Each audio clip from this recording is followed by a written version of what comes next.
because since I can't enforce it, it is a rule without teeth. So I have no choice but to rely on the honor system.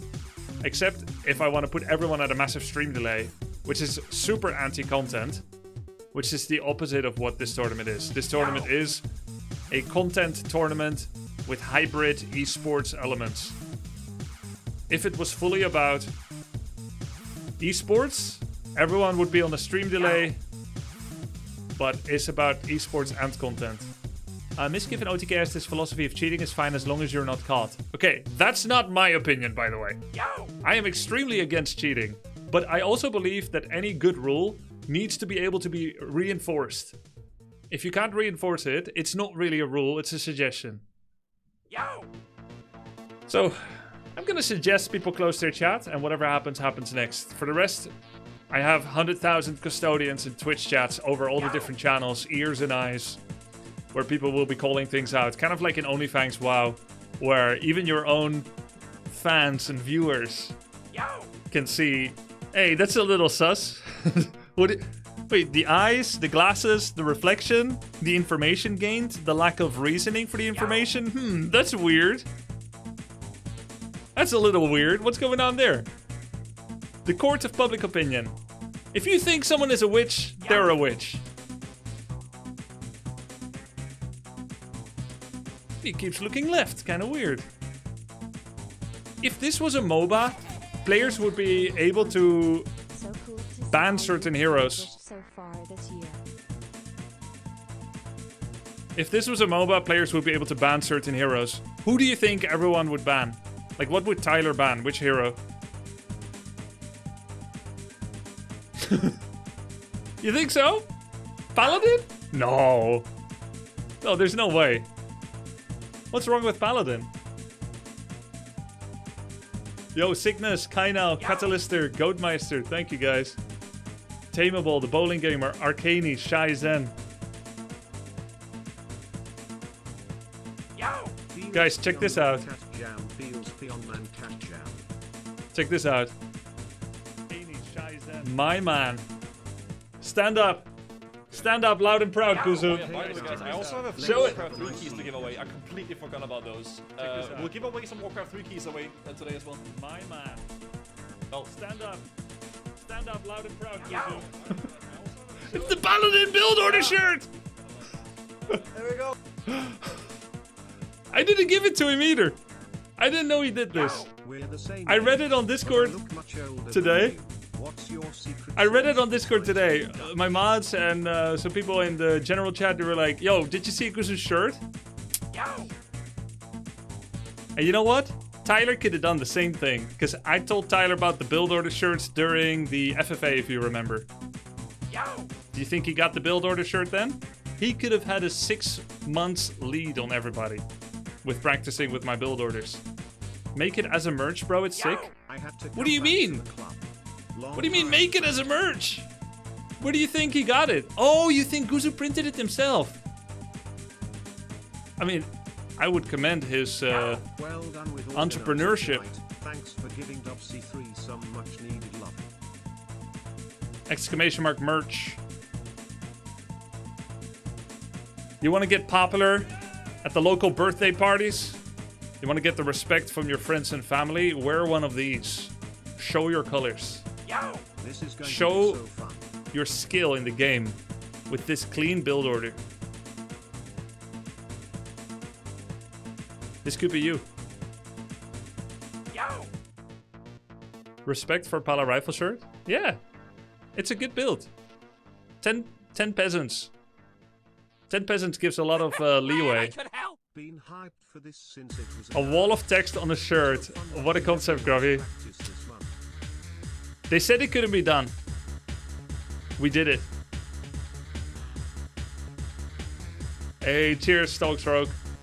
Okay, we have map vetoes. We're gonna try and start on time, guys. We have a long show today.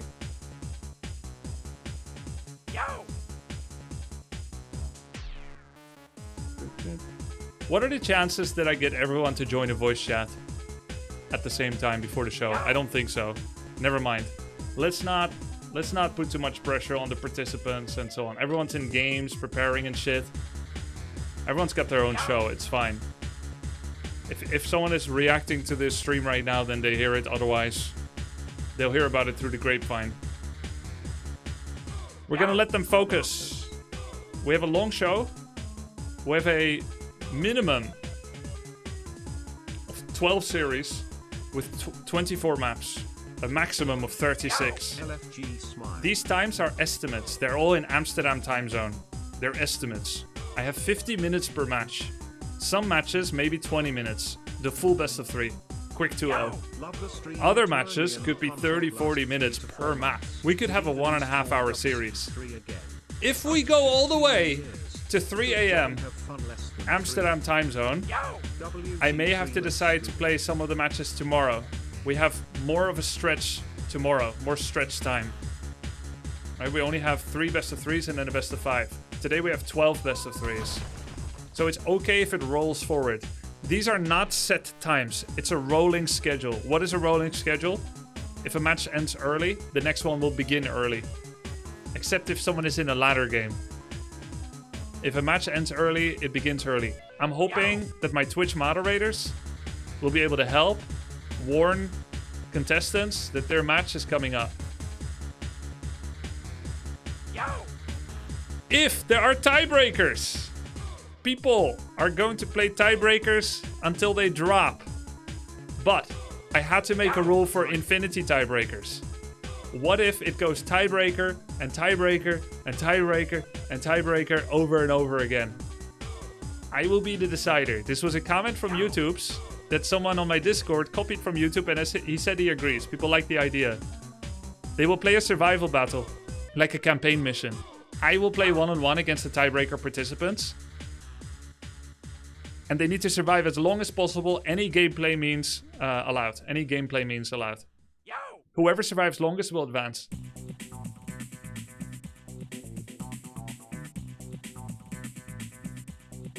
Any gameplay is allowed. No. Gameplays. But it has to be the 6th tiebreaker. Me stepping in. I know it sounds fun, but 6th tiebreaker only. It is extremely unlikely to happen. Extremely unlikely. Okay, guys, we've got 13 minutes left. Let's make sure all the participants are in the series.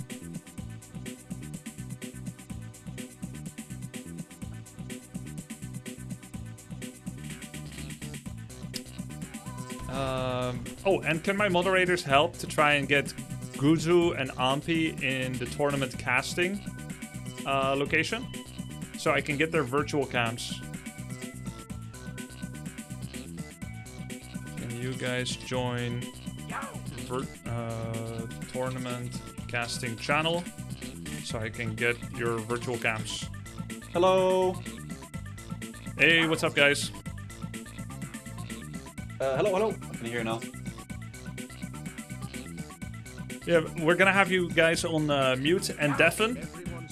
Just need your webcams for the cast. And by the way, I'm not gonna be able to address everyone at the same time. Y'all accepted an invitation in a very difficult game.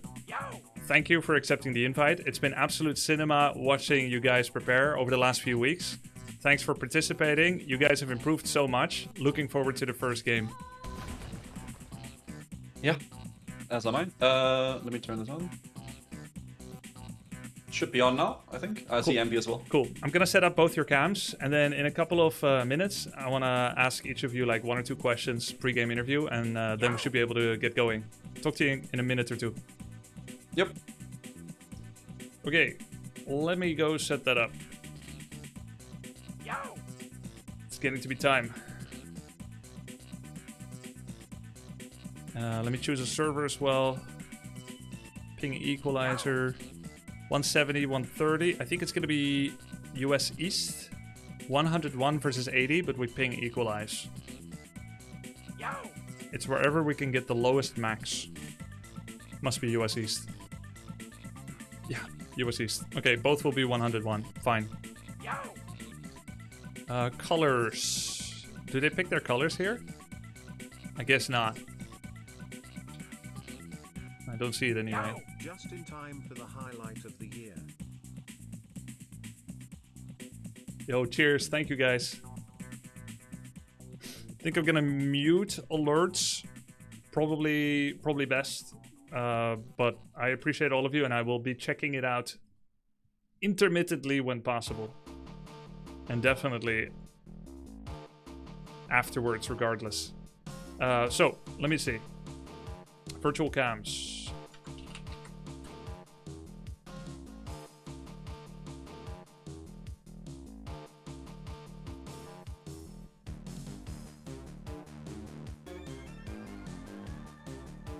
Okay.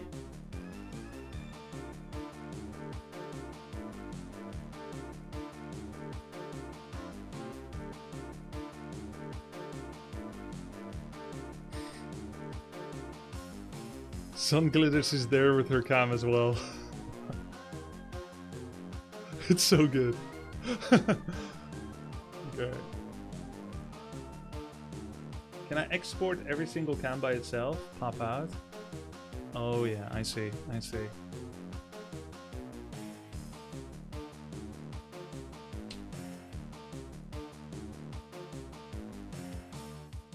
Window capture, cam 1.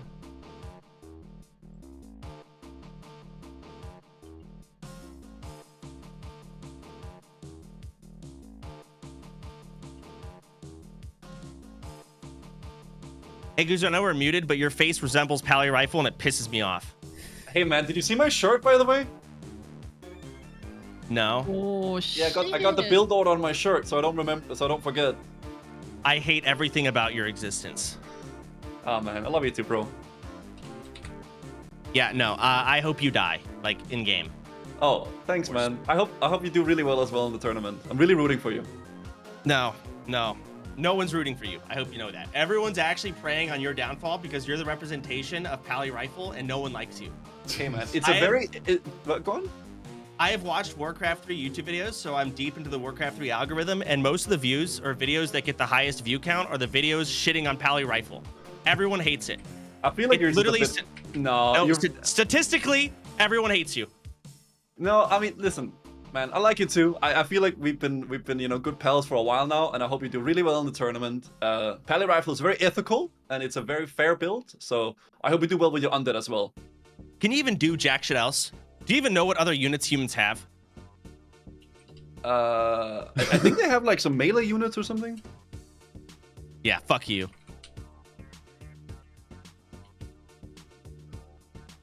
I see.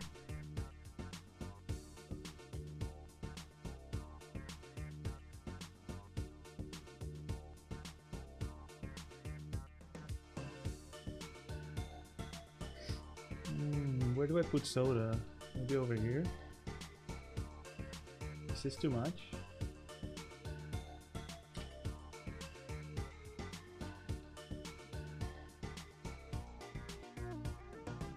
Yeah, gonna cast with soda.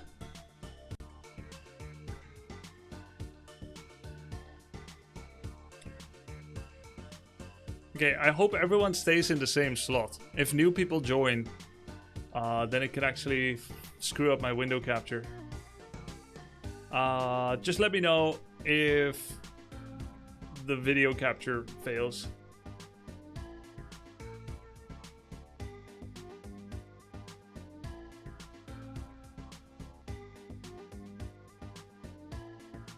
Is this One Must Fall OSD? Yes, sir.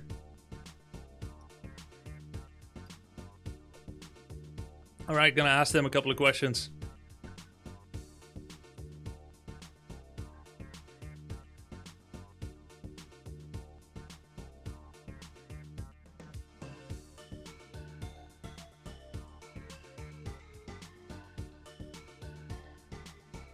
Seven minutes to go. Can I lock room? Yeah, mods, can we lock the room? Because I don't think we need any new joiners. I don't know if we can or not.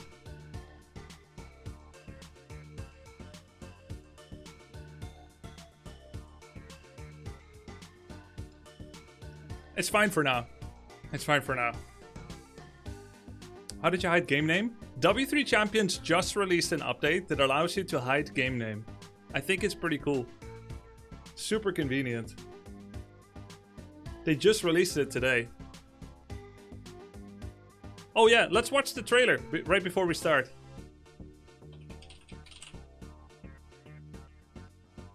Yo guys, I'm gonna watch the trailer, then I'll have one question for Ampi and Guzu, and then we should be ready to set. Yeah, sounds good.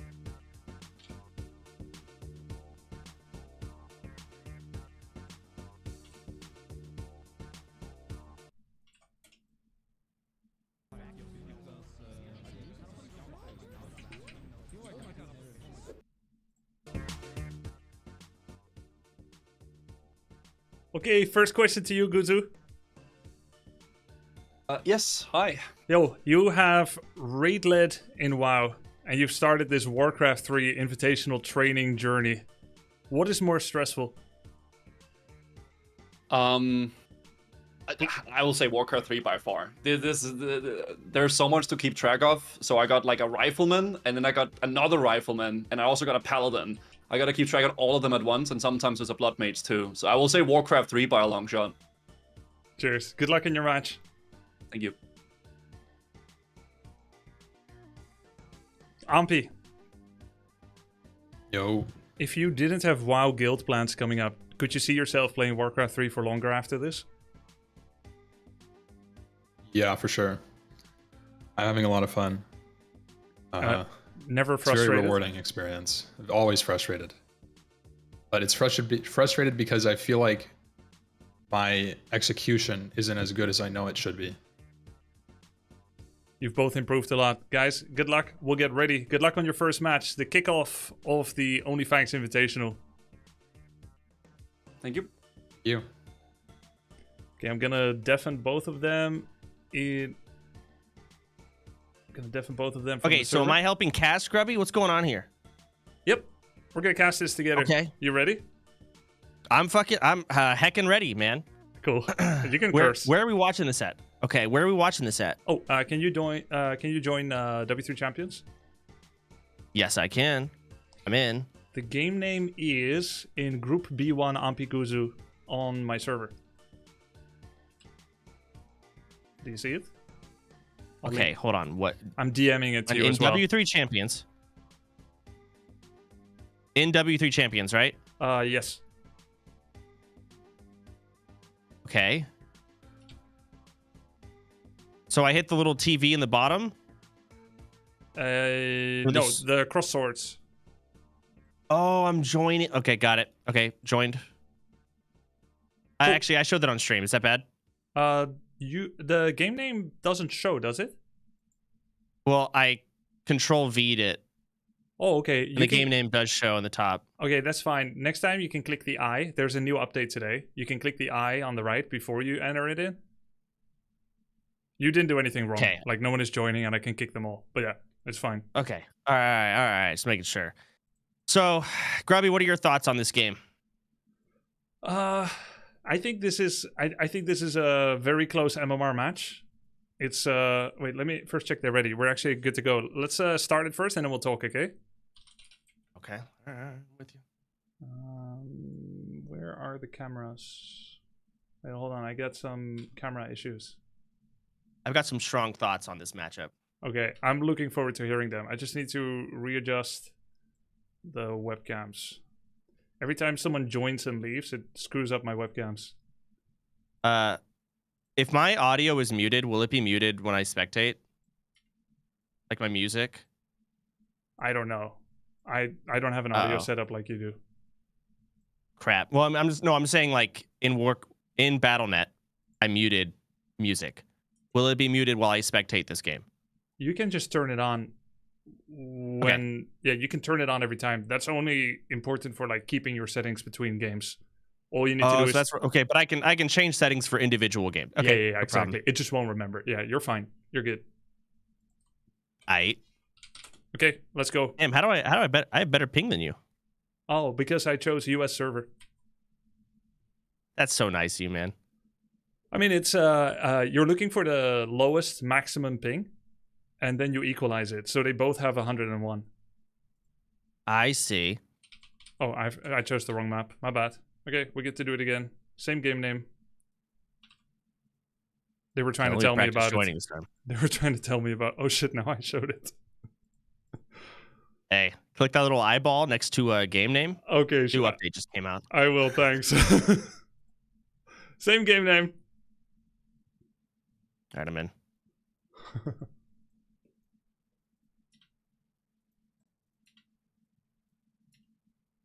Yeah, I figured I could have someone set up the lobbies, but it's easier if I do it myself, so I can make sure it's the correct map and everything. So No, that, I completely get that. that did not go well. Absolutely. Well, take your time. This is fine. I think I'm playing the last match today, and it's in about 9 hours. So yeah, we're good. It's fine. That might be tomorrow, by the way. No rush. Oh my gosh. Okay. Yeah, because like Yeah, I mean, the stretch I cleared between tomorrow as well. So Well, yeah, of course you're playing tomorrow as well. Yes. The stretch between like how short or long a series can be is like 20 minutes to 1.5 hours. I can make it shorter. I'd say 10 to 2.5 hours. 10 minutes. Winning that fast? I guess you could. Yeah. You've shown me how. I thought you were kind of against that.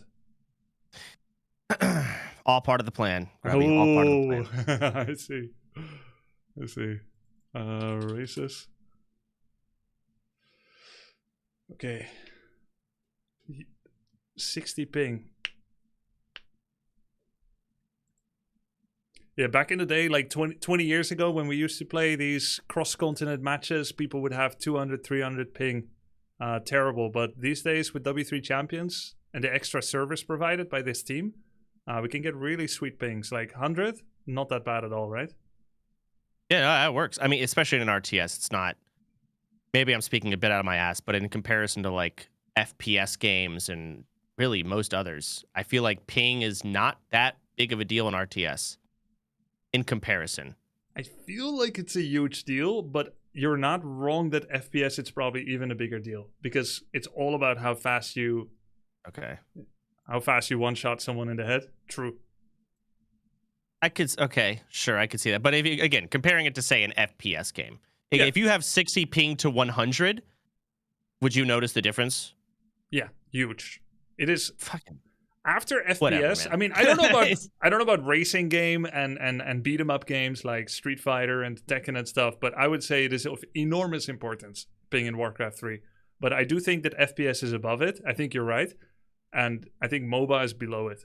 Maybe I'm speaking out of my ass. I think everyone at the top of any game is just looking for any cope and just like, I lost because of this. And so no matter what, ping's a big deal at the top of any game. Yeah, true. So we'll go with that. Oh, so that their MMR is so close to each other. 1351 against 13. 1379. Now, I've got some serious thoughts about how I feel about this matchup.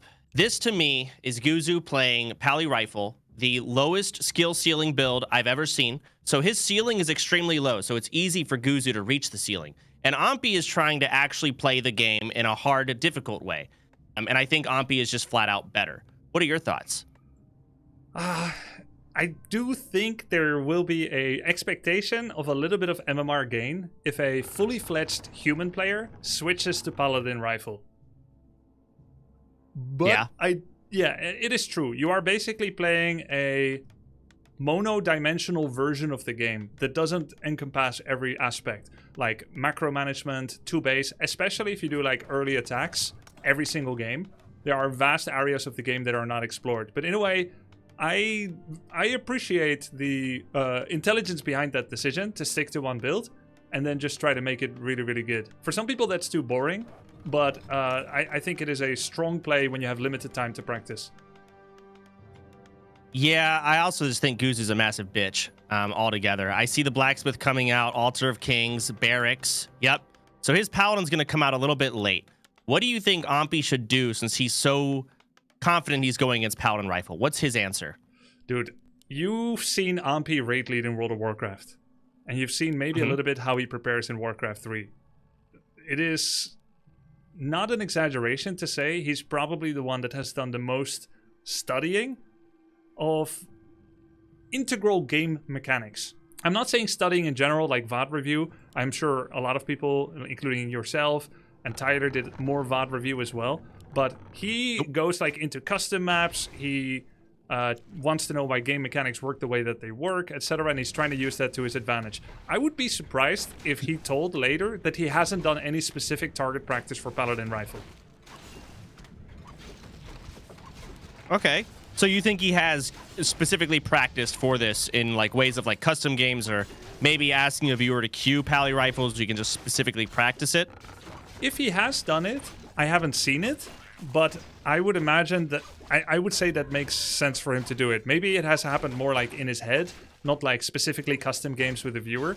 But surely he's gonna have reviewed some VODs where he checks, okay, when people do beat Paladin Rifle, as rare as it may be, if I listen to you and Tyler on the strategy, when people do beat it, how do they do it?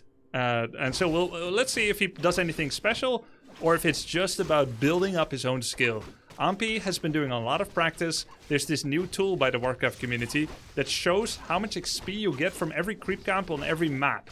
And he's been using that to plot his creep routes for his first and second hero, trying to see how fast he can get Panda level 3. Why is Panda level 3 so important? Panda is Just a pretty in weak general? hero at level 1 and 2, but it's one of the strongest win condition and scaling heroes as the game goes on. Once Panda is level 3, you get a significant amount of mischance and damage dealt on enemy units, and he can start to kind of walk away with the game, especially when healing is limited to a single target like Holy Light is. Splash damage can be a big part of trying to tackle a Paladin Rifle composition. So you think his win condition here is Panda level 3 and then just too much splash damage for the Paladin to heal? Yeah, I think that's his plan. But there is one problem though, Soda. Guzu attacks early. He has optimized his build order. He has increased his tech speed. When you look at like how everyone was playing... His build order for 1 unit? Yes, but it is still clean. It is still clean. It's fast tech, a fast tech route, fast blood mage, and he has ironed out his practice, his micro, and his control in those early situations. His attack timing gets earlier every time. He used to attack at 10 minutes, then it became 9, then it became 8 minute 30. He could attack at 7 minutes, and then he has increased the productive habits that he uses when he does perform an attack like that. Now he's bringing Militia, he's making an Arcane Vault. One thing that he hasn't been able to do yet is to avoid losing units to creeps. That's kind of a Guzu special by now. Usually one Just rifle... saw Peasant die. Yeah, exactly. Usually he'll lose 1 rifle in the first week of his practice, or 2. These days he settles for 1 Militia. Ideally, no player should ever lose units to creeps, but that is high-level talk. That is, of course, not able to be expected from people that just started playing the game 2 weeks ago, because as it turns out, Warcraft 3 is kind of a hard game. I will say that Guzu, being bad, just walked right past a blue wisp and didn't do anything about it. Can you see my pings or no? Yep, I see it. What do you think about They that? can't see it, right? Yeah, we all see it. The Ampi and Guzu can't, right? No, they can't. But you can ping as okay, much I as was you worried. like. Okay, I just think that, you know, Guzu can't handle this very low skill ceiling build, even though it's easier. Oh, here we go. An early attack, 5.5 minutes in. This is really early. 3 rifles. I feel like this is a special adaptation. I haven't seen Guzu do this before. Interesting town portal by Ampi. Instead of walking back, he's really not that far away. He wanted to town portal so he could trap Guzu in, and they're gonna trade town portals. Wait, how did he choose to land there? You can choose wherever you Like want to on the land. outside. What? You still don't know? I think I've been trying to teach man. you. I think I've been trying to teach you. Okay, look at Guzu's base. You see where the keep is. Looking at it. You see where the Yes. bottom farm is. Yes. That is the square range around the keep where you can aim town portal. You click town portal scroll once, then you aim anywhere around your town hall. That is how far away you can go. I didn't know you could do that. Aren't you happy to be casting some of these games before you play? Man, Now you I don't know. know these things. Okay, now I know. It's okay. So the longer the game goes on, the more in favor of Ampi, would you say? Or at Yes. what point do you think the game becomes more favored to Ampi? Because it looks like Guzu's finally getting, you know, got 6 riflemen, yeah, Blood Mage coming out. great question. Normally, the first 4.5 minutes should belong to the non-paladin player, their opponent, whoever it is. Then from minute 5 to 9, it is very strong timing for the human player because they get their level 3 paladin, they're going to get their blood mage soon. If Night Elf can survive until the 10-minute mark without losing several adept bears, I would say they're in a good spot. But Guzu's timing usually hits before Master Claw training is done. Just take a look at the time now. 7 minutes, Ampi flagging a little bit in his macro, doesn't have a second Ancient of Lore. Why? I don't know, he's got the money, maybe lack of lumber. He made a lot of archers, he lost some wisps, only has 1 lore. He's not going to have Master Claw training ready early. And Guzu, with the first daylight, can buy Heal Scroll, Protection Scroll, his Blood Mage is coming in, he's going to attack, and there's no Town Portal on Ampi. He's going to have to walk back and defend with just archers, if Guzu attacks now. Yeah, so his timing to attack is right before Ampi is going to be unlocked. So right now, Ampi's level 3. He needs to upgrade his druids. Oh, yeah. And he's not doing it. He's not. Do you see his macro? It's not in a good spot. What is he spending on? Possibly he bought some things. Okay, so he bought Town Portal, Heal Scroll, Invulnerability Potion. He's trying to sort his inventory, has no space, is getting attacked. He Town Portals, his macro's failing. He spent all of his money on items, but he doesn't have any units that outscale these rifles. Archers are no match for riflemen. Ooh, big mana burn on the Paladin, though. That's pretty nice. Oh, doesn't matter. Look at that drain. Oh, no, they're going to kill the Blood Mage. He's close! He's gonna kill it! Wait, he's actually gonna kill it. Guzu's so bad! I love it. I'm so happy. Third hero coming in. Let's go, Ampi! Immolate. Oh, gonna kill that Rifleman. Paladin getting low. The massive heal. Oh, fuck him up.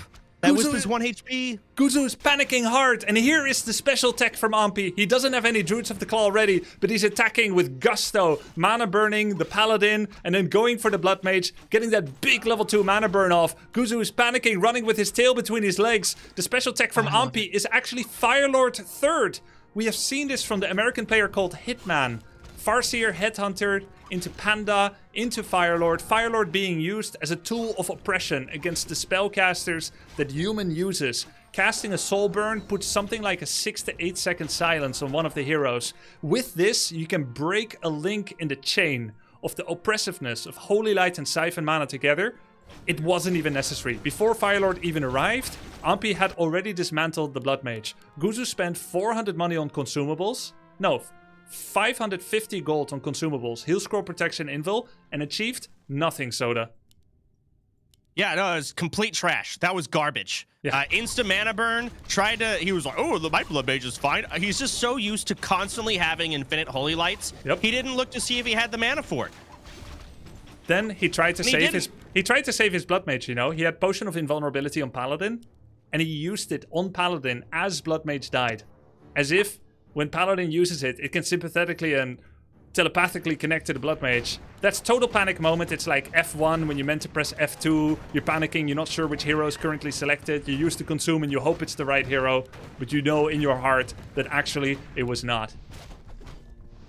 Maybe, so Guzu just got a good hit points plus 150. Maybe that'll help him out for next time. But Ampi, Book of the Dead. Ooh. That's going to help him a lot for the next push, which is right here. It's coming. There is a Siphon possible. Immediate Soulburn. Does he have Soulburn latched onto anybody? Not just yet. Focusing the Blood Mage. Holy Light. Huge Holy Light. Uh-oh. Doesn't matter. It goes down. Oh my god, Guzu's so trash.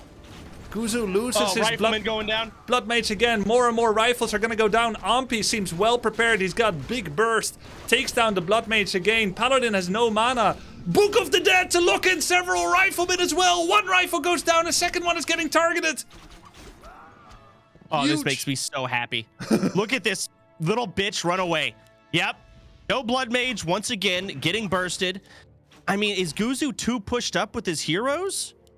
I think Guzu that has to be it. Would need to adapt. Yeah, his Blood Mage is standing far forward. Usually the Blood Mage can be kind of a tank because you can Holy Light it. It has more armor than Rifleman. It has a better armor class with hero armor. However, he was not ready for the amount of burst that Ampi levied against him. Lesser players might take a little bit more time to cast spell 1, spell 2, but Ampi hits him with the Mana Burn. Fork Lightning, that's GG! Ampi wins the inaugural match.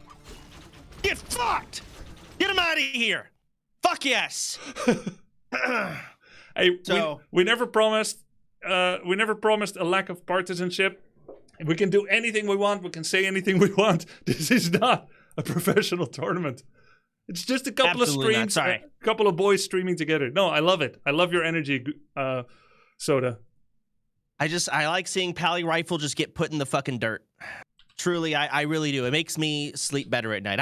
I had nightmares of this bullshit. It's been weighing on me for the past week and a half. So to see our first match of a Pally Rifle losing brings a tear to my eye. This is therapy for you.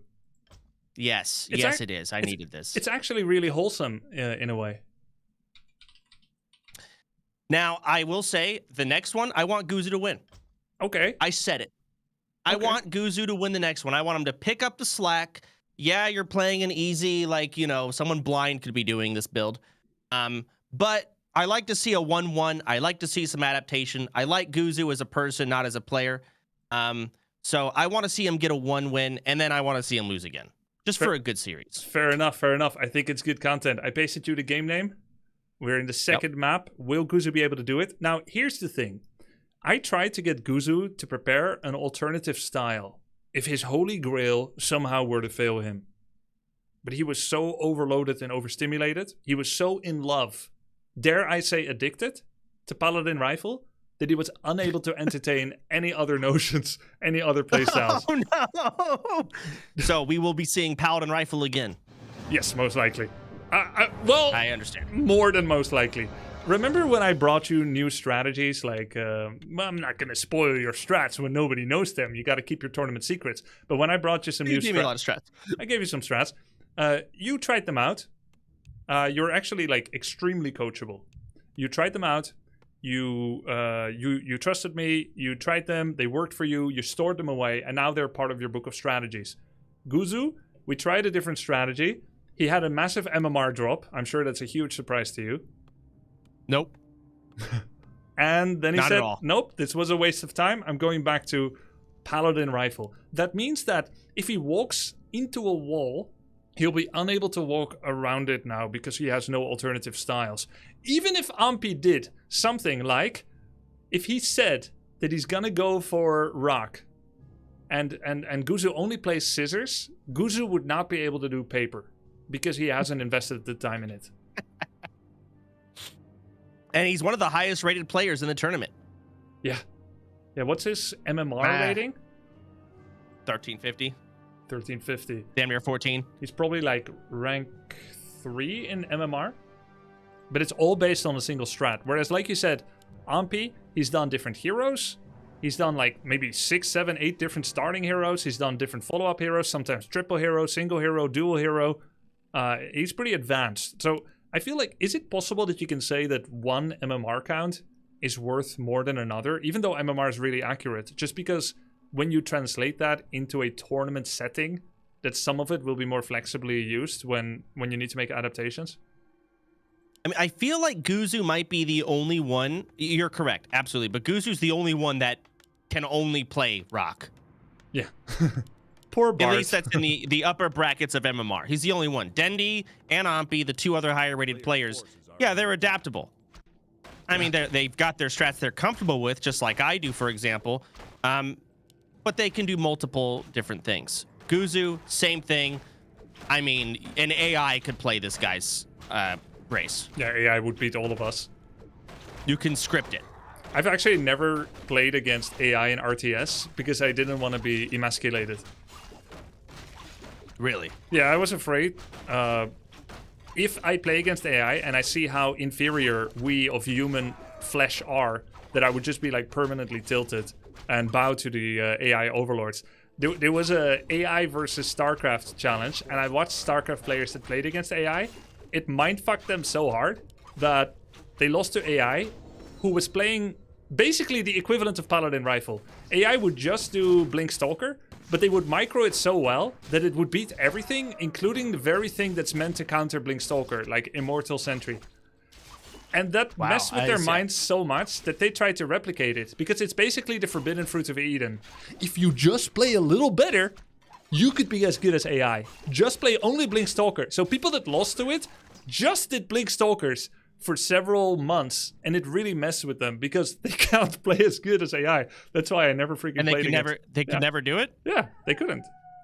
Oh, so it was a huge waste of time. Yeah, a waste of time. I will say, and I think Ampi got a Kasparov. potion of invulnerability from a camp. Oh, that's big. That's also gonna break the Yeah. tether. By the way, Cloak of Shadows is bis against Pala Rifle. Why? If you hide, it breaks the siphon. Oh, I didn't think about using cloak to, and he can also make it nighttime whenever he wants. Actually, Cloak was buffed. You have some kind of ancestral memory from your ancestors, your forefathers, that Cloak can only be used at night. But Cloak has been buffed. It can now also be used in the day. Oh, so cloak is at any point. It's oh my god, I didn't know that. Yeah, it used to be I the always sell my equivalent. cloak. It used to be, yeah, everyone always sells their cloak when they're new to Warcraft 3, and many pros did it for many years in the beginning, but it's actually a lack of imagination that makes you sell things like Cloak, Illusion Wand, Crystal Orb, or maybe because you don't have time to use it. Cloak is actually one of the best items, especially against Siphon. It does have a fade time of like 1 second, so if you're getting Siphoned, then you use it, he will get like 2 out of the however many pulses of mana suck it is, but if you do it predictively, because you feel the cooldown becoming available, then oftentimes you're midway the fate of Invis, they do the Siphon, and he gets 0 or 1 tick of mana max. And then it's on 6 seconds cooldown, so now you can play freely without losing all your mana. Very valuable, very good item. A player's forces are under I see. attack. Okay, I didn't even think about that. All right, so how do you feel about the current status of the game? Both are level 3, potion of vulnerability. We got 4 rifles out, 5 rifles. It's interesting because there's actually very little historical knowledge of Paladin Rifle against Night Elf. This used to be known as a big build order mistake if you play Pala Rifle against Night Elf, but it has become so strong fundamentally that people are even using it in this matchup. So I don't know whether you should harass early or not. But yeah, anyway, here they go. Ampi wanted to get Demon level 3. It was a win condition for him last game. That's 100 mana burn every single time on cooldown. He's making good use of the cooldowns as well. Completely tapped Guzu running with his tail between his legs, trying to get this 1 rifle kill to get some XP and just take away some economy. Oh my god, the slows. Oh, the body blocking. God. Oh, he used the greater mana potion on the Paladin that he got from the left side orange camp to use it and do a Holy Light. Ampi realized this. You wouldn't have had mana unless you used it. He wanted to get in close to get another mana burn in. And he knows he can do so with impunity because there's no crowd control. You're cheering for the mana burn. Oh crap. Okay, I want Guzu to win this one. My bad. Oh yeah, you forgot for a minute. It's hard for me to cheer on this. Ooh, down goes the rifle. Oh, this is very bad for God. Guzu. Very, very bad for Guzu. His Bloodmage still needs 15 seconds to come out. Ampi is slaughtering him with just basic units. He's putting on a clinic. Jeez. Yeah. Oh my god, all of his rifles are done. He's gonna get another one. It's over. He's down to 2. It's basically over. It's over. Yeah, it's basically over. There's tier 3 coming up. There's lore coming up. It's always cool to remember that when you do this much damage to someone with 6 archers, that you can review the replay and say, if instead of ticking to tier 3 and making double lore and keeping money in the bank, I had brought 4 wisps and I make a shop, 2 moonwells and an ancient of war, and I put my money into that, it would be over right here. You know, there's always that possibility. So instead of teching the tier 3, you should have just went all in here and sent it. I'm not saying necessarily you should, because you don't know how it's gonna go. But what is true is that if you always have games like this, and you're still using tier 3 to close it out, that may just be like a longer way to close out a game than how it actually needed to go. But you have to always have results like this. And I will say, most likely, Ampi does not kill 5 rifles every single time he does this push. So this must have gone exceptionally well, even beyond his expectations. I will say, I just watched Ampi teleport his Demon Hunter back to base and get full mana and health instantly, and it made me upset. Am I playing some scuffed ass race that's just not good? I mean, Like, what are they doing out here? you're playing This is crazy. You're playing a race that's not as good for instant gratification, bad for ADHD users. You don't get instant Moonwell mana like this. Instead, statues are like a slow release vitamin that, you know, releases itself over the course of a day, rather than like a big hit from a massive caffeine hit. So you're satisfied knowing that if you are AFK, your statues are healing you up, and that other people need to do specific actions for it. Yeah, but I also have to tech to tier 2, build a slaughterhouse, and then make the statue. 5 years have passed. I'm literally dead IRL before I've got even one heal off. Yeah, that's true. Undead can be a little tedious sometimes to control some units and to get those values, but you at least have a very strong base defense. Ooh, here we go. Demon Hunter completely tapped. Blood Mage full mana. Paladin as well. They're going. Oh. Blood Mage got soul burned. Stuck? There's no siphon possible. Blood Mage cannot give mana to the Paladin right now. Paladin actually breaks the tether of Siphon himself. That was a misplay by Guzu. But the Demon Hunter, invulnerability. Oh man, he's going in. Interesting interaction there. Ampi gave himself rejuvenation, then used invulnerability. Apparently that removes rejuvenation effect. Whereas if you do it in the other order, invul then rejuve, you actually pierce the invul and you get the full healing. So he kind of messed up there. Oh, I didn't even notice that stuff going on. Man, both people just one-on-one. But Ampi wins the long game because he's getting tier 3. Wow, yeah. And bears are just going to destroy him, right? Yep, true. And by the way, interesting that, again, Ampi only has a single lore, so it was not an accidental omission. This is actually by design. He is doing something specific. You know, it's been pretty surreal watching Ampi stream sometimes, and I hear him talk about kind of obscure names that don't have variety knowledge, like they don't have like variety fame. Just people that are only known in the deep Warcraft 3 scene. People like Colorful, Loliot, some of the top players of Night Elf, but that don't stream any other games, or at least not known in the West. You go to Ampi's stream, he's casually talking about Colorful did this, Loliot did that. So he's watching all the top Night Elf players in Warcraft 3, and he's studying their VODs. I don't know where he gets his builds, but it must be sometimes from some of those. Well, I'm sure these guys have been playing the game for 30 years. If anyone's figured it out, it's them. Actually, Colorful is kind of a recent addition to the pro scene. I've only started knowing about him since 2018. Oh, recently. Yeah, pretty recent. See, Archer Bear coming in here. Does he have marksmanship on the archers? He does not. Okay, no marksmanship on the archers. Does have improved bow, so he has that range. Invulnerability by Guzu. He's got a point in D-Shield. Firelord getting focused. Ampi nearly loses his Firelord, but Psych, just staff him out. What is that? Oh, there was a surround attempt by Ampi, getting a little fancy here, but now he doesn't have staff for the Naga! Naga goes down! That's a first hero kill, and an immediate panic town portal by Ampi that doesn't really do anything. He literally could have just walked away. This is the first time Ampi has looked mortal in this series. Forgets a bear as well. No control group on that. It was AFK, and it might go down. Does it go down? Oh my, he's abandoning it. I feel like it's really good to finish off bears, right? It is good. Anything in Night Elf. It's very good, but the movement speed difference is very, very, very low. So if the bear keeps walking, the chances that you actually get it are so tiny because you don't have any sorceresses, you don't have a speed aura, you don't have any form of CC. If Blood Mage was in range, he could have banished it, which slows it, and then he has to wait till the banish passes, and then he could kill it. So that's pretty unlikely to happen against someone that can get Staff of Preservation. So he just gave up, got heal scrolls. Now comes the actual attack. He wants to attack before Naga comes out. They meet each other. Ampi is getting caught from behind. His archers are getting focused. That's a lot of riflemen with 2 attack upgrades. He even has Militia. Look at this guy going in. Militia just ran out. Now it's a basic peasant. Ampi doesn't know. The night. He's messing up his movement position.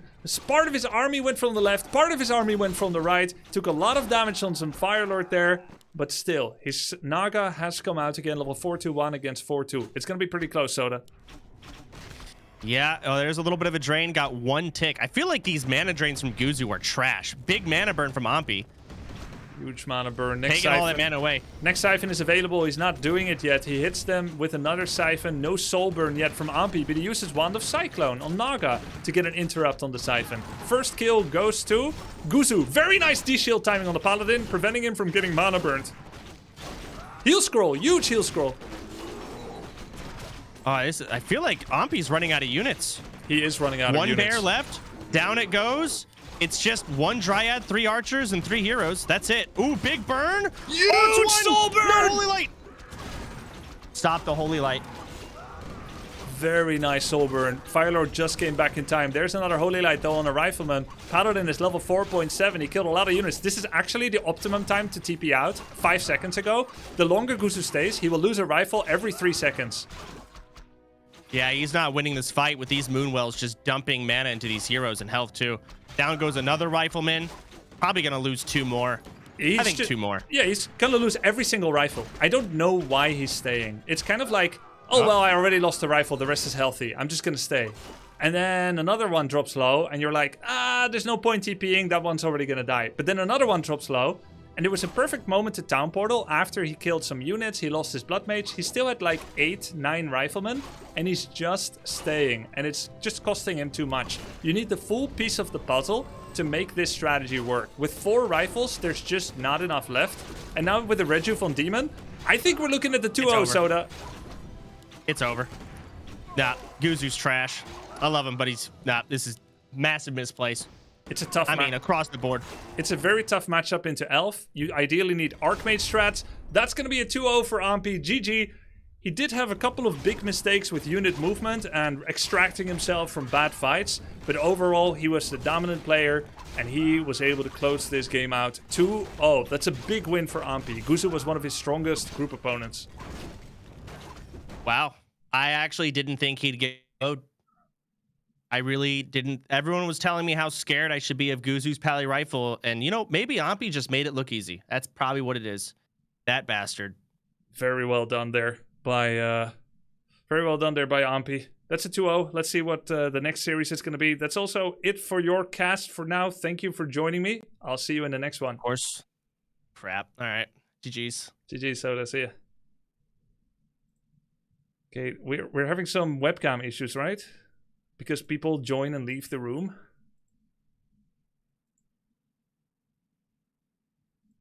He was having fun. Hey. Let's see, they're still deafened. Please go easy on Sunglitters. Wait, who's next? Who's next? Let me check. Sunglitters Geronimo. Okay. All right, let me get that sorted. But we need to thing with my mods. For deafened as well. I need to figure out camps in the same place. No after game interview. I'll do one with Ampi. Yo, Ampi, can you join the other voice channel? Yeah.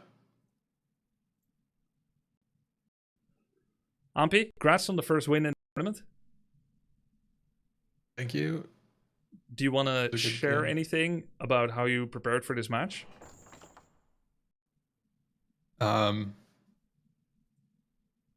I've been playing a lot, but yesterday I was literally just playing human all day. I was like scrimming against people with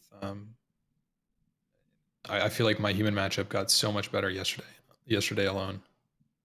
So you found people from the community to play custom games against? Yeah. And they all play Pala Rifle? Specifically, no. It was a bunch. It was just human in general. A couple Pala Rifle, fast expand or tier 1 push. But I felt like that was my biggest weak point, and so I practiced it a lot. Cool. It looked pretty good. You've discovered the power of the Fire Lord to interrupt the chain of spells that Blood Mage Paladin do. Yeah. Your theory crafting, get some inspiration from VODs or replays as well? Most of the theory came from a coach, Kevin. Kevin from Germany. Helped a lot. Yes, yeah. He was very kind. He set up a lot of practice games for me yesterday. That's awesome. Congrats on your first win and good luck on your further preps. Thank you.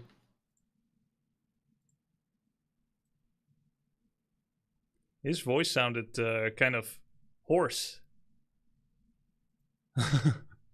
His voice sounded hoarse. Okay, next up, Sunglitters versus Geronimo. Since we just have Sunglitters here, I think I will ask her some questions. Geronimo is not online yet. Ooh. I don't know if we should panic. Let's not panic. Let's not panic. Let's see, is there something we can swap around? That's question number 1. Ampi Geronimo. No. Guzu Sun Glitters. That's possible. We could swap to Guzu Sun Glitters. We could disqualify Geronimo. We could start him at 0-1. We could replace him with a random viewer in chat. You guys could panic, then I don't have to do it. Okay, let me start by messaging him on Discord.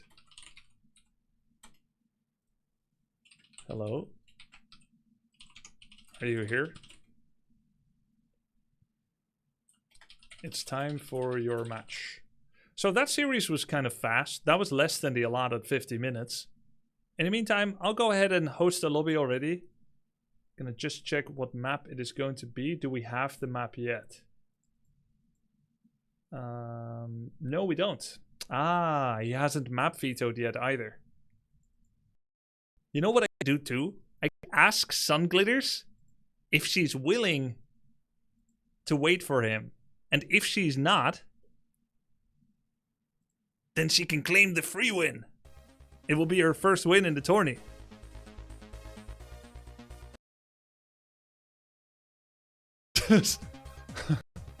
Or we let her play against insane AI, and the result of that will stand, as if it's Geronimo.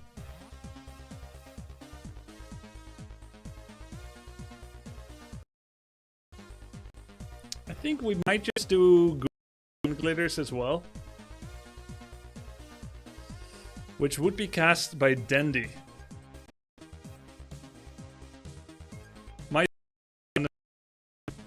Okay, Geronimo didn't reply. I am currently considering disqualifying you. I'm just saying that to scare him. I don't actually want to disqualify anybody. Most likely just gonna swap.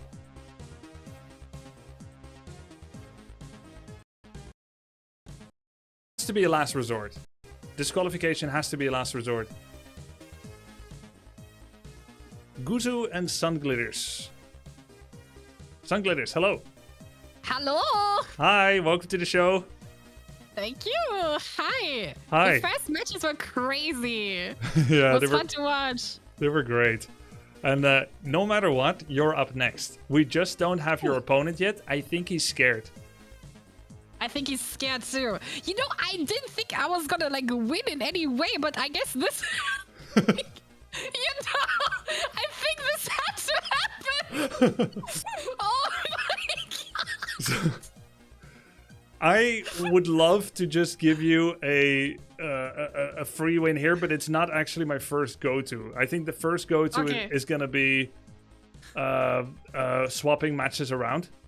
Okay. Yeah, that's kind of where I want to start with, but it would it would be kind of cool to just give you the dub. It is a last resort, but I'm hoping it's not possible. So don't get too hung up on the hope for that. Look, I just wanted to win one match. That's it. Okay. I love your room setup today. It's great. Oh, thank you. Let's see. So I wanted to ask, would you be okay if you play another match in your group now instead? Yeah. Okay. But who am I playing? You would be playing Guzu. Okay. Yeah, it's like the only way to advance the match because Geronimo's the next two matches. He's not here. So I'm just going to have to ask him. I have to play against the Rifles? Oh my god. Maybe he's going to do another build? Oh my god. That's okay. You're going to have to play against him sooner or later.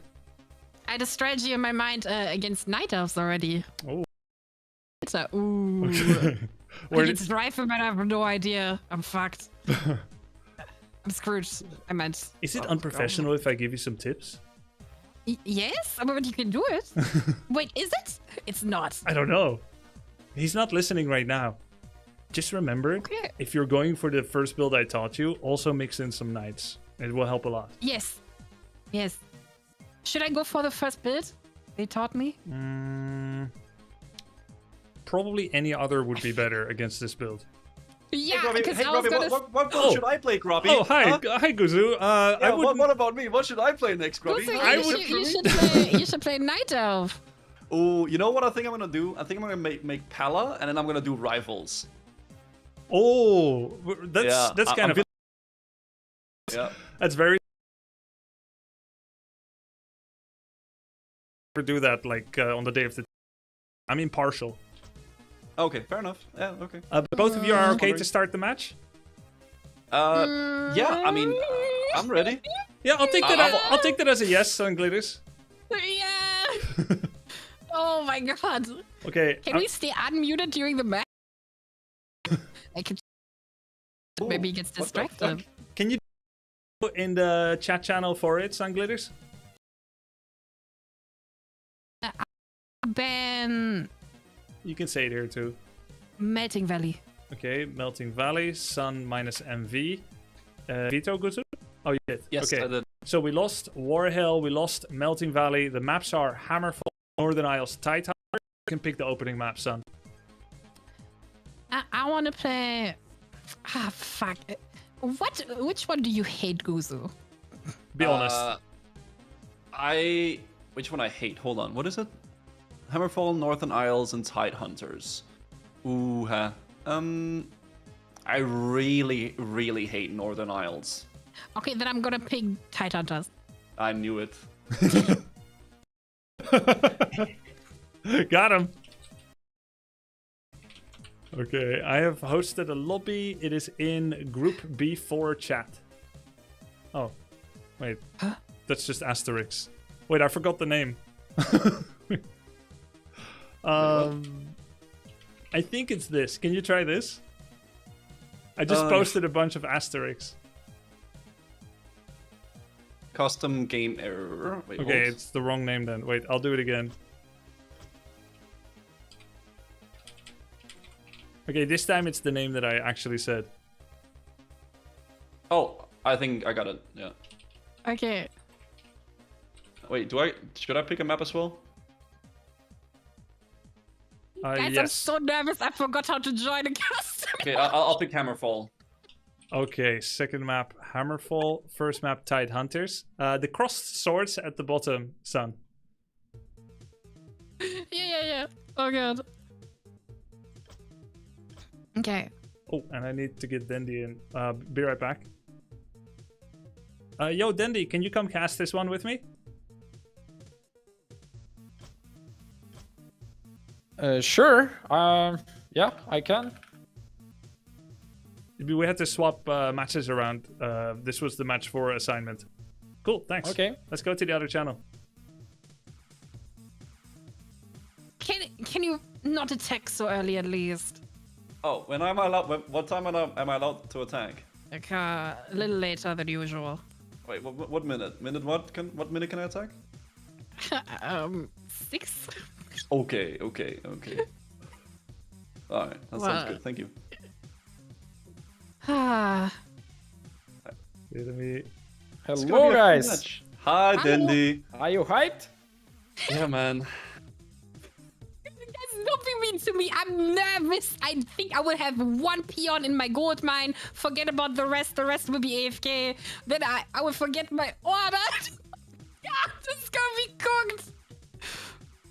Yeah. I'm gonna try my best. You got this. Power rifle is easy to beat. Yeah, true. Oh, yeah, maybe if you play OP Night Elf with a stupid Illidan hero. Dude, Pisses F me off, that by the hero way. in the A, man. Yeah, fuck Illidan. All my homies hate Illidan. Yeah, we hate him. Yo, Dendy, join. Game name is in B4. Or in your DMs. Checking. I'm shaking, guys. Guzu, I saw after the first match, you looked like you were very upset. Yeah, I played so bad, man. I was nervous. Yeah? How do you feel now against me? You even more nervous? Yeah, I mean even more because this is gonna be a mirror. And I've seen your Gryphons. They're kind of scary, man. You got this, some glitters. You got this. Guzu, good luck with your power rifles, man. Thank you, Dendy. Oh my god. All right, guys, we're ready thank you. I'll have mods deafen both of you. We'll see you after the match. Good luck. Okay. Thank you. When do we start? Like now? Now, if you're ready. Oh, I mean, like 30 seconds.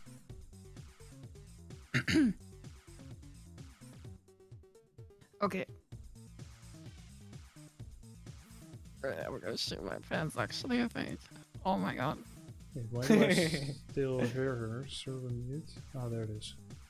Oh, both server mute and server deafen has to be done. Okay, yo, let me set up the webcams. Dundee, what's Sure. up?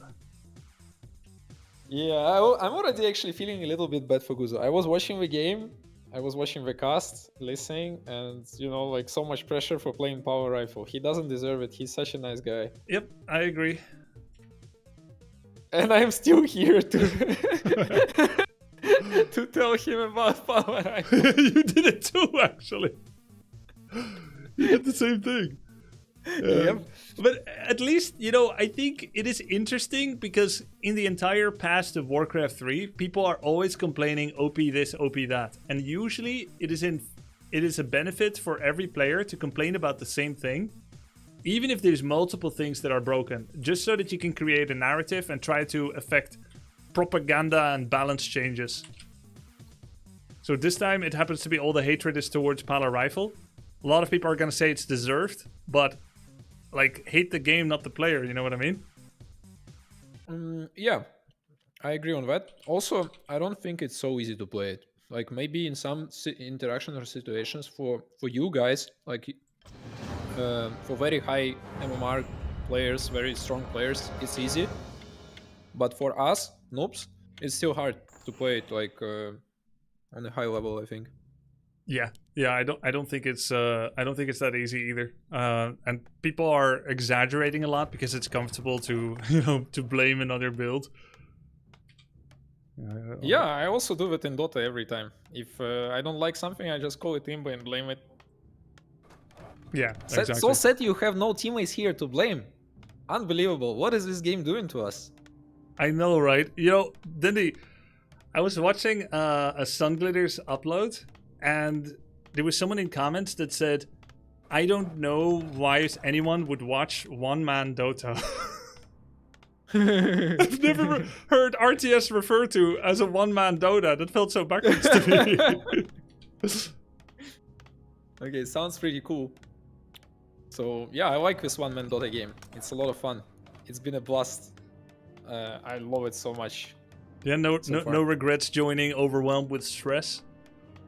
No, I only had stress when you were coaching me. That's it. Sorry. No more stress. Oh no! Oh, it's my fault. Yeah, no, it's just I didn't want to look miserable, and I think I looked miserable. No, Anyway. you look good. You look good. And Is it like? go ahead.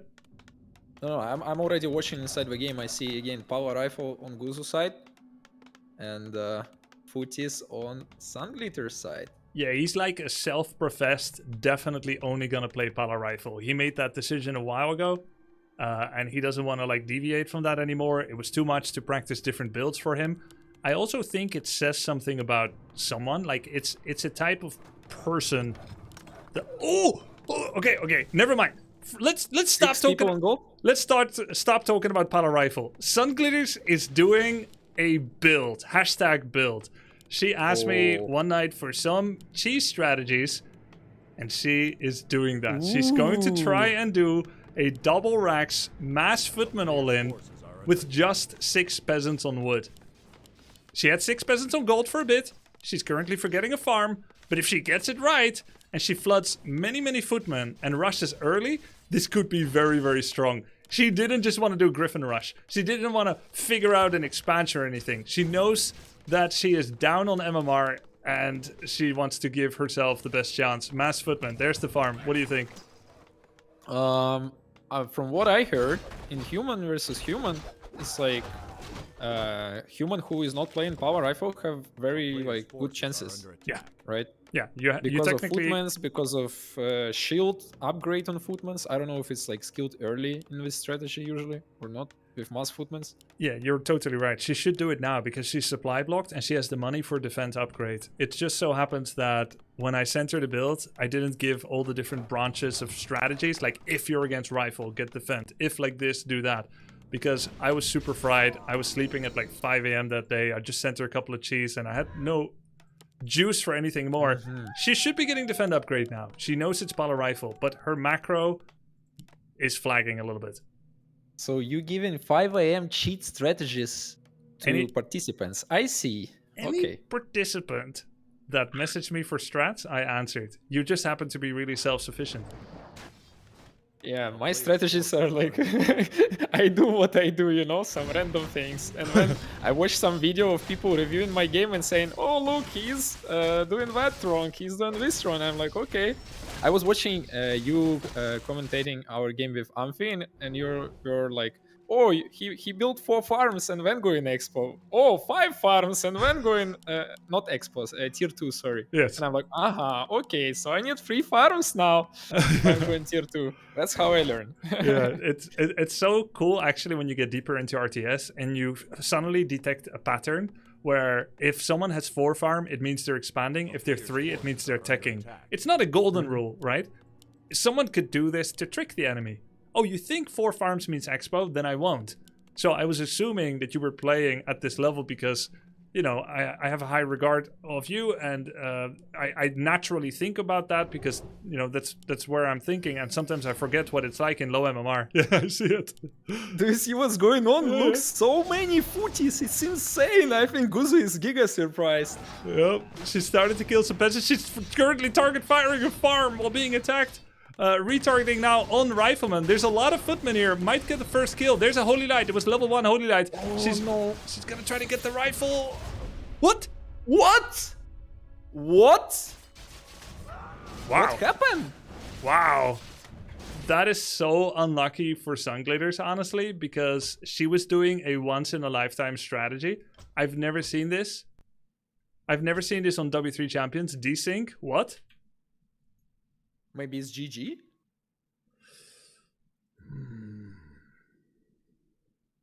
Like, the only thing about this strategy that I think you probably need to wait shield upgrade. Hello? What? Yeah, I got disconnected apparently. Oh, we thought you gave up. Oh, well, rip. I thought you gave up too, because I fucked you up. No, it just showed me like connecting to server, and then it said disconnect, and I can only quit. Desync, something with desync, I guess. I don't know. Yeah, it's a third-party issue. Oh, okay. Desync. I haven't seen this a lot. I'm sure it's force majeure. Like, it is not someone leaving the game. That looks different. Yeah, it stopped. It like paused my game, and then I got desync, and then I got disconnected. Okay, apparently ping equalizer can make that happen. It was also unnecessary because you guys were at 12 and 15 ping. So it was an overabundance of fairness that I clicked that button.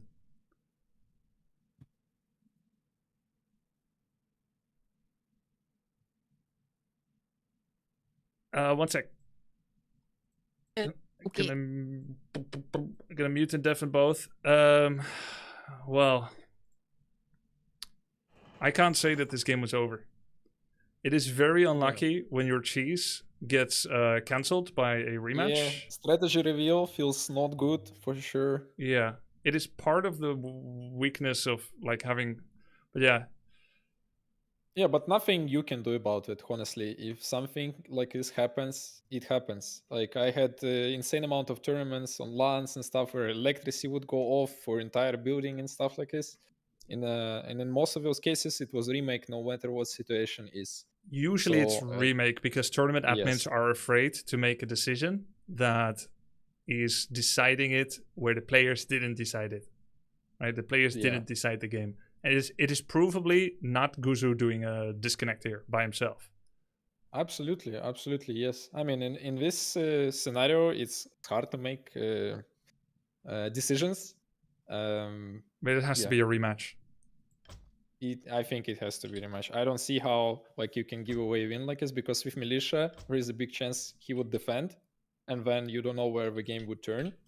So it's hard to say. Even felt like it feels really bad for Sunglitters, I think, Yeah. to reveal the strategy. Yeah, it feels really bad for Sunglitters. I think, like, I always like to look at from like perspective of the players. Who got screwed over more by this? It's Sunglitters. There's no doubt about it. In terms of strategy and position in the game. But was she an 80% upper dog to win? No, it was not 80%. Yeah, so perfectly. Give Guzu 50% HP now, and let's go remake. Yeah, that's unfortunate for Sunglitters. It has to be a rematch, and they can choose any strats. Geronimo did show up now. Yellow card. Happen again. Yeah, Is it's fine if Geronimo jump in. Like I'm gonna go chill. No, problem. no. You are my caster for this series, if that's okay. Oh, okay. Yeah. Yeah. No, sure. I just mean he was supposed to be the next match. Oh, Yeah, so but he's late. Yes.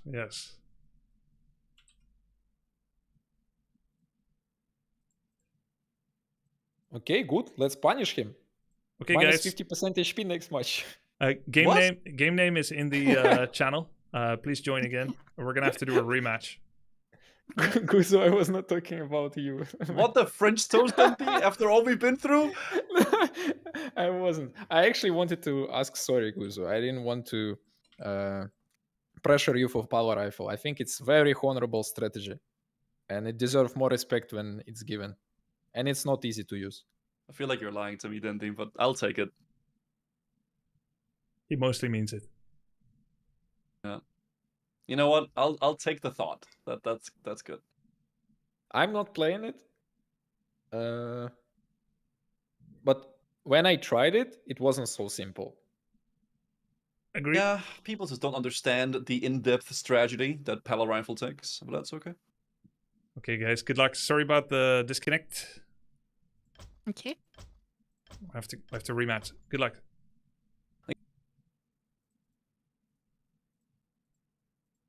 Poor Sunglitters. I feel so bad for her. She's like, okay.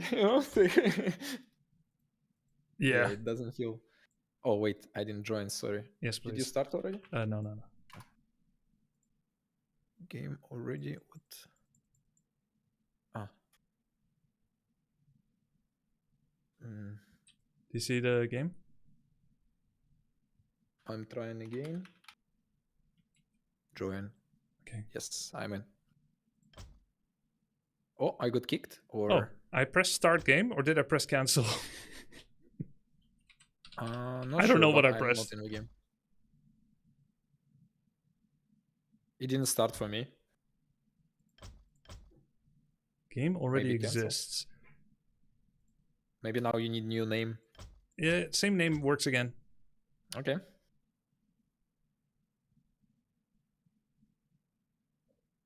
All right. How do I jump up server? How do I jump up server? Observer. I see. Yes. Sorry. And I'll make. Okay, cool. All right. Now it's drama. Very interesting what Sunglitter's gonna do now. Is she gonna do the same idea, or is she gonna switch a little bit? Does she have more than one idea against Power Rifle? I feel like this strategy might work every time. Honestly. I think if you are on top of the macro and you actually make non-stop footmen with defend upgrade, you have so many footmen. The problem is Militia. Militia will be matching you in power, so that when you start walking up with those footmen, and you have to break through the Militia once. After all the lumber peasants have died, it gets easier. But once you have to break through. The rifles are not a problem, but the militia potentially are. So that's where the big problem is going to be. And it's interesting if Guzo is used to use his militia a lot, because, for example, for me, it was very hard to get to the point where I'm using my militia a lot. At first, I would use like 2-3 of them, even if I'm getting attacked. Then more and more and more, and then it's like now I am ready to use like all militia if I have forest. Like I'm looking at lumber. Okay, I have lumber. I can use all my militia. I don't care. Oh yeah, yeah, So exactly. It took me some time to adapt to that. So I don't know if Guzu is using his militia a lot since he's playing power rifle. He's probably mostly fighting with that, right? Aggressively or somewhere or, Yes. or whatever. So this strategy might catch him off guard. Yeah, true. And you're kind of hesitant to use them too much, militia, because it's gonna cost you lumber, which will cost you tech time, blood mage, long rifle, blacksmith upgrade. So there's a strong incentive not to use them, but you somehow kind of want to scale it against the need. So the stronger attack that's coming, the more you should be willing to use militia to save yourself, right? Yep. Like the idea usually against militia is that you poke the militia and then you trying to kite it back, so we waste time, right? Like, Yes. So damage economy, like lumber, whatsoever. Like, and after they come back, you go again. Like that's usually the idea. But when I play against it, my brain goes off and I just fight militia to death.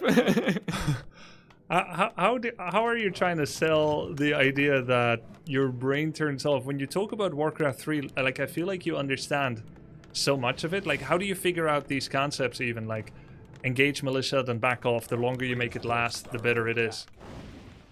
I don't know, just naturally this come to my mind, like that's it like this. A lot of things from Dota actually transition in Warcraft 3. A lot of things. For example, attack is the best defense. If I'm pressuring my enemy, he's not pressuring me. Like I can just dance around near his base. It's like the same in Dota, for example. If you're fighting in Dota, you want to fight next to enemy territory or enemy objectives. Why? Because if you lose a fight, there is so long for him to come to your objectives. Yep. Like he need to run entire map to your objectives. And same logic here. Like if you fight next to enemy base, even if you're losing a fight, like you still have chances, because if you fight next to your base and you lose a fight, it's GG, right? Yeah, it's super interesting. I discovered the same thing in Heroes of the Storm. Like, even though you're fighting near the enemy base, means they have slightly more minions, and in RTS, they have slightly more reinforcements. So it feels riskier, and you're incentivized instinctively to go back home because you're scared, because you're maybe weaker. But by, like you said, by taking up space near the enemy base, any victory immediately gets you building kills. Whereas any victory by them, well, they have to walk across the map, minus 40 seconds.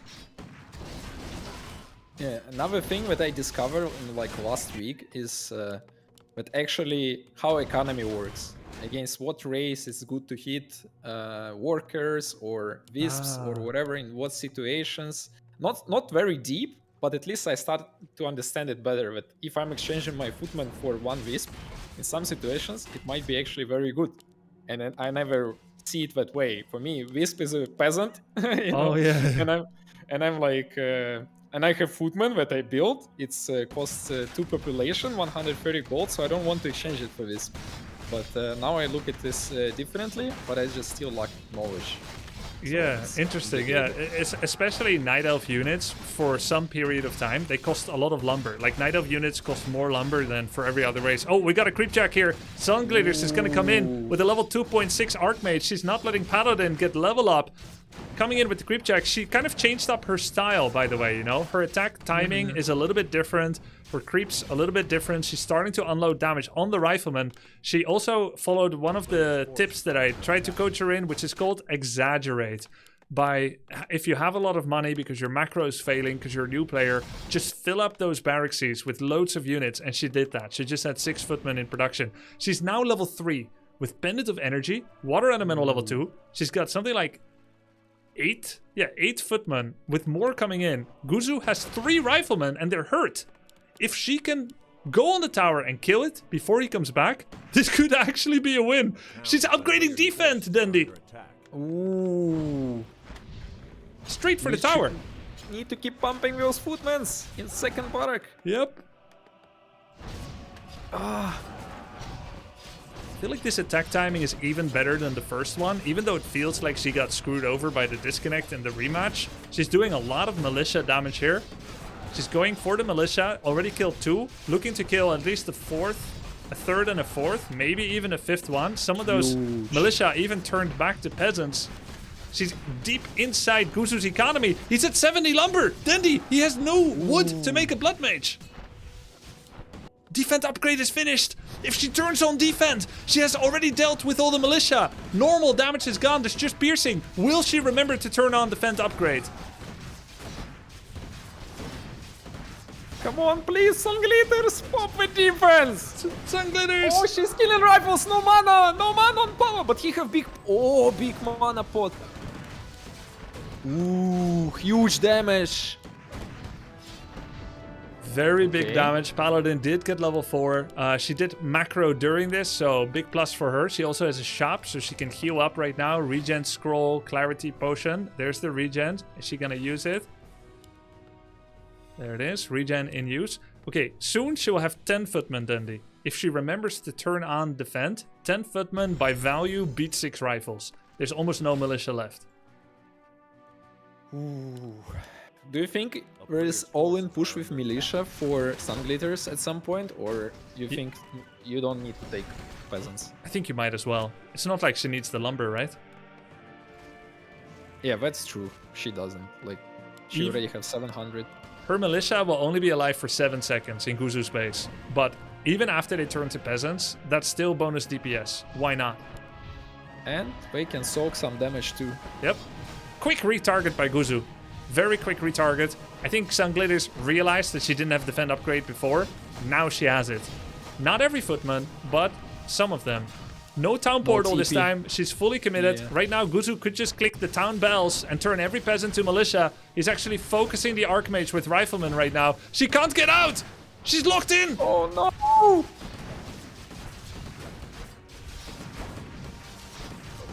She can't get out with her Archmage. Locked in. Guzu slaughtering that Archmage.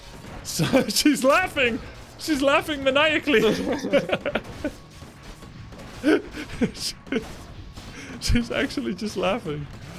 Archmage goes down, Blood Mage comes in, Guzu power builds a farm, he has no lumber. Kind of a spiritual victory for Sun Glitters, don't you think? Yeah, looks like it. Looks like it. I mean, she feels confidence, I think. More and more. Footman still producing, Archmage is being remade, she's running in Footman as much as she can, killed a couple of rifles. Lost most of her army. Guzu has held level 5 Paladin. Would you go Devotion or Holy Light here? Probably Devotion. Yeah, no point to go 3 levels in the Holy Light, right? Because your unit's not getting that low. Yep. You don't have big units. Yep. Like, none of his units even have 600 life. Even the hero level 1. So the extra armor would probably be a plus. Ay, ay, ay. Big Makrura. Snapper.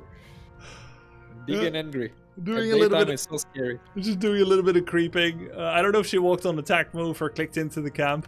Maybe she was trying to deny Guzu the perfect farm angle. So she pulled the creeps away, knowing Guzu would come here soon. Yeah, a lot of like last few days I also like learned a lot of like pulling things on neutral creeps. Ah, That's pretty cool. When you move them away, when you maybe surround one guy or doing something like this. Oh, yeah. And how do you discover them? These mechanics? Foggy helped me on the coaching. He showed me how to pull golems with like a mechanic golems. Right? And every map that have golems, you kind of can do it, which is cool. You pull them, they go home, and they won't cast any spells. Yeah, very OP. Some cheat mechanic. Yeah, kind of a shield. Kind of an exploit. Yeah, it doesn't have defend upgrade on right now. Flame Strike coming in on 3 footmen. Defend upgrade is on for 1 footman. Just 1. This one right here will be last to die. Militia time? Wait, where is all militia? Wait, where are her militia? She's expanding. Expo time. She's expanding. Of mine. She's cold-blooded, man. Give her another couple of weeks and she will be #1 favorite for sure. This is crazy. Expanding on Guzu's location. He'll never find it. I remember, like, maybe 20 years Oh, I was watching Moon on Night Elf, like hiding his bases some, like in a lot of places. Something Oh, like this. yeah. My memory is very short on that. Yeah, Moon But definitely Moon one of found the everywhere. biggest in the game. Just basically, he would make an expansion and not defend it. If you find it, you whack them all, but then he would make more expansion. So you're spending all your time. Oh, GG, Sunkleaders calls it. GG. 1-0 for Guzu. GG, well played. Honestly, very well played by both. It was always going to be an uphill battle for Sunglitters since she has less MMR, less strategy game experience. Good effort by her. Okay, what is the second map going to be? Very close and commendable. And she looked very cute on the camera, by the way. Yeah, it's nice camera. I'm also getting some reports that my YouTube stream is not doing so well. There's literally nothing I can do about it. I don't know why it's happening. Of course, it's happening on tournament day, not on another. I can't do anything about it. Sorry for the YouTubers. Gonna have to watch on Twitch. Game 2, Hammerfall. Okay.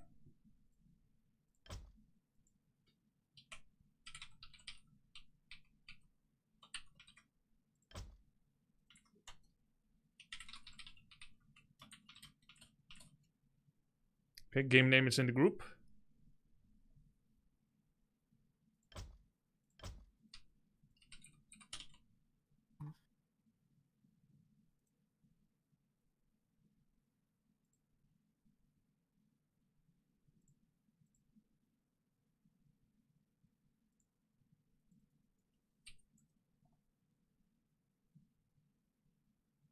Okay, still need Dandy and Sunglitters. I'm in. Nice, welcome. Switching to observers. Let's go. Yeah, Dude, this game. So fun. I think it is winnable, especially if you were able to get Archmage level 3 early, conserve a little bit of mana on creeping, and then you probably also bring Militia, because you literally don't need Lumber anymore. And then Militia. You summon 2 water elementals, try to quickly take down the tower. I think it's cool that she killed peasants, but if she took down the tower first, then dealt with the peasants, then turn on defense upgrade, I think she's really in a winning position there. She's maybe gonna rewatch this and say, "Why am I so stupid?" And if she had turned on defense, maybe she wins there already. But it was very well done. Yeah, close game. Was fun to watch. I really liked this battle, and it's actually very ballsy, I would say. You know, like just going all in, attacking your enemy on the base, not being afraid of anything and stuff like this is pretty cool. Yeah, most people start afraid in RTS. They just like to defend, and they're afraid to go to the other player. But it's the best way to learn, isn't it? Yep. Best defense is attack. If she don't attack, she will get attacked, and then it's more scary. Quickly swap their cameras around. Okay, cool. Here we go. Guzu in the top left. We have the overlay blue. We have Guzu in the overlay on blue and on the right. Unfortunately, there's no swap button.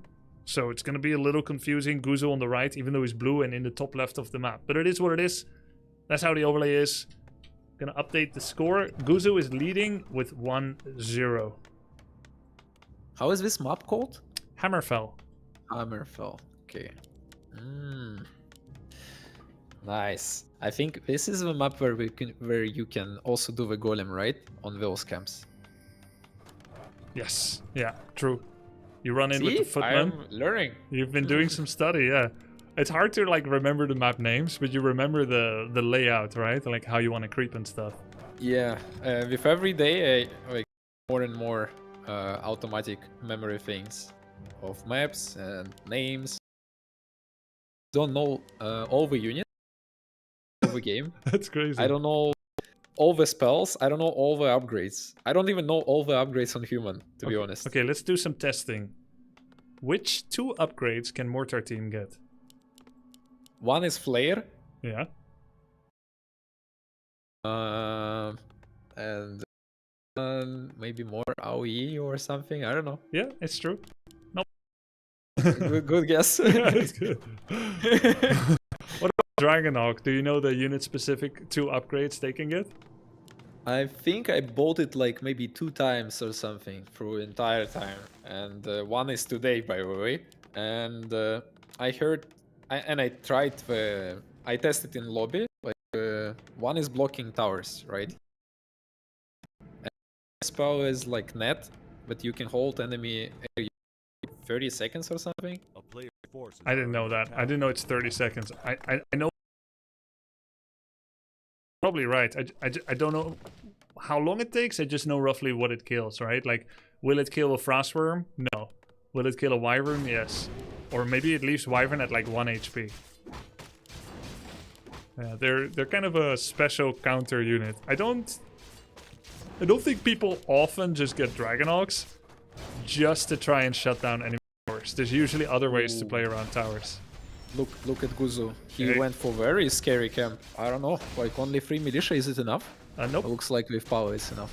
You should, yeah. I mean, it is enough. You know, Guzu pretty much loses a militia every single game to creeps. And normally, like, even back in 2003, everybody knew that you should never lose any units to creeps. It's like just a Warcraft 3 knowledge thing. Like, losing your hero to farm Dota jungle is also not generally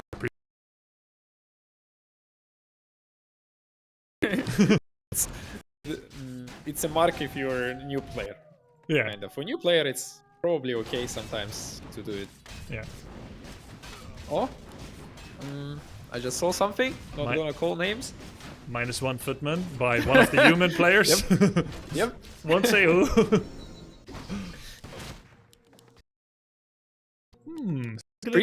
Pretty good camp to farm. Yeah. Yeah, it's kind of out of the way. You're slightly less likely to get creepjacked. There's no poison like this crazy Hydra here.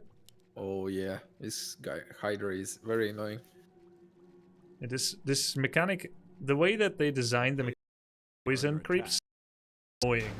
It is, and then it also slows units. So this is actually a very dangerous camp to get creepjacked on, because whoever runs first, unit.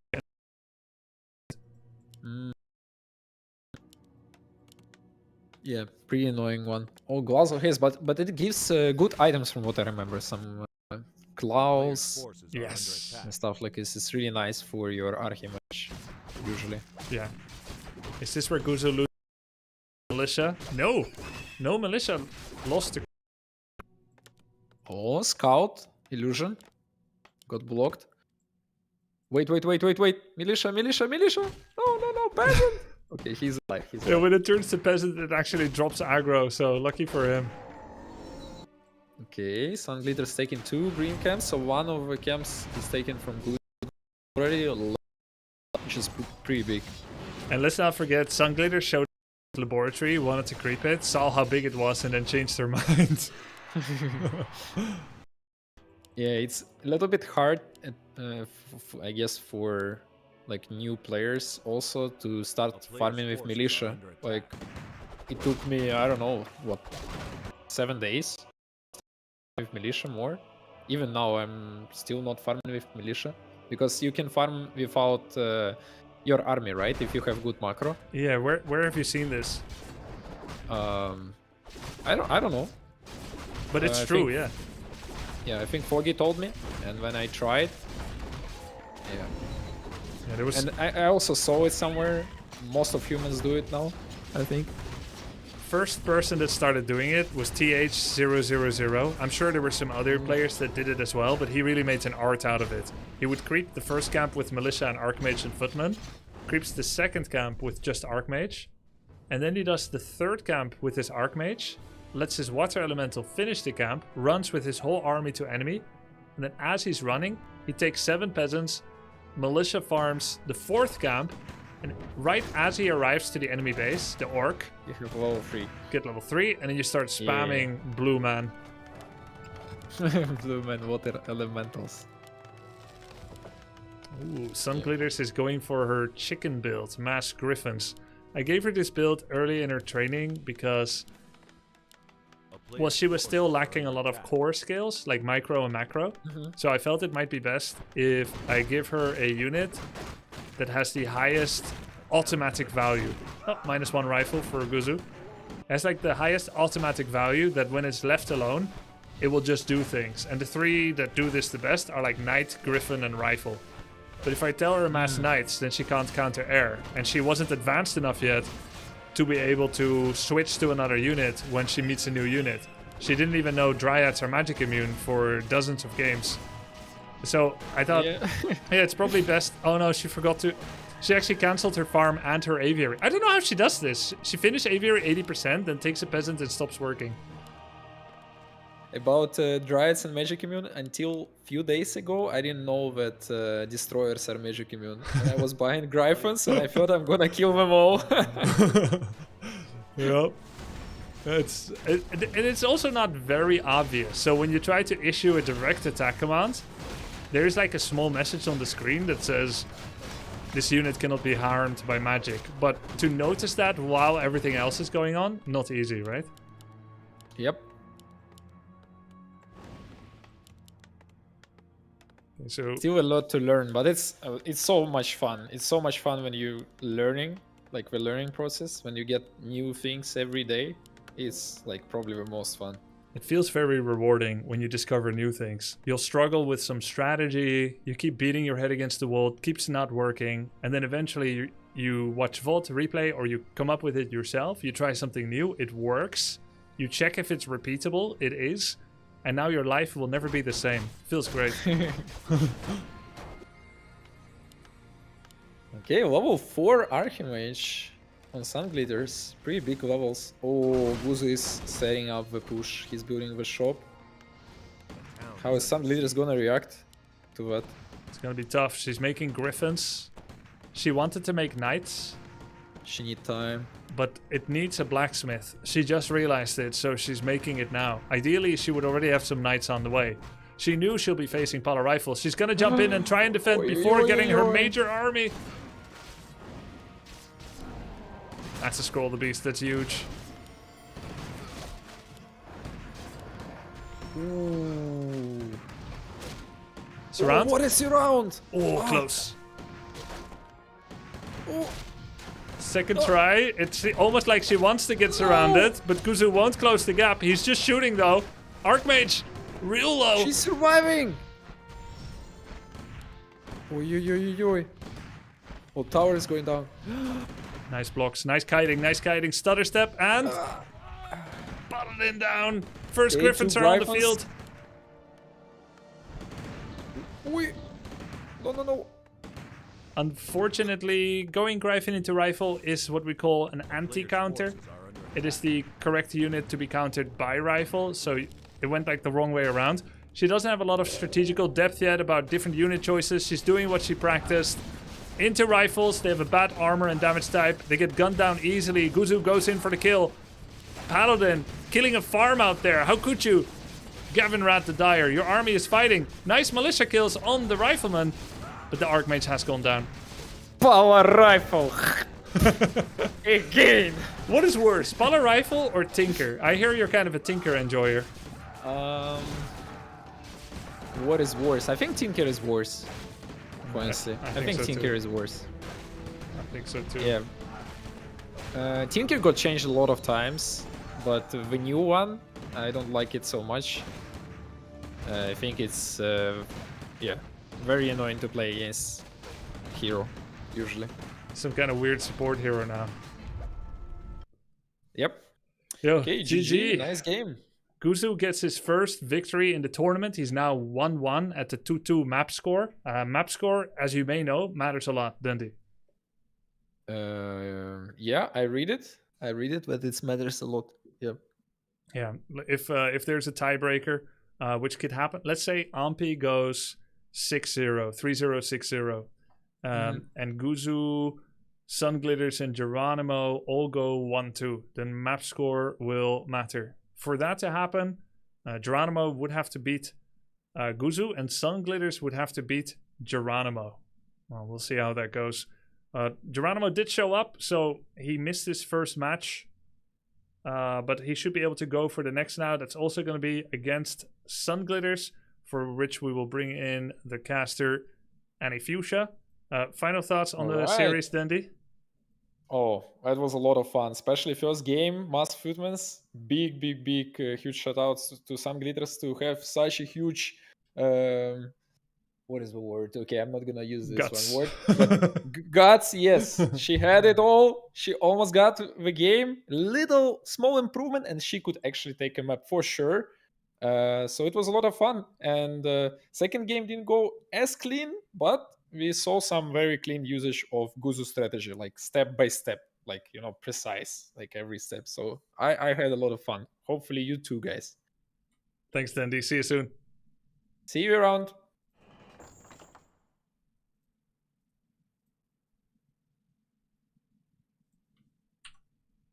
Okay. Let me do a...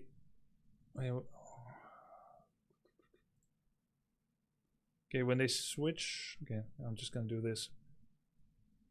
I'll take a quick chat with Sunglitters before the next match.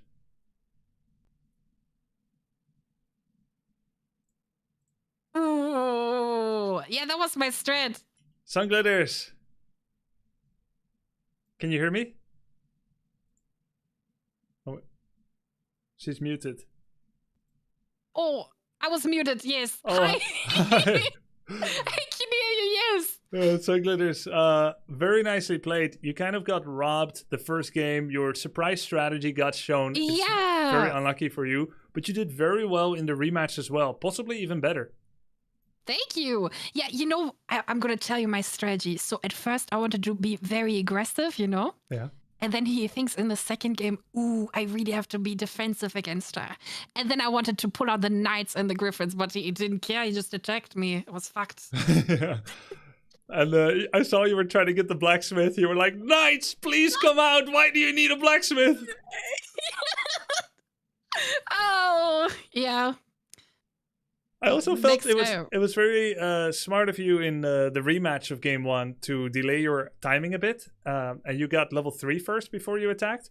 You had a really nice creep jack finding him. And then you went for the peasants immediately. You even had defend upgrade this time. You killed many peasants, which are the biggest threats on your footman. And then if you had turned on defend, I think maybe you actually win that game.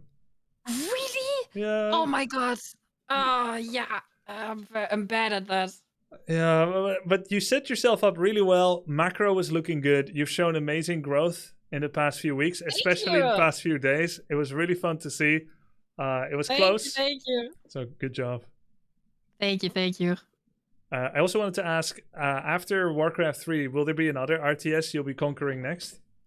RTS? Oh, like StarCraft? Yeah, StarCraft 1, StarCraft 2. I don't know.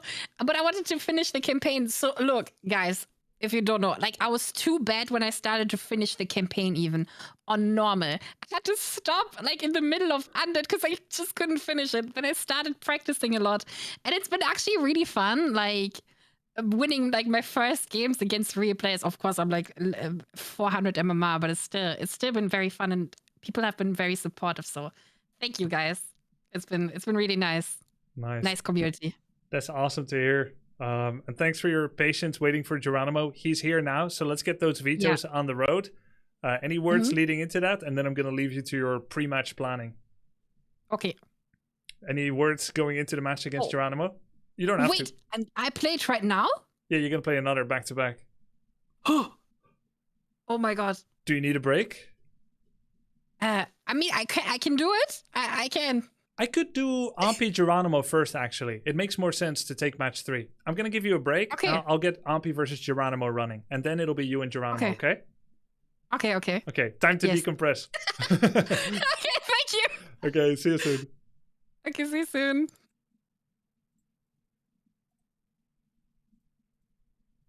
We're going to give her a break. Yeah. All right, let's. I'm gonna go host that lobby.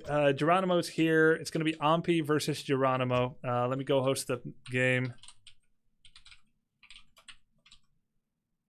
Maybe I should make Geronimo play all 3 matches in a row to punish him for being late. I feel like that kind of makes sense, actually. Don't you guys agree? Yep. Cool. I have to remake because I forgot my game name. You ready, Amp? Did you guys do Vito? Okay, he's deafened. He agrees. Wait, who's casting this one with me? Tyler1. Tyler1. Let's see if he's available. Yes. Okay. So we're going to bring in Tyler as a caster. Going to host this lobby.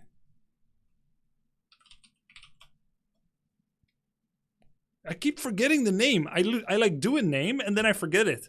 Holy shit, man.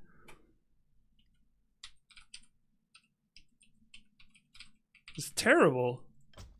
It's like the 3rd time in a row. Jesus. Because I'm doing like an abbreviation of their names and then a random numerical sequence. And then I forgot how I abbreviated their name. Jeez. What's up? What's up? Tyler. How are you doing? I'm great, actually. Watching these guys' games, honestly, out of everybody I've seen play, out of the three contestants, I beat them all. I will say, though, Ampi looks a bit disgusting. That guy's a cold-blooded killer, by the way. Jesus. He came prepared. Yes. He looks so clean. He does. Yeah. It's sometimes hard to remember when you're watching him that he's not like some 2K MMR player. But then he also makes mistakes. Yeah. Okay, so how am I doing this camera thingy? Do you have virtual camera set up? Yes, I do. Okay, if you could share that, then I'll crop it. I just need to like settle the vetoes, get everyone into the game. So I'll be like mute for a few seconds, and then I'll just put up your camera on screen. Thanks. Okay. Geronimo. Get him into the lobby.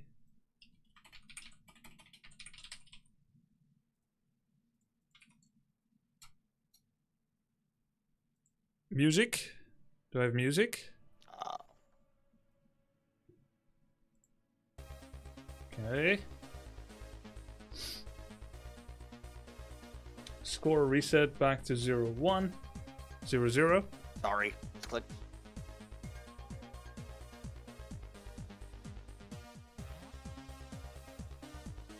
Where the hell is he?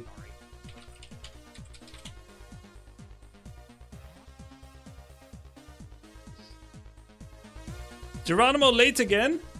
I'm actually thinking of starting him at 0-1 if he's late again. His Warcraft 3 Champions is updating. Okay.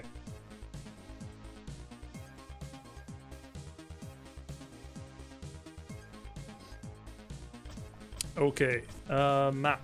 What is the map?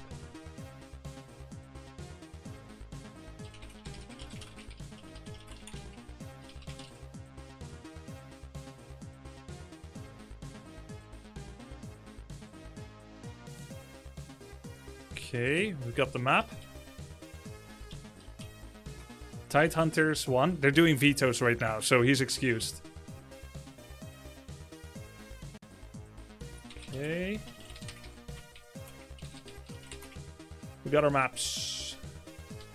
1, Tide Hunters. 2, War Hill. 3, Melting Valley. Guys, War Hill is a really big new map. It has boats, by the way. It's the only map in the pool with boats. Check this out. This is a crazy map. I haven't seen any of the players make use of it yet. Do you see this right here? This house here in the bottom right? All right. This is a shipyard. You can buy boats there, but more about that later. Just need to go set up the cams. Geronimo doesn't have his cam set up yet.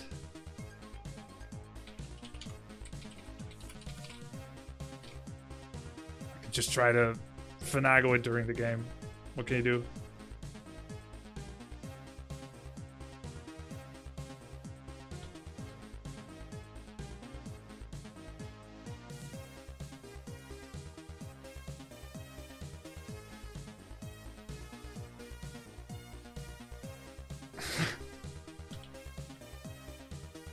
Okay, he's joining.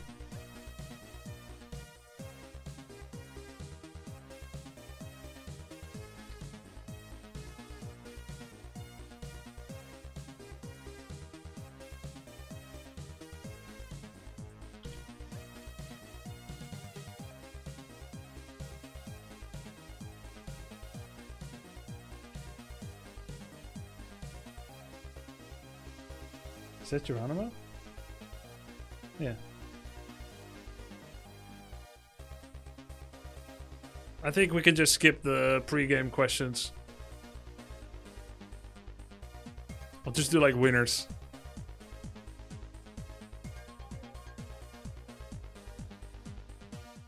Place Tyler next to you. It's gonna cover the minimap if I do. There's no space. I could put him here, but then there's no chat. I could do this. I think that's fine. There'll be very little chat.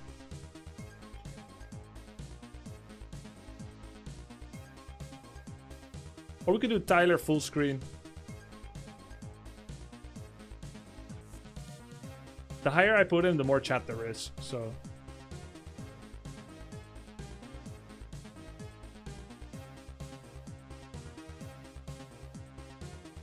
On your forehead. Can't hear Tyler. I know, guys. I'm setting up the production. I'm trying to get the cam to work in Discord. I have set it up for scene, but I think it's picking up my entire thing. Click the... I gave an instruction. Everyone else figured it out. Click the gears next to virtual cam on OBS and choose a different...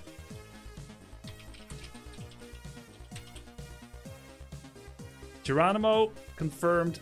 Not prepared. Oh, what the hell? Okay, have to rehost. Oh.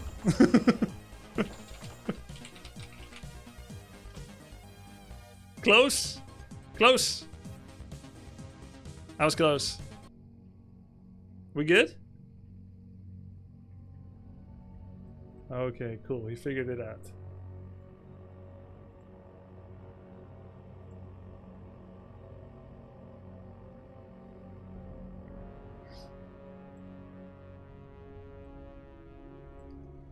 Okay, same game name, guys. All ready for my end. We got the cams, we got the lobby. Just need Geronimo into the game. Same game name as before. All right. Excited to watch this one. I have Geronimo as a sleeper agent, by the way. Dude, he's really good. He also grinded quite a few games, but I feel like he didn't grind as much as he should, considering his win rate. Like he You think he's better than what his MMR says? He just needed to play more. Yes, exactly. But it's not like he didn't play a lot. Like he played a decent amount of games. He just didn't have time to adapt. Maybe he could have played more, studied more. Yeah, I think so. I don't know. I was watching Oppie stream and he said that he hates Night Elf versus Night Elf Mirror. But then I was like, who likes mirror matchups, to be honest? Mostly no one. Like nobody ever likes it. So just picking the map. Just try to get this started. Wrong map? Yep. Cool, we got it. Yeah, most people don't like mirror matchups. It's actually a reason sometimes for people to pick another race just so they don't have to play the most popular one. Here we go. Cool. Here we go. Let's get into the game. Showtime, baby! This is pretty much the deciding match of this bracket right here. You think Geronimo so? has to pull off an upset right here to probably go next round. Yeah, true. Yeah, he needs to win this. Wait, can he not? He hasn't played against Guzu yet. If he beats Guzu, can he not get second place? Oh, he can. You're right. Oh, you're right, actually. Yeah. Trolling. If he wins here, you could have an interesting three-way tie, or maybe he even takes first in the group. Like, Geronimo's MMR suggests this will be an uphill battle, but he looks really strong sometimes. Like, the first time I saw him play, I thought, oh, he's gonna be like 1k, 1.2k instantly. But then he tanked low. There's like two different Geronimos. He said when he first started playing, he was very sleep deprived. He had a really big win streak, and he screwed up his MMR. And then other days, he's like winning 10 in a row.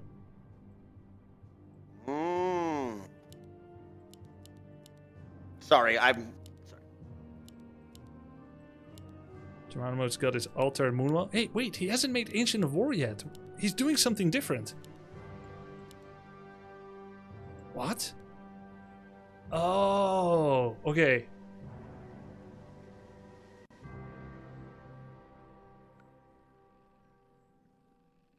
I'll just mute for a bit to Tyler. He's probably fixing something with his stream. It's all good. So, Geronimo is doing Priestess of the Moon first. This is actually an old 2002 build that was the meta in Night Elf Mirror.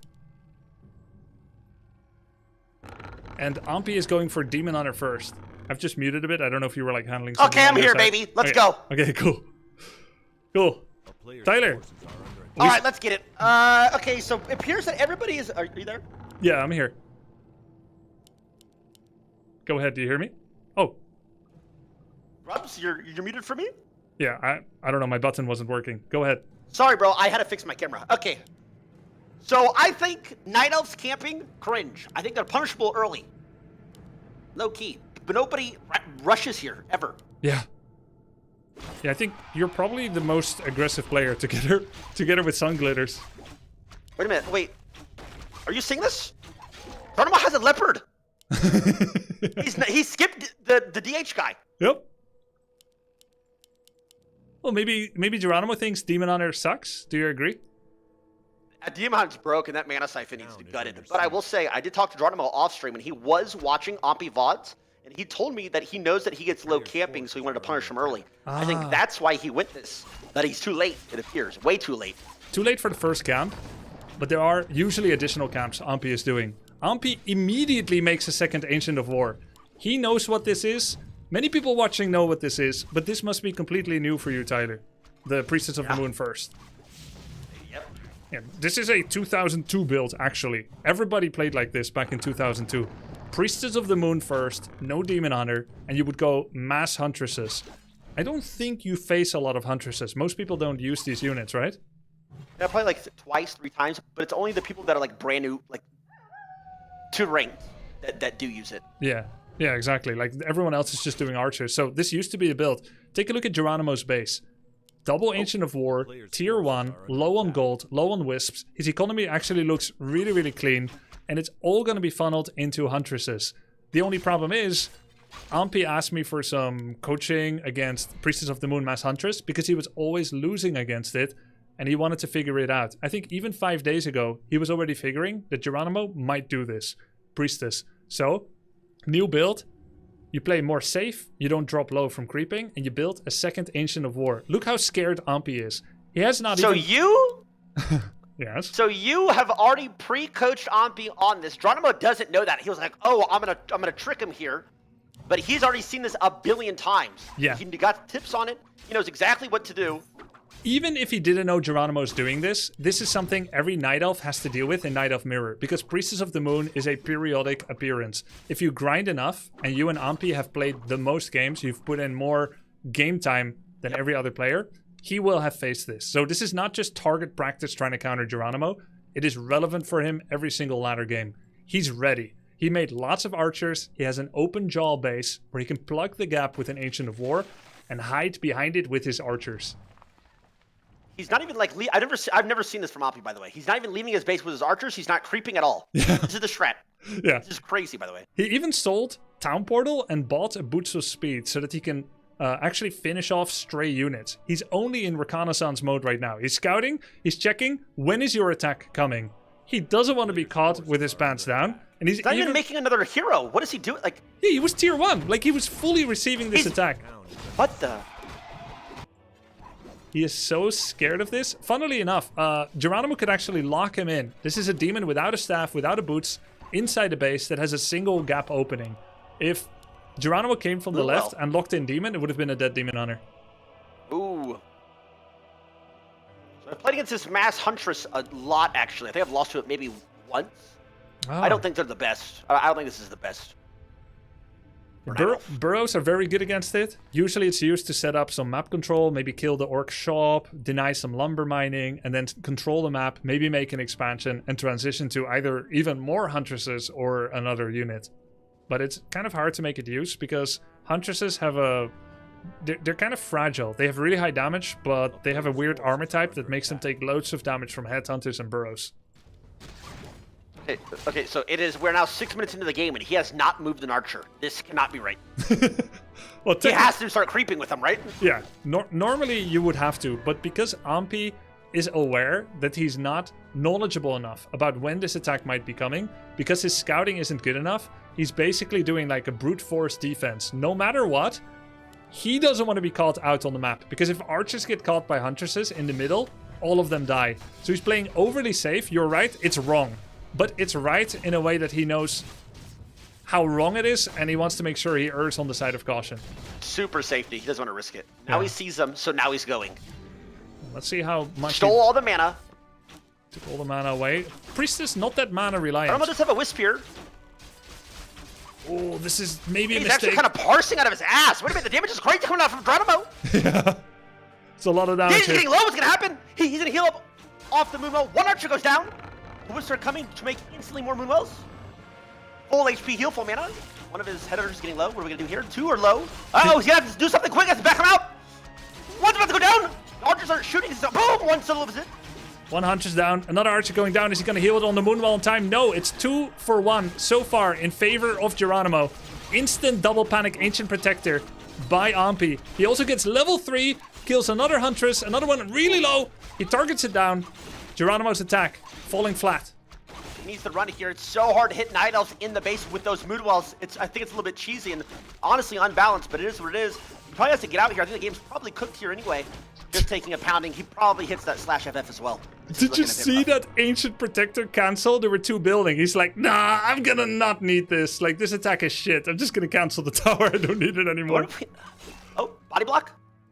Body block. Body block, Geronimo. Block it. Oh, good. It's a 29 mana burn. He's creeping. 5-head. He's playing for an item spike. More Huntress is going down. Geronimo runs home, tries to heal from his own Moonwells, but his army is in shambles. Another Huntress goes down to archers.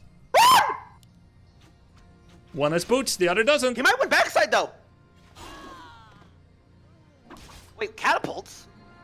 Wait. Catapults is very ambitious here. Normally you get... Did he forget to cancel those after he failed? I think so. He should have cancelled those. When he did that attack against the 2 Ancients of War, if he had just backed off instantly and said, I'll wait until these catapults arrive, I'll take down those 2 Ancients of War with the glaive, and I'll wait until you come out with your archers again, that could have worked. The way he tried to push the issue so hard while Ampi was in an amazing defensive position, that was inexperience. That was like just way too impatient by Geronimo. Yeah, I agree. I think, though, if he were to watch this and redo it, he'd be like, oh shit, crap, I should have waited for that so-and-so. So maybe if he realizes it for next game and he tries the same strat again, I think Ampi might realize he played a little bit too safe. Anyway, this guy's out. Lilia's out. I don't know what I forget his name, Dryad or whatever. The Keeper of the Grove. Did you say Lily? Lilia is what we call it in League. A little deer, like a little centaur or whatever. Okay. He's fighting without his champ. I've never seen this before either. Oh, he's creep blocked himself. Why is he fighting without his champ? I don't know. I have no idea. I've never seen any player above 200 rating do this. This is crazy. He thought about running and doing something smart. He turns around, runs back in. Oh. What is he doing? Runs that one into him, actually. Not running. Is he... Can we check his camera? Is he still on his keyboard? Still there. He's actually got... No, he's not. He had one hand in the air, one hand on the keyboard. I was about to say. Whew. I could see that working out. I would say that first attack actually wasn't as far off as you would think. Yeah. I thought it was not going to work at all, to be honest. Yeah, sometimes it's not about micro, but it's about like decisions. He's got the army of huntresses. He just would need more patience. It's okay if he keeps making huntresses and then just goes later. Like, it's not that timing related, Warcraft 3 timings. It's not like, oh, I got critical number of hunters, I have to win now or I can't win at all. If he backs off, gets 55, 50 pop, heal scroll protection, waits until Ampi is out of position. Because Ampi, he camped in his base for like 4 minutes. You saw that. And then he went out and that was an opportunity. He had to wait for that again. Yep, that's what I was not expecting. I mean, to be fair, though, that was a research tactic by Ampi. He's well prepared. Geronimo, I don't know if Geronimo has been preparing that, or maybe he was just like, okay, on game day. Kind of like in our show match when I was like, okay, I'm going to try something different against you. And I was like, fuck it, I should have stayed with my OG strat. I wonder if Geronimo didn't just do it like that. Yep. Oppie, I'm not gonna lie, Oppie kind of has researched every single thing about everybody in this, I feel like. This might mean a little bit more to him than everybody but me. I'm not gonna lie. You think you and him are the most motivated to go all the way? Yes, absolutely. I think the others are low-key taking it a little bit for fun. I'm not lying. I have my reputation on the line as being the greatest goddamn gift to this planet that anybody has ever seen, right? And honestly, Oppie probably needs the money. So, I said what I said. Okay. Yeah, no, I mean, your game count shows it. You guys showed up every day playing 10, 12 hours a day. I think he had a 16-hour day. Oh, Oppie had a couple at the start. I think your average game count per day from the beginning of measuring was 17 games, 17, 18 games. Ampi is like 18, 19. Some of the players have Yeah, 9. sweet, bro. I have a daughter, and what? So what? I would have, in my prime, I would have tripled that, by the way. Grubby, in my prime, I was doing 20-hour league days every single day, by the way. How? Because I'm a freak. My drive to improve, my drive to improve and prove people wrong is crazy, by the way. I didn't get it, honestly. You're working out. Yep. Boyfriend. I only do like father? 20-minute workouts nowadays, by the way, because I have a daughter. But you can Not like maintain. I'm sweating. Same game name, by the way. Oh, It's crazy. I think my longest practice days, I get 45 to 50 games in. Like 14-hour days. But 20 hours? Like, how do you do without sleep? I do sleep for 4 hours. That's crazy. Okay, it wasn't 20 hours every single day. It was like 16 hours. 16 to 18 hours a day. Lived for an hour in my prime. Hour and a half. I think that's crazy. Very hard work ethic. How old are you? If I 30 may ask, respectfully speaking. 38. 30 exactly? 30. Oh, God! Damn! Brother. Oh, we're starting. I was in my final 2 years of high school when I started competing. Like, I knew what I wanted to do with my life when I had a 2-week vacation from school and I finally had time to grind all day. Instead of playing only after school, half an hour in between school and half an hour before school, I was able to take 2 weeks off and just grind. I immediately won a $10,000 tournament back in 2003 with the Christmas holidays. Then I thought, if I can do this with just 2 weeks of practice, imagine what I could do if I take a whole year off and don't go to university. So I parlayed with my parents. I said, what if I take a year off and I go pro gaming? My dad said, I don't think it's a good idea. Once you start this business thing, this work, this pro gaming, whatever, you're never going to want to go back to university again. I said, I will, Dad. Really, I will. He said, okay. And then I never went back. He's Wait, right. so did your friend group in high school play? Or were you just like a solo nerd, respectfully? Nerd. I would say there were a lot of nerds in my class. They played very, very casually, but not like me. And they were not really aware of what I was doing either. Like sometimes I would win like a €100 tournament back in 2003, and then I would like treat them to some French fries and a burger at school during lunch. And that's about the extent to which they knew. Sometimes we'd go out drinking. And they wanted you for money. It's GG, Grubby. They did, bro. A young kid with money. It's okay. You're right. I mean, it is what it is. It's okay. Okay, so looks like we got double scouting. They shake hands and walk past each other. Well, they can't hit each Standard other. opening for both. Wisps don't have attack, so that's all they can do, Yeah, right? I know. It's a handshake. Yeah. Same Yellow? opening. Geronimo's yellow this game. Yeah, okay. Wait, do I need to swap cameras? No, it's good. Okay. Yeah, Geronimo yellow. He's going for the same build. Priestess of the Moon at 160 lumber. Boom. Ancient of War. Hunter's Hole. It's gonna go for the same build. Only problem is, and you may have noticed this map is freaking large. Yes, I said it earlier today. I It's hate so this map big. as Orc. Yes, because you can't even touch like I was playing against human and I tried to reach there before the first camp. Not even close. Yeah, ridiculous. I played against a Night Elf yesterday on this map.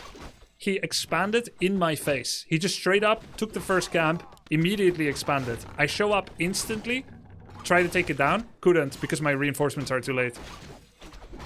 So that's actually gonna fuck Geronimo's little strat here because he's going for this little. He's way earlier than last game, but it's not gonna be early enough. That camp's already gone.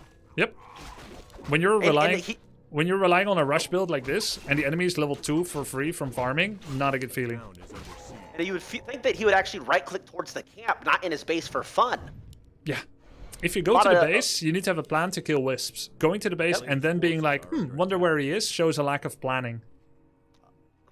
You're absolutely correct, and a lack of thought. Yep. When I was a newbie myself, I used to do that all the time. But as a more novice/advanced player nowadays, I always aim for the camps.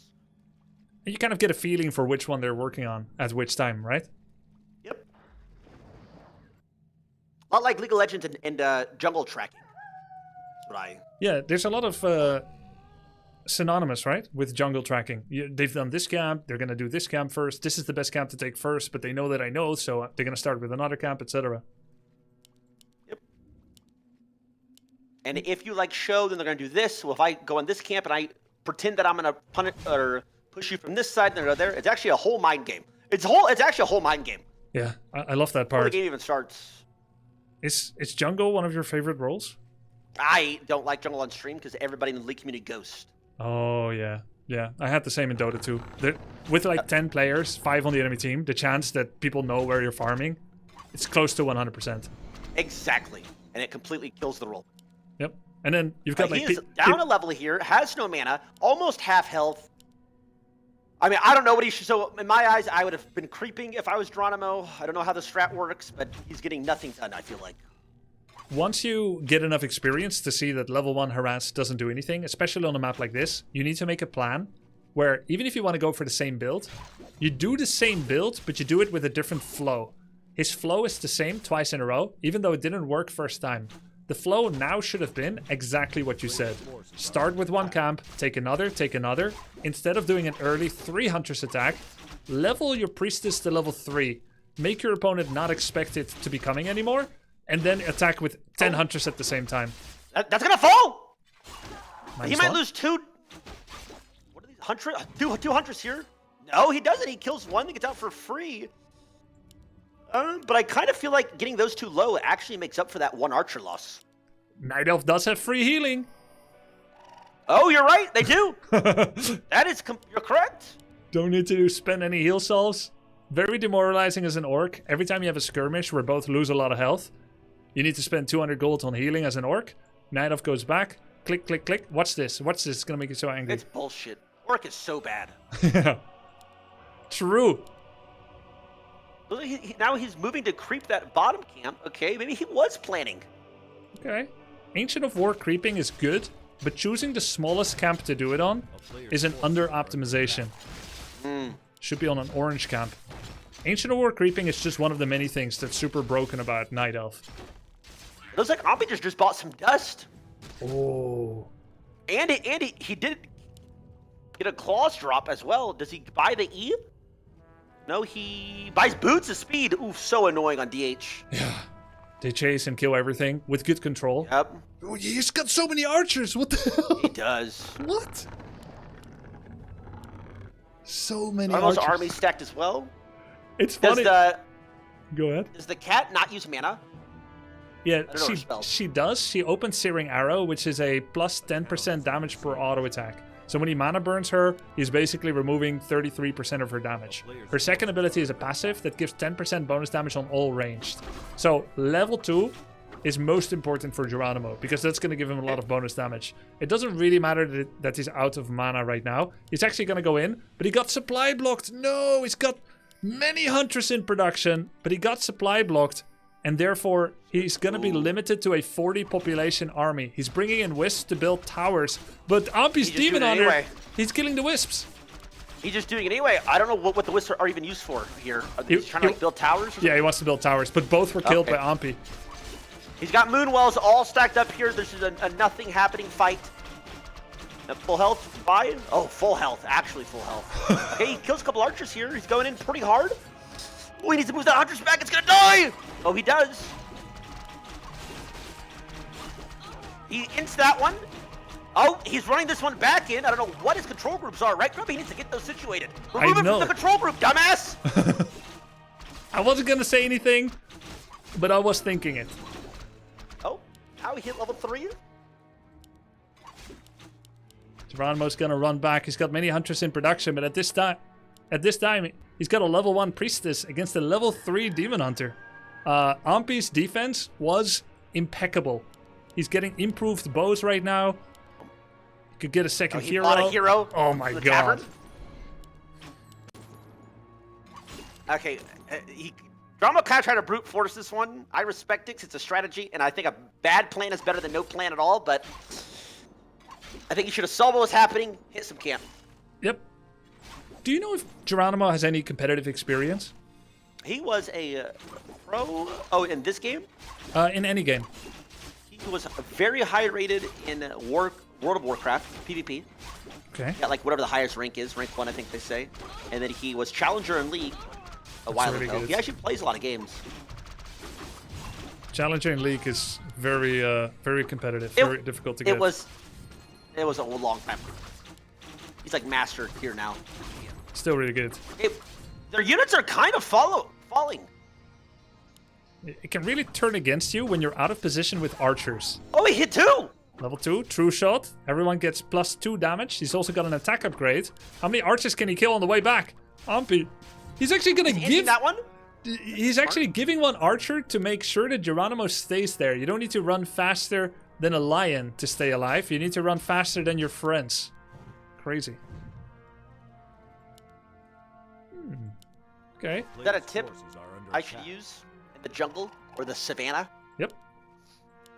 Every man for themselves? Just run with me. You'll survive. I hate when DH does this stupid shit right here. The mana burn. This stuff right here is so annoying. You know, this actually got It feels nerfed. like it should be illegal. Yeah, it feels really freaking annoying. It actually got nerfed, you know. It used to be -100, -200, -300.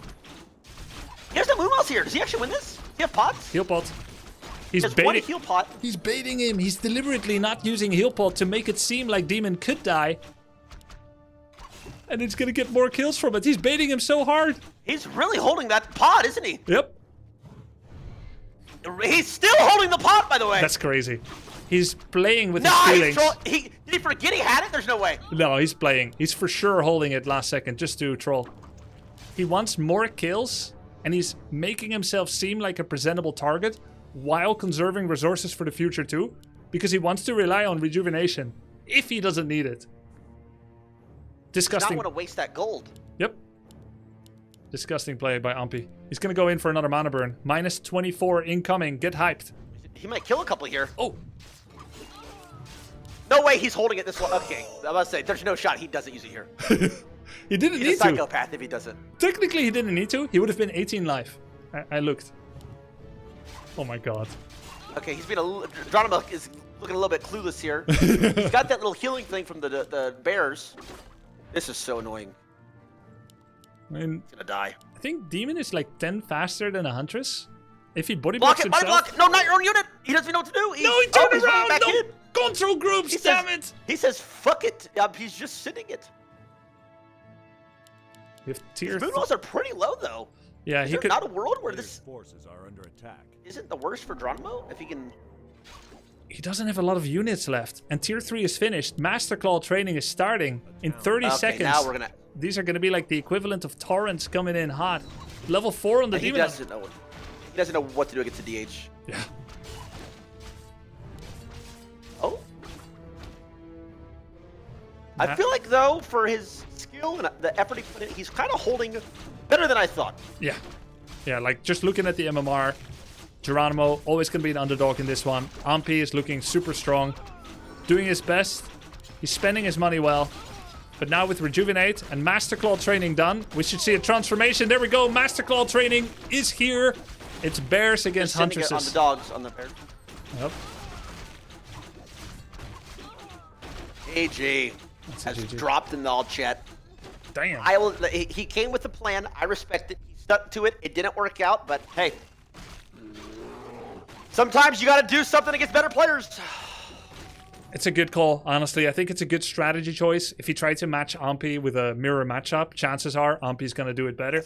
So, good effort. Geronimo, first match. He's going to go back-to-back. His next match will be against Sun Glitters.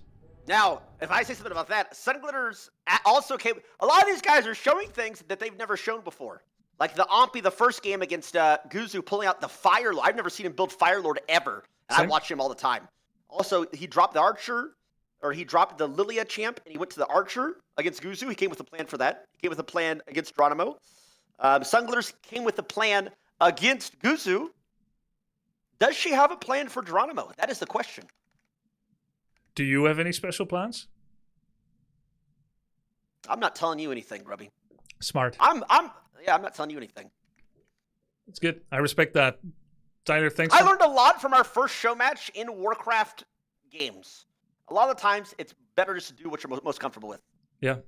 Yeah, for two reasons. One, you're most comfortable with it. And two, even if it doesn't work, you'll learn the most from it. Yep. I had the same in my first Warcraft competition. I was like, oh, nothing I prepared is going to be good enough. So I'll just do things I've never done before. Very common. Sucks. By the way, I need to say something too. You were right that sometimes I don't know what it's like in lower MMR. I thought I did. I watched a lot of Bronze League heroes. The game is actually so hard, and it's easy to forget how many decades and years and months of practice you've done. When you see people play, you think like the gap isn't that big. There should have probably been bigger handicaps in our show match. I genuinely thought I was going to lose a couple of games there. Genuine. It was sincere, but it was diluted. I didn't know. Yes. That was like you were fighting for that 60 seconds to 45-second head start. It should have been I was like, 2 you minutes. could have given. You expect them to know a lot more than they do, but just because you've been playing for so long, it's like literally ingrained in your. Not just like it's literally your life. By the way, you like consume it for 20+ years. Yeah. So it's like you breathe it, you eat it, so you forget. But no, it's all good, bro. I am also. I get a little bit pissy about some things as well. I watched it back, some of it, and I was also not perfect coach for you. But I'm happy to see that it has been gelling well with you and Knopf. Hasn't Bro, it? low key, no offense to you. I'm not, again, I say that and I always offend somebody. But bro, I think it's because my brain like relates more with him because he's bald. Yeah. I have a buzz cut most of the time. Yeah. You know what I mean? I actually told him. I said, he was like, do you think Tyler needs any? I said, just tell him you lift, you bold, you orc. Maybe you'll mesh better with him. Different people, different styles. If he's a better coach for you, I'm happy. I'm happy about that. It's been good seeing it. Nah, bro, you weren't a bad coach. It's just, Yeah. We both You're a have good coach, bro. Okay, you happy? You're not a bad coach. You're a good coach. we both have a big ego, but it's good to see. Mine's bigger though. Just saying. You reached the big peak MMR. Good luck in the tourney. Thanks for the cast. Talk to you soon. Yep. See you, Grubby. Peace. Peace. Okay, next match is gonna be Geronimo versus Sunglitters. Let's check if she's ready. Hi, Sunglitters. Hello. Are you ready for your match against Geronimo? No. Sounds great. Wait, you said no? I thought. No. Okay, well, you're gonna play anyway. Okay. Yippee. Any special strats? You don't have to say which ones. I would try something. Cause I played against him before and he completely destroyed me, by the way. So You played Geronimo? yeah, a few days ago. Oh, okay. Show match. Okay. We're all rooting for you. Thank you. Okay. Good luck. I'll move you over to the other channel. Okay,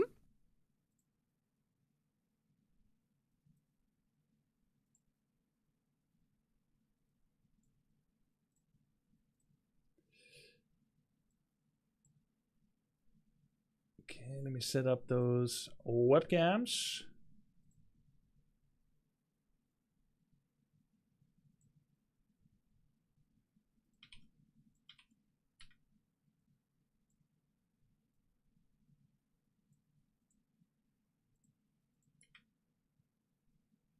Music.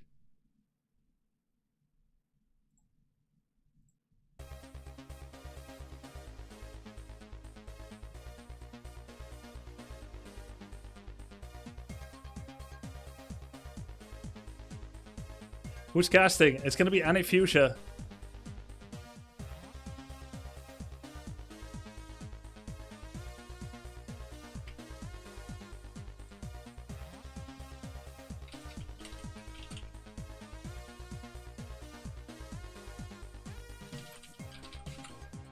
Didn't do winner's interview. Yeah, that's fine. I don't want to have any hard and fast rules about interviews, pre or post. If it feels good, I'll do it. Otherwise, I'll just skip it. Ampi seemed to be really in the zone. Not very talkative. I want to respect that. I know what it's like. I've been there before.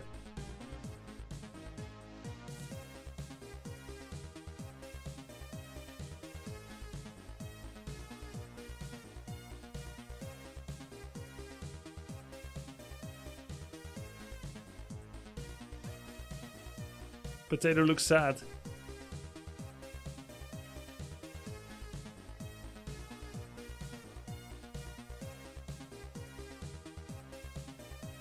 Okay.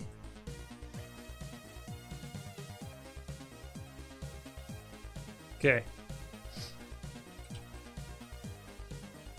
Let's see. What is the map?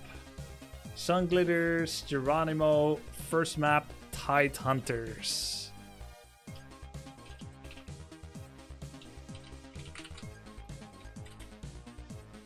Is this music from One Must Fall? Yeah, it is Moby Once. What's up, Mark?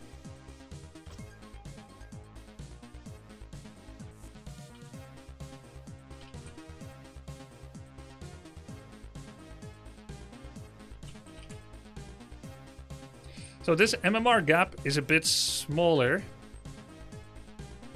Instead of facing someone 4 times her MMRs, he's only facing someone twice.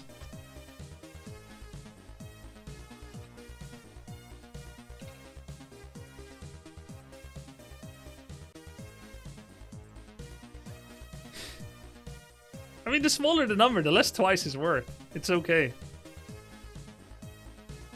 I might just not want to click ping equalizer at all. Because it can desync, apparently. What if I just give ping advantage to Sun Glitters? Would that be rigged? 137 against 33.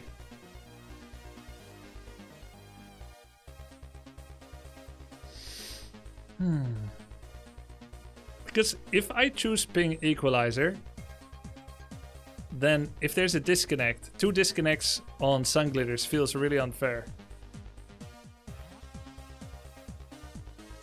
12. No delay. All right. I'm just gonna do it, and maybe nobody notices.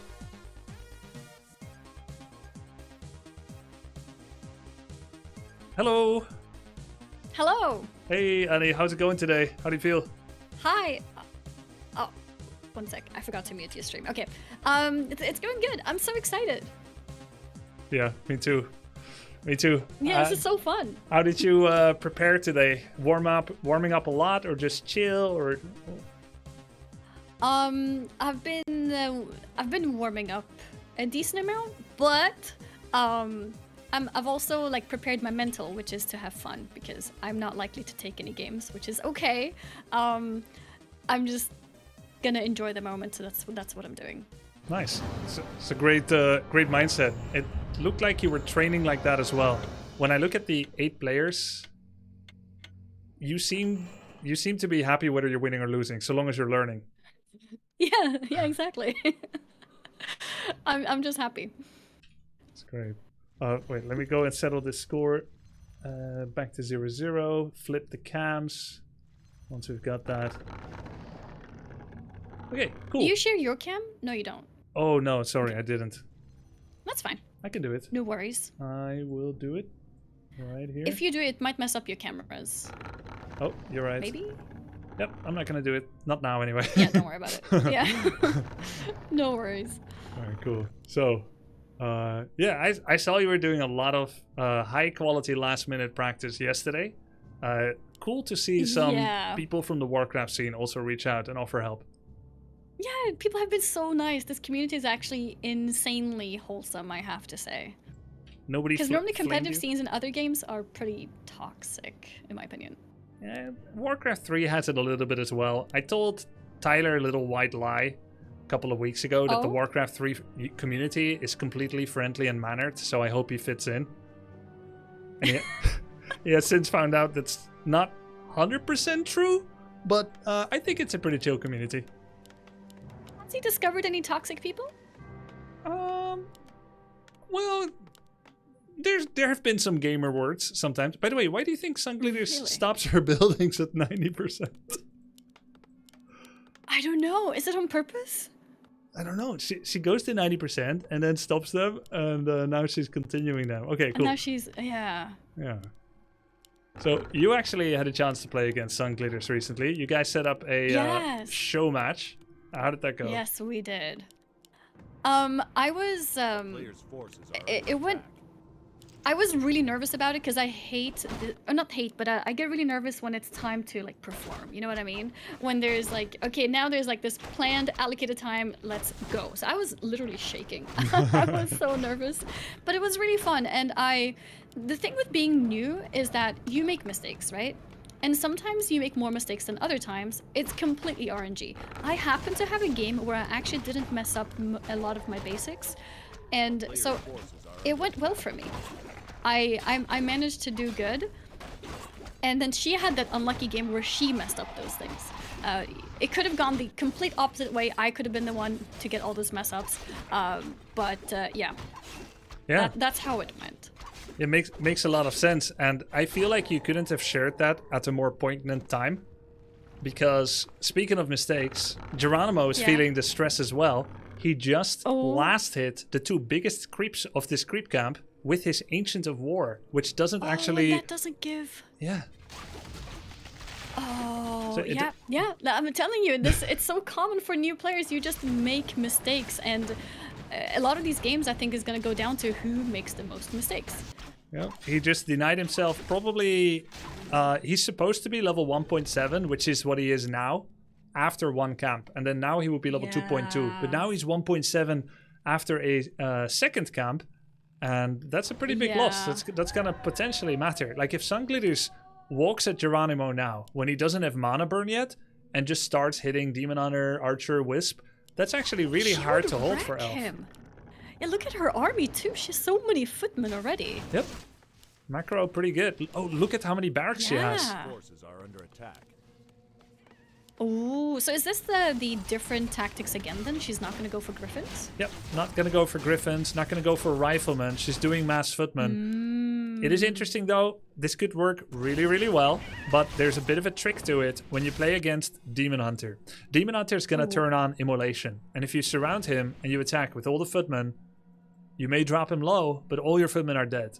Either Demon dies and he rebuys it from Tavern, or it heals on the Moonwells, and suddenly you don't have an army left. So you kind of want to play around with the Demon Hunter's Immolation. You go in, but then as he turns it on, you want to pull back some of your footmen. Let's see how it goes. Immolation. There it is. Immolation turns on. All the footmen are attacking the demon. Geronimo blinks first and actually goes away in this game of chicken. He could have stayed more, right? I think so. Get a bit more footman damage. Do they have done. defend yet? Yes. She forgot to use it one game before against Guzu. Yeah. So we'll have to see whether she turns it on here. It drops the damage taken by... What is it? Is it 30% damage taken or 50% from archers? Something like I think that. people said 50. Gonna go straight for an archer. Good target fire by Sunglitters. We'll be losing 2 footmen potentially to Immolation, but 1 for 1, not a bad trade. She's got a lot more units where that came from. She actually has so many footmen right now. Oh my god, she's pressuring him. She's even macroing during this, so there's a lot more footmen gonna be coming in. Geronimo was standing... Oh, she is. Geronimo was... Oh, Geronimo's attacking his own Hunter's Hole with archers! Oh my god. attack- He accidentally clicked that? Water Elemental level 2! Oh no, she didn't level up the Water Elemental before picking it, but she's focusing the Demon Hunter! Geronimo's She's gonna go got him. down! He's stuck! She kills the Demon Hunter! Oh, Annie, holy moly. no town portal, no heal potion. He had money for heal potion. He could have town portaled. He didn't. He choked. Sunglitters is overwhelming him with footmen. Geronimo has three archers left. This is crazy. Is this gonna be a win? Is it a win? She has so many footmen remaining. It looks very good right now. He has nothing. Sunglitters has 40 population against 17. Imagine if she pulls in what little peasants she has, additional militia. Imagine if she keeps macroing. She's killing all the wisps. Is Geronimo going to rehire his hero from the altar? He's not retraining his demon hunter. Now he is. Oh, now he did. She's killing every And look single at the map. wisp. She's got 4 footmen coming too. This is great. macro is It's insane. like a game of the lemmings, and they just keep coming. She just macroed again. She has under 100 gold. Her macro's insane. She's killing moonwells. Oh my god. Yeah, this is over. It's so This is 1-0 for Sunglitters. This is crazy. It's so crazy. It's so cool if she wins this. She has less than half MMR of Geronimo. If you asked a bot Yep. to calculate the win chance, it would be near 0%. But she's bucking the trend. She's overperforming over the expectation. Almost all the Huntress is moonwells down are too. dead. This is crazy.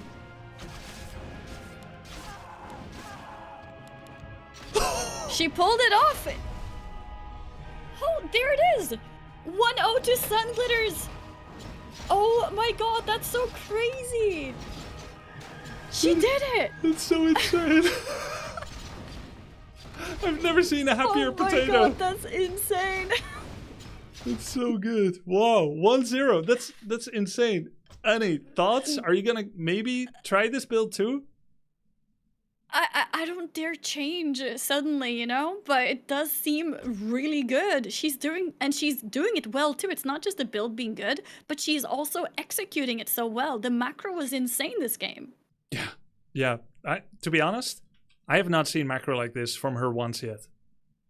Yeah. Until now. Well, she Usually, performs when it matters. You know, most people, they choke when it matters, and she just performs when it matters. really insane. I'm proud of her. Yeah, me too. I'm so happy for her. I'm so happy for her. Oh my god. Happy potato. Yeah, we got a happy potato here. You know, we did see a 6-pack on her potato. Maybe this is what she's been working out for. I saw that. Is that part of her VTuber model, or did my editor add it? I don't know. I think it's part of her model, but how did It you even is. find it?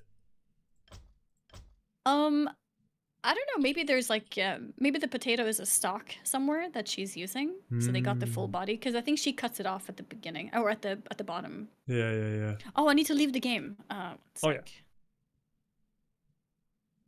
You know, many of the ladder games where Sunglitters lost, she stays in the game after saying GG. Enemy says GG, and she stays No. for like 2 minutes. Oh no, she doesn't realize. And the chat is like, funny. leave the game, you're BMing. She's like, what do you mean BMing? I just like the sounds. Wait, she even responds to it? That's hilarious. It's kind of innocent. Geronimo 01, okay, we're, yeah, just you need to Did join. you make a new code? Yes. It's in 'Cause B2. I tried the old one. Yeah, I've changed the name. Gotta keep him guessing, you know? Let's see. Where is it? Oh, here. Okay, I see it.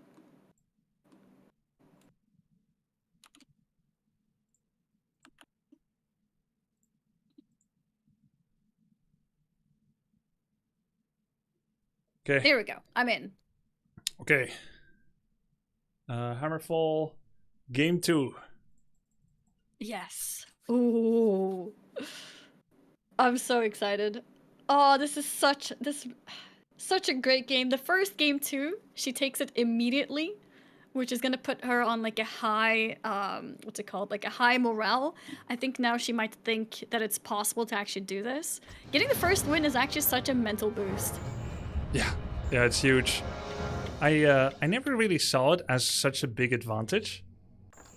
And I usually lost No? the first map in many series because I wasn't good at getting ready mentally before a series. And then after I lose the first, when the flush of shame washes over my cheeks, and I start thinking like, oh no, you know, I'm losing, it's over. That's when I suddenly start playing. But like I lose a lot of space. I lose a lot of like wiggle room in the best of 3. by losing the Yeah. first. But then I heard like Korean StarCraft players talk about series, and they said the first map is very, very important in their experience because it allows you to dominate mentally. Yeah, I do think it's I think I don't have that much competitive experience, but I feel like for me, if I'm really trying and I lose the first game, I think I would be demoralized, and then I'd feel like, yeah, I'm too weak. I can't do this. I guess I'll continue playing, but I've lost, you know? Like that kind of mental. It's funny how So if you win, it's like, oh wait, I can actually do this. I just have to do the same thing and maybe just improve a little bit. Yeah. No, I think you probably have the more sensible approach. Like that makes more sense. But it's funny how you can't 100% apply generalist mindset rules. Because for me, when I won the first, sometimes I'm overconfident. If I lose the first, I give up in a way. And by giving up, it allows me to play with reckless abandon, without expectations, without pressure. I'll be like, yeah, see, I'm going to lose this. It's okay. I can't win. And then I play without worrying about the result, and I actually play in the present. Gotcha, yeah. I get that. It is interesting indeed that there's a difference in the mentality. What do you think Sundler's is? What do you think she's thinking?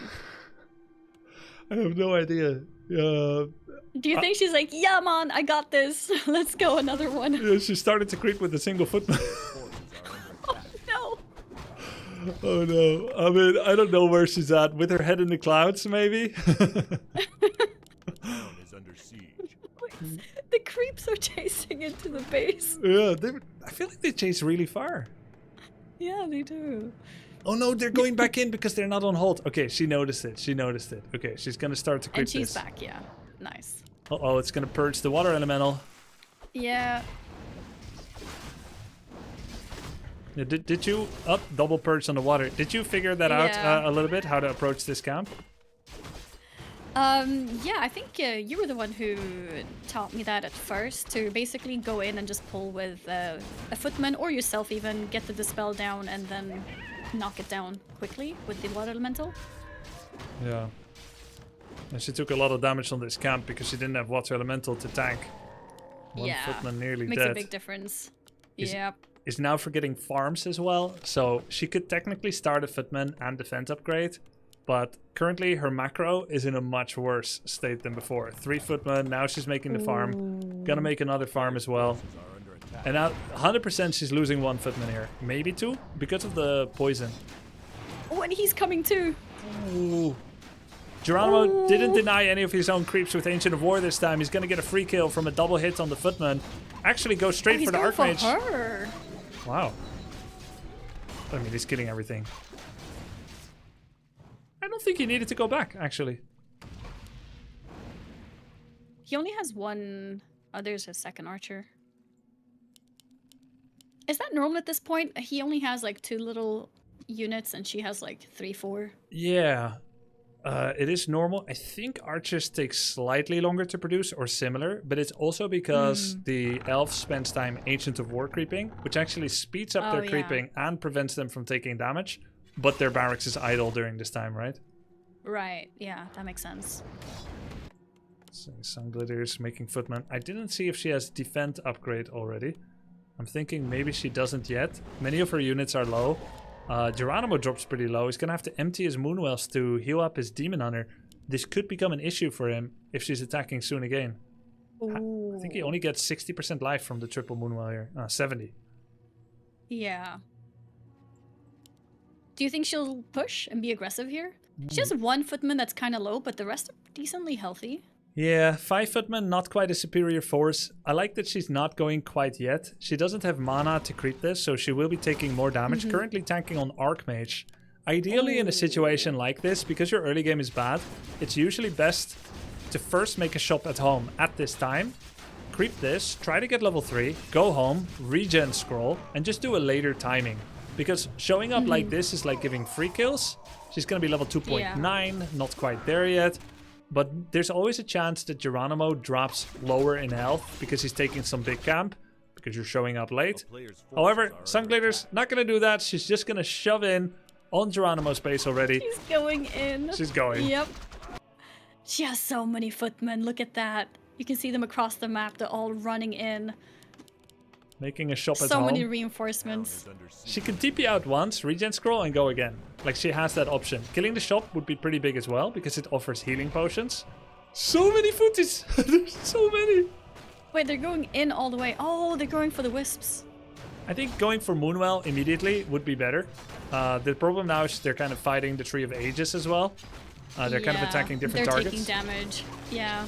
She once again turned on defense upgrade on just 2 out of all. I don't know if she fully knows how to turn them all on all at the same time. She has to like double click them and then press defend. So some footmen have defend, some don't. A lot of immolation damage. Naga getting focus fired though. Pretty nice job attacking the Naga. No heal pot. She has the TP! She has the TP! She's not! Oh. If she TP'd regen scroll and attack again, I think she actually Yeah. wins this game. She could Yeah, still because win. she still has so many footmen and they can all be healed. Is she pushing more? Yes, just gonna keep pushing. If she had a coach live on standby to like do pep talks in between, she could get good Yeah. information. Like they could say like how to turn on defend on everything. But now I feel like if she doesn't learn from this, which is most likely gonna be a loss, game 3 she might have a self-same mistake. Oh no! Run them back! Oh, she lost these for free. So many footies down. No, Yeah. no Archmage here. Because she's saving them now. Yeah, some of them, right?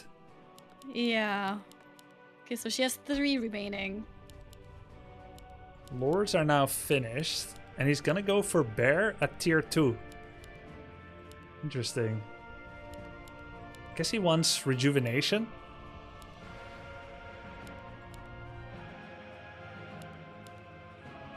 And he's chasing too. He's not holding back now. Yeah. He knows. If Oh, she's moved them further. They're Yeah. standing still. Uh-oh. Oh no, they're standing still. It's one more footman. Archmage currently Yeah. is 99%. No, she turns on defense against Demon Hunter.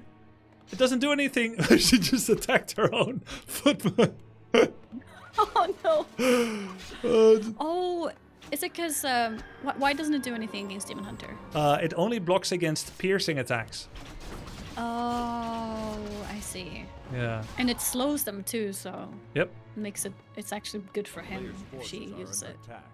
In 2003, there was a tournament called World Cyber Games. There was a Polish player.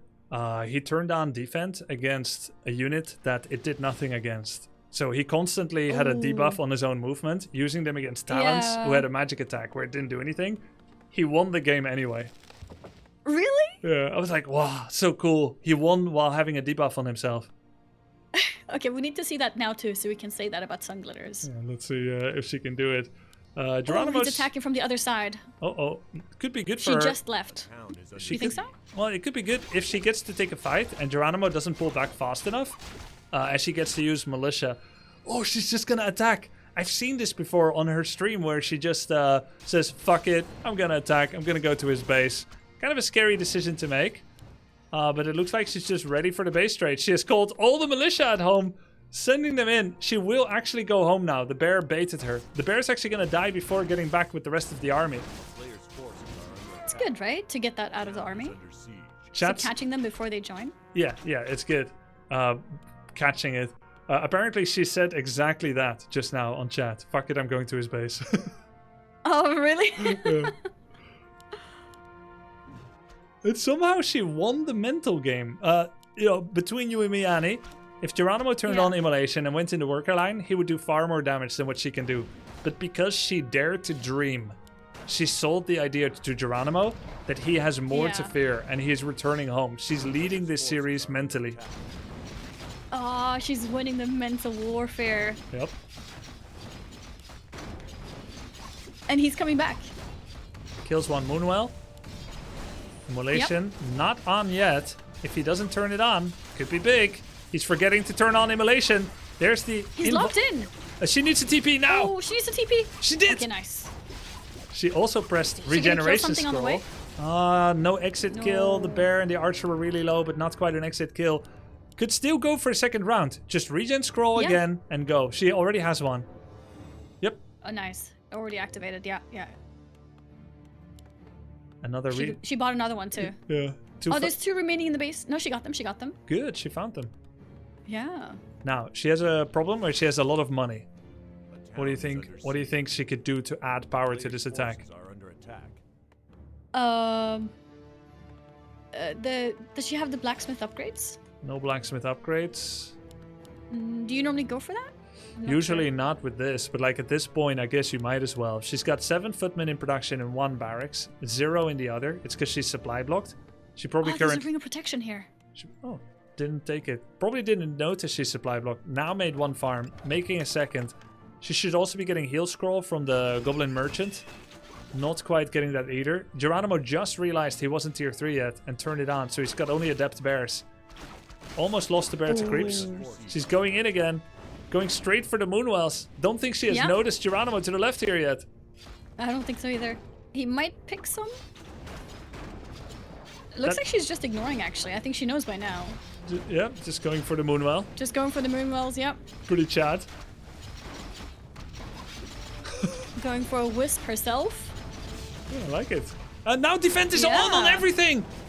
She has defend on every single unit without the immolation. She has a really good chance to do well here. She's locking him in. A lot of footmen aren't attacking right now. Immolation is turned on. There is one more rejuvenation for Geronimo. She's targeting one low bear. It's dead. Ooh. There's the rejuve. I think that spells the doom for her. Oh, does she have another TP? Nope. No. She's running. Good run back micro though. Yeah. Oh. No, don't stop. No! Oh, she could have made it. He has no boots, right? No, no boots, so they have the same movement speed, actually. Yeah, So she could have kept running forever.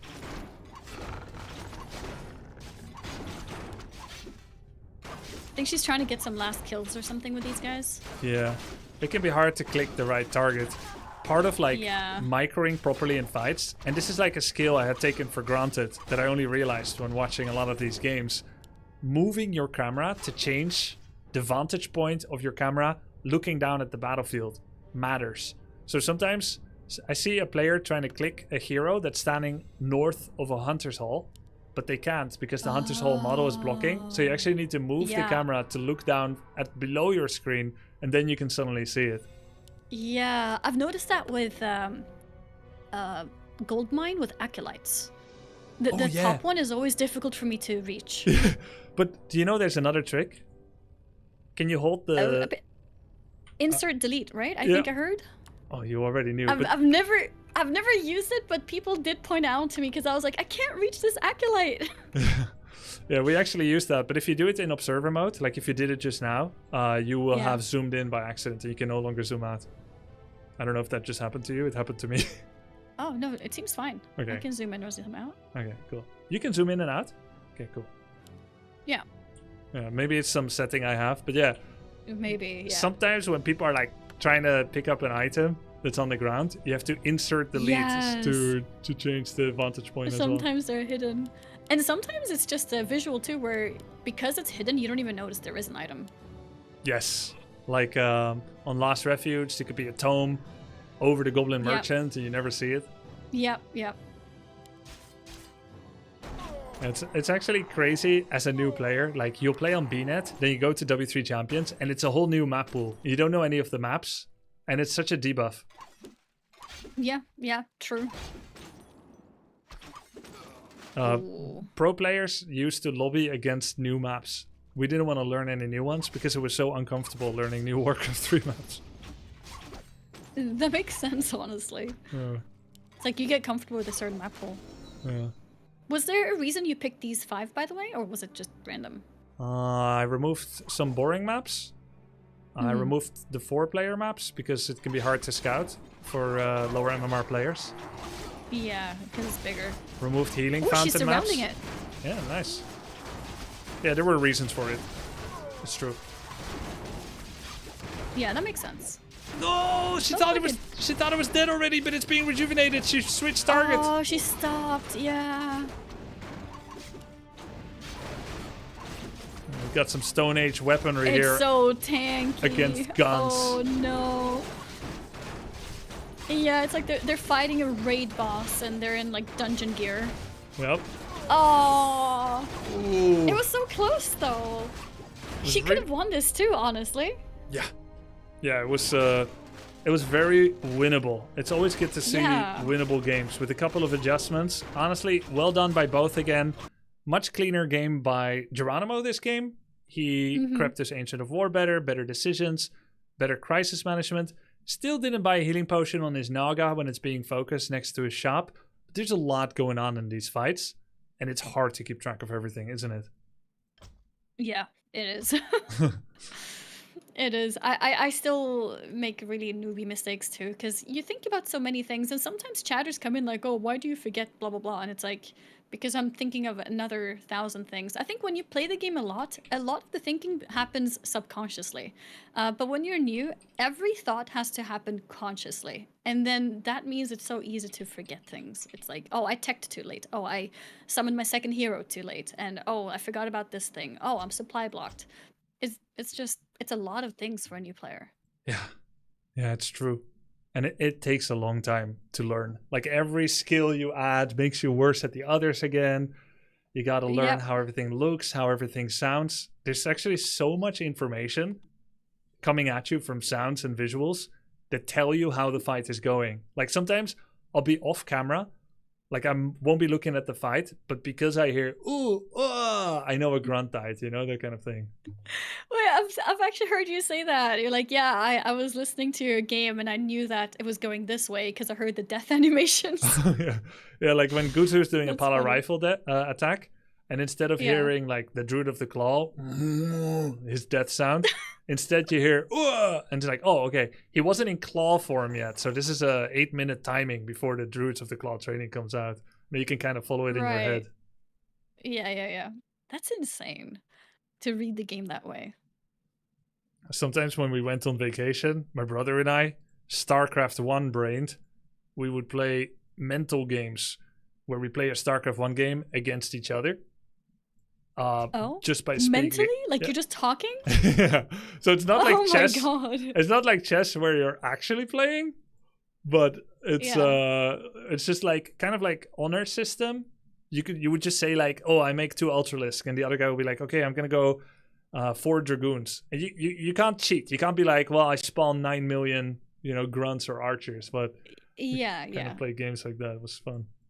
That's so funny. So you do that for StarCraft? Yeah, we did that for StarCraft when we were kids. Addicted to games, but we're on vacation with no PC. Yeah.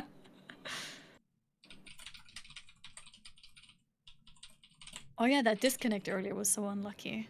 Yeah, I was unlucky. As she showed her build for the first time. I've never seen it happen, so hopefully it's not going to happen this time. Game 1 had Sun Glitter's ping advantage. Game 2, Geronimo. I'm going to equalize it now. I hope there's not going to be some disconnect drama. Both have 100 ping now. Okay, yeah. So cross fingers, it's going to be good. Strategy projection, Annie? Strategy projection? Like what they might do? Yep. A prediction? Yeah. So I don't really have that much Night Elf insight. I think Sunglitters is going to continue with this. I think it's working really well for her. Yeah.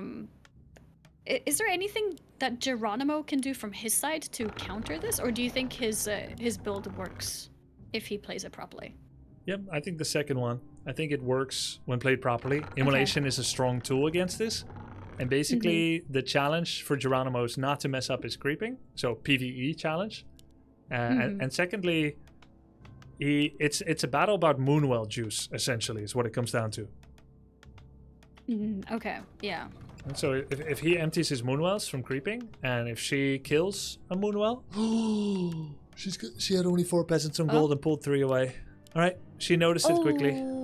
Okay, yeah, that's good. Okay, we're cool. But yeah, if he doesn't have enough juice left, then the Footman can just overwhelm. If it's well managed and he heals at the right timings, then everything is fine for Geronimo. Right. Oh, not 5 in gold. That peasant went to the wrong place. Should have been 5th peasant on gold. Yep, yeah. I see it. Oops, sent 1 peasant behind the gold mine instead of in.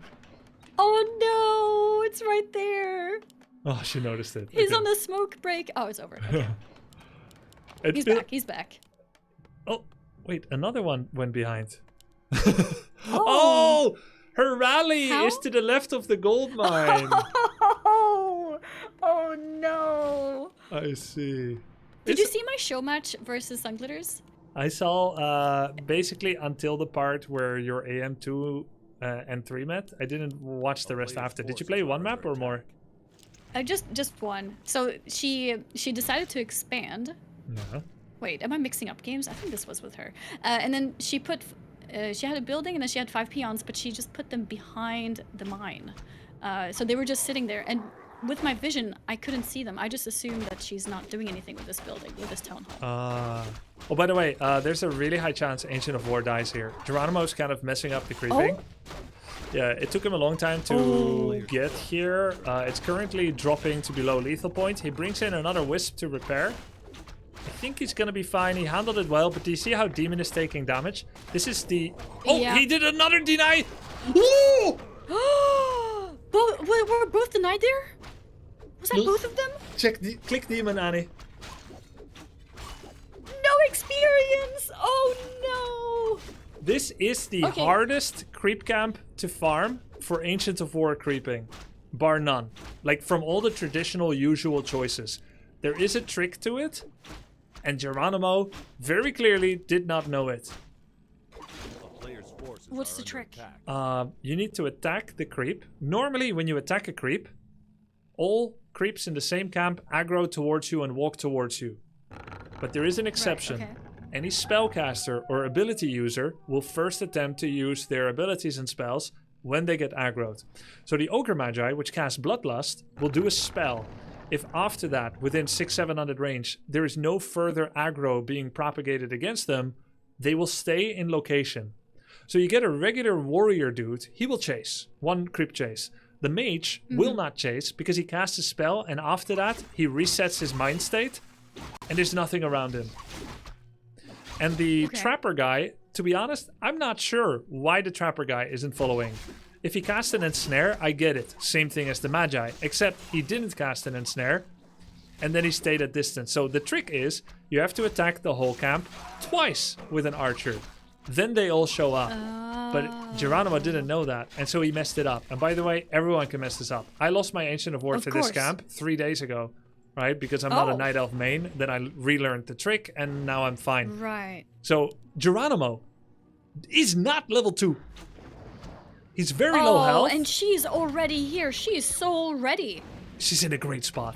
This is Yeah, insane. she is in such a great spot. She's gonna go for wisps. She's gonna go for what? Gold mine? Yeah, sure, go for the gold mine. More and more footmen are gonna come in. Does she have defense upgrade? Yes, it's finished just now. 600 gold in the bank. Not macroing well. Did not hear the call out of defense. Geronimo is focusing hero. She now turned on defense on every footman. She's running away her Archmage. Killing shop, not a bad call, but has to keep running the Archmage away. She's not doing it. She has the town portal out. TP? Woo! She got it. And I think she lost nothing. She lost So a lot that's of not bad. health. She doesn't have a shop at home, and she attacked something that No. was not immediately consequential. That shop represents heal potion purchases, but wasn't doing anything at the moment. Had she just attack moved everything and then not touch her keyboard, I think it would have been better for her. She would have got damage on Demon Hunter, she would have got damage on archers. Just attack move, don't touch anything, would have been better than what she did. Okay, so attacking his units and stuff should have been prioritized. But before he was there, you said attacking the gold mine was a good choice? I was trying to be positive. Okay. It's not a good choice. All right. Okay. The best thing she could have done was to either go for Moonwells or to attack the Night Elf. Because Moonwells represent future healing.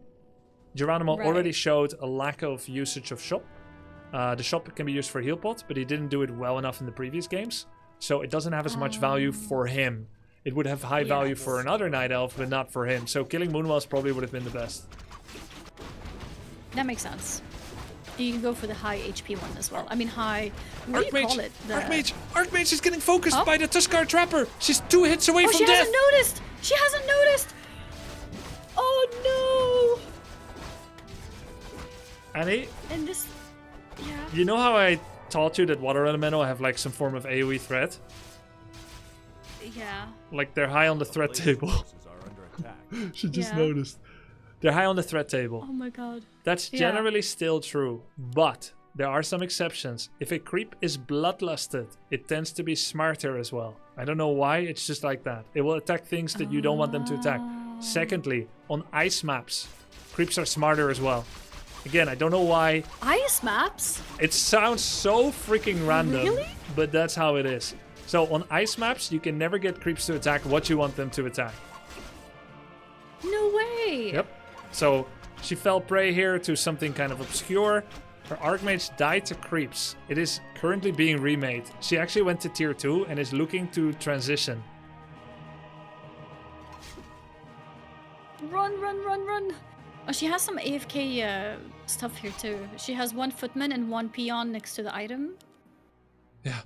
Is she thinking of I don't know if expanding? she's thinking of expanding. Yeah. Maybe. So where will Sun Glitters go next? She still has loads of footmen in production. What was the tier 2 for? A player's forces are under attack. Oh, does she normally not go tier 2 here? No, not with this build. I haven't seen it yet. Oh. I mean, she could pick up a second hero. Maybe it was muscle memory. Like she just did it. I think maybe she just had money and said, I have money, I don't know what to do, I'll just go tier 2. I think that was probably the extent of the thinking. Oh, his DH is pretty low too, but she should focus the small guys, right? Oh, she didn't get to kill Get the it! archer, misclick. Oh, that was so close, yeah. Well, she got the rest of the creep, at least. Not bad, she picked up the item as well, Wand of Cyclone. Got level 3. Level 3, good. From a pro perspective, if you get to tier 2 in this situation, a human player would now hire the Goblin Alchemist from the tavern and get Healing Spray level 1. Healing Spray is an AoE heal without unit cap. So she could heal like 20 units at the same time with Healing Spray. Amazing. Like that would be the optimal play. Additionally, you would buy Healing Scroll and Protection Scroll. You take those 2 forms of healing, you win here. Yeah, she has a few that are quite low, and versus DH is scary. Should use Wand of Cyclone here on Demon Hunter. Removing Immolation, putting him in the air would be huge. Oh, she used it on a bear. She did it. Used Illusion too. She's pooping out different item usage. Another Illusion. that's Good stuff. good. Good stuff. Right I now, think she's hero focusing. yep, too much, but she's gonna get paid off. No, she anti-microed. No, so close. The 3 footmen were on the Naga and she stopped focusing because she gave a control to the whole... She gave a command to the whole control group instead of just leaving it be. Demon Hunter had a healing potion as well. Oh, she's so close to victory, Annie. She might still get him. She could, oh, they're so low though, the footmen. 10-second invulnerability on the Demon Hunter. Oh. More and more footmen coming in. Has 1,000 gold. Not macroing right now. Focusing Demon again. Another rejuvenation. Focusing Naga. Needs one more They're hit. so low over there. Oh. No, she blocked herself with the water elemental and the Naga got away. Oh, so close.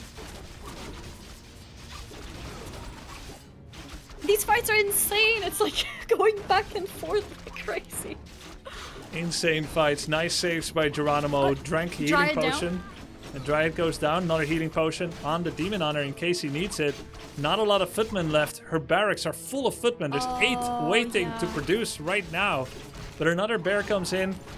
Geronimo's he's at tier 3 already. Soon he will have Master Claw training. That's going to be huge for him. This is actually so close. No, like army is down. every single Yeah. game was close. It looks not good for Sun Glitters right now. If she got Is her idea to play 1 hero then with this kind of build? when she plays the tier 3 build, usually she makes a second hero, but about 1 in 10 games she completely forgets to make it. She'll notice it. She said, I forgot to make my hero, and then she still doesn't make it. For this build, Oh, even after realizing. yeah. Oh no. Maybe Well, one. she's creating stuff. Maybe she can still defend this because Geronimo's not pushing. Yeah, not pushing. Is getting more bears. I don't think he has master. Oh wait, he does have master claw. That's gonna be tough. 4 tier 3 melee with nearly 1,000 health against all these little footmen is not an easy feat. If she picks up Naga Seaweed second, that's gonna be a little better. But I'm not sure if she's gonna do that. She didn't plan this far ahead. She's hoping to win with the footmen already. By rushing, yeah. Yeah.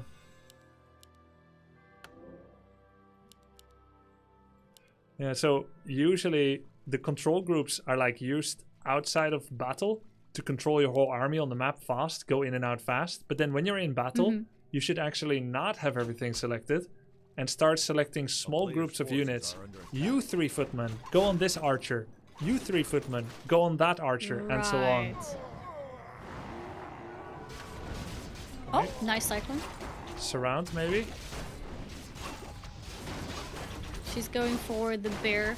I guess this is a difficulty as well. When you try to target focus, the footmen are just walking around a lot. Yes. Yes, it's fine to that do was that. the thing that I suffered to a lot. Right? Yeah, melee unit are especially stupid in this game. Yeah. I mean, you're kind of asking them to do it as well, right? Like, it makes sense if you make them attack from one side to the other, that they're just going to spend a lot of time walking and not fighting. But what's fine with rifle is to right-click one unit after the next. Once you have knights, bears, footmen, you got to start box, select, splitting. Yeah, yeah. Because I had that issue with when I was trying to play knights. I would right-click the enemy, and they would just spend half the time trying to find an angle. And that's why people were telling me when watching those replays, you would do so much damage, just A attack. Yeah, exactly. Just let them attack anything. It is much better than what you're doing. And I was like, oh. Yeah. But it's hard to actually internalize that, even after you learn it. It is. Yes, especially if you see something that's really low. It's like, oh, you know what? Guys, just go on that target. It's gonna die soon. Yeah. So it's so easy to be baited into it. That's why there's usually 2 groups, one focus fire group and one do your own thing group. So group 1 will be like A move with all the knights and footmen. And then you never touch group 1 again in the fight until you sound the full retreat. Then you click 1 and leave. But in the fight, it's the rectangle box select with splitting tasks, splitting positioning. And then the rifleman group, yeah, they can focus fire. But try that with footies and it looks like a mess. So it looks like Geronimo's going to try and go in for the kill. He meets an Archmage on the way. Sunglitter's trying to run away. Poops out a water elemental on the way out. Got a couple of footmen here and there. Yeah, this is too premature for her. Although, I don't even know if she has any... Can she come back from this? No. He has too many bears, right? The timing window is gone. And honestly, she did great staying for that long. It's a GG. Did. GG, yep. Geronimo... This was insane games to watch. Closest games of the tourney so far. Actually did not expect it. She looked so... demure with her MMR, but she did fantastic. She did. And changing her tactic so close to the tournament too, very brave and very well done. I think she only practiced this for one night. Yeah. Very impressive. Yeah, very impressive indeed. Cool. And she got her win. She was saying before all she wanted was one win. Oh, hi, Sunglitters. Hi, Sun. Oh, that was so frustrating. I thought maybe I'd do the chickens, but because I knew he was gonna adapt this time, it was way harder to do anything with a footman. Oh, I've probably fucked up. Very competitive series between both of you. You did really well. You did really well, Sunglitters. Congrats on that win, too. You surprised me. I knew you were sandbagging. I knew it. No, I knew it. She was in my stream. I was like, she's got something cooking. Like, I know, like... It was a really cool series. Went all the way to 2-1. Geronimo, congrats on the first victory. Congrats. Nice job to you. Congratulations, Geronimo. Congrats on your first map victory. Sunglitters. Yeah. Oh, thank you. She's so locked in. Yeah. She's just seeing the game in front of her face. Yeah. Honestly, you did really well, Sunglitters, especially adapting, trying out a whole new like build as well. I think you did really well. These games were so close, and they were swinging back and forth. In the end, the bears are just too strong. But you did really well. Yeah. These were some really good fights. Yeah, once I saw the bears, I kind of knew it was over. Because I went like all Yeah. in. And I also, can I not attack the wisps when they're working? I was trying. I couldn't attack them. You can, but not every footman can attack at the same time, so they end up tripping a lot over each other, right? Oh, Yeah, probably God. only like 2 footmen. So you needed to like separate them maybe. Oh, shit. Yeah, handling melee units is so hard, honestly. Yeah. I think you did really well.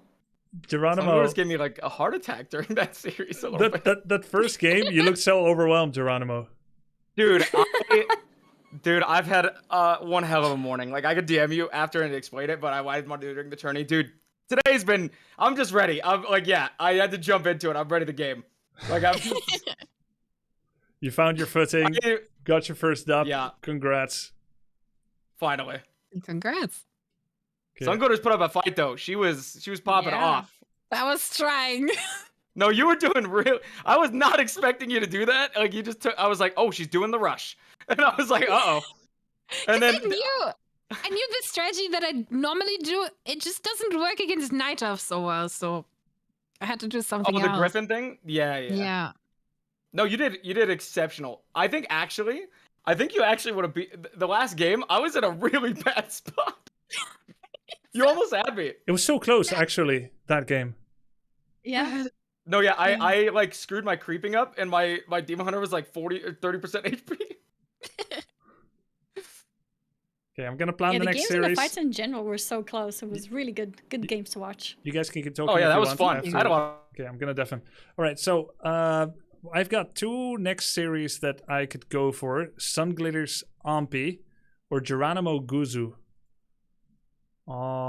If I do Geronimo, then he will have had to play 3 series in a row, and it was meant to be the last match of the series.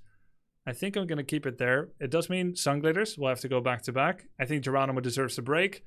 It would be funny to force Geronimo to play 3 matches in a row, but ultimately, if he said he had a hard morning and that's why he's late, all right, cool. I'm gonna give it to him. We're gonna have to go into Sunglitters versus Ampi.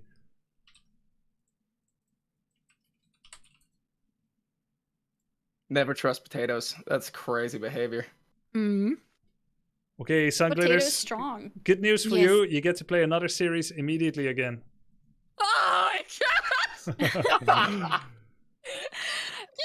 Good luck, Sunglitters. I believe in you. Another You got this, night Sunglitters. elf player. Oh my god. Any tips? Okay, Keep well, doing what you did. just win. Mm. Yeah, Win. just win. Okay. Let's do map vetoes. I think- ban Melting Valley. Okay. You also have to pick first map: Hammerfall, Tide, or Warhill. Hammerfall, I think. Okay. Hammerfall first. Game is up. Game name is in the chat. Geronimo, GG. I'll see you Okay. for the final series. Yeah, GG's. Thank you. GG. Oh, I'm what- out now as Yeah. well, right? Yes. Thanks for the Yeah. cast. See you soon, Annie. Yeah, thank you. See you.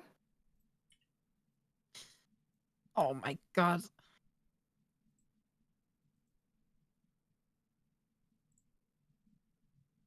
Let's see, second map.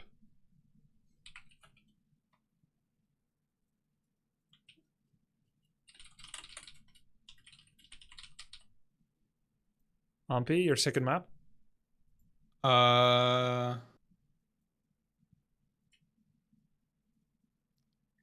Warhail. Game is up. Y'all are in. I'm just gonna find the caster. Ooh. Who's the Who's gonna caster? cast? Ooh. Tyler and Soda Popping. Ooh.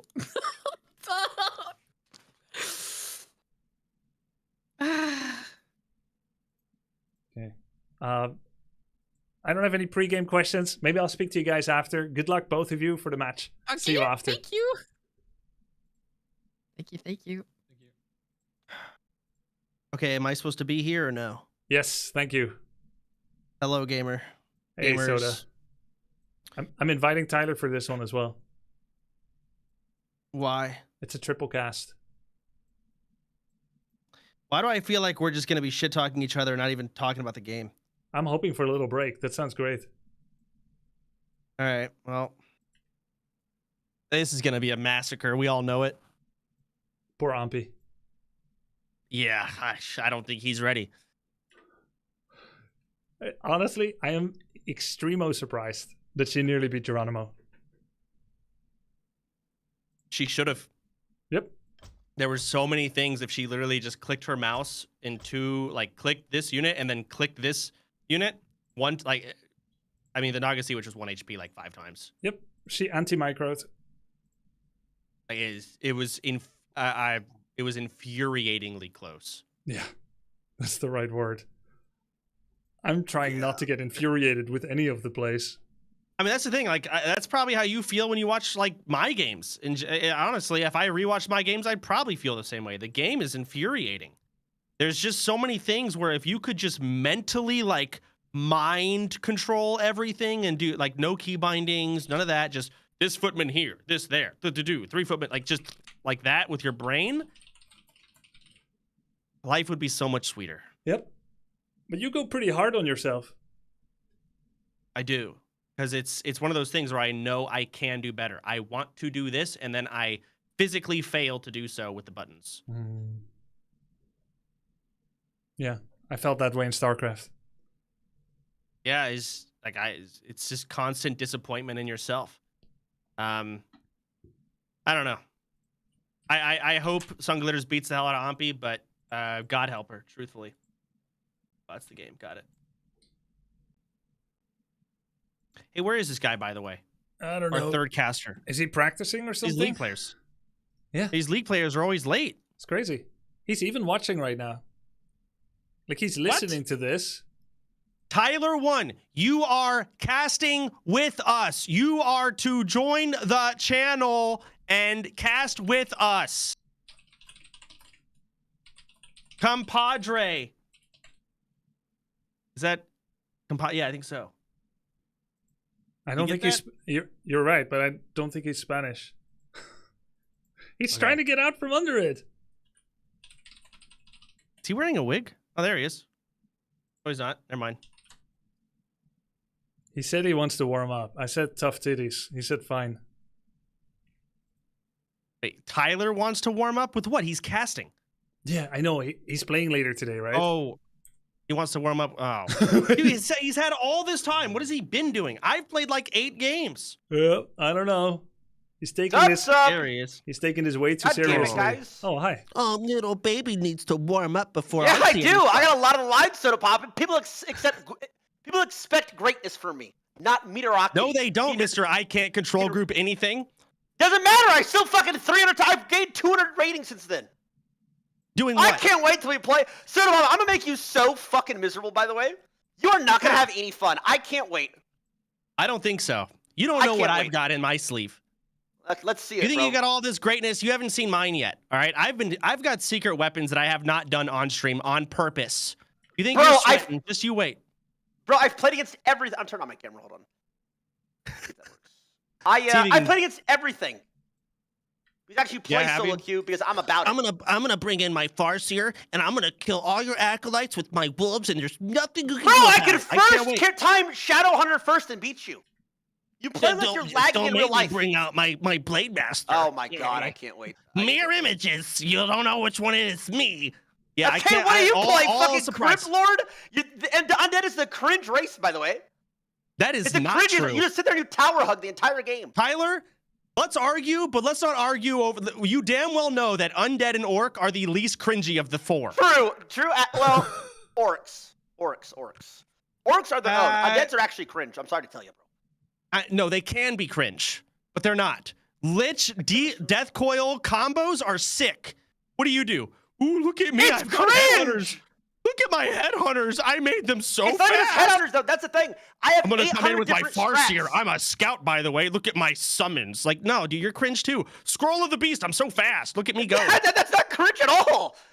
Yeah, Everything you it's said pretty is cringe. respectable gameplay. No, well, sure, and that's why of the 4, it's one of the least cringy. But Pally Rifle, Omega cringe. Night Elf in itself, the aura is cringe. That it presents everything about it, cringe as fuck. Undead can be cringe. Orc, it's like it's toeing the line, but I bet how you play is gonna be cringe. It's not cringe at all. Demon Hunter on Night Elves is the most bastard thing in this game by far. Farseer is bastard shit too. No, he's not. He's absolute Same dog with shit. Blade You're this Master. little noob. You know how to fucking dispel. Dispel is dog, dipshit. It's not even hard. At level 1, how?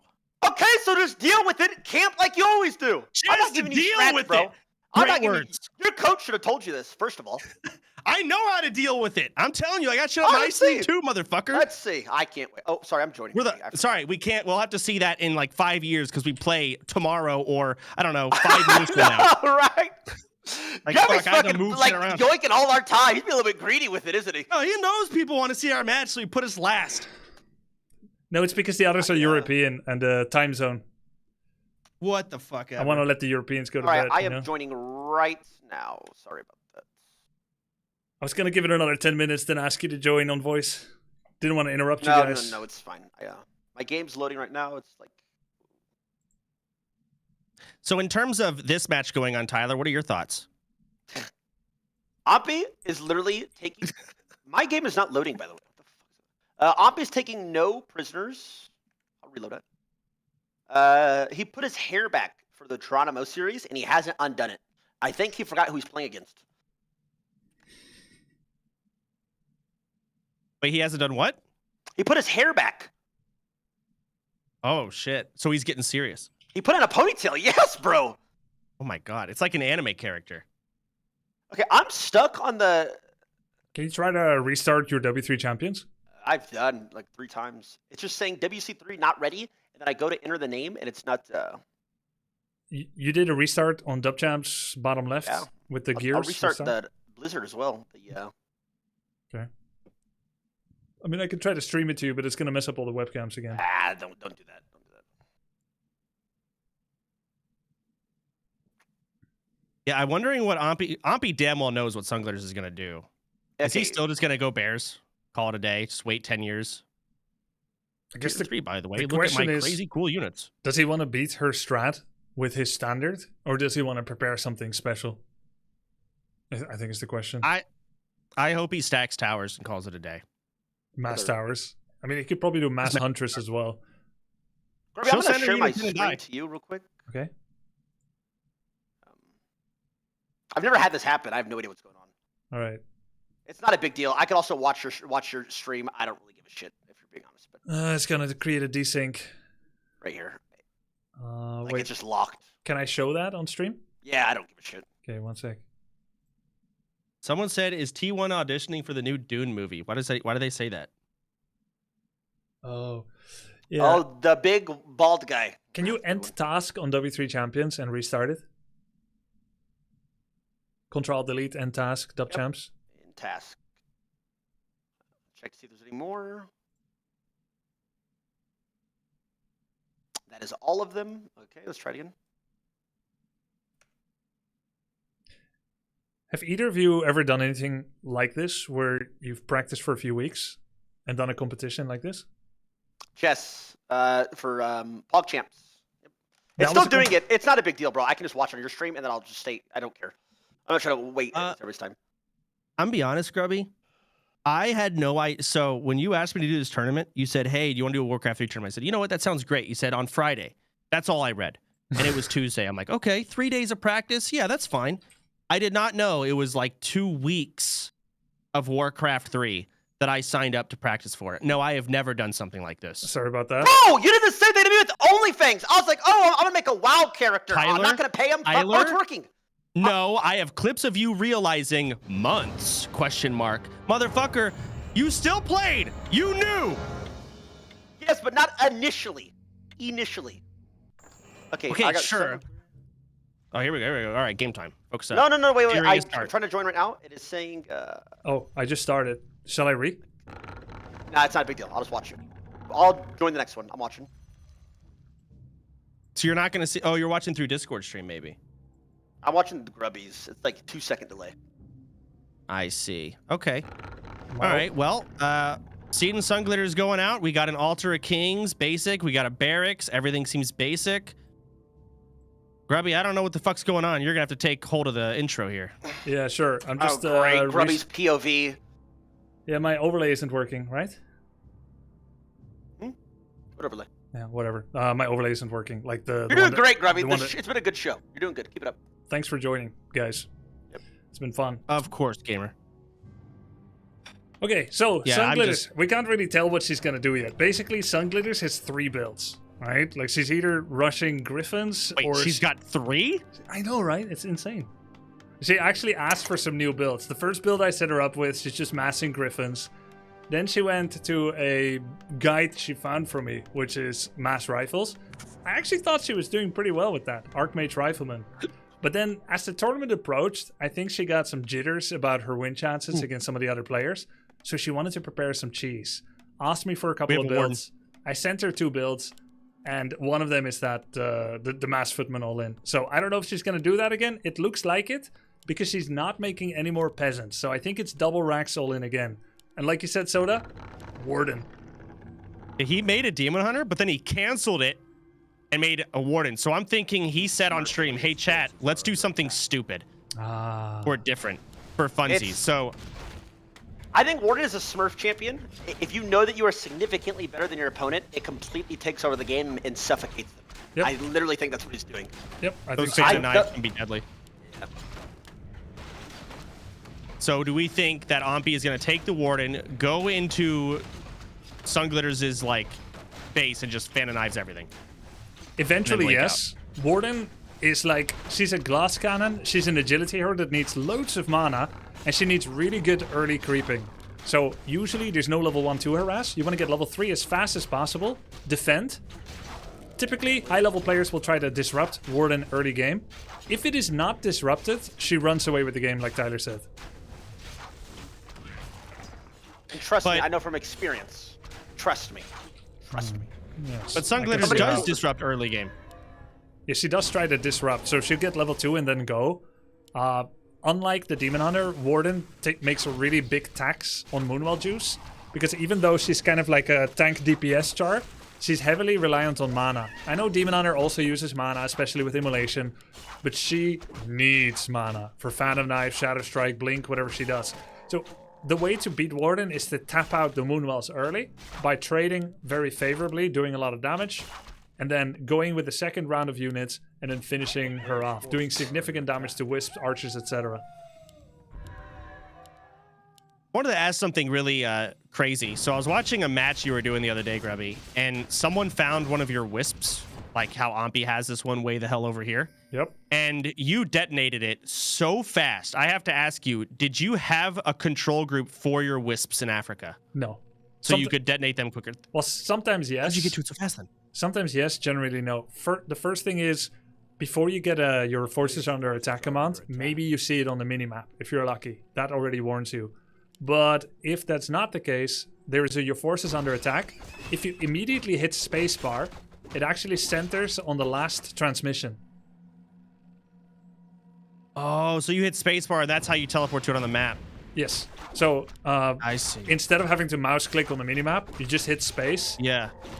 And then you're immediately there, and then all you need to do is select it and detonate it. All right, we've got a level 3 Warden at this point. Sun Glitters' army is about half HP. Yep. And Ompi has studied every single matchup 100%. So yeah. This guy's a loser. Dude, this money means something to people, Soda Poppin', okay? It's actually a lot. I mean, here's the thing. I agree with that, but I know Ompi, even if he was living on the street broke and homeless, his ego would be his driving thing here, not the money. Yeah, I agree. Despite that. Some of these people have such a big ego. Like, Ompi definitely has a big one. When he's losing, he's so salty that he gives off this vibe of don't talk to me for the next 20 minutes. That's what I stopped talking. Yeah, That's when I came think in all like three of that. us do that, by the way. Like people in my chat say, I can't watch this stream. It's so depressing. They leave. I didn't even mean to do that, but you know, it is like the vibes are terrible, and I bet it's the same for everyone else. Like I stop talking, I crash out. I actually do. Yeah. Part of like me streaming full-time Warcraft 3 for many years, part of it is like when I'm losing like shit, how do I make it not feel like a graveyard? It's hard. Yeah. You're in a much better mood when you're winning all the time. I don't know how you stream this game all the time, Grubby. It baffles me. It's And hard. then like I try and like say something positive and like get the vibes back up, but then I fuck up my intro and I don't build a building I'm supposed to. And I don't make my echo. I just scream. Oh yeah, the clone's not in there. It's fake. But I bet she's panicking. Yep. She thinks Oh my it's god, real. she's sending Yeah, she's screaming right now. Oh my god. She's sending everything towards it. Militia, she stopped her gold mine. Oh. This is the real one. That was He's a fast fat as fan. hell. What? Oh, he has boots. He bought boots. Yeah, he's a boot buyer. He always buys it on every character. How do you value boots, Jeez. Tyler? I see all solo queue Smurf, like all 2K rated solo queue players that play Orc, Blade Master, they always build it. I think movement speed is one of the most broken things in all of gaming. And all, not just this game, in League, movement speed's broken. In all games that I play, movement speed's broken. Yep. You're right. I think it's good. I think Undead is the Boots race are that, always OP. that buys it the least. They usually don't want to spend the money on it. But if you go Cryptlord first, Dreadlord first, Boots first, pretty common. Death Knight first, usually Undead not just so much. has Undead just has so much more going on. It's so much harder. Yeah, gold is say, really hard to get freak? by for Undead sometimes. Yeah, it's tough. You're fighting an uphill battle playing Undead like other races. What are you saying, by the way? The truth. Bro, Undead is so brain off drooling on yourself. I'm sorry, man. Stop acting like it's Orc. Orc is actually hard. I have to have 8 to 10 separate fucking units, microing them, positioning them correctly in the fights, using all of their abilities correctly. All right, after this, you play Undead, I'll play Orc. We'll see who wins. Ooh. First time? Fuck it. I want to see Yeah, that. I've never played it in my life, by the way. Oh, hold on. That's a real Warden, by the way. Real Warden in there. Fat fan. Oh, huge. Yeah, it's over. Level champ. 4 turns. GG. Wait, Sungunners is attacking, though. You said fuck it? Oh, hold on. Ampy's coming back after completely fucking her economy sideways. Jeez. Teleported into the Footman. Fanned of Knives again. Comes off cooldown. Another one. Such a Smurf 3, 2. It's available. He was late. He was late with the fan, but it's good enough. Huge damage on the Footman. She's trying to kill a Moonwell, sending some Footmans to the backline. Honestly, nice split by Sunglitters, trying to spread damage, but Fan of Knives is brutal. Yeah, it's over. Make it quick, Ampy. I respect it. Tier No 3, beating by around the the way. bush. Yeah. Man, such a big gap. I mean, Ampy is just smurfing with the Warden right now. He's getting close to level 5. There's Footmen all over the map. There's 4 Look at his not face, here. by the way. You see his face? What do you think about his face? Focus. Look how locked in and like out for blood he is. He is cold-blooded. Look at this guy. Meanwhile, Sun is Gee, looking. look at this guy. It is every day for him. It's so Jesus. Oh.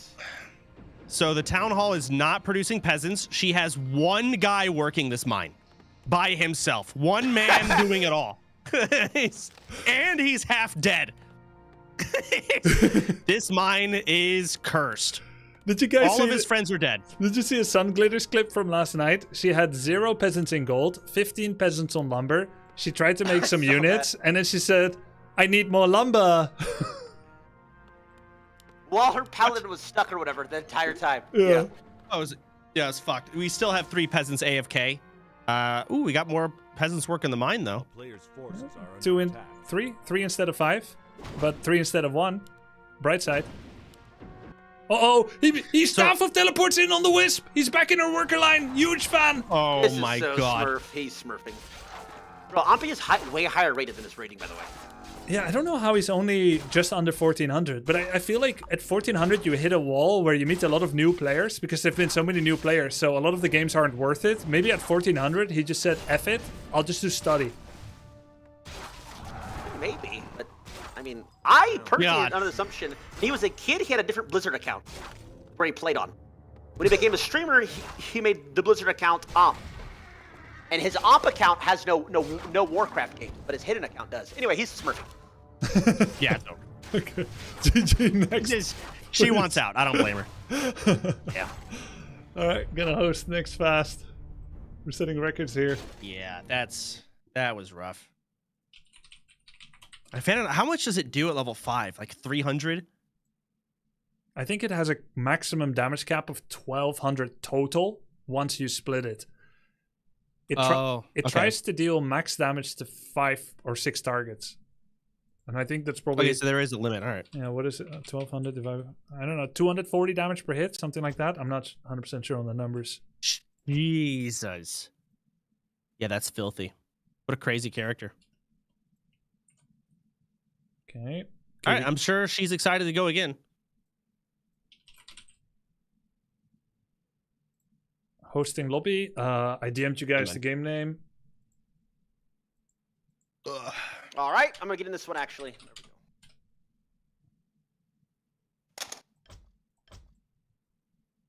Yeah, I also saw you in Farce here, Tyler, because you couldn't handle Blade Master. Play Blade. Listen, Buttercup. I play Blade Master still too.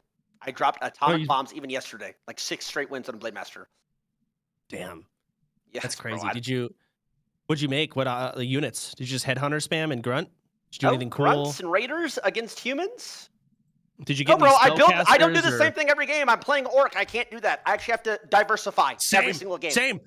You ever do any early expansions or rushes? Yes. Any of those? Yes. You do not do early expansions. Yes, I do, dipshit. No, you do. Yes, I do. How? You do. What do you mean how? I go do it. I clear the camp at like 4 minutes, place my expansion. I have to do it against certain matchups or I insta lose. Like what matchup? I'm not telling you anything. You're like fishing for tips and tricks. Go ask your coach, bro. Stop baiting me and trying to give you info. You're cooked though. Okay, I finally got this to work. I'm joining. Ampi can't join now. Do you know how you See, fixed it's doing it? that to everybody. Yeah, do you know how you fixed it? I just waited and it eventually turned to green. Okay. I wonder if the site's not like overloaded. Maybe. It very well might be. Wait, what site? The W3 Champions? W3 Champions Something, I don't know. as a service is completely financially supported by volunteers that have a love for Warcraft 3. They have no sponsors except what people support via the Patreon. I think Back to Warcraft sponsors them some money sometimes. The server costs are like, I don't know, 800 to 1500 per month, but they usually don't have this big of an influx of players. You guys It's probably coming? like 3K now. It might be more. I'm being told it's BattleNet is having a lot of issues right now. Oh, is it BattleNet? I heard about some DDoS yesterday as well. Yeah, they do they do use your BattleNet account to make sure you have a verified legal copy of Warcraft 3. So you're telling me is BattleNet can't handle $800 to $1,500 a month? True. I think they were getting DDoS yesterday. I heard about people disconnecting and dying in WoW. I heard about lags in Heroes of the Storm. Oh, true. True. Mm. What level is your char, by the way, Tyler? In The WoW. what? What level is your character in WoW? Brother, okay, Char. Okay, you're not 15, Grubby. Yeah, What do you mean? I've never heard of char in my life. What are we doing, bro? Char. What are we saying? Okay, Nah, I'm I'm with 31. Tyler. I That shit always was use weird. that term. That made me uncomfortable. That physically. did that was like I physically winced when you said that, bro. Dude, what is weird about char? Character. I mean, dude, I was thinking about like the barbecue I had last Yeah, week. right. Yeah. What the fuck? Like, put a nice char on that. Like, what are we talking about here? What? It's 31. Kayla died at like 37. Ah, shit. Oof. I've been Actually- full time sweating in Warcraft, so I like, and she just wanted to play because she hasn't been able to play games since Sarah was born. Oh, She's yeah. having a lot of fun. So and then she died because she's trash, but it's okay. I think I saw that clip. She had some TikTok attention going on. Yes, bro. She likes watching car crashes while leveling. We are aware of an issue that's affecting our authentication servers, which may result in slow or failed login attempts. Okay, best thing you can do is restart W3C a few times and task restart. We'll try to. We can play on BattleNet. The ping will be a little worse and more difficult to control, but it's not impossible. Wait, actually, I'm saying that it's BattleNet that's the issue. Yep. This is not good. We might have to boot up StarCraft. We can finish in StarCraft. Play StarCraft. I've never played StarCraft in my life. SC1 and Actually, I take it SC2? back. I played SC2, but I got banned day one. Why? For what? Drop a couple slurs, soda pop it. Go on. No. Don't be shy. No. What'd you say? I got banned day one. My name was Ballsack, and I don't remember what I said. I'll be honest, but I know. Oh, I how got banned. convenient. I don't remember what I said. I was like 12 or 13. I was not a slur main. I didn't do that. You're 10 yeyears ago. Vaughn, say otherwise. Okay, but I guess back then it wasn't a slur, that word. But I guess it is. Whatever, man. Yeah, probably was slurring. I was slurring my shit off, probably, dog. Probably was. I had started to get some old soda popping videos recommended to me, and I made the mistake of clicking on a couple. Yeah, big wild. misplay. You were wild. I was 15, man. You grew up on the internet. And it was different internet. I did, yeah. True. Still on the internet. Both It's a of you. problem. I got mental issues. You're not even 30 yet, are you, Soda? No shot. 31. He has to be. Oh, okay. 31. You had one story about a creature that showed up after you got doxxed. Yeah, he's a psycho. I let him in my house. I thought he was normal. Well, I mean, it was a different time, man. I literally gave my address to my stream. So I said, hey, I'm hungry. And I thought it was so cool that my viewers ordered me pizza. The concept of a freak, like, I guess it did exist, but it wasn't. Now when you're like, you say like, oh my God, I can't believe you did that. But then it was like 150 viewers, whatever, not a big deal. Yeah. Gave my address. They ordered me pizza and it was fine for months. You until had it like wasn't. people showing up, you let them in, and you take them out to restaurants and stuff. Yeah, I hung out with Crazy. viewers. Took them to Chili's, man. The 2 for $20 deal was legit. Are you gonna do that sometime soon, Tyler? Bro, I when I first started streaming, like I said, I'm almost at 10 years too. It was I was streaming whatever. I had people call my college and say that I had like a hit list, which wasn't what it was. I had a hit list. I got called into like the dean's office with my football coach, right? Because I played football in college, with my football coach, and like they showed some messages and they showed some stuff. Blah blah. I got scouted. I got my internet privileges almost revoked. They monitored my internet privilege for like the next year straight. It was like crazy stuff, all because people spam called in. Why would they think you had a hit list? Did they confuse it with int list? I had a list. Like int list? It had an int list. But they said it was a hit list. A little exaggerated. It is 100% exaggerated, but you did have an int list. You know that's insane, right? it's not insane. People you see on the regular and high elo ruin your games. You want to note them down, and when you see them, you're like, wait, I remember this guy. What'd he do? And you reference your int list, and you're like, this guy griefed me in the past. Let me get him back for this one. And then I would int him. And does Would that you end remove the them off the rivalry? int list? No, I would keep them on. If I saw them again, I'd int them again and again and again. Because they fucked with me once. Yeah, okay, I didn't say it was perfect. But I can see kind of why. Okay, we're starting? Yeah. Okay, we're starting. Clock it, guys. I'm locked in. Not that bad. It's pretty crazy. Oh, shit. So what do we think we're going to see this time? Think he's going to do the same old Warden strat and just cement his win? Nope. The wisp on the trees No, shows that he's going to go for something different this time. He is going to go for a Tavern Hero first. Oh. Yeah, only Why do you... Ni- Okay. Only Night Elf really likes to do this. There's two reasons. One is the Night Elf is the only race that can take 0 damage while creeping because of Ancient of War creeping. So even very poor starter heroes that have no place being a starter hero can become so because they're being propelled into the mid game because of very strong Ancient of War creeping. Secondly, there are heroes that have serious health and mana issues if you get them first. Enter Moonwells, another free way to heal them up. So usually when people ask, yo, what's good? Can I go Tavern Hero first with, what race should I pick? It's always Night Elf. It's always Night Elf. Okay. Interesting. So what Tavern Hero do you think he's going to go? I want to hear you guys guess. He likes Panda. Panda. Yeah, he likes Panda. But I wonder if he doesn't go do something like even different, more different.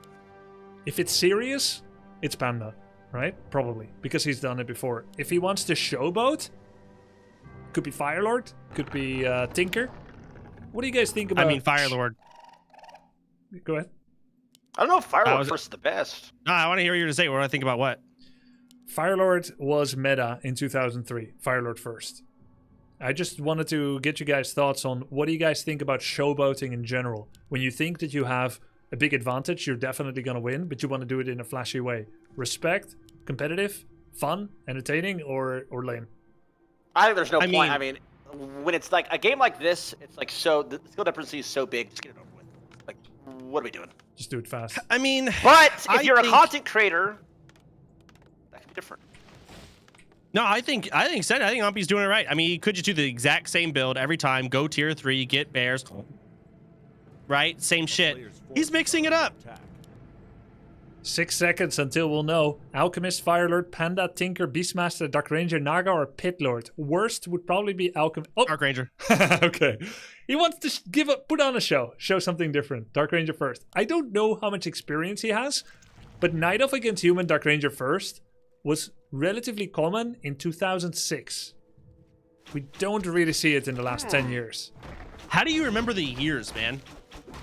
Like, I can't even tell you which year like Wrath X-Pack came out. I just guessed something in the ballpark, and nobody can challenge me on it because they don't remember. That's okay. That makes sense. Yeah, it does make sense.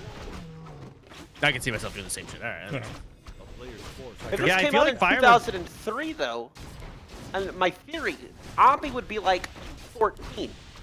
Wait, oh, he actually denied himself like Oh. 50, 60 XP with the Ancient of War. Oops. Which is actually pretty bad because we do know that she rushes with Footman very well if her opponent fails like this. Well, okay, let's choose our words more carefully, but she does rush with Footman. Okay, she rushes with Footman. She did a that game Night off Elf is Geronimo and done. almost beat him in the last game. That's an overperformance. Terrible item. Terrible item for Umpy. Ooh. Not completely valueless. The skeletons you make from Dark Minion are still melee, but it's not what you want. Melee lifesteal on Scourge Bone Chimes. Yeah, that's not ideal. Sunglitters is That'd be not great for a Footman Blade Rush. Master. She's not doing the Footman Rush cheese. Oh, she's only got one Barracks. You're right. Is she playing a standard game? If she were to play standard, she would add a blacksmith in the next minute. Instead, I think it's the build I cooked up for her, especially for my favorite 100 MMR streamer. I gave her a Griffin build. She might be going for the Griffin build now. Wait, she's 100 MMR? I mean, she was when I gave it. As she leveled up, I was going to give her new builds.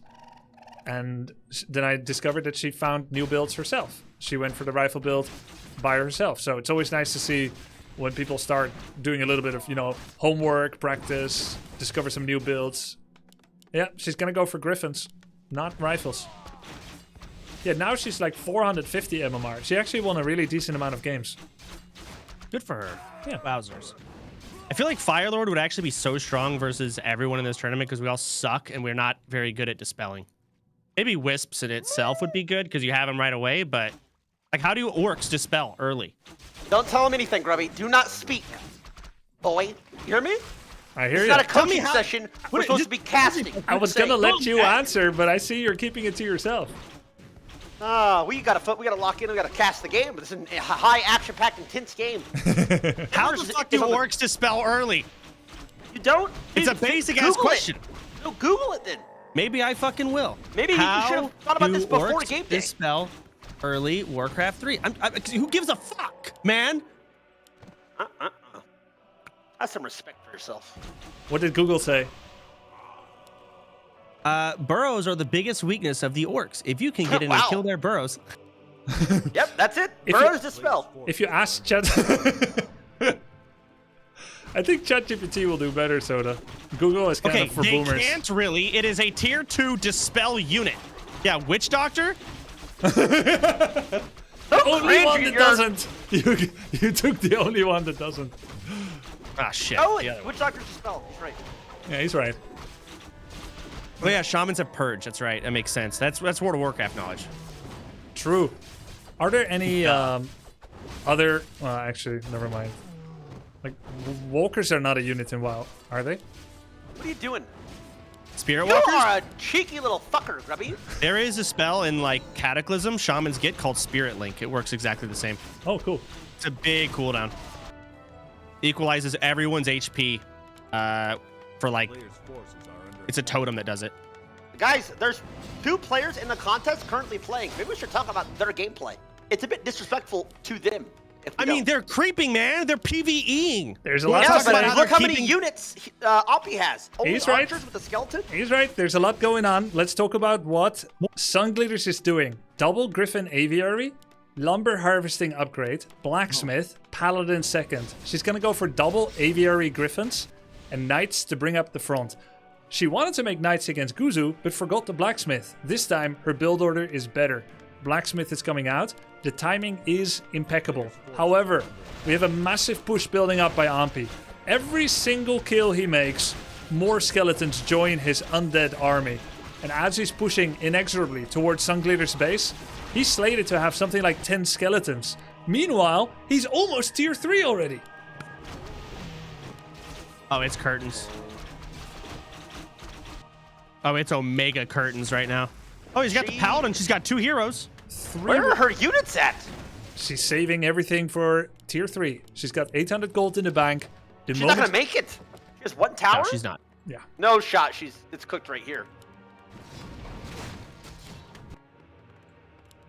Yeah, we're going straight base. Let's see how this plays out. Yeah, yeah. She has. Militia can save it, but she does have 2 heroes against 1. Oh, the leopard is coming actually.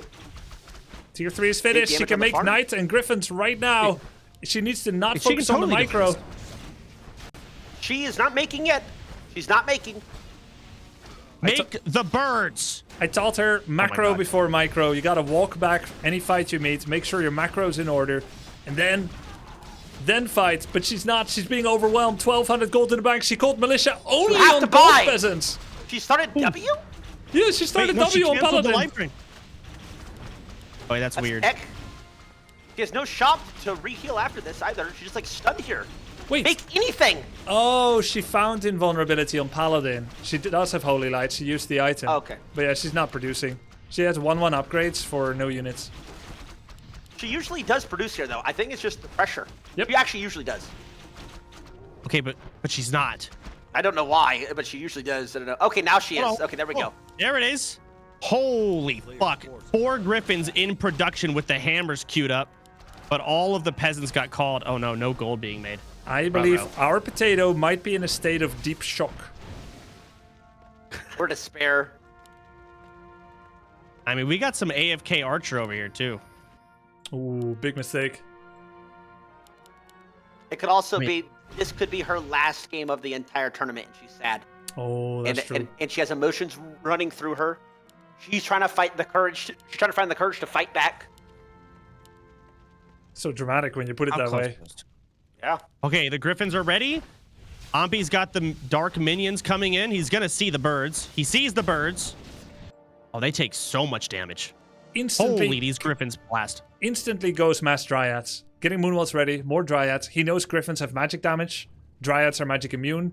Cannot be targeted by Griffins. She discovered this herself too. Yep. See? Sunglitters. Wait, so, oh, wow. So those birds are looking at they can't even target those little deer. Yep. Nope.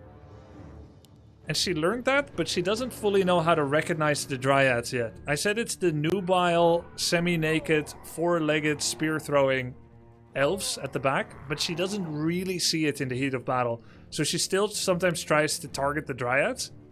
And is she attacking here with that army? Looks like she's... Oh. Well, we got 2 more Griffins coming in. She got cold feet. She's going back. 1 Griffin coming in. Holy. Oh, that Griffin is toast. Holy. She needs those Knights out. She needs Knights. She needs Militia to take the tank. You cannot tank with Griffins. Knights, Militia in front. Griffins behind. She's in shambles. Nice Holy Light. The Griffins are getting targeted down. Dark Ranger level 5. Yeah.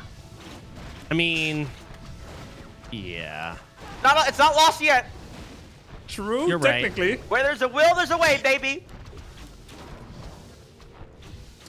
All right, well, we got this Paladin AFK by himself in the back. Let's see if Ampi notices. He does. He's blasting it out with the Dark Ranger. Another Griffin goes down. Paladin healing the only Griffin left. Honestly, good paladin control, coming in, doing Holy Light, and then running away again. Okay, she's about to kill 2 bears. Oh, no. Paladin lives. Uh-oh. The final Griffin. Oh! Oh! Nice. She killed several units from Ampi. Several skeletons, archers, a bear or 2. Wow. I mean, it is crazy that the Dark Ranger's still full mana. Yeah, mistake. He didn't turn on Black Arrow again. He turns it off sometimes during creeping or whatever because he doesn't want to overspend. He's been manual casting Black Arrow to get the effect, to get the skeleton.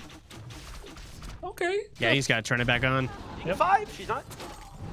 Go ahead. All militia are out there. Here comes those dryads, though. Ooh, one of them's a little low.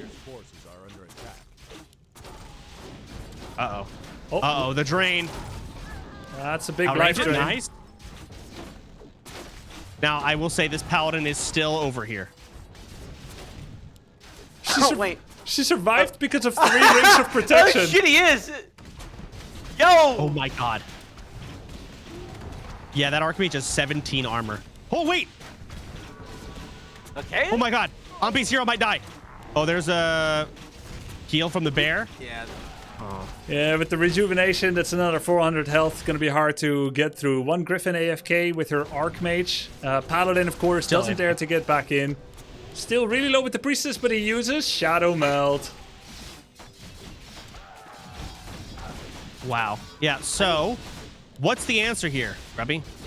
Well, probably I could still win from this position. I would simply use... No, there's no chance. There's no chance. Okay.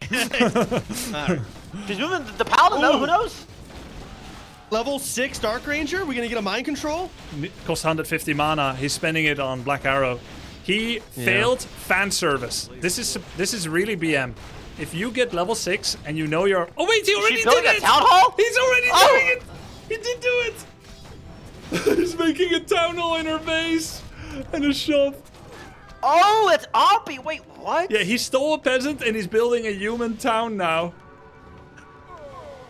There's actually a legendary game with 2 top pros back in 2006 where the best player in the world, he copied one of the units, he stole one of the units from human, and then built a human hero after getting to castle. It's called Blood Castle. It's so good. Oh my God. I've never seen this that sounds at hit 6 in my life, by the way. One of those things. It is. Okay, so I'm baffled that Sunglitters is not GG'd and left. She really wants to hang on, it seems. It's her last game, bro. Oh my God, do we see this? Surround. That's a casting couch with bears. Huh? Actually, there's still the FFA tomorrow. It's not their last game. Oh, true. That's true. That's true. GG. Is there a prize for that, by the way? Not yet. Okay. Maybe a build order t-shirt? GG's. Oh, a t-shirt? Wouldn't that be nice? Oh, a freaking free t-shirt? Are you kidding me? Let's go.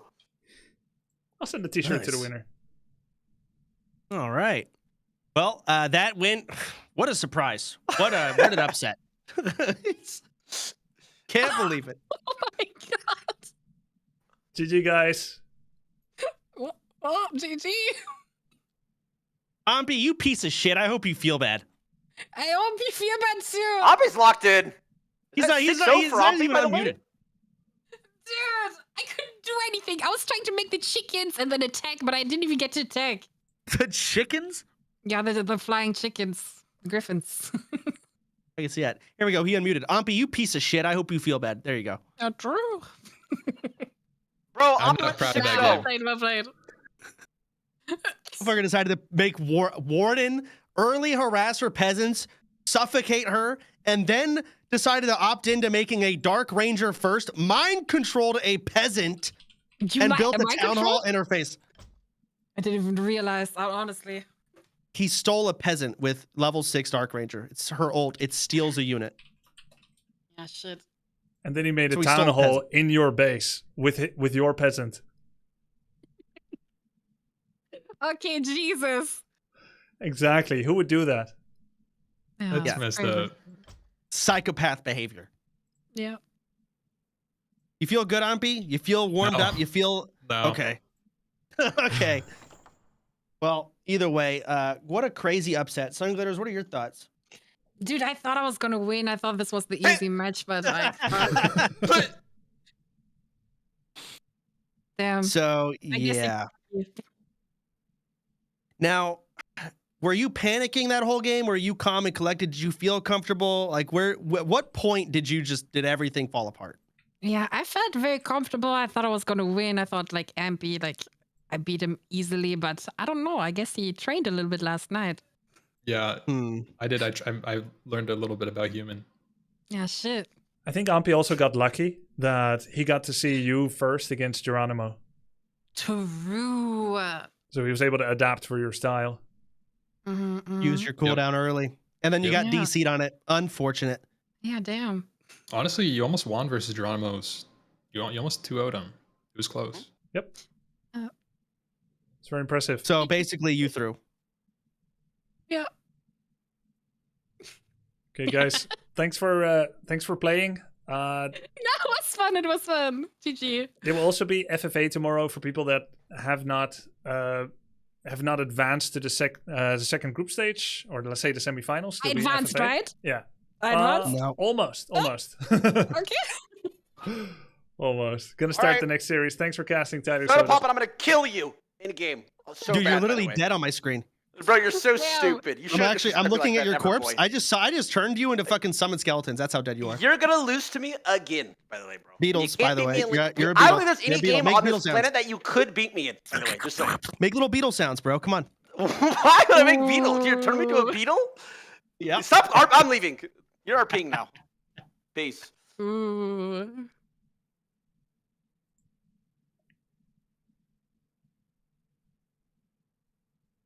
Okay, we're getting Annie and Dendi in here. Nice. I'm gonna move Sunglitters over to the other channel. We got Guzu, the participant. This is the final match of Group B. We're playing Group B first. Annie and Dendi are still deafened. Guzu is in the lobby.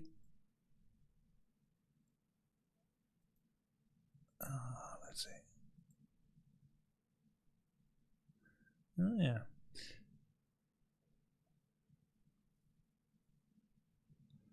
I have some notes here from Guzu's stream that he showed. How to approach Night Elf base. What? Yep. I took a screenshot of notes you were showing on stream yesterday. Why would you do that? Well, for myself, for reference. I'm not gonna... Do you not like the Pally rifle? No, everything is already stacked against me, Grubby. I love Pala Rifle. Did you see my games against Knopf? I don't think I saw that one, no. Ooh. Knopf was coaching Tyler, and he asked me if I could play Pala Rifle against him as a demo. And then I accidentally won, so we couldn't show Tyler how to beat it again. That's what I like to see. Yeah. It is one of the most incredible goddamn skill things you can do. Play Pala and rifle. True. It's one of the best inventions of the human race, in fact. Like, not just the human Warcraft 3 race, but in general. Wouldn't you agree? I would agree. I like to whoop and I like to woody. Sounds good. Woody. Poo, poo, poo. What's up, Dendi? Okay, let's get this on the road. The Knight still has a second group stage. We have all our casters. I'm gonna server deafen Geronimo and Guzu. Participants, gentlemen, good luck. May the best win. Good luck to you guys. Yeah, good luck. And hello again. Hi, Hello. Dendi. Hi, Annie. Hello. I'm gonna let you Long guys. time no see. I'm gonna let you guys intro this so that I can set up the cams for like the first minute. I'll check if the Okay. players are ready. We'll start it, and you guys can talk about the game. All right. Yes, we have Geronimo versus Guzo. Oh, the game is already starting. I see. Dendi, what are your thoughts? You have experience as both a night elf and a human. Oh yeah, I played both a little bit. Yeah. I think it's pretty close match. I think Night Elf is very strong race. I really Mhm. like it. Human have some really strong timings to use, from what I know, against Night Elf. I don't know how Power Rifle works against Night Elf. It feels like it's also timing based strategy. And yeah, I'm curious how both of them gonna play, because Geronimo, I saw from him strategies with Mirana, Priestess of the Moon, and Huntress Yeah. most of the games. right? Yeah. Well, yeah, I think so. Wait, he played Priestess definitely into the Night Elf, and then afterwards, what? He played some DH too, right? Yeah, he played some Versus some DH with glitters? archers. Yep. Mm-hmm.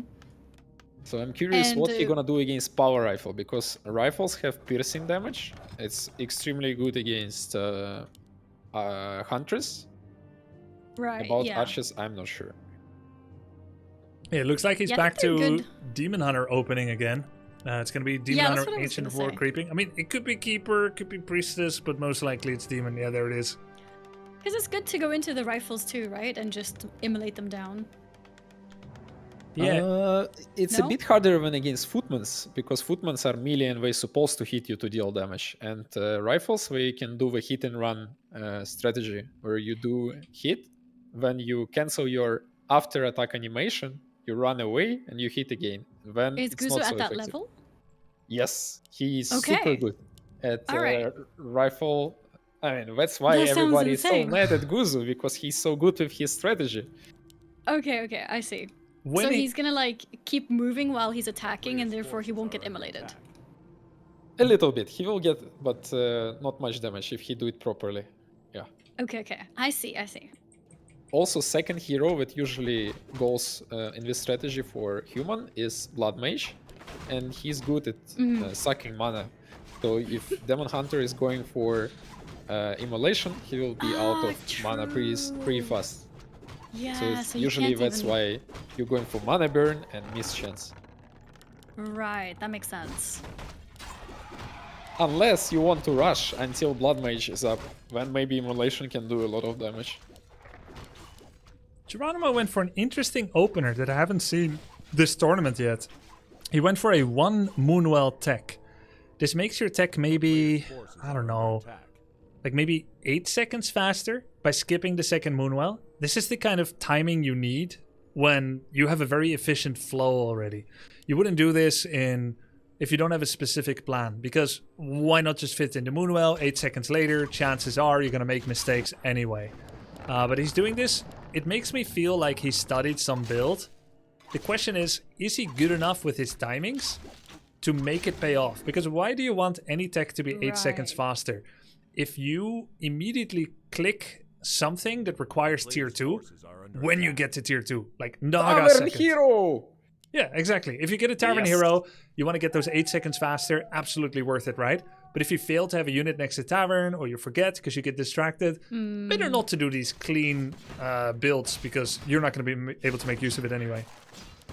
Right, and a late Moonwell means a much later source of what is it called? You know, in the Moonwell, like the energy bar that heals you. We usually What call do it they in the call that? Warcraft scene Moonwell Juice. Moonwell juice, okay. Because yeah, now his Moonwell juice is a bit behind too, right? Because he did it later. Yeah, and for the same token, sometimes Night Elf does triple Moonwell before tech. It actually makes your tech even slower, but the advantage is that if you look at the 3 Moonwells, all of them will have as much mana as the one on the right. What's the difference? Like 30 mana. That could be nice. 30 mana on Moonwell is 60 health on a unit. So by going triple Moonwell early, you save 60 health if you get rushed. Makes you a little bit more resilient. Ooh, are they gonna walk into each other? Almost. Nope. Gutsu's gonna take the orange Yeah. camp. This camp drops claws of attack +8 and similar from the drop table. Pretty strong camp. Gets him very close to level 3 as well, if not level 3. Is he gonna lose that peasant? Oh, he's saving it so No, far. Guzu not losing peasants anymore. This was last time he lost this the is a peasant turning was the game point? before. Yes. Even, No he more actually losing saved peasants. it. even though he saved it, and it's better than losing it in a way, The mana. he did, yeah.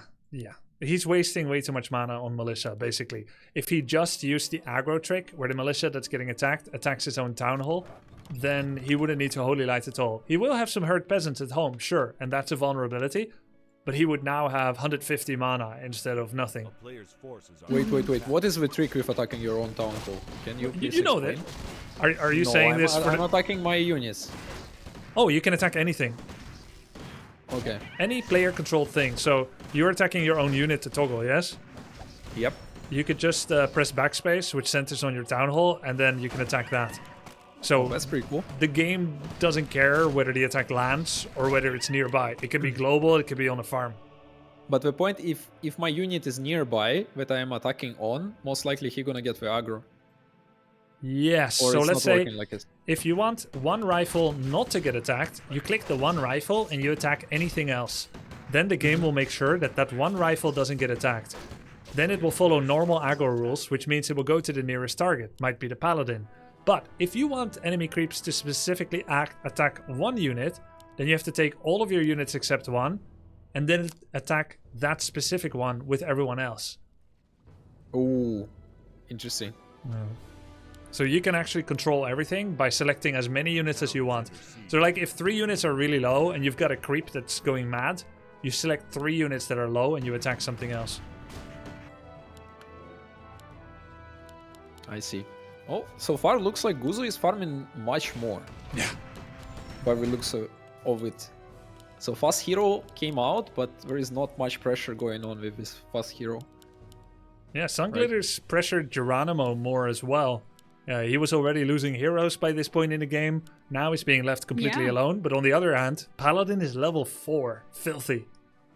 Yeah, that is scary. Wait, how did he get level 4 versus level 2? That's a crazy difference. Got attack And he upgrades. has some good crazy items. Paladin items, this is insane. Like he's 1.2k HP Whoa. almost, with plus 13 armor. 13 armor gives 78% bonus effective health. So if you add that to 1150, his effective health against physical attacks is 2047 right now. Oh, he's a tank. Insane. What did you do with this hero? What would you do, Grubby? Against to this? deal with that? Yep. You have to mana burn everything and get bears out. You have to mana burn everything and get bears out. And you probably don't win a straight up fight. Like, it's not looking good if you take a straight up fight. You want to buy time for Druids of the Claw to come out. But time is not something that Guzu is going to give him. I expect him He's to call the coming boys. The gendarmerie He's going. will be marching soon. Yep. Forces are under attack. He spent all of his gold and is ready to push. Here we come. Police! Halt! Yep. Okay, he's Blood Mage. Nice. Bear is dead. Ooh, this is looking scary. Oops. Oh, that was so close. Really close, but he might still die. He's going to use Protection Scroll, Heal Scroll. He panicked to save Blood Mage. Guys, what do you think? If you're going to use your Blood Mage as a tank like this, do you just put all the armor items on the Blood Mage instead? They're on the wrong hero. Yeah, kind of makes sense. And if you're not thinking with Pala, probably it would be smart. to keep Huge all the holy light. HP Dude, items. there's so many units. All these rifles with 2-1 attack upgrades, by the way. 2 attack, 1 armor. This peasant here, this militia. Geronimo. He's not even at tier 3 yet. He's 60% of the way there. He made so many archers that my it delayed his tier 2. And Guzu is destroying him. Yikes. Oh, it's over. GG. There's It so many looks of them. What is very this? over. Oh my god. Oh my god. Ooh, what a game. This attack so fast. Crazy. This attack came at 8 minutes and a bit. Guzu whooped and whattied out of his mind. Yeah. He got the practice versus Thunglers. Now he knows he needs to go fast. So guys, you know this rifle attack is coming. Imagine you're a night elf. What do you do next? It's hard to say. From my understanding, you need to hit human economy when you're playing against this, but it's hard. And another thing that you want to do, you probably want to follow him and not let him farm freely his levels. But it's also hard. You need a lot of like macro for that, and my brain would fry it up if I would try to do that. So what else can you do? I don't know. Like Should you you just hit need to win the- time. Hit the rifles instead of the Blood Mage? You can try, but I think result would not be very much different because Hmm. you want to try to send your opponent home by killing his heroes if you have weaker army. Because if you're trying to go for units, he's gonna just heal them up, mana burn you, and even if he lose one rifle, it's not gonna be that such a big deal for him. But if he lose heroes, he cannot prolong the fight because he will have no mana on Pala. Blood Mage not gonna give him mana. If he die, if Pala die, nobody can heal army. So I guess it was like the only all-in chance in eyes of Geronimo. So it's just an army difference, and is that because Geronimo was building a bit more of a later game thing? Yeah, Geronimo was doing a lot of like tech. He was doing upgrades. He was delaying Moonwell so he couldn't pump more tier 1 units like archers. Or when he built 2 lores and his tier 3 was also pretty late. Yep. So because so many tech things he was doing, he had no real army to fight. So what you want to do in these situations, in my opinion, is you want to at least pressure your enemy so he's busy. Like we talked with Grubby today, like the best defense is offense, probably. Can so you guys if you join know first? you want to wait something. Yep. Sorry. You just I DM'd you the game name. Oh, new name. Okay.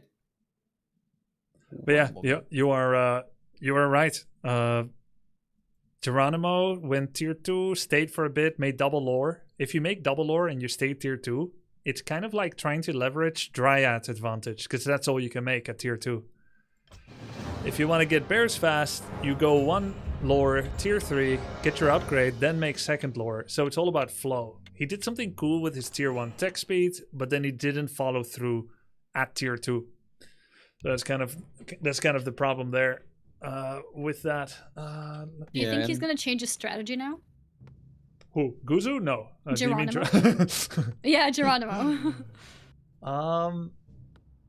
I don't know. It feels like he kind of rushed in to today. Like he had some things going on and he wasn't as maybe prepared as he could be. I've sometimes heard him speak quite confidently about like he knows someone is going to do some build. He's got like an idea against it. I think what he's lacking is a little bit of time in the kitchen with it, right? I think he knows what he wants to cook. He has shown pretty good level when he commits, but he seems pretty swingy. You've got the Geronimo that goes 10-0 on the ladder. You've got the Geronimo that goes 0-10. And it really depends which one you're going to get on a day. And of course, I don't know what's going on in his life, but basically the strategy he did not fit what you would like to be doing. So he went mass archers. And normally, if you go more than 5 archers, that is where you have an unusual amount that is required to deal damage to justify their production. After all, if you wanted Druids of the Claw fast, then every archer that you make delays it. So if you decide to make a worse unit, archer being worse than Druid of the Claw, especially in this build, if you're going to do that, then you must achieve something with them. And just creeping isn't enough. So you want to kill peasants, you want to kill heroes, you want to kill units, or buildings. If you don't do any of those 4, 7-8 archers is a waste. Because, look, they never fought with 4 rifles against 7 archers. It was until Guzu was ready, that's when the fight happened. So Geronimo might as well have gone 3 archers and super fast rush Druids of the Claw. So he doesn't understand that part about an RTS yet, where there's like a certain standard amount, and if you go over it, it needs to do something for you. Right. So if he went for all of that, maybe he should have looked around the map and found Guzu and intercept him. Exactly. Intercept his creeping. Remember those 2 orange camps Guzu did? One with the triple holy light on militia. Remember how he was tapped out, had no mana? Imagine that Guzu suddenly gets jumped by Geronimo. He has no mana. Right. Any rifle could die if it just gets clicked. Yeah, that's the problem of our games right now. Because we don't really do scouting almost at all. And scouting is probably one of the main things you want to do every game all the time. If your level of macro is improving, right, and it's easier for you to control things on your base and not losing your units and stuff while you're farming, then scouting is probably key, because you gain information on anything, on what is building up on the base, where is your enemy is creeping. You want to understand when he's gonna go towards your base or not. Like, you want all this info all the time. And in games that I'm watching, and I'm myself, like, I'm not doing enough scouting. Like, so you can be like not ready to what is coming, like those mass rifles with militia, for example. If you knew they are coming, maybe you put 2 towers on your base and you're gonna delay at least with that, for example. Yeah. No, but Oh, yeah, there were no towers. I totally get it. I played this new RTS a year ago, Dune Spice Wars. I played that game a lot for several weeks. I still didn't have the multitask ability to scout. I felt overwhelmed every game. It's in fact the reason I stopped playing, because it was so overwhelmed. Really? That's an RTS. That's in my And it's an genre. RTS? I know. Yeah, That's that's crazy to think. Yeah. So anytime I get like impatient with you guys not doing something right, I gotta eat some humble pie and remember that as an RTS pro in 2 different games, I get overwhelmed by a new one too. Yeah, that's crazy to imagine, like coming from you being overwhelmed by an RTS. Yeah. Oh, look, he's sending his militia. Speaking of scouting. Oppa! Oh, but he is. Okay, that's he's a got lot the upper better. hand here. Geronimo shows up early, wants to go get some Yeah, mana yeah. burns in, clicks the... Oh, what? Guzu killed the Killed item! Ooh. On purpose to deny demon or misclick? Maybe he forgot and then he decided to deny already. Yeah. I don't even know where he learned that you can attack items. Like, it's not something that the game ever tells you, does it? He attacked an item Yeah. and it deletes it? Yep. But you need few hits, I think, I not had just no one. idea. Do you know how much health they have, Dandy? Nope. 75. Oh. So there's Okay. this trick Blade Masters do sometimes. You show up with Windwalk. While you're in Windwalk, you cannot Windwalk again. But if your Windwalk is about to run out, and you don't want to show yourself to an opponent, you have to go around the corner. But let's say your Windwalk still takes 5 seconds. You then drop an item, attack the item of yourself to come out of Windwalk so you can get the cooldown running again to re-Windwalk again faster. Go around the corner, attack the item, re-Windwalk, pick up your item of course, then show up and do the perfect creep steal. Ooh. Oh yeah, because there is like no other way to get out of Windwalk other than hit, right? Exactly. Unless there's a critter. Wow. But you wouldn't want to attack an enemy unit because then you reveal that you're there. Right. It's actually so cool. You know, Okay. we never knew about aggro toggling. Like, it's crazy that both of you know this mechanic, and I see both of you using it. De-aggroing from one of your own units. It's Dota Oh, yeah. 1 scene that gave this knowledge to Warcraft 3 Melee. Really? Yeah. Dota 1 scene. That's funny. Town is under siege. Was it Dendy? Dendy was here. Yep. Yep. What? Wait, Yeah? actually? Of course. Is it? Yep. I was doing that. Yeah, in but Dota. did you invent it first? Be honest. No, I don't know. I don't know if I invented it or not. Like, I definitely some things probably I invented, but But you used it back in 2005, oh, yeah, 6. yeah, absolutely. Why didn't I you don't tell think me? I ever used it in Warcraft. Why didn't you tell me? Why would you keep that to sorry, yourself? sorry, my bad. Dendy, you don't share your secrets? I didn't Supposed want to be friends to. here. I didn't want to Grubby to win too many tournaments. He won a lot already. Ah, that's I was good. jealous, so I didn't tell him. It would have gone to my head. Thank you for That's grounding fair. me. Geronimo doing some nice pressure. Guzu looks like he's ready to move out. Geronimo's taking the highest value contested camp for the mid game. The red spots are too hard. These 2 camps in the middle on this map, the marketplace and the golden shop, are insane. This one is gonna drop something like Mana Stone, Health Stone, Book of the Dead, Healing Ward. Fantastic. He's taking that as Guzu arrives. Guzu's gonna fish behind the net. If Geronimo just runs, he's fine. He doesn't need to town portal. He can literally just run. And he does. We'll lose 1 archer. Nice kill by Guzu. By the way, I invented Demon Hunter, guys. You invented Demon Hunter? Yes. You mean How? His forces are under attack. anti-mage Okay, guys, play? it was unsuccessful joke. Sorry. Okay, you were making an even bigger claim. I get it. Yeah. You worked at Blizzard, right? For 7 years. Yes. And right now, I have no mana. What can I do? Oh my god. True for Noel Warden. Oh, sold the Lion Horn of Stormwind. That's a stacking aura that doesn't stack with Paladin. Heal scroll protects the scroll on Blood Mage, and either intentionally or unintentionally, he put Ring of Protection on Blood Mage. I think that's the right play. The way to play this comp against Mana Burn is to keep Paladin way far in the back and to tank with wait, Blood Mage. He's doing it. He's actually pre-positioning his Pala in the back. This guy's cracked. He's reading your mind, Grubby. Yep. Loses Blood Mage. My fault. Oh, He's tanking again, like, but this time he got Ring of Protection on Blood Mage. Yep. yeah. Player's forces are under attack. So you can tank more. Tier 3 is not ready. Geronimo cannot bridge this gap. Oh, nice target fire on the shop. Oh, it was a misclick. Never mind. He doesn't want to kill it, actually. He's gonna go for the archers. That is good, right? To go for the archers. Oh yeah. Huge But killing shop fight. would be great because you remove Orb of Venom and a heal pot. But killing archers, fantastic. They're the DPS. You want to target them over demon. Right. Guzu does this Yeah. better than most in this tournament, targeting the actual high value creeps. Well, this is GG surely. Yep. He's got a million rifles again. No, he's killing his own bear. Oh! Ooh. I mean, I like denying your own units, but from full life?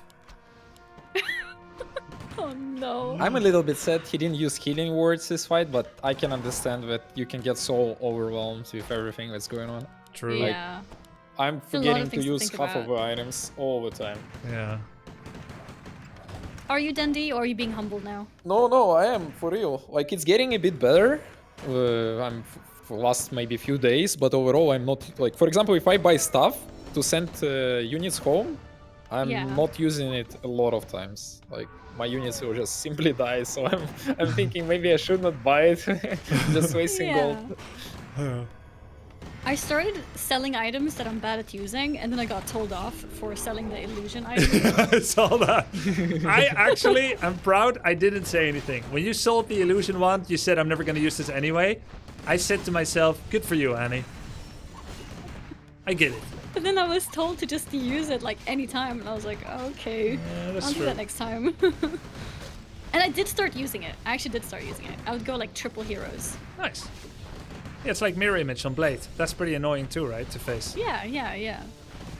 The thing is, when I used it, I would see that my image is like a bit blue, and I assumed that's how everybody sees it, so I thought it was kind of bad. Oh, you thought it was obvious, but to the enemy it looks like a normal hero. By the way, Demon Hunter goes down. Geronimo, Yep. 12 food. Heals on me! All heals on Demon. There was nothing left. Moonwells are empty. There's no shop. There's towers in this base. Geronimo, he's talking to They stream. built towers too! Yep. GG. Oh my Guzu God. advances. Yeah. Geronimo's eliminated. Congrats to Guzu. Whoa! Congrats to Guzu! Easy clapper.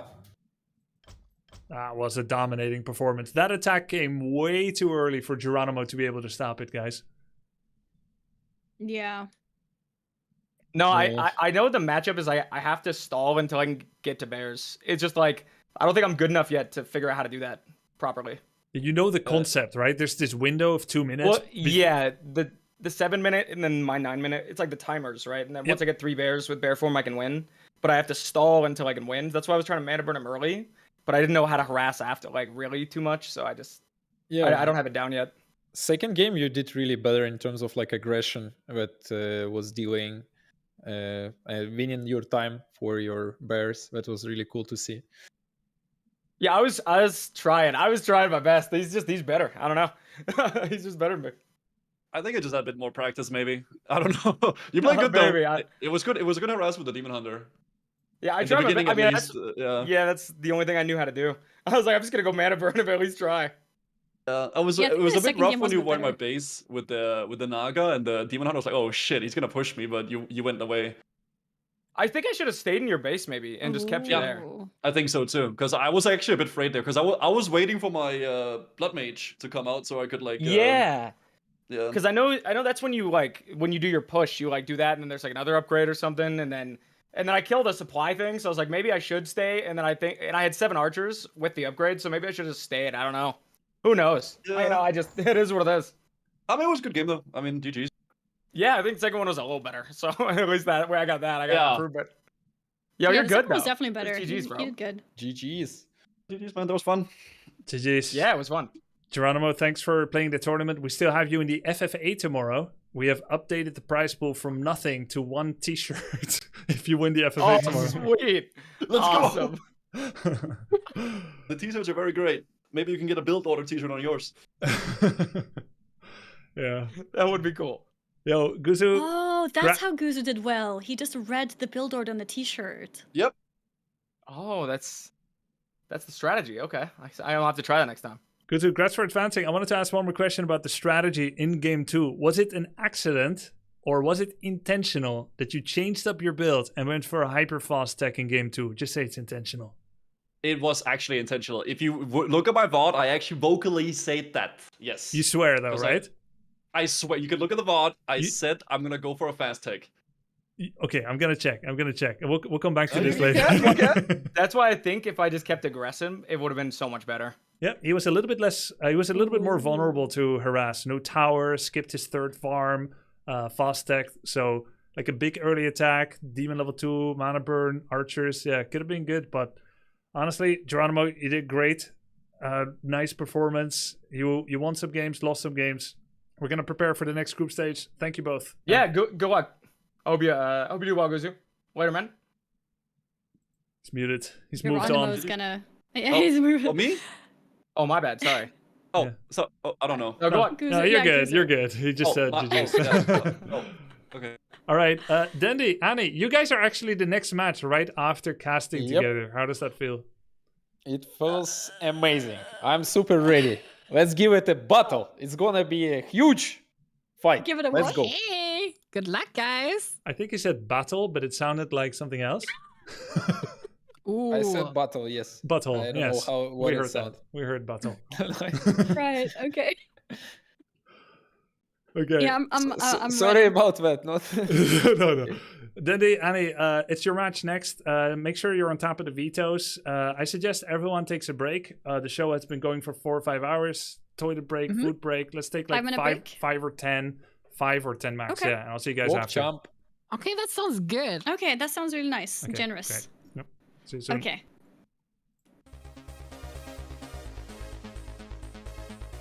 Okay, see you soon.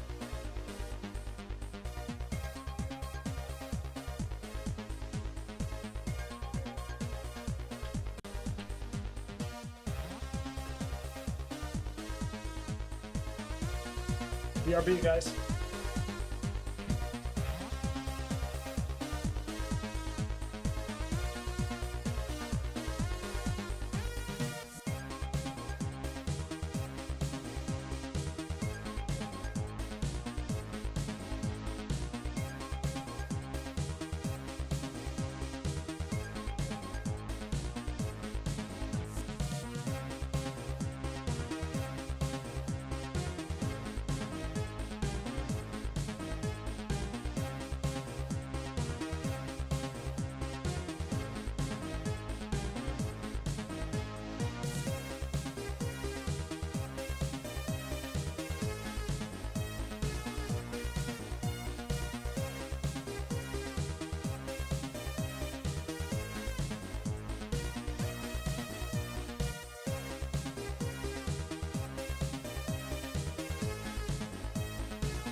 Whew. Okay. Good. Okay, tiny break for this thing right here. You guys are amazing. Thank you for everything, chat. Thank you very much. I see you popping in now and then with this. Thank you. Thank you. Thanks for the support. We have a 5-minute break. I'm going to give the players that break.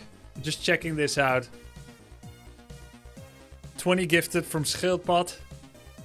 So many primes. Appreciate that. I can't possibly go through all of it now, but I promise you I will go through this during or after the stream. I want you to know. I remember a lot of names, but I have to keep the show going. This is unusual. I haven't ran a lot of tournaments on this stream, but I think it's going well. I think the players are making for fantastic casters. It's so much fun. They've all put in so much effort. They all agreed to come to my home game and invest weeks of their life into suddenly making this game their #1 focus in terms of their streams. So I appreciate all the players. It's been so much fun. Honestly, half of the show was before today. Half of the show was the last 2 weeks. Just tuning in every day. I watched their streams as much as possible. It's been so much fun. Yep, I think we broke viewership records again. We reached 38k viewers already. Holy shit, we got 7,200 on YouTube as well. That's a 45k viewer peak. How is the Warcraft category doing in general? This is insane. 67k stronger. Warcraft 3 in 2025. Stronger. Anna the Burst 1, thank you very much for the 20 gifted. Guys, I got copies of Warcraft 3 to give away as well. Free copies. But I don't feel like I can delay the proceedings because of it. So I'm probably going to do it at the end of the stream when I'm no longer making an imposition on any of the other players' time. It's going to be at the end, after the final game. That could be in like 5-6 hours from now. I don't know. Could be in 5 hours from now, on average. Thank you. Thanks for the support. I'm going to go get ready for the next match.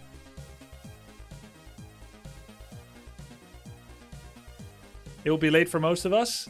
Unfortunate. I don't have time for it now. I know. I don't disagree, but I don't have time for it now. What can I do? All right.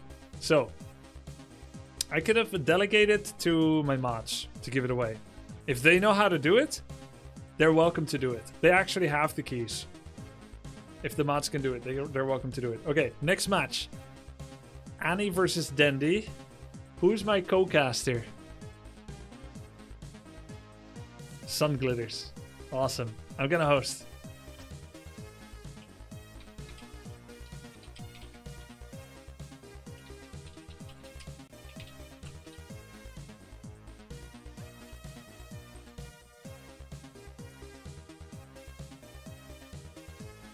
Yeah, man. Do we have a first map? Now let me turn off all these scuffed webcams. I need to reconfigure everything again. Okay. Gonna server deafen and mute the players. Whew! It's gonna be fun. Dendy and Annie. Map is Northern Isles. Perfect.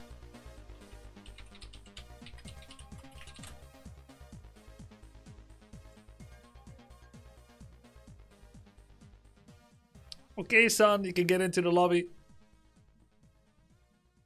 Oh, yes. One second. Thanks for joining me for the co-cast. Of course, I'm so excited. Annie against Dendy. I needed to get expert human opinion on this human mirror matchup. Oh, expert human, yes. That's why you're here. Yeah, if you have any questions, Grubby, you could ask me. Okay. Of course, I will explain. I will. Yeah, slay. Dude, people loved our 2v2 on YouTube. Yes. My audience loves you. Like, I read some of the comments. Oh. There was one person on your YouTube comments actually that was saying, "Why would anyone watch one-man Dota?" Dota is 5-man Warcraft 3. What do you mean one-man Dota? But yeah, anyways. It's been great. Yeah, the 2v2 was great. Some people wanted us to like go for top ranks for 2v2 together. Oh shit. Yeah. Oh god. I'll play with you again if you want. Oh yeah, let's do it. For sure. Okay, gonna make you ops player Annie go player team 1. Actually, I can do that too. I'm super excited to cast because then the pressure is not on me and I still get to watch. It's been so nice like watching the games. Yeah? Oh, nice. It's really fun, yes. But I mean, I don't understand everything yet, but you know. Well, Sometimes I do, and then I'm like, ooh. I saw that you were progressing in your series as well. So initially you wanted knights in game 1 against someone. I don't 100% remember which game it was, but you wanted knights. Blacksmith was late. But then when you look at your build against Ampi on Warhill, your Griffin Aviary were at the same time as your Blacksmith. So when your tier 3 finished, you could actually start knights and Griffins at the same time. So you're making build order improvements mid-tournament as well. It's pretty impressive. Thank you. Yeah, against Ampi, duty fucked me up though. Like, I feel like I couldn't get there with my Griffins. Evil. And then I panicked. Yeah. Just setting up everyone's webcams. Okay. But you can keep talking if you like. Yeah, chat, how are you doing? Are you enjoying the tournament too, right? Like, I was just saying, I was watching your stream. I said, oh, I'm so happy you organized this tournament. I feel like it was at the perfect time. And it's really nice, you know, to get like some of the OnlyFangs members together again. Because wow, it was such a cool time. It was so like, cool. The OnlyFangs stuff, yeah. Like, I know you really enjoyed it too. And it's really nice to get everyone together, you know? Yep, I didn't want collaborating. WoW season end to be the end of OnlyFangs people meeting each other, like meeting people like you and the others. Didn't want that to be the end of it either. So I didn't actually know if anyone is going to say yes to the tournament invite because I know what it means to prepare for an RTS. I didn't know what it means, but I'm here for it now. I was like, sure, participate. And then I was like, oh shit, this game is so hard. Like, holy. Yeah. Well, but if you had known what it means, would you still have accepted? Yes, but oh my god, I was overwhelmed at the start. I'm not gonna lie.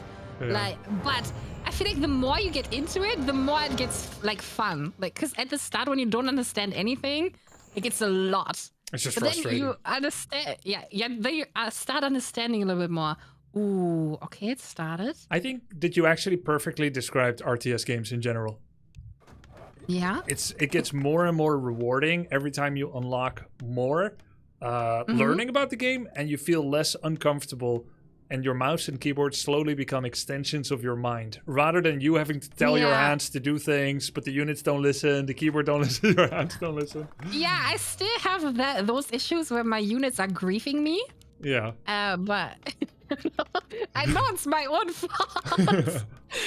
But I noticed, for example, like the build orders always had like a notepad right next to me, but I don't have to look at that anymore. So that's already like rewarding in itself. Nice. Yeah, it's just like seeing little improvements. Ooh, okay, Annie is building. Okay. The farm, like just the standard stuff, right? Yeah. Altar, barracks. Everyone builds their base a little bit differently. The important thing is to always build it a little bit the same so that you start to know the infrastructure, hopefully better than your opponent. Annie kind of has an open base layout here, which will allow her to move in and out of her own base fairly easily. Whereas Dendy has a one gap opening, and it means it's harder to invade his base, but he can also get stuck more likely. But actually, this is the perfect base layout that Dendy is showing, because it's not a full wall off where you can grief yourself with absolutely being stuck, but with one gap, you can close that gap easily and prevent people from going in. You just gave me a flashback. Did you see how I closed in my Archmage in the tournament? I had to destroy in this tournament? Yeah. I didn't see it. I had to destroy my farm. Oh. Like halfway through, I got stuck with my Archmage. I had to destroy it. Oh no. I was so bad. I also saw your Paladin crash out moment where your Paladin was stuck by lumber peasants. It was so good. Ooh. Oh. Okay, Dandy is sending out the Howdest Footman. Oh, Yeah. he's doing the militia strat. On a pretty big camp and a gold mine of all. He might be tier 1 expanding, or he just wants to get the camp cleared. I don't know if he's actually going to expand or just clearing it, but we'll see. Oh. And he's taking a pretty big camp as well, also worth 2.2 level on her hero. Oh, wow. Almost lose a militia, but not quite. 2 are low. She retargeted it. She's using retargeting micro. It's very high level stuff. Damn. The pros were not using this 20 years ago. Yeah, Annie has been like grinding hard. She got so much better in the past days. Yep. It's insane. Here accidentally gets her water elemental ensnared. Normally you would want to be tanking this with the Archmage instead of Footman, as Archmage has good regeneration rate and good armor rate. Footman a little bit low, but she's fine. Nice early tech, early blacksmith as well. What item did she get? Slippers. What actually does agility do? Yeah, it's every 3 agility is almost 1 armor. So you can see the plus 0.9 armor. It's pretty nice. And armor is, of course, physical damage reduction.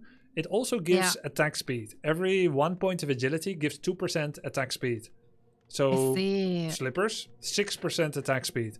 But because of some maths under the hood, it doesn't actually come out to 6%. It's more like 4 to 5%, but still pretty good. Oh, Annie is getting the militia at the moment again. Oh, she learned this 1 or 2 days ago from one of her other coaches, I think Leon, using militia several times on the first and the third camp can quickly get you to level 3. Actually, in your show match against Annie, this is how her Archmage was level 3 so fast. Oh my god. Yep. I was wondering, she was so like high level. I was like, hell, what? And the weird thing is, when I was watching that from your perspective, I didn't know how she got level 3 because I never taught her this. Ah, I see. I mean, this is crazy. Level 6 so early. Level 3, yes. 4 minutes. Did you say level 6? I meant the level 6 unit. Oh, yeah.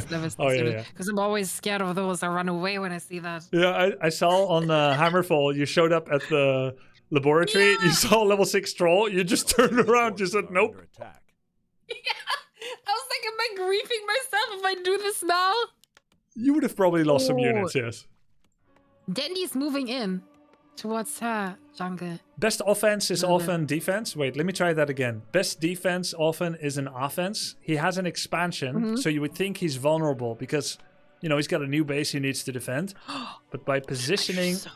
This is such an early expansion. By positioning defensively, he can try to keep Annie's attention away. Just like when the Fellowship of the Ring attacked the gates of Sauron to prevent the eye from seeing Frodo dropping the ring in Mount Doom. I see. Oh, Grubby, I was watching a documentary earlier. Which one? It was great. The newer one. For the tournament. It was really hype. Wait, I have 3. Which one do you... You have 3? Oh my god. Which one? Was it the one by the dude talking directly to the camera? Yes. Ah, yeah. That was cool. It was a nice summary. That guy is actually the editor of another RTS pro and tournament winner, the Viper. He's from Age of Empires. That's the Viper's editor. Oh. Okay. Blacksmith, lumber mill coming out for Dendy. He's developing his economy nicely. Oh yeah, and he already has a rifleman. They walked past each other. Did they see each other or not? Nope. It's nighttime, so they pass like 2 ships in the night. Looks like there might be a base trade. Funny. Yeah. Looks like it's so funny. They walked past each other. But Annie has rifleman and Dandy does not. However, Dandy has an expansion, and it looks like Annie does not have the guts to immediately attack into it. And her Mountain King got surrounded! Dandy just landed a surround on the Mountain King! Annie's Mountain King goes down, didn't cast any spells! No! Oh god, that's not good. I did not see that surround, but it must have been a skillful display of surrounding, because that's not easy to surround a moving target like that. Yeah, because it was probably moving to Annie's hero too, right? Damn. Dandy has 3 water elementals level 2. This is insane. Oh my god. This looks cooked already, or not? Oh, now it looks like he has 5. He just made 2 illusions. As far as Annie knows, she sees like 4 or 5 elementals, not knowing which one is real. Oh my god, it's so bad. Yep, not good for Annie. I think she lost. How can she come back, Grubby? I don't think she can. I don't think she can. This is cooked. Dendi has 2,200 gold in the bank. This is not all in. It's crazy, like how fast the game is over sometimes, no? Yeah. Like maybe it's just from my perspective, but sometimes I feel like one or two things go wrong and I'm like GG. Yeah. Well, different people have like different GG timings. You and Soda sometimes say it a little bit too early. Where like maybe you still have some chance just because you got tilted. Yeah. So I don't want to be in this game anymore. I made too many mistakes. Yeah, definitely. But there was a pro game as well. World Cyber Games. Prize pool $25,000. 2 pros in the finals. One guy leaves within 3 minutes because he lost his hero level 1. Oh my god. Yep. 3-minute game. When there's so much on the line, I don't know if I would leave. Yeah, it was very shocking. And I personally took offense to that. I wasn't involved. Just as a viewer. I find that to be really lame. But then he won the next 2. So it made me think, is leaving early to save yourself the grief of being in a losing game worth it if you can take mental advantage and just win the next 2? I still don't know the correct answer to it. He felt he needed to leave to prevent himself from tilting, and maybe it worked. Tilting, yeah. I mean, if you know yourself like that, I guess it's like good in a way to save yourself and maybe make the opponent think that you're like ultra tilted too, you know? I think you're and totally then just, right. like locking in. Yeah, I think you're totally right. That's probably what happened. Yeah. So it's a weakness to get to... It's a weakness, but he's making it his strength. He's like, yeah, I know myself. I would get tilted if I stay. I'm out. Yeah. Oh, any level 4. But Dandy's level 5. Like, these water elementals are really oppressive, right? Because they're so tanky, but they also deal a lot of damage. Yep. Like, what do you do? Like, would you, like, kill them or not? Yeah, it's good to kill them. Like, it's counterintuitive because they eventually unsummon, but it's still worth killing them because leaving them alive, well, they're still there for a while, right? Like, they're like a minute long, so they're going to kill everything if you don't take them down. And they give experience. The game does reward you, even for killing units that will unsummon anyway, because you get that experience, so that's pretty cool. So what is Dandy building towards at the moment? Like, what units? It's 2 workshop? He's getting swords upgrade, but he's got triple workshop. So I'm not really sure what he's doing. I'm not sure he knows what he's doing. I feel like he's going to go siege engines, but then why get the swords upgrade, not the gunpowder? Yep, there it is, siege engines. I'm confused. Okay. Siege engines.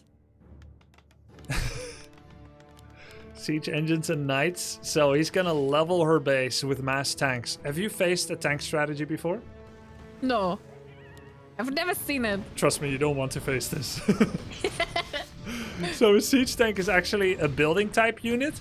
It's as difficult to kill as a building. Oh god. Yeah, so it has lots of armor. It has fortified armor like buildings. So riflemen aren't gonna do much. Like anytime you were attacking a barracks or something with rifle, you realize not a lot of damage is being dealt, right? That's how siege engines are. So if you get enough of a number, you can directly address the actual main win condition of the game. Not to defeat the enemy army, but by destroying all their buildings.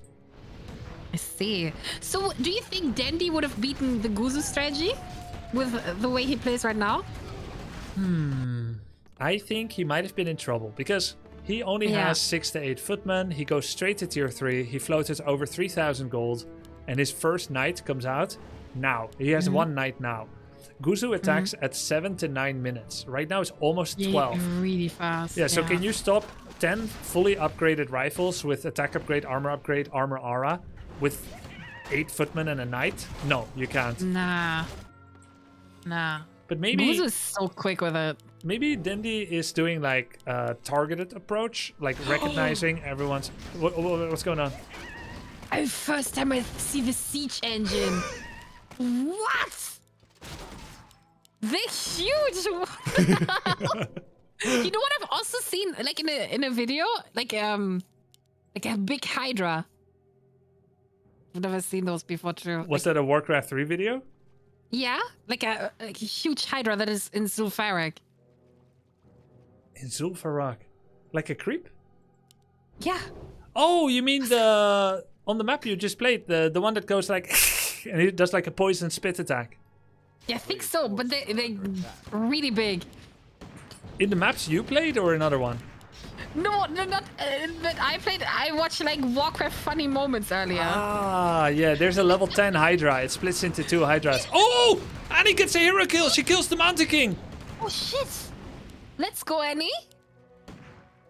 Meanwhile, Wait, is this a comeback? Sunglitters, look at the left on the minimap. Left on the minimap. Oh, what? Did you know that this unit cannot even attack units on the ground? Oh. They can only attack buildings. Do you think Annie has seen this before? Like, she's probably also like, what the hell is this? I don't know if she's faced it before. I don't know if she's seen it. Her Mountain King was surrounded too. Yeah, she lost her Mountain King. Knights coming in from the back. Meanwhile, she's trying to kill siege engines. Dendi is moving the siege engines deeper in, going straight for the keep. She needs to repair it or she's gonna lose her main building. That's crazy. Yeah. This is so cruel. What? This is so evil. Dendi, I thought you were a nice guy. There's another engine coming. Annie no longer has a main base. She does have money to remake her town hall, but because she doesn't have a town hall, she can't actually transform any of her militia to peasants right now. So she has to wait until they revert. She's losing so many buildings. He has so much gold too with 2 bases. He's making mortar teams now. Oh my god! This is not fair! Definitely showing a very fun style here, Dendi. Showing off the siege engine unit. Yeah. Do you think he would do it in the second game too? I don't think so. Dendi seems kind of like a showman to me. If he can win with a different unit, I think he thinks that's fun and entertaining. I think it's why people love to watch his stream as well, because he's very showy. Yeah. So probably gonna see another unit again. I don't know if there's any other human units he can use. So what could Annie have done? First of all, there's the expansion. It was a 4-minute expansion. So if you don't address that, you're always going to be playing from behind. That's hard to address because you need to scout, react, do a surgical attack without giving a base trade. So definitely not easy. He's playing at a level that is still difficult for Annie to meet right now. If you don't deal with the expansion, then the follow-up almost doesn't matter. Which is why I think Dendi also had the confidence that he could use a siege engine strategy here. And Annie is determined to see it through to the end. Yeah, she will not say GG. Yeah, it doesn't look like she will. And you know what? Technically, it's not BM. If you get eliminated, it's not technically BM because you can't say GG when you get ejected from the game. Oh, now here comes the GG. GG. She's still gonna let him eliminate. There it is, defeated. Damn, it was really cool to see the engines. Yeah. That was brutal. Those are really rare, right? Like, people don't really build this. At least not in my elo. Yeah, they're really rare. They sometimes used to be part of the main strategies people used a long time ago, but they got nerfed because a lot of people actually complained about facing them. Can you imagine? Really?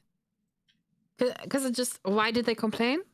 They're really hard to kill. They didn't give a lot of experience when you do kill them, so it feels unsatisfying. And they just don't interact with you. They're not killing your units. It's not a real battle with, focusing each other's hero. Nah, the tanks just steam dose your base. And if your repair rate isn't high enough, you just lose your base. So people feel powerless. And so they cry a lot for nerfs to the unit.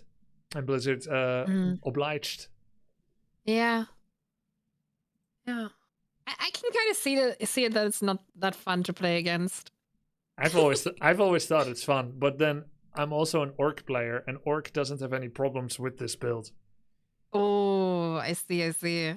Yeah, Orc is the only one that can't easily be steam tanked because the main unit for Orc at Pro Play are Raiders, and Raiders actually have a perfect counter build into siege engines.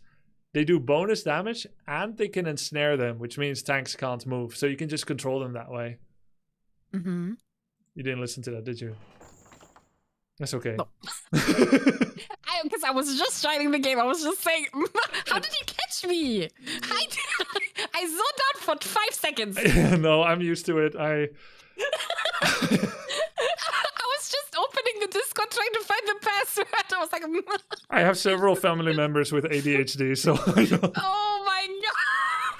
I would even say I'm extremely sensitive to being to noticing when the other person has stopped listening. Just like little sounds, like one sounds different than another. Oh god, I'm sorry. It's okay. I am used to being ignored. Oh no, that's worse. That makes it worse. I would never ignore you again. I'm not gonna make you feel any better about it. I'm just gonna let it linger and let it work on your conscience. Yeah. No. Oh god. My bad. It's okay.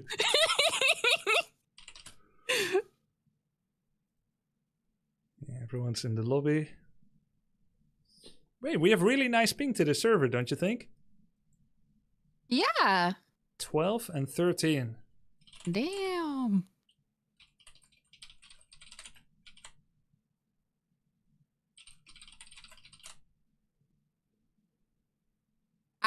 I can I be partial? I want Annie to win now because I want to see another game. Oh yeah, you can be as partial as you like. Yes, Sure. Annie, let's go. You want 1-1 or you want 2-1? 2-1 Annie. I want Annie to win. Okay. Let's see if I can make it work. I'll try to search a host where Dendy has terrible ping and Annie amazing. Good idea. Good idea. This one, 20 versus 72. What do you think? Maybe a little higher. It's hard Like because they live so close to each other. Okay. Yeah. Okay. I can live with 72. I raised your ping, Dendy. What does he say? Thank you so much.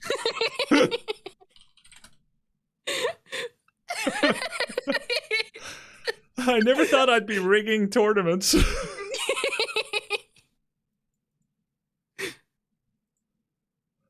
I think it's perfect. Here we are. Wait to see when Annie is ready.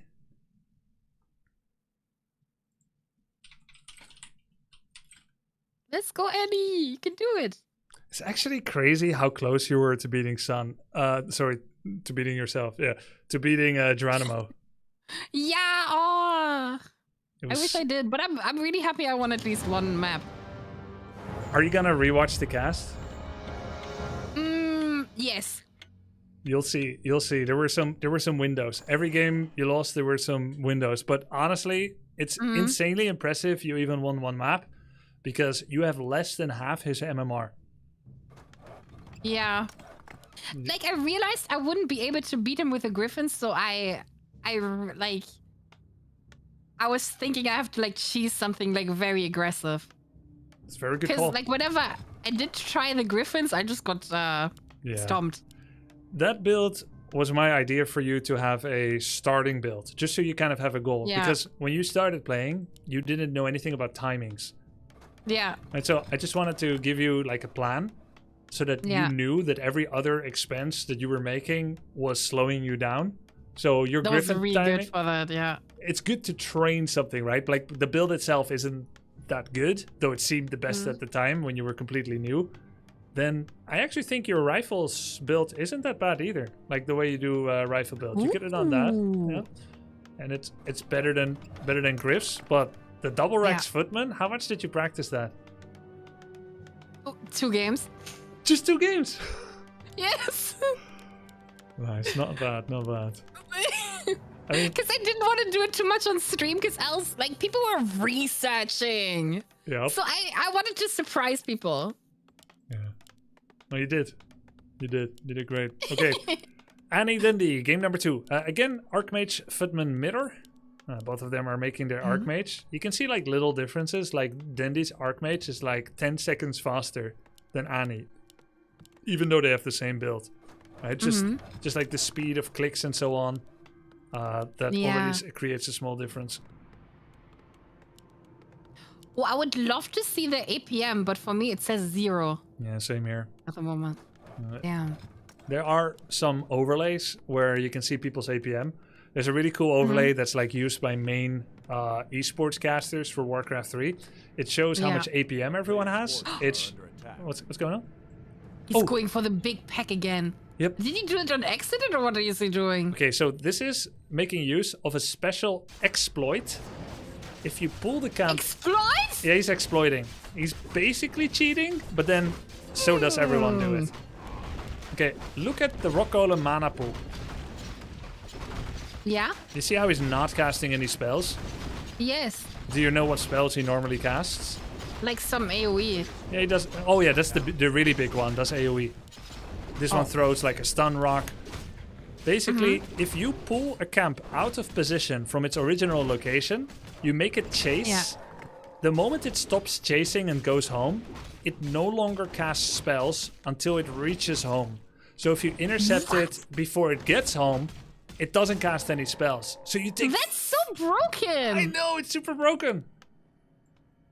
But why is he building a farm there? Oh, so that he has a farm that can interact with the laboratory in the future. So he doesn't need to send a unit. If he wants Zeppelin, Shredder, Sapper, or Reveal, he just clicks the laboratory, and because he has a building nearby, it works as a tenant. Okay. A player's forces are under attack. Dude, he's so good! What? He's been studying well. He has a solid base of competitive not gaming. any. And he's getting some good damage here. Then he focused the elemental. He kills it, which is XP. She goes after a footman, gets the lead on that, but is unable to finish it off because of the movement speed difference. Dendi is sending back his footman early and now unloading damage on top of Annie Fuchsia's And he's Archmage. getting really low. Yep. Oh shit. And she's also only level 1 and he like pushed her out too. Now it's hard for her to creep, right? Yep. Very hard. Oof. And if you look at the item Dendi got from the laboratory, it's the best in slot item he can get. Rope of the Magi +6. That's caster gear. Ooh. It's already looking not that good. Not good for Like Annie. she also can't get mana back, then she can't get a water elemental. Yeah, She's level 1. the later your brilliance is, the less mana you have in total, which means you can't summon as many. She's gonna try to go for the thing that I think either Leon or Saul 8-Man showed her, which is the second militia creeping. You see how it throws rock? There's a slow on her footman. The rock golem threw a boulder on Archmage. She's actually separating her Archmage away from the camp because the rock golem chooses a target based on things that are attacking it, and it favors heroes in aggro. So she made sure her hero isn't attacking for a bit because she didn't want another stone to the face. So that was really well done and shows a good understanding of Warcraft 3 game mechanics. Very nice. Slay, Annie. Yeah. Oh, her footman died. Yep. That showed a less good understanding of Warcraft 3 game mechanics. God. We gotta look It happens. We gotta look at the bright side. Yeah. Oh, Dendi is level 3. Is moving into Annie's side again. Why is he doing the turtles? He's not. Oh, usually when people get level 3, the best thing you can do is to immediately use it aggressively. Creeping from level 3 to 3.8 doesn't do that much. But using a level 3 in an early attack, that's great.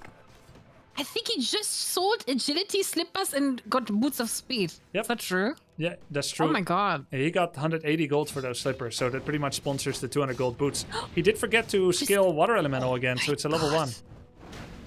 I feel so bad for Annie. She can't heal now. He destroyed her building when she was building it. Kind of rude. Yeah, that's fucked up. Oh my god. And she's so low. Oh no. This is cooked. There's no way to heal her Archmage, except if she goes Paladin second, but even that is too far away. Oh my god, I feel stressed for her. I thought you said you weren't. You said you weren't. Exactly how she feels. But you said you weren't going to be stressed when observing. Yeah, but now I get flashbacks from fighting MP. That was so bad. I get it. Oh my god, I feel. Oh god, look at that. No. Yeah. What is she supposed to do? She has no mana. It's true. No mana, no health. Oh my god. No second no mana hero. for Blizzard. Annie Shit. is also completely overwhelmed. She's not making priest. In fact, this farm here is blocking her from making a sanctum in the back. So she's forced to build her buildings in front. which means they're easily cancelable for Dendi again. Actually, I'm also 0-1 against Ampi. I know what it feels like to lose against him, Sunglitters. Really? Yeah, he won the 2v1 with Tyler against me. Oh. Kind of counts? Nah. Phew. Guys, it doesn't count. It doesn't count. It doesn't count. Whew. Oh, And he's moving in again. And he's He forgetting. really likes the Mountain King. This Yep. stun is so crazy. Went for the surround attempt as well. It's gonna get an exit kill on the Rifleman. She's TPing. She aimed her TP to the right, but she's really near. Stormbolt could finish her off right here. There's the Stormbolt. Max distance. One auto attack from the Archmage and she goes down.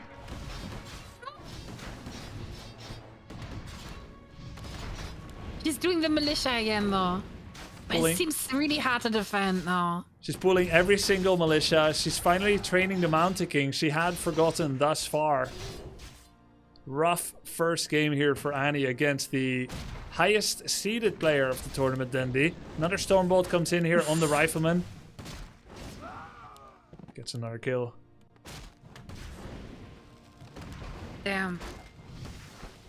Nice Arcane Tower on the Mountain King. Prevents the fourth Stormbolt this game. Priest comes out, trying to heal himself, but instantly goes down to the Water Elementals. Meanwhile, Dendi is taking to tier 3 and has double Sanctum pumping priests. At the moment, it doesn't look like he gets a lot of units, or? Oh, okay, they are coming. The priests are coming. Yeah, I don't know if he's like not trying too hard, or he's forgetting his macro, or he's saving money for tier 3. It's true, he doesn't have a lot. He's coming with the militia. Yeah, he's just gonna finish it off. He realizes it's He's over. with militia, yeah.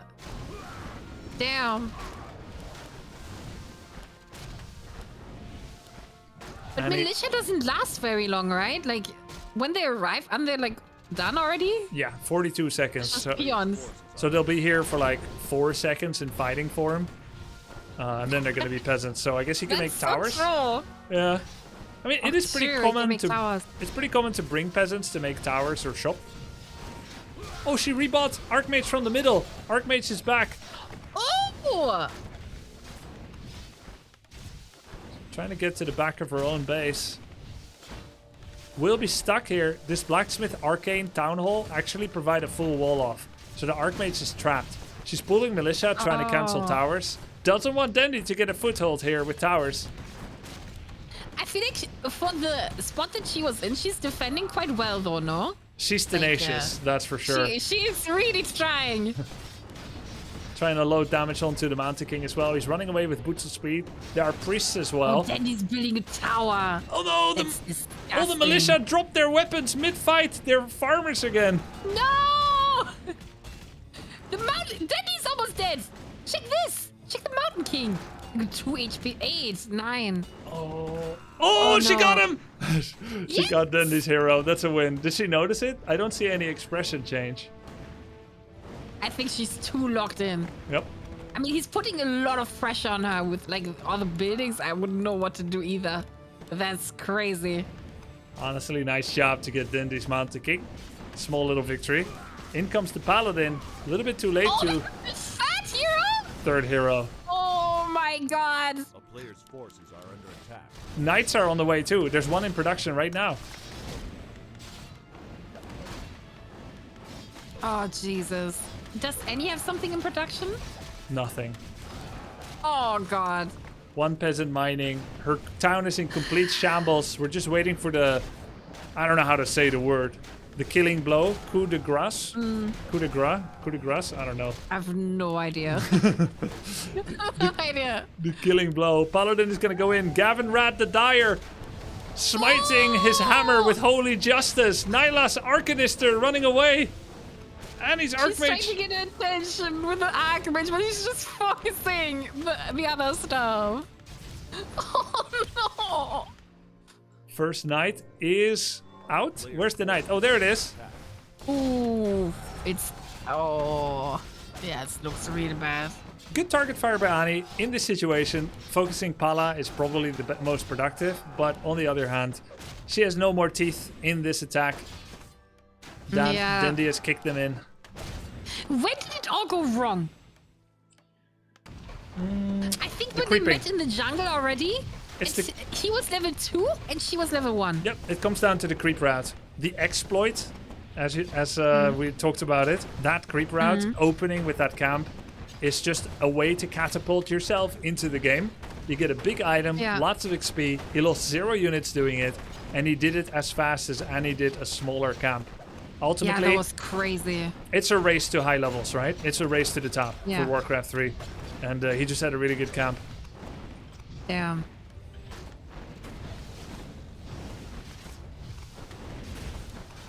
And then he basically pressured her from the start with a good item for earlier level 2 Archmage. He forced her to summon elementals at level 1.9, which means she never had mana for creeping anymore.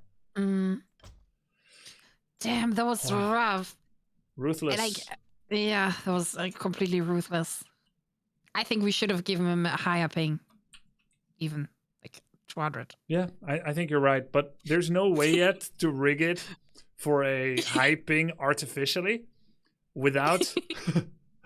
I mean, there's no way yet. Maybe I can ask the admins of W3 Champions if they can add a bonus ping to one of the players for handicap.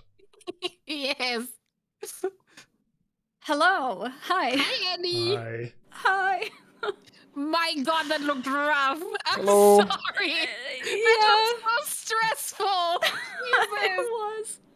GG's. It was insane. GG's, Dendi, you're too good. Dude, that was crazy. I've never seen those tanks before, Dendi. Me too, Yeah. honestly. I maybe bought them once. So I decided to try. It's actually a legit strategy. So, I think there is different strategies with Expo. One is with Gryphons, one is with tanks. And I heard it's very good against undead. So I really wanted to try it out. And yeah, He's it right. looks scary. He's right. Have you faced tanks before, Annie? I don't think so. Yeah, I don't think I've seen human tanks. I've seen other kinds of tanky units, but Not sure if I've seen that one. Not literally tanks. I was looking for something to deal with towers because I hate towers.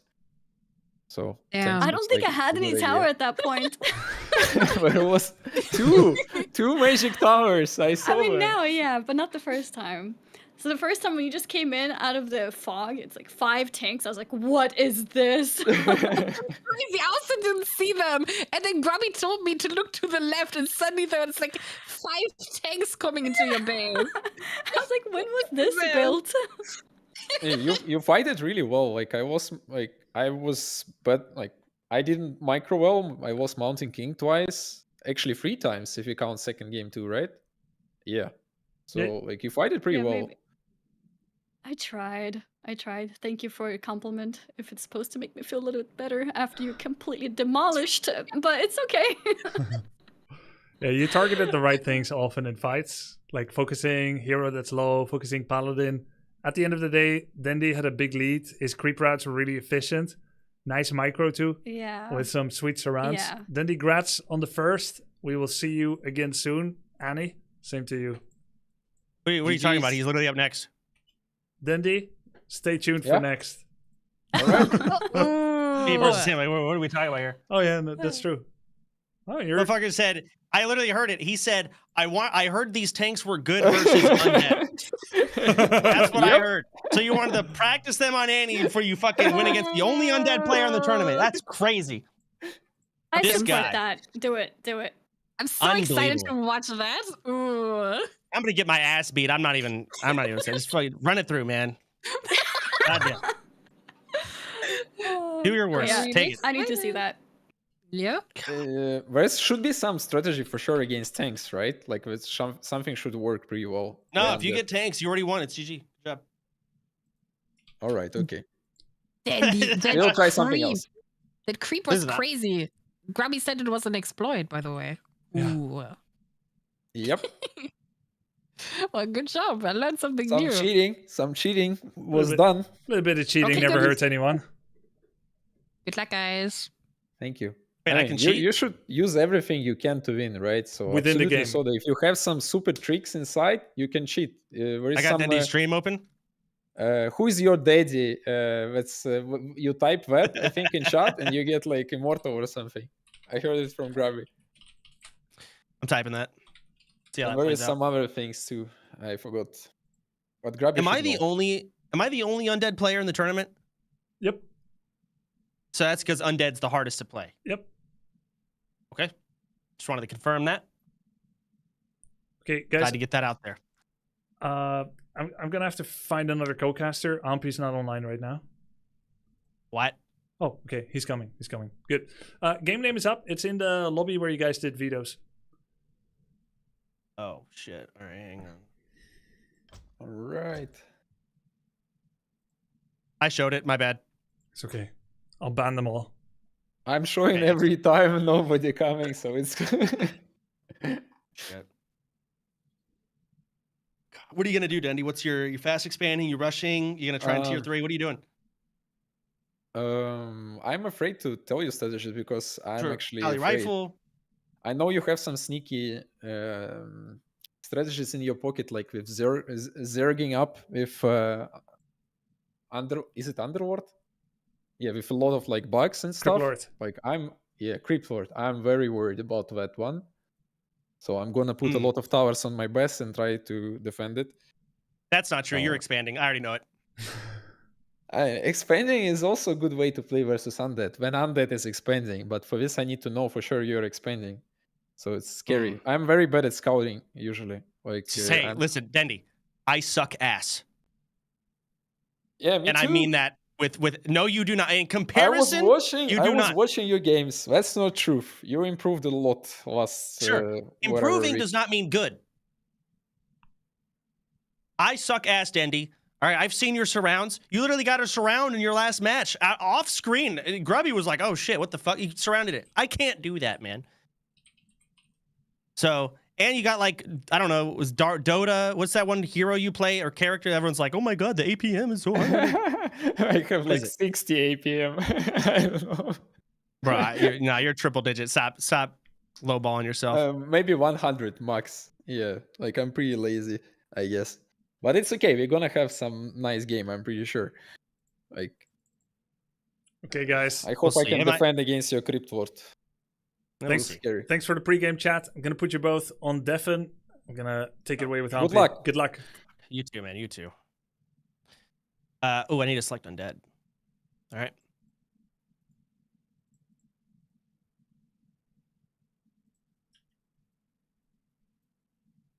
Yo, Ampy, are you not streaming anymore? Yo. What's Nope. up? Oh, why? I ended. Just wanted to take a break. Okay. Relax a little bit after the tournament. I've been watching actually on my TV. That's why I wasn't instantly responsive. Okay.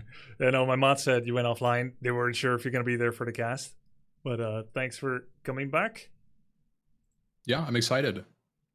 I've been prepping my shoutcasting a little bit. Right. Wait, have you casted before? Esports? No. Nope. Never. Isn't raid leading kind of like casting though? Yeah, Yeah, you're basically casting. Raid leading is like playing Warcraft with 40 units. But they are very sluggish to respond. Yeah. So like Warcraft. With 300 MS. So like Warcraft 3 basically. Yeah. Yeah, I kind of got that, but I will say I think raid leading was one of the most stress I've ever felt in my life, like when it comes to gaming. Especially in hardcore. Yeah. Because of the responsibility, like, oh my god, I'm gonna get people killed and people are gonna hate me. Back when we were doing the first, my first hardcore guild, I would have nightmares about doing raid leading, like raid leading the wrong way, and then the raid wiping. It's bad. No nightmares about Warcraft 3 yet. Now you don't care anymore if people die in your raid? No, it's still bad. But it's not as bad. All right. Dendy Soda, human and undead, not per se areas of your expertise. In fact, what do you know about the other races? Like, have you studied them with a fine-toothed comb like you have Night Elf? No, actually, that was on my list of my to-do list of learning is to learn basics of the other races, put like 30 to 50 games on each race to kind of understand why they do things. So I'm looking at this game from both sides as a night elf. So I'm thinking like a night elf looking at them. It's a little bit weird not seeing a night elf. Yeah. So I'm not really sure. I know that Dendy likes doing Archmage or Mountain King style, so we'll see which one he tends this time. And I don't know. Soda is a wild card for me. I don't know what he does. Have you not been watching him, studying him a bit? I've been watching him a little bit, but it just seems I've seen him go Crypt Lord, and that's pretty much about it. Maybe some Lich. Do you not think that he's gonna make it out of the group? That's why you didn't spend any time preparing for him? No comment on that one. No idea, actually. I see. It could go any which way, actually. It's anyone's game. Yeah, it's anybody's game, per se, hypothetically. All right. Sounds good. Sounds good, Ampy. Thanks for being honest. Mountain King first for Dendy, kind of as you predicted, as being one of the possibilities. Ooh, Soda is going for Crypt Lord. Even though the last 2 days, he's been showing Death Knight first. He said Crypt Lord is a stupid hero. He doesn't want to play it anymore. And here we are. Well, well, well. And you know, I do see a lack of Graveyard. I recently learned that means he's not intending on Fiends right away. Yep. So is this possibly a 3-minute ghoul push timing? Is that what we're looking at here? It's one of two things. I mean, or a fast expand. Oh, well, actually, it could be three things. It could be fast expand, could be ghoul rush, could be just going around the map, living your best life, farming up a Crypt Lord. Okay. See, this is a pretty big map, and the gold mine is pretty weak. It looks like, actually, Dendy's going for a fast expand here. Yep. We might see a double fast expand open. We might be playing two base here. It very much looks like it. I don't see any Acolyte movement yet. No Acolyte production yet. But I also don't see a second crypt. I mean, it could be. It could be a semi all-in as well. I mean, this is a good time. If he was able to... Oh, he's getting skeletons off that. I think Soda is forgetting to bring his Acolyte. I think that's what's going on. He's getting an army that can farm this. He has just forgotten. He did not do the mental prep. He doesn't have a notepad. He's just creeping this, and he's like, oh, fuck, where's my Acolyte? I'm 99% sure that's what's going on. I see that too. Yeah, there it is. Just as you said, Acolyte starting to move down. So it is an expand move. Yeah. Dendy looking actually at the other gold mine, but he's not going to see it. Perhaps he doesn't check the other one? -2 ghouls. What? I know. It's very common actually for Soda. He also forgot to reproduce the Acolyte. So this is typical. I didn't mentally prepare and recently rehearse. Soda was getting this right all the time, but that was 3 days ago. Then, presumably, he wanted to throw people off about what he's recently thinking about. Did Death Knight strats. He forgot that you pull an Acolyte from gold and then instantly remake it. So he forgot the remaking part. So by forgetting two things, he has turned something which should be a very basic build order into, and he has finally noticed, by the way, he should actually be thankful that this footman is attacking the Acolyte. He has turned something that should be like an easy build order into already kind of defeating himself. Yeah, I mean, this is off to a pretty bad start. Dendy now just saturated his gold mine. We're really far for Soda. You see Dendy's movement? He has intuited, after scouting the main expansion location, he has intuited the fact that you are still tier 1 can only mean one thing. You must have gone to the other gold mine. And Soda's not defending it. Normally, you don't have the luxury to keep creeping after you expand. You must stay in the vicinity of. Yeah. I mean, this is grim. Canceling the expo here. And he's probably going to get the tower on top of the Acolyte. I mean... Not good. Not good. Soda currently is still making Acolytes, which means he can still dream. He is still hoping to recover this. He will show up. They will have a fight. The Rubian Tower, he should cancel it. He will get back 75 gold. He does not cancel it. He gets 2 auto attacks with the Ice Tower and it's dead. Huge impale. Surrounding him with the ghoul. Surrounding him with the ghouls. Cigarettes come in. There's a thunderclap.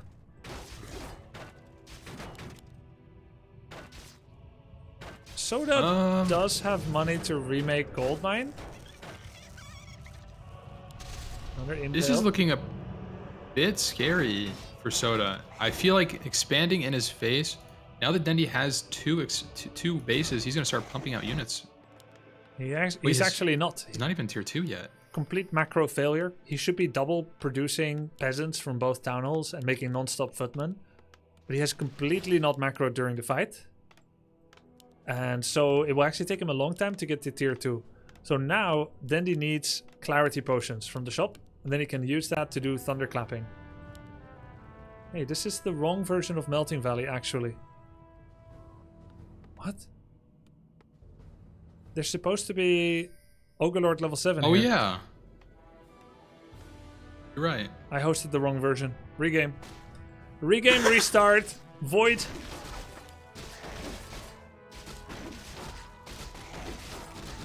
I guess Soda gets another chance. Let's just regame. No, I really? can't. No, I can't. I can't restart. It's my fault. I'm just joking. Deep. Yeah, we're too deep in. Oh, this is... I mean, he has to TP out of this and give the... He has no TP. He sold it. Oh, he sold his TP. I didn't know you did that. Yeah, it's to make enough money to buy everything else you want and need. He's surrounded. Okay, he has a surround on the Mountain King, but all his units are 1 life. By the way, even though it's a different version of the map, it didn't have that big of an impact because it's not like he could have done that camp anyway. Max distance Stormbolt surround attempt. Almost gets it. And no towers are up here. I mean, this is just vulnerable. This is not good for Soda. He's got nothing left. Surround on the Crypt Lord. That's it. He's surrounded. He can't get out. He's still tier 1. He has no money. All of his money went to towers. Crypt Lord's gonna go down. Oh, he kills the raccoon. He freed himself, but the Mountain King is there. Oh no. That's a rough one.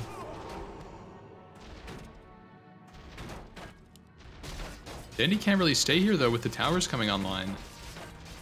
Maybe only do 9 damage. He might be able to do... Oh yeah, okay. Oh, Skippy made a Spirit Tower. So he made a graveyard.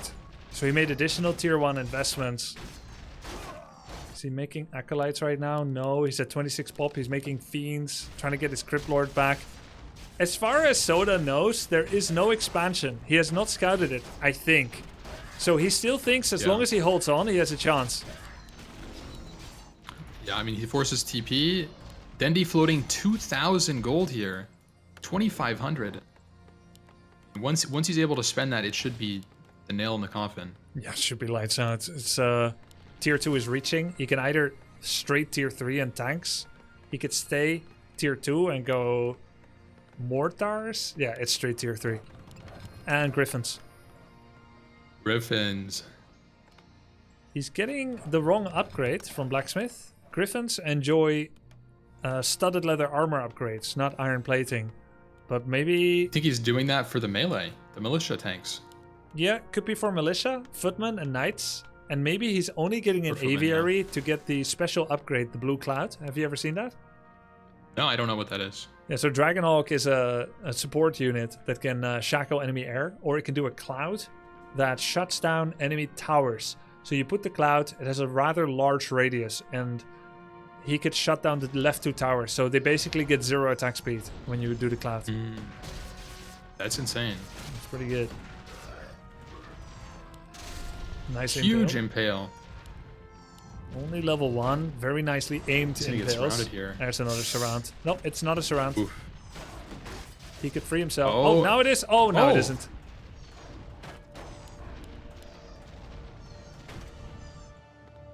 Blood Mage coming. Another sword upgrade. Then be on top another of surround. Upgrades. Oh, wow. I don't know what Soda's going to do here. Not much to be done. Dendi even has a town portal, so he's not going to blunder and lose his Mountain King. This is going to be a vanilla surround attempt. Doesn't quite get it. He noticed some of his footmen were on defense, he undefended them in order to try and get the movement speed required to land the surround there. It was a pretty minute adjustment, but a cool, subtle sign that he was noticing it. It shows a good level of awareness of what's going on the battlefield. So that's still tier 1. He's making another crypt.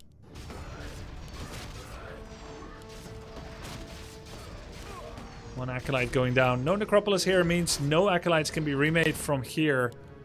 Soda's trying to remake his Crypt Lord. He is staying in the game. He is trying to give it his all. I don't think he has the critical information. Oh, that might be it. Triple Griffin Aviary. Okay, so it's not just Hawks, it's Griffins. That means that he's actually getting the wrong armor upgrade. Human is weird. Like, for Elf, it's very streamlined.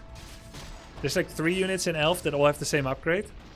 Attack and armor. And then there's like 5 units that all have the same. But for Human, it's always mismatched. Ew. Like, every unit in Human Race needs 2 different ones. AB, AA, BA, BB. Yeah. Would I be able to come back from this if I'm Soda here? I don't think so. He's gonna have 6 Griffins in a minute or 2. Yeah. And he's got Griffins coming. Not even supply blocked. He's already all the way up to 80 population max, so it's not gonna happen. Might be a dead Blood Mage if he has Flame Strike. Oh! No! Barely gets out. Okay. I thought he griefed himself by summoning Beetles at the end, but the Blood Mage had 42 health, and Crypt Lord max rolls for 38. So even if he had auto-attacked instead of summoning, at best, he would get it to 7 life because of armor.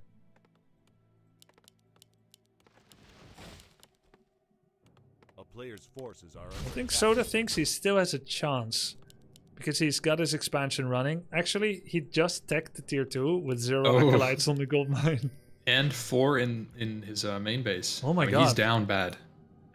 Oh my god, he has less than 1 base mining. He's dropping a Necropolis and going home. What? Oh, that's why he had 4. Well, that actually makes sense. I thought he should do that. I think it's a little late. Then he must be thinking, what's going on with this camp? This is normally not there. Yeah, this is the 2008 version of melting. But it's weird, because I selected the melting map that was called Ladder. So I figured it's the Ladder map. But maybe it's BattleNet Ladder, not W3 Champions Ladder. It did just get shifted back in a week ago or so. Yeah. Yeah, but it was a V2 or something, updated version. I think on this version, these Ogre Magi drop invincible, permanent, invisible Watcher Wards. What? That sounds insane. Yeah, invisible, invincible, and permanent. It's super broken, and it was usually a main objective in the start of a game. They're pretty tough, the Shockwave ones. The Ogre Lords? Yeah. That's this one. This is Ogre 5. Oh. So his Knight upgrades are 3-1. Griffins 3-0. These are fully upgraded in attack. It's crazy. He's getting more Knight armor upgrades. Taking down the altar and going for the Acolyte. Soda's trying to do a counterattack. He still doesn't know it's multiple bases.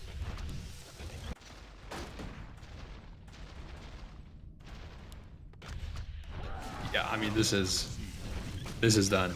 Nothing good We're down to say 2 about this. Acolytes. Yeah.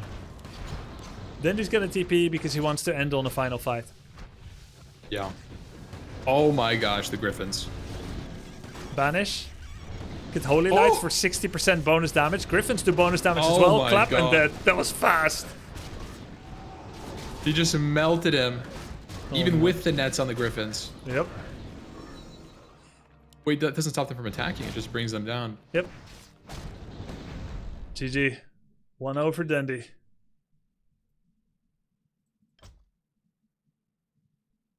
Well, that was very well played by Dendy. The skill gap feels like quite a bit.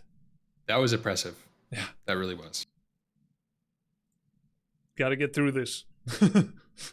I'll find the second map.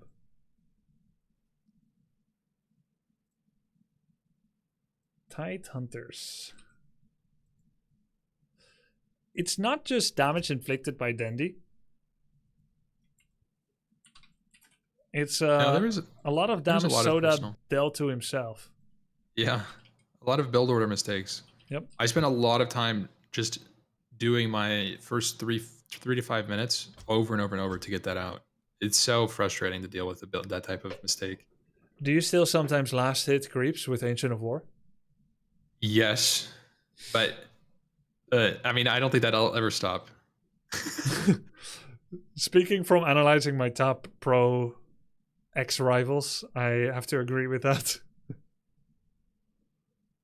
There was one tournament where the top player in the world, he called Moon, he put down an Ancient of War too close to the creep camp. So it woke up and aggroed and cancelled his Ancient of War. Mm-hmm. He still ended up winning the game. Oh, yeah. You have... That's... Normally you have no business winning those, like if that happens. Oh, in like a high-level tournament? Yeah. Yeah. Can you join? That would make sense. Oops.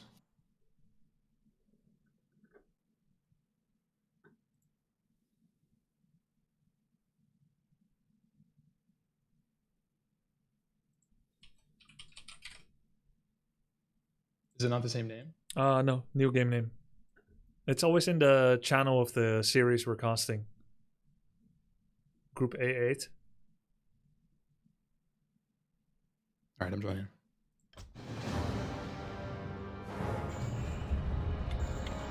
It's the correct map. Let's Soda pick map. Yeah, this is Soda's map. Tide Hunters, the second map pick is Soda's map choice. So let's see it. What do you think his plan is here, Tide Hunters? Is this a good fast expand map? I mean, it's pretty easy. Maybe. I think same thing, but don't suck. Okay. Same thing, don't suck. That's the plan. Yeah, bring Acolyte, expand earlier, do your Beetle Scout. He's done it before. Yeah. Yeah. There is an alternative. There is an alternative. He could try to go for an all-in. I think that's his best shot, honestly. I think catching Dendy off guard, possibly doing another fast expand like that, going Mountain King first into the Beetle Rush would be pretty difficult for him to deal with, especially if he goes Stormbolt. Yep. Mountain King does not do well against all-in. It looks really good for like 8 hot seconds when he burns his entire mana pool, and then there's nothing left. Yeah. So we'll have to see what the opener is here. I mean, if he goes Archmage, you know, and does like a 1-base play, I think Soda has no chance. Just being completely, I don't know, it's insane. We'll see how it goes. Mountain King. Okay. Ooh. We will know soon if there's a second crypt. Oh, it's Death Knight. Oh, Death Knight. Ooh. Death Knight was meta for Undead against Human between 2003 to 2010. And maybe even from 2003 until 2020 or 18. But in the last... That's pretty recent. Pretty recent. I'm glad you think so. The last 5 to 7 years, we have seen more other heroes. The Death Knight brings some key spells. Death Coil for healing and damage. Unholy Aura for healing and speed. He's just a really good backbone of an army, and making him early allows you to develop his level. But Human has loads of peasants and militia. They're low health, large quantity units. So, if you go for a hero that has splash damage, like Lich with Nova, Cryptlord with Impale, or even Dreadlord with Carrion Swarm, you've got a hero that can deal with those. But now there's a problem. You don't have statues yet. So how can you use all that mana? Well, part of the way that this was fixed is that undeads are fast expanding more. So as they get to tier 2, they can use the money they get from an expansion for buying a lot of mana potions and using that and converting that to experience and kills by killing Footmen and Militia, by Impale spam and Nova spam. Yeah, I'm not gonna lie, that went way over my head as someone who's not really an undead player. Okay. Sounds good. I think what you said is probably very accurate. It was. Very. Yep. Except for the Dreadlord. I threw that in. That was actually, I wanted to check if you would notice. Because people yeah, don't. Dreadlord He's just a sleeper. He's just. The guy's super annoying. Yeah. So Dendi actually opted for the lab camp first. Already secured his level 2 and a Ring of the Arc Magi. Very solid start here. Meanwhile, Skippy going for the green camp in the middle. Sending his ghoul back, doing a little cycle. And he's up to tier 2. Okay. Dendi as well. No Just Nerubian. Lots of ghouls. At the moment, we should see Skippy. I don't know if he picked the item. Maybe it's just a tome, so I didn't see it. But basically, you would want to be scouting now to see if the human is expanding. And in fact, the human is not expanding. Dendi is coming over. Soda needs to respond instantly and self-surround. That was a quick response. Cheeky coil, too. He sacks the ghoul. Yeah. He knows it's gone. Yep. Oh, I think that was a deny by the creep. I didn't quite catch it. Nor did I. So that, I mean, what do you, so we're looking at tier 2 coming out from Skippy. His Whoa, possibly big steal. Did he get that? Yep, big coil steal. Holy, that's insane. Probably denying the level 3 on the Mountain King. Nope, it wouldn't have been. It would be 2.9 or so. Oh, that's rough. Still really nice steal. GG. Let's see. Oh no. He's gonna lose his ghouls. Yeah, he did not take the tome. It's still there. Yeah. There is enough mana for 2 more bolts. Soda needs to bring all of his ghouls or none. Does a coil on Mountain King's face. There's a surround on a ghoul. These are really hard units to surround. He did it. 1 more kill and it's a level up. Could be a skeleton. Self-surround. There's a thunderclap. Skeleton kill is going to be level up. Level 3. Okay, during all this, Soda made a graveyard. Good macro, but he didn't shift-click his Acolyte. So it's temporarily not mining. Oh, he's just chilling. No. He's already 130 gold behind Dendi from the gold mine. A little bit gold behind his normal as Undead, but not this much. Okay, he noticed. Yeah. Tier 2 just now finishing for Soda. We'll see a second hero of choice. Probably a Lich. Yeah, probably gonna be Lich. Tier 2 for Dendi, almost also finishing as well. What do you think? It's got to be Archmage. Yeah, judging from the blacksmith, I think it's going to be Archmage so that he can give more mana. But it's not unthinkable he'll go Blood Mage. Archmage gives mana to everyone. Blood Mage just a Mountain King. So if you're trying to make your Mountain King a lethal weapon, yep, it's going to be Blood Mage. Oh. He wants to do a lot of thunderclaps. Oh, he's getting us around. He has to TP out of this. I don't know what they're doing. They're both moving a lot. They're both. Oh, he gets the stun at low HP. No! And the DK goes down. He timed it so well. He had an exact sense of when he needed to stun at level 2 Stormbolt to make it a killing blow before the stun ran out. That's a feeling-based thing that comes from experience and practice. And it actually is a transferable skill from Dota 2. That's what I was going to say. That's a Dota diff. Yep. It is. So Soda's queued 2 heroes. Meanwhile, the Blood Mage coming out. Dendi level 3-1 versus a 2-1 Lich. Losing that last ghoul hurts. I mean, he has nothing left. 4 ghouls. I guess he has more mining, but he's not making anything out of his crypt. He's broke. Dendi teching to tier 3. Yep, for the Paladin. So we might see the same. Oh, you think Paladin? Do you think we get Griffins here? I mean, we're looking at non-spellcasters because we went Blood Mage, right? So we're... Yeah, he has a Sanctum, but he hasn't used it. I don't know why he made a Sanctum if he's going MK Blood Mage. Yeah.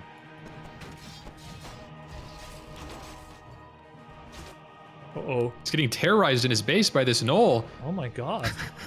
What? What are they doing? Why are they so sick? I think he lost 1 ghoul there, probably. Or was that an enemy unit? I think that was a ghoul. Got sniped in his base. Slaughterhouse coming down. Is that statues? Yep. Got tier 3 on the way. Knowing Soda, it's probably going to be double statue for healing health and mana, and then abominations, because he likes them as a tank. Yeah. I think the beefier units are going to help a lot too, because right now Dendi doesn't have a lot of DPS. It's just pick with his stuns and surrounds. Yeah, it's all His rifles are just now coming out. it's all the spell damage from Mountain King that's gonna be big. So what do you do against that? You wanna maybe silence the Mountain King with a Dark Ranger third, but I don't think that's part of Soda's build order. You can try to Fire Lord? Fire Lord possible, but there is Priest that can dispel Soulburn. Same is actually true for Silence as well from Dark Ranger. Part of it is just gotta be getting a heal scroll and making sure that you survive post heal scroll with your ghouls. Oh, Dendy's going for a push here. Just bought both healing scroll and protection scroll from the shop, armed with mana and health pots. Damn. I mean, this could be a game-ending push here because Soda has 2 fiends to back this. Yep. I mean, he's walking into the base. So this is going to be interesting. How far does Dendy dare to go? If Soda just creeps and pulls his ghouls to the back of his base, you see how Dendy leaves the base even though there is no defense. Because he actually wants a fight, not a base attack. Yeah. He's trying to bring him out. The long-range stun coming out on the DK, but he's staying back for heals, it looks like. Getting ready to coil the... Oh, he goes for an aggressive coil instead of saving the Lich here. Blood Mage almost drops, but healing pot to the last second. His statue's vulnerable in the front now after a Fiend drops. Might lose another. He's sucking the Blood Mage. The stun... I think he's going to go for it. No. Mountain King gets enough mana again to fight, but Soda falls back to his base. He just bought Orb of Corruption on Death Knight. It's meant to go to the Lich. Soda made a choice there. He didn't coil his Lich, like he said. Tried to snipe the Blood Mage. There were just 2 problems. 1, he didn't click Blood Mage items to see whether heal pot is available. And 2, he misjudged how much damage that would actually do, because he's not fully familiar with the health bar amount judging optically. So an experienced player would know that's not going to be a kill, but he tried. Well, it would have been a good trade, level 2 Lich for level 2 Blood Mage. Didn't work out though. The stun, does he go for the surround? Coil from the surround from Dendy. That's brutal. Really, another Fiend. Really clean surrounds. You had the displeasure of playing against that as well. I did. It's very oppressive in game. I mean, he's just chilling here. Second hero. New Fiend coming out. His Slaughterhouse inactive. Yep. He's going to need to scramble for some sort of army. Dendy's massing. His Paladin's coming out to join the fight. Not dropping any new farms, but looking to prepare possibly to break 50 supply here soon. Got Mortar tech or Siege Engine tech unlocked soon. Yep. Dendy is completely controlling things. Look how he has a Sentry Ward here, and he cleared the Turtle 7. Now he's on the other side. Soda's trying to find some creeps somewhere on the map where he doesn't run into Dendy. Had the luck of avoiding him now. Do you think he's just going to the base? I mean, Dendy is kind of vulnerable. Does he have a TP? Yeah, he does. He does have a TP. Okay. This is what I call evasion creeping, trying to go to where you're not expected. Quite smart by Soda to do this. It's not a very valuable camp, as it's the smallest on the map, bar none. But at least he's not getting his butt kicked again. Ooh, he's losing his shop here. That's going to hurt if he has to fight in his main. That's another Sentry Ward.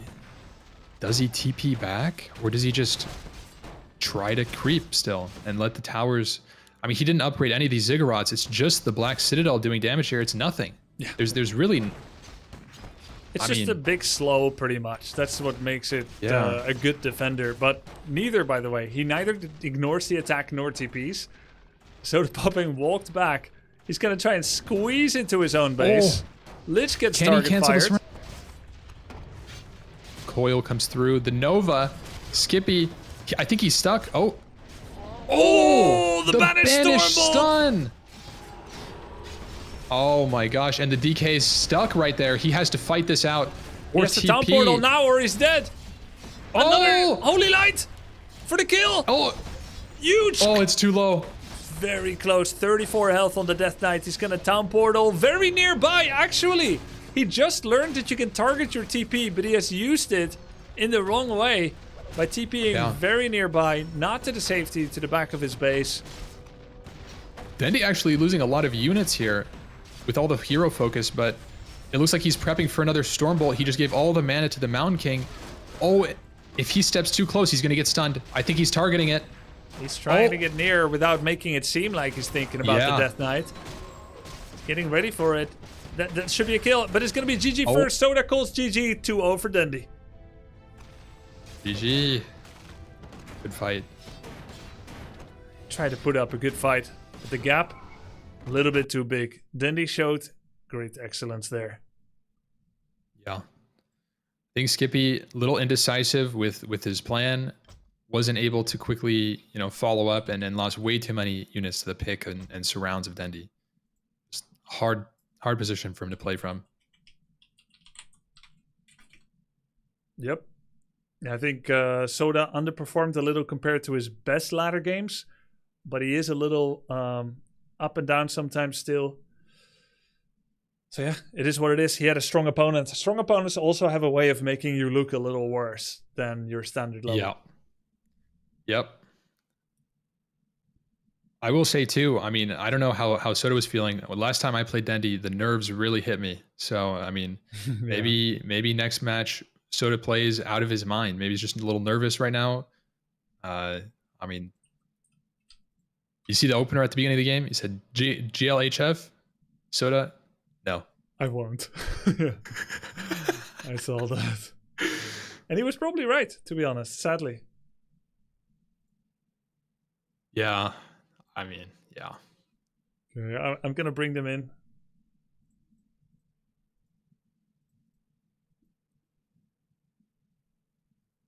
GG, Soda. Yep, GG. Did you have fun in the second game? No. I'm sorry to hear that. I had zero fun in both games. That was a miserable experience. I hated the entire time. I have yet to have gone against people in my ratings that do those surrounds or do anything like that. That was my first time experiencing it, and I got shit on. Good job, Dendy. Good game. Good game. Yeah, nice. I felt no, that was miserable. That was horrible on my end. With more time, you can do it too, Soda. No, I don't think so. That I fucking just went. I just fed the whole game. Fed my Death Knight, got stunned, surrounded, dead. I mean, I saw it coming like 10 years before, and I still did it because I'm stupid as fuck. You did some cool turtle steals. No, I didn't. It was a good turtle steal with the coil. Yeah, Come on, Soda. Give yourself some credit there. That was at least 1200 MMR right there. Okay. No, it wasn't. Keep it up, buddy. Oh, fucking wasn't. It was so bad. God, he's fucking one step ahead of me the whole game. It's just Mountain King is pretty good against like those small melee units like ghouls, skellies. Like it's very good. I clap. We all lose attack speed, 25 or 30%. I don't know how much, and it's just easy to fight for me. So if you maybe wait for I don't know what to do. Spiders. What do I do? There's spiders. I did spiders. I got owned. So did you know in that first game that Dendy expanded? No. Now you do. Yeah, we both expanded. I was just curious. I had no clue he expanded. What? I was trying my best to scout both games. It really helped a lot. I know it's really hard. Usually when I was doing it before, I was getting overwhelmed. But because it's tournament, it feels like extra focus. You had good intuition, Dendy. You scouted his main base on the ice map, and because he was still tier 1, you intuited he must have an expand on the other spot. I saw he have no worker on mining, on gold mine, and I thought, okay, he's expanding probably. So if it would be 5 workers on gold mine, I would probably not think about it at all. Yeah, you forgot to make the acolyte, Soda. Yeah, no, I fucked up everything. It's okay. Better luck next time. Yeah, GG's. GG's. Ampy, thanks for the cast. Yeah, of course. I'm doing one more tonight, right? Yes, that's in quite a bit. With Sun Glitters, the Tighter Soda series. Unless we somehow unexpectedly go really late. But I think we're making good time, so I'll see you for that one. Okay. Wait. Thank you for having me. Thank you. Okay.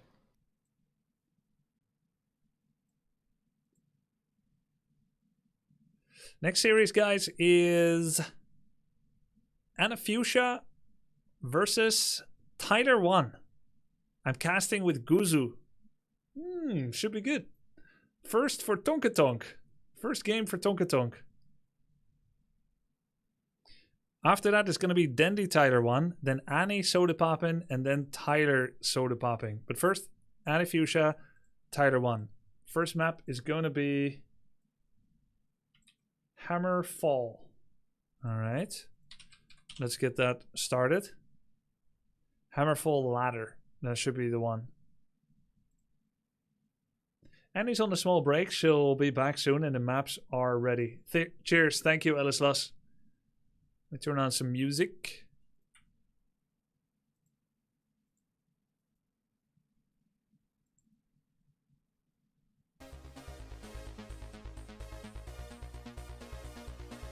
Okay. Let's get everyone in position. Grubby, the other one at ladder was wrong just saying. Maybe I picked the wrong one. Maybe I didn't take melting ladder. Okay, let me take a look at what meltings there are. No, I picked the wrong one. I picked this one instead of V2 ladder. I remember when I entered the lobby after Melting Valley for game 2, this one was still defaulted. I fucked up. Soda lost because I made a map picking mistake. He would have won on the other one. Delete it? I can't. These are defaulted by W3 champions. Grubby, can you please stop playing ads during the match? No, I can't. It's automatic. There's 3 ways you can stop it. 4. 5. There's 5 ways. You can watch on YouTube. You can sub. You can have Twitch Turbo. Don't watch. Or try to find an ad block. Those are the 5 ways you can do. I hope you choose sub. But it's up to you. Thank you guys. Appreciate it.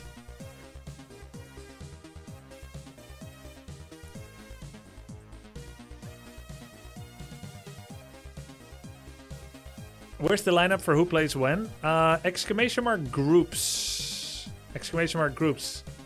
Yo, thanks guys. I appreciate your support. Much appreciated. You guys are insane. 5 gifted Kabu Delicious. Anonymous Hero 21. Glad you're enjoying the show. We've got our next game coming up. Appreciate it. Appreciate it. Okay. Guzu is my co-caster. Players are Annie and Tyler. Looks like they're here. Get everyone in position. Reset the scores. We are both on deafen mode. Understandable. Game name. Make sure that I send it to everybody.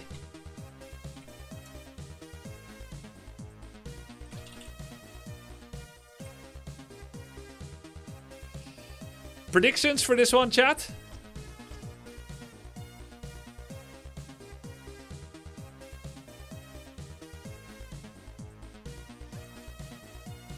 Annie, Tyler, Annie, Tyler 2-0.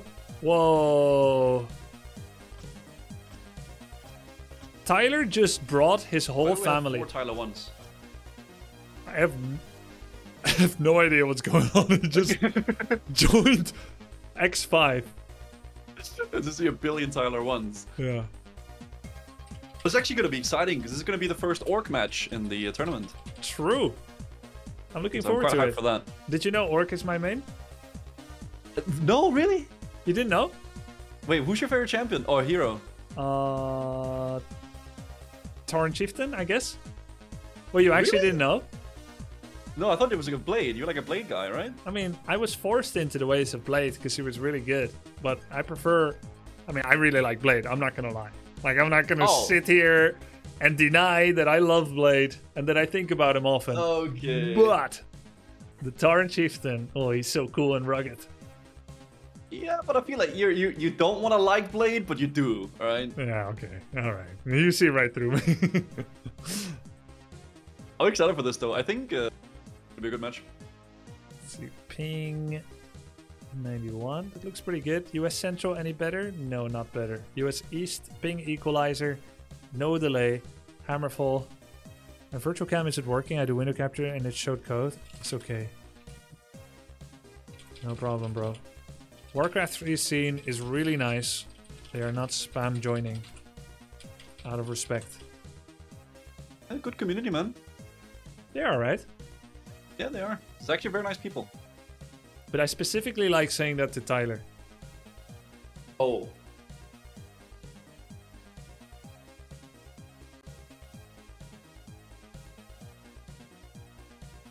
I have to be careful here. I'm deafened now, so I can't speak about him anymore. Yeah. It's gonna be very, Yo, sup?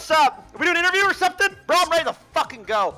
Sup. Yeah, I got interview questions. Yeah, hit me with them. How has the Warcraft 3 scene been treating you? I seem to remember I promised you we are 100% friendly and welcoming. Okay, so Hi. I get hostage. Hello. I get hostage every single game.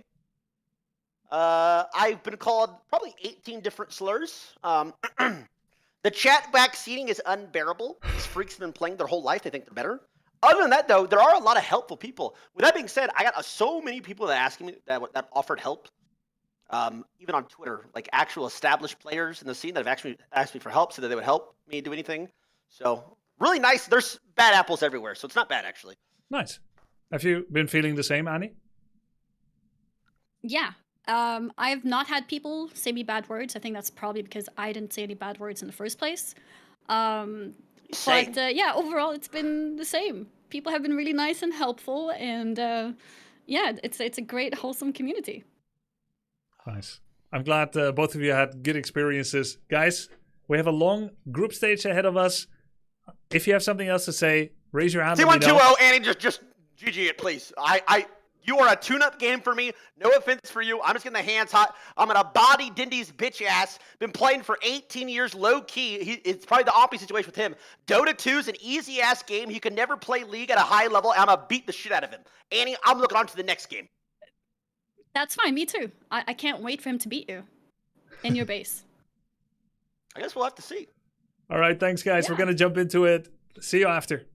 Good luck. Yep. Oh, wait. Pause it. All right. Ready?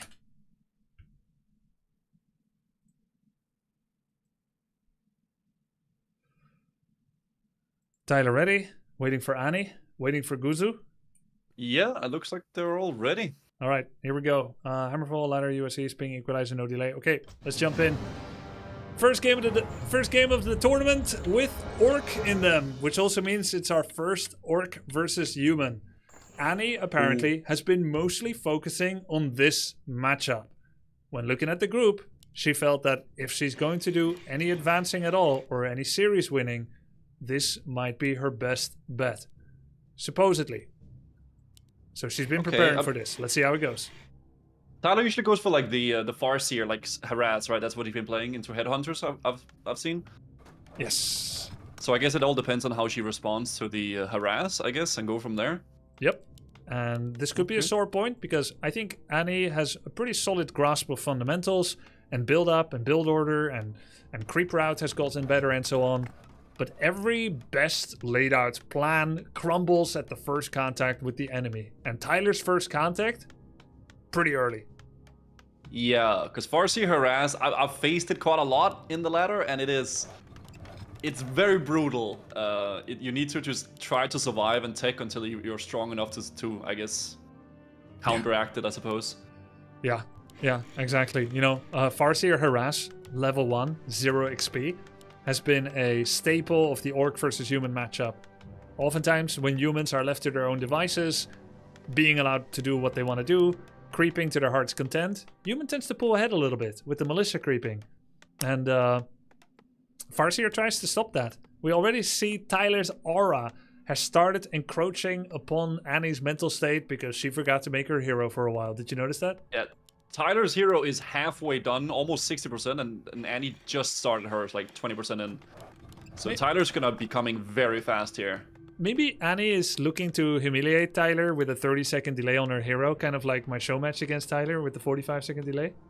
Oh, you think she's like sandbagging a little bit, making sure... Okay, I see. She's playing a Scout Tower now, so she's preparing for the Farseer harass, which is good. She's probably going to be upgrading that into a Arcane Tower, right? So... Yep. What do you think of the placement of the tower? It's a little far back. It is a good idea to put it somewhat far back, but 2 slots to the left and 1 up would have been protective enough while still being protected enough. Because it's both a target and a defender.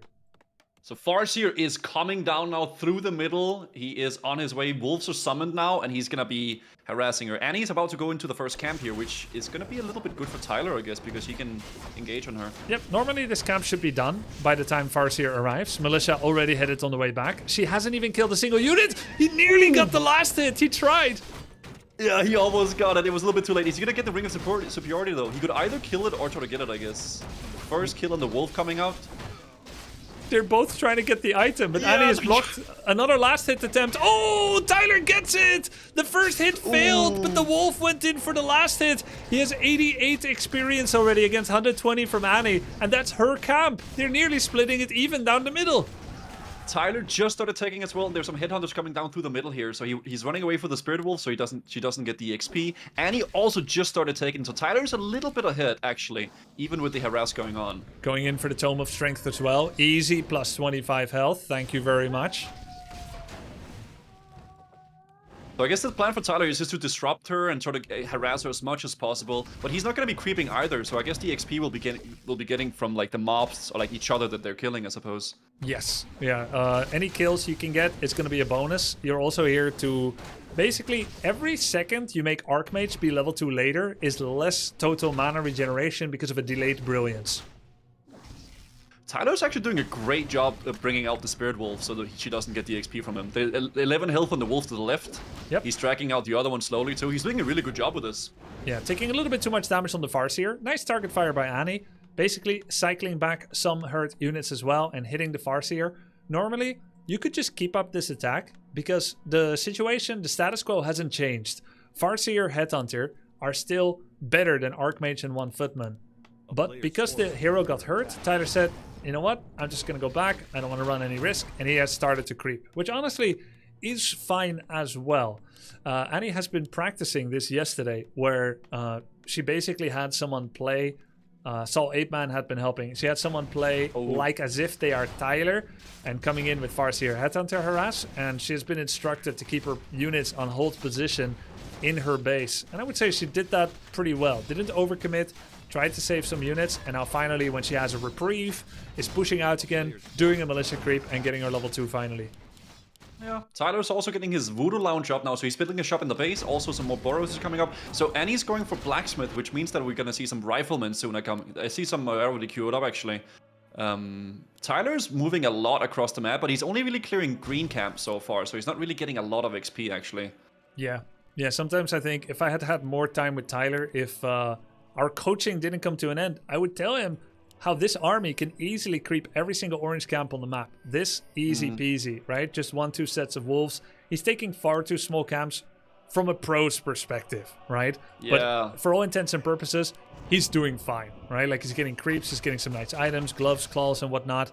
So good for him. Also, you mentioned this shop in Tyler's main base. That must be weird for you, seeing a shop in someone's own base rather than enemy base.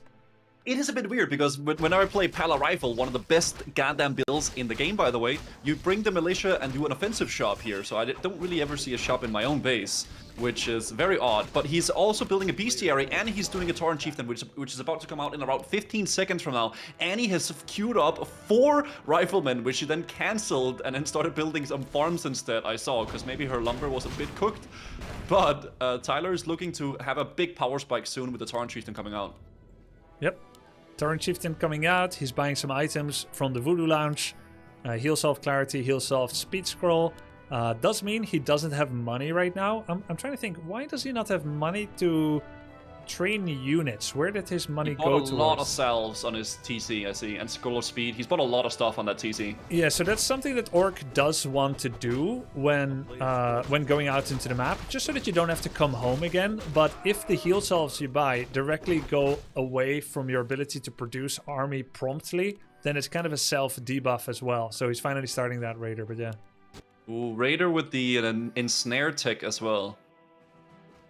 Yep, Radiant Snare Tech. Oh, now I know where his money went. Ah. This is a 6-minute expansion. Little cheeky expansion from T1. Okay. Right. Also, Annie is actually coming up to the expansion right now, so she might actually see it. Wait, no way. Did And she Tyler- know about this? Is this study? What? Tyler is in the middle of Hammerfall here, and she's actually attacking the expansion now. That's a cancel. Great job. Great timing by Annie. If you have pros studying replays of each other, it looks like this. Starting to know when someone's expansion timing is, and then going in to counter it. Oh, Farseer, focus fire! Almost dead! Almost dead! Oh, good TP though. Good TP. That was an amazing Stormbolt coming in from Annie, actually. Annie's practice has been paying off. She's actually got the former War Chief on the back foot, forcing a town portal, stopping the TC from creeping, cancelling an expansion, basically disrupting several of Tyler's plans. And we see a little choke here on Tyler's side as well. He's forgetting to make another burrow, so he currently cannot increase the size of his army. For Annie Fuchsia, she's got long rifles, priest and priest upgrade coming. She's also a little late on farm, but she's not being blocked off yet. And now doing some solo creeping on the Mountain King to try and get him to level 3 as fast as possible. What's her item? Whoa, it's very good, Guzu. Ooh, what did she get? She got a big healing pot, actually. Greater healing. Okay, I mean that's not bad at all because she doesn't have a paladin to heal, which is really weird, honestly. I don't know why you wouldn't go paladin with all these riflemen. But regardless, though, she's gonna be running up here and seeing Tyler 1 here. Tauren Chieftain in the front. He's level 2 on that Tauren Chieftain. Probably has Shockwave and also the Endurance Aura. So which? Oh, there's the Ensnare coming in there. Maybe he's gonna be doing a surround.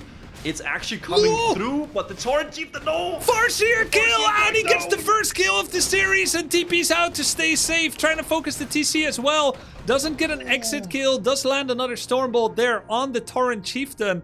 And he gets the first kill. This Great Hole is about 1,700 peons away from the gold mine. Thoughts? 1,700 peons away from the gold mine. Okay, maybe like... Just gonna put it that? Maybe like 10? Yeah, I guess. That's very, very far away from the gold mine. They're going to have to run a marathon, but I guess they're going to need to get their steps in as well. Annie's building a lot of farms as well. She might be looking into going over the 50 population cap soon for a big push here, but it's mostly riflemen, which I like to see, but she doesn't really have anything to back it up, I suppose. 2 heroes in the back. She's going for the offensive. Yeah, no shop right now, didn't get blacksmith upgrades just yet, and got temporarily supply blocked. Making multiple farms is a good way of exaggerating, but Human has another way to cover for being late. You can power build a farm. Saw you do that in one of your games where you went for the fast tech against Geronimo in game number 2. You said, hey, gonna go for fast tech for peasant on farm. So Tyler is actually upgrading all his units. He's getting big armor, and also Annie is actually on the expansion, canceling it again now while I'm yapping about his upgrades here. So Annie's going for the base here, get a big Stormbolt on the peon there. That peon needs to die, she says. And then she's going into the Tauren Totem now. Another great play, but Annie really needed to pick up Town Portal, Heal Scroll, Invul, Protection Scroll. If you look at her money, there, and she walked by the shop, there was no reason not to do it. And now she doesn't have an option but to base trade, basically. So she's gonna summon Militia. There's another Shockwave level 2. Tyler 1 with the huge Shockwave. There's another one there, and he's gonna stay alive because of Spirit Link. The next Shockwave is going to be tragic. I think this is a first big blunder for Annie here. That base trade was not worth it for her. She's killing a Tauren Totem and she's the targeting altar for Tauren. But Tyler 1 is killing all the peasants, and he's cranking that keep now, absolutely juicing it up. I think this might be over for Annie. What do you think? Yeah, Annie was really good at the first 10 minutes, and then it fell apart. She had a lot of gold, didn't buy TP, therefore forced to all in, targeted the wrong buildings, went for Totem Altar instead of for Farseer and Burrows. Burrows would be by far the biggest attack thing that you wanted to go for. There are the late reinforced defenses from Tyler. It would have been too late for a Burrow devastation, but by now they are here. And because of not having a town portal, Annie could not protect her peasants. And by the way, Tyler did this without TP. If she TPs, said lol in the chat. Oh my god. Oh my lord. Yep, there you go. He's BMing her. I will say this though, Annie played very well. She caught him off guard many times, canceled the expo 2 times as well, but that last base trade there was really a big blunder. Yep. Needed to buy TP. She doesn't have a shop, but she walked by it, so that could have been something. But still, Good effort. It's most likely over because Tyler is mining. I know we're kind of writing the epitaph before the body is cold. But at this time, it does feel like it's going to be an uphill battle. Tyler's going to speed scroll away. He has discovered the power of the speed scroll and how it can be used to get out from bad situations. Oh, Annie with the body blocks on the Kodo. This is some high-level mechanics. Gonna try to get that kill, but it's spirit I'd like linked. to see that.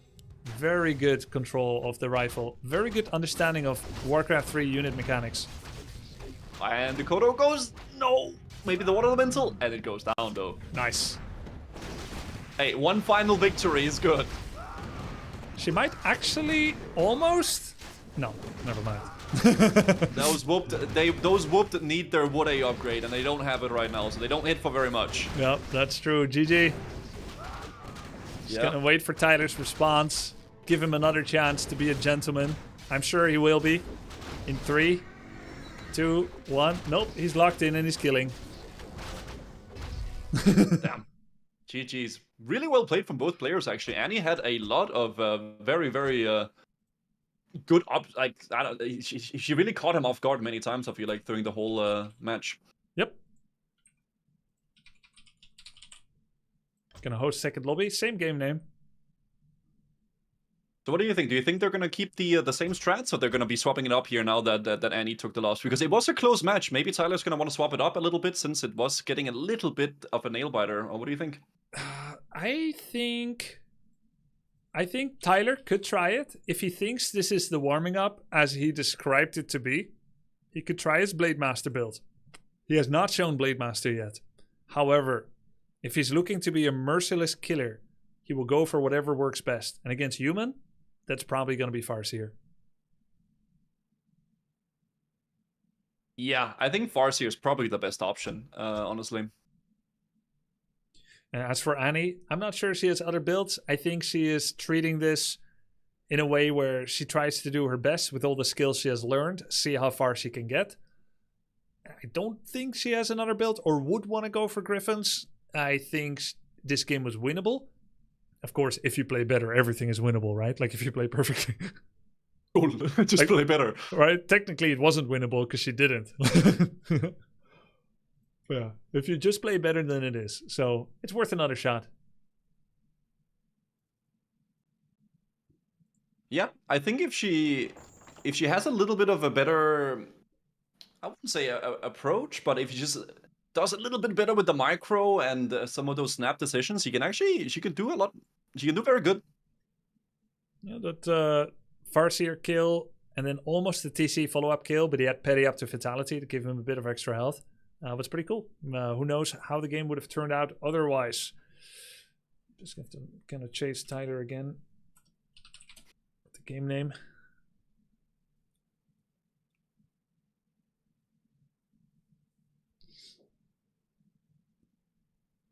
Yeah, she had 1,500 gold, and Tyler went into a choke with no town portal. So he took a pretty big risk. If he has nothing but confidence from that game, it is objectively slightly misplaced. But I think he's just someone that is bombastic and loves to try to get into his opponent's head. Got some of that trash talk competitiveness. And this is also an advantage he's trying to use in the game, trying to fluster his opponent. I think Annie didn't look too affected by it, honestly. Has remained stable. We'll see in game number 2, Guzu. Yeah, I agree. I think Tyler does very, very abrasive and very sudden things, but it also works a lot in his favor. Maybe normally a strat like that going into the base without any towns portal would be very, very risky, but he does it, and he does it with confidence. So let's see what they do in game 2 here in Northern Isles. He had a plan. He had some big shockwaves, and those peasants had their name on the shockwave had the name on Peasant Shockwave. Yeah, Piston Shockwave, very good. Big damage, lots of Piston goes down. No, Piston going down, very good. And you're going for the instant altar here, which probably means another Archmage. What do you think is gonna... How do you think it's gonna go, Grubby? I think it... Wow, so respectable! GOHF! Oh! GL, have fun. Did you teach him that? Yeah, he's finally reformed. I've done it. We have all done it together. Well done, everybody. had some BM though in the last game with the LOL, but now we're at GL Have Fun. That's a long time ago. He's reformed now. GOHF. Okay. Reformed.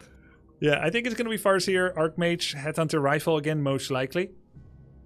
Yeah, so a big mistake I see here in Annie's build is she's not doing a blacksmith, so we won't see any riflemen early. But regardless, though, she's gonna go for footmen, which are, I guess, okay for cannon fodder. Regardless, we'll see how that pans out for her this time. Yeah, it is a weird build not to go for that build because it is decently good. What is going on? No! Oh, minus 10 gold. That was a gold peasant that went to lumber, and she may never find out again. GG. Oh, that is 4 out of 5 on that gold mine, and that might just remain for the rest of the game. You are right. The altar is coming out. The Archmage is being reduced. Also, the Altar of Storm. This time, it's actually quite closer. Tyler is a little bit faster still, though. Barrack is coming out soon as well, so Tyler will be moving down the map in approximately like 20 seconds. So Annie is going to have to figure out how to respond to that. Scout Tower coming up now, which she probably should have put up a little bit earlier, if you ask me. Yep. A little bit earlier would be possible for sure, but then again, she's got not much gold. Oh, she noticed it. Okay, 5 out of 5! Let's go! Yeah. You know, sometimes this happened. Back in the day, we didn't have a convenient 5 out of 5 indicator, you know. You guys are lucky, really. Yeah, so if this Scout Tower is gonna get upgraded because Farseer is moving down, there it is, Scout Tower coming up. I'm not sure if I like the positioning. I think it's pretty okay, actually. She is moving up to the green camp up north. She's not pulling any, she's pulling 1 militia up top. 4 actually, 4 is coming. Okay, there we go. Tyler is on his way and he's on the prowl. Militia needed to take the first hit to get the purge. She's also body blocking her units a bit. The water elemental got purged. Not that big of a deal. Eventually, we've got one ice troll attacking the water elemental, which is now gonna die because of the wrong purge. There's the Farseer already. Her creeping is again a little slow. That's plus 42 experience by killing the water elemental, and he steals the creep. Oh, that was actually a good snipe. Picking up claws of attack. Militia's chasing down Tyler, but they're gonna put up their weapons soon because they need to go back to work. Work does not wait for the militia. The headhunters are also coming in here from Tyler 1, and he's also ticking already. Annie hasn't started her ticking yet. She's 175 lumber. She needs 210 lumber for that. She has been forgetting to make peasants. She's been forgetting to make footmen.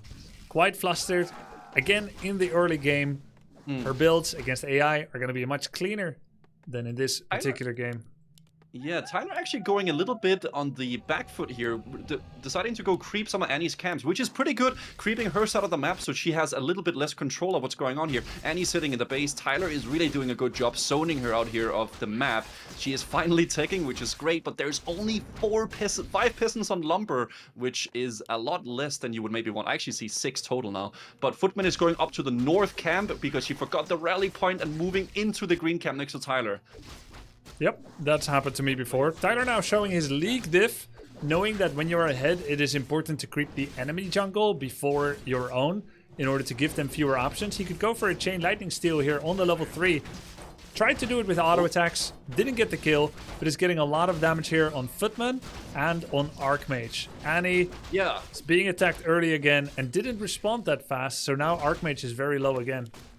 This is looking very bad for Annie. That wolf getting caught there, but it doesn't matter by the little creep there. Annie moving into her base, but she has no shop to regain any health here. Tyler is looking very favorable. The tagging is almost done. Tyler's building a voodoo lounge now in his base now, so the Torrent Chieftain is going to come out soon. The Footman is still just having a party up in the north. I don't know where that lumber peasant is going. He's building an arcane vault there, so Annie can get some health back. She's kind of AFK in her base. Tyler is out creeping. This is looking really bad for Annie. What do you have to... I don't know what you should do here, Grubby. Yeah, it's rough, you know. Tyler 1, his total average MMR is 1200 right now, or maybe even 1240, I think his peak has been. So he's gotten pretty close to the top 3 MMR of you, Dendy, and Ampi.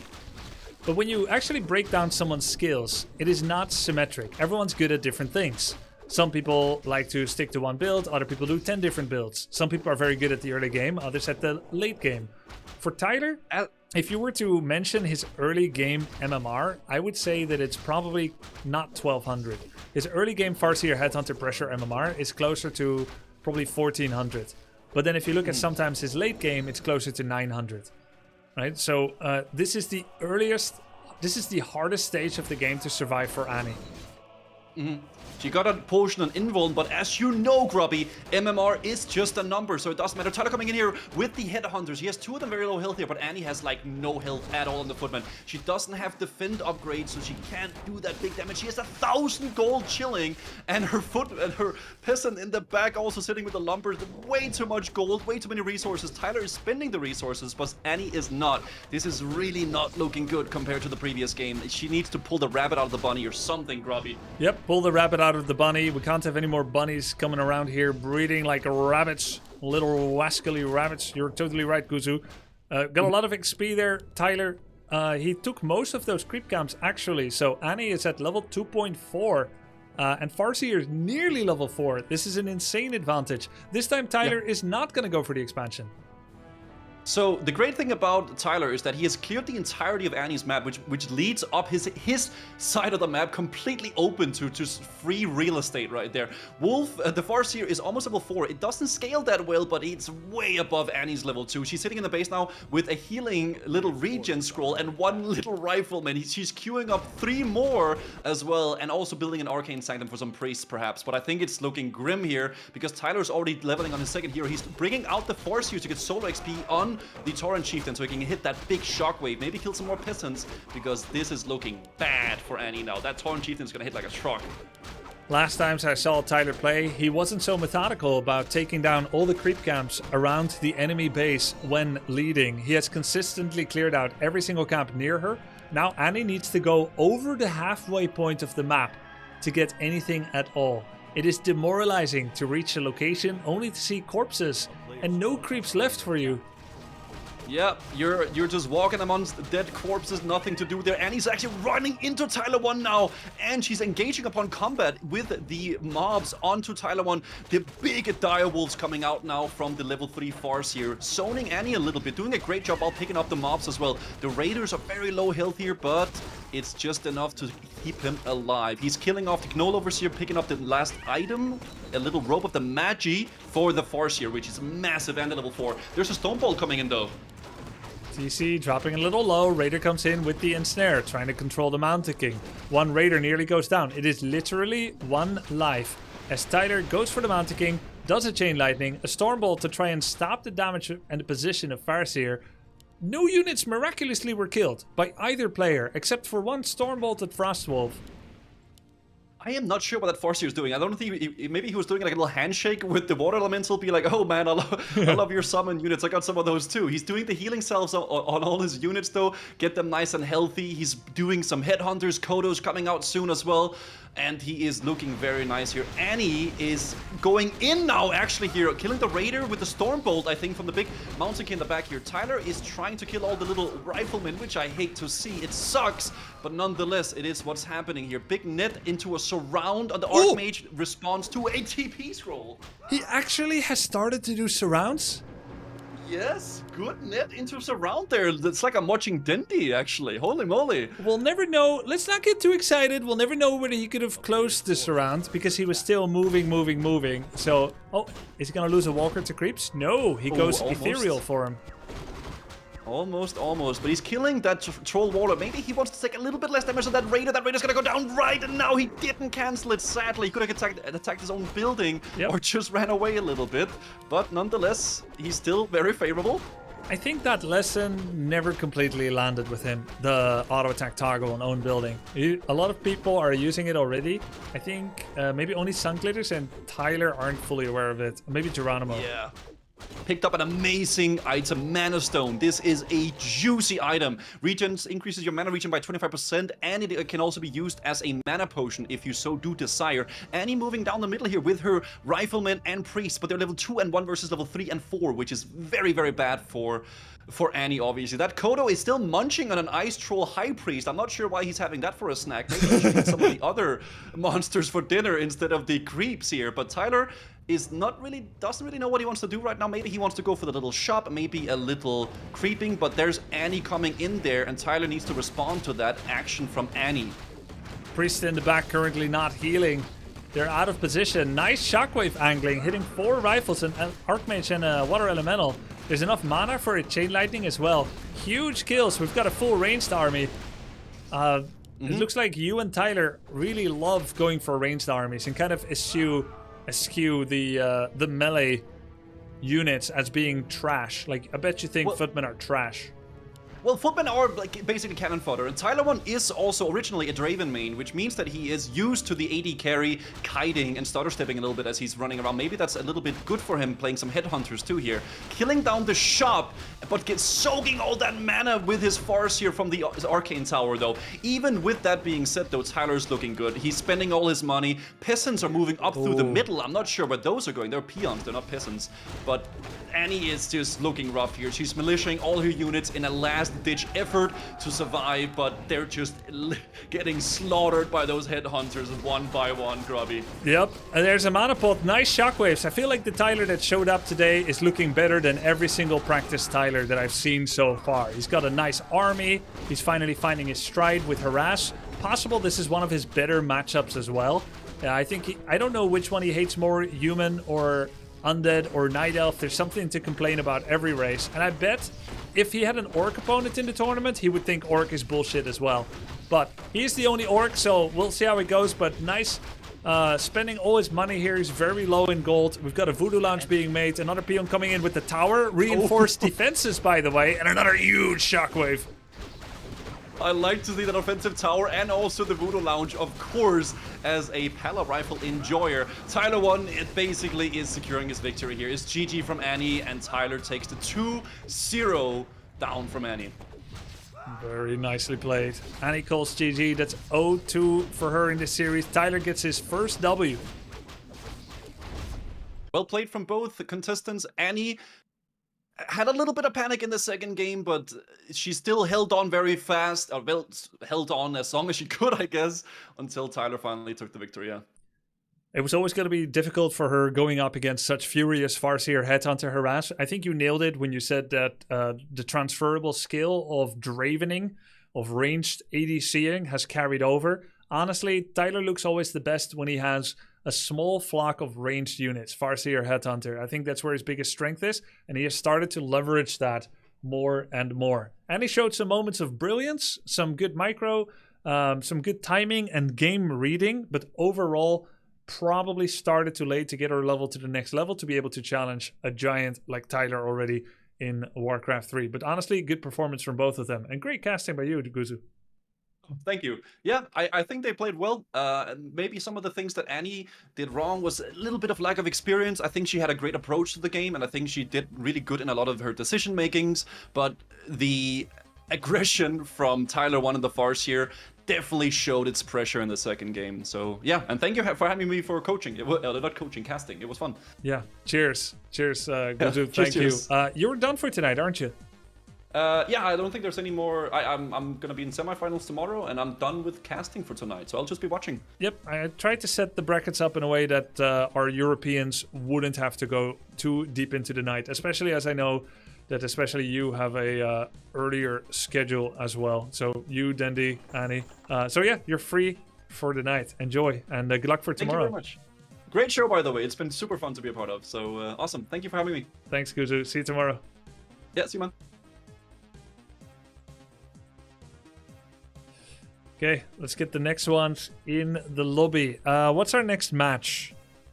Dendi, Tyler 1. Ooh. First, let's hear from the two. Guzu's still here, but he's deafened.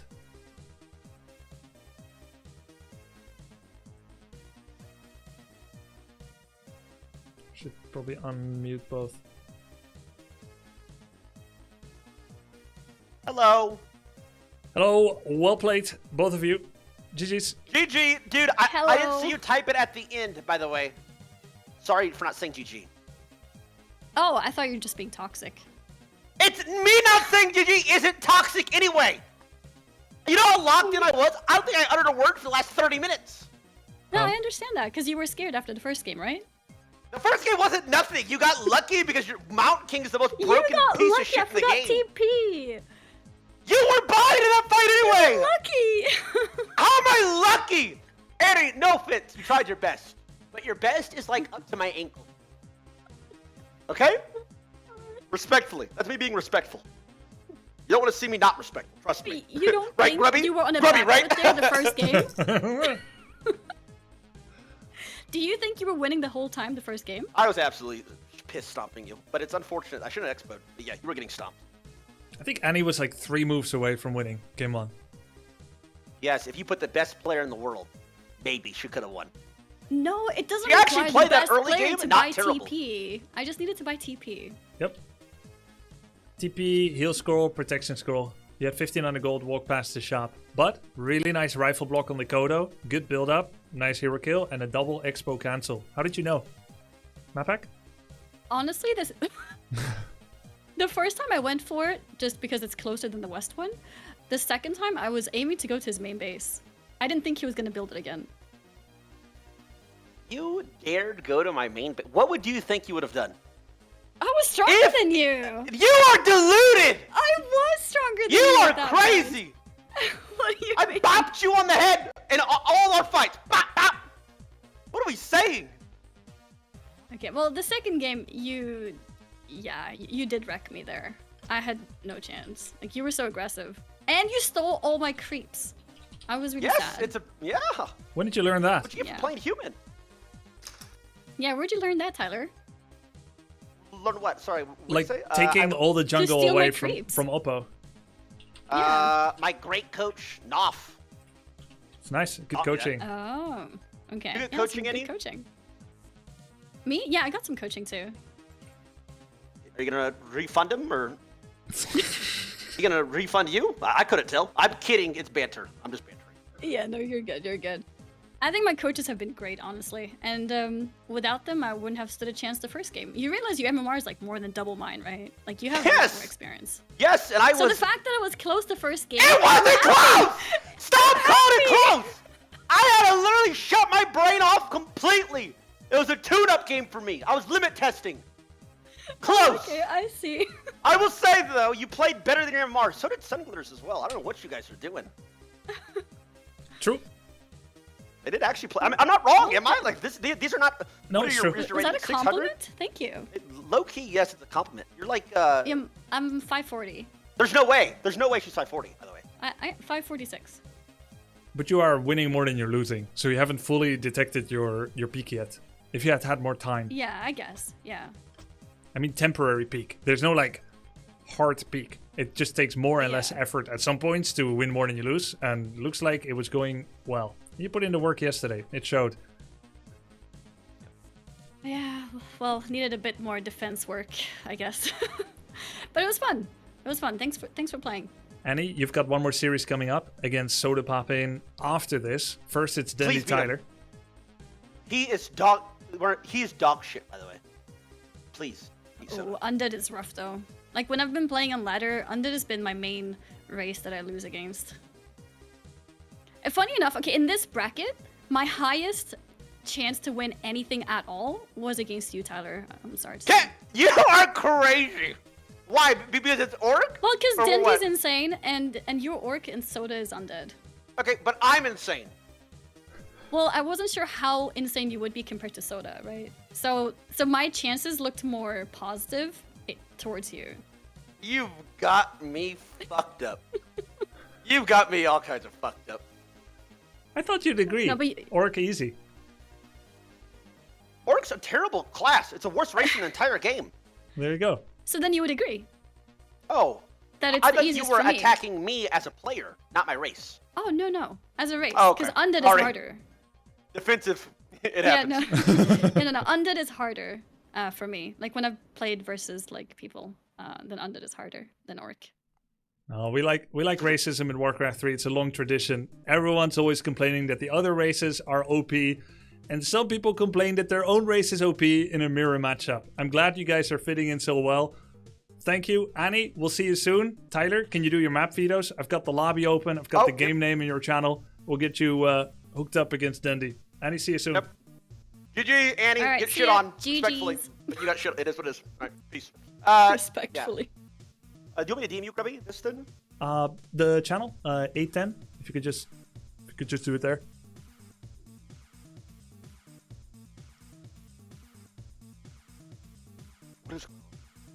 Gonna co-cast this together with Geronimo.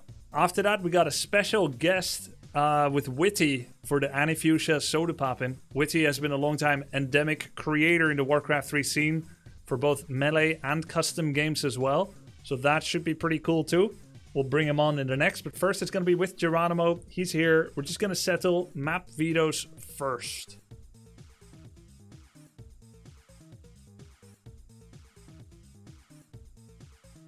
There he is. Would love Knopf to co-cast Tyler Soda game. Ooh. That would be a lot of fun. I don't know. Yo, can I just veto Warhail? I think we want veto. Yep.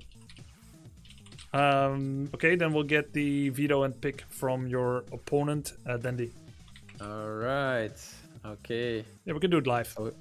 Fuck it. You just repeated my veto before, but it's fine. Okay. No problem. 1 second. Let me check maps. Oh. 1 second, please. Okay. So what's left? Nothing, Wally, Hammerfall, Northern Alliance, Tide Hunters. Nothing, Wally, Hammerfall, Northern Alliance, Tide Hunters. Okay. Let's, Does anyone need a break, by the way? Like a few minutes or not? minus Tide Hunter. I'm good. Okay. Plus. Wait, no, not Tide Hunter. Northern Alliance. Northern.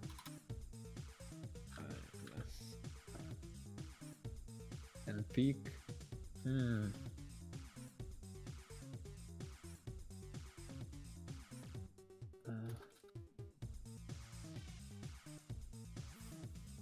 Actually, nah.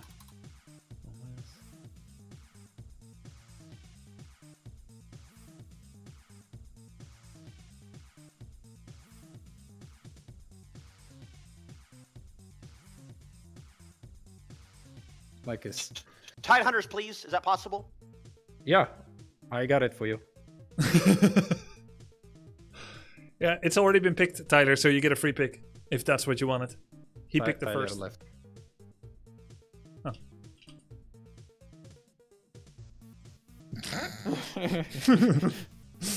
Let's just get into the lobby.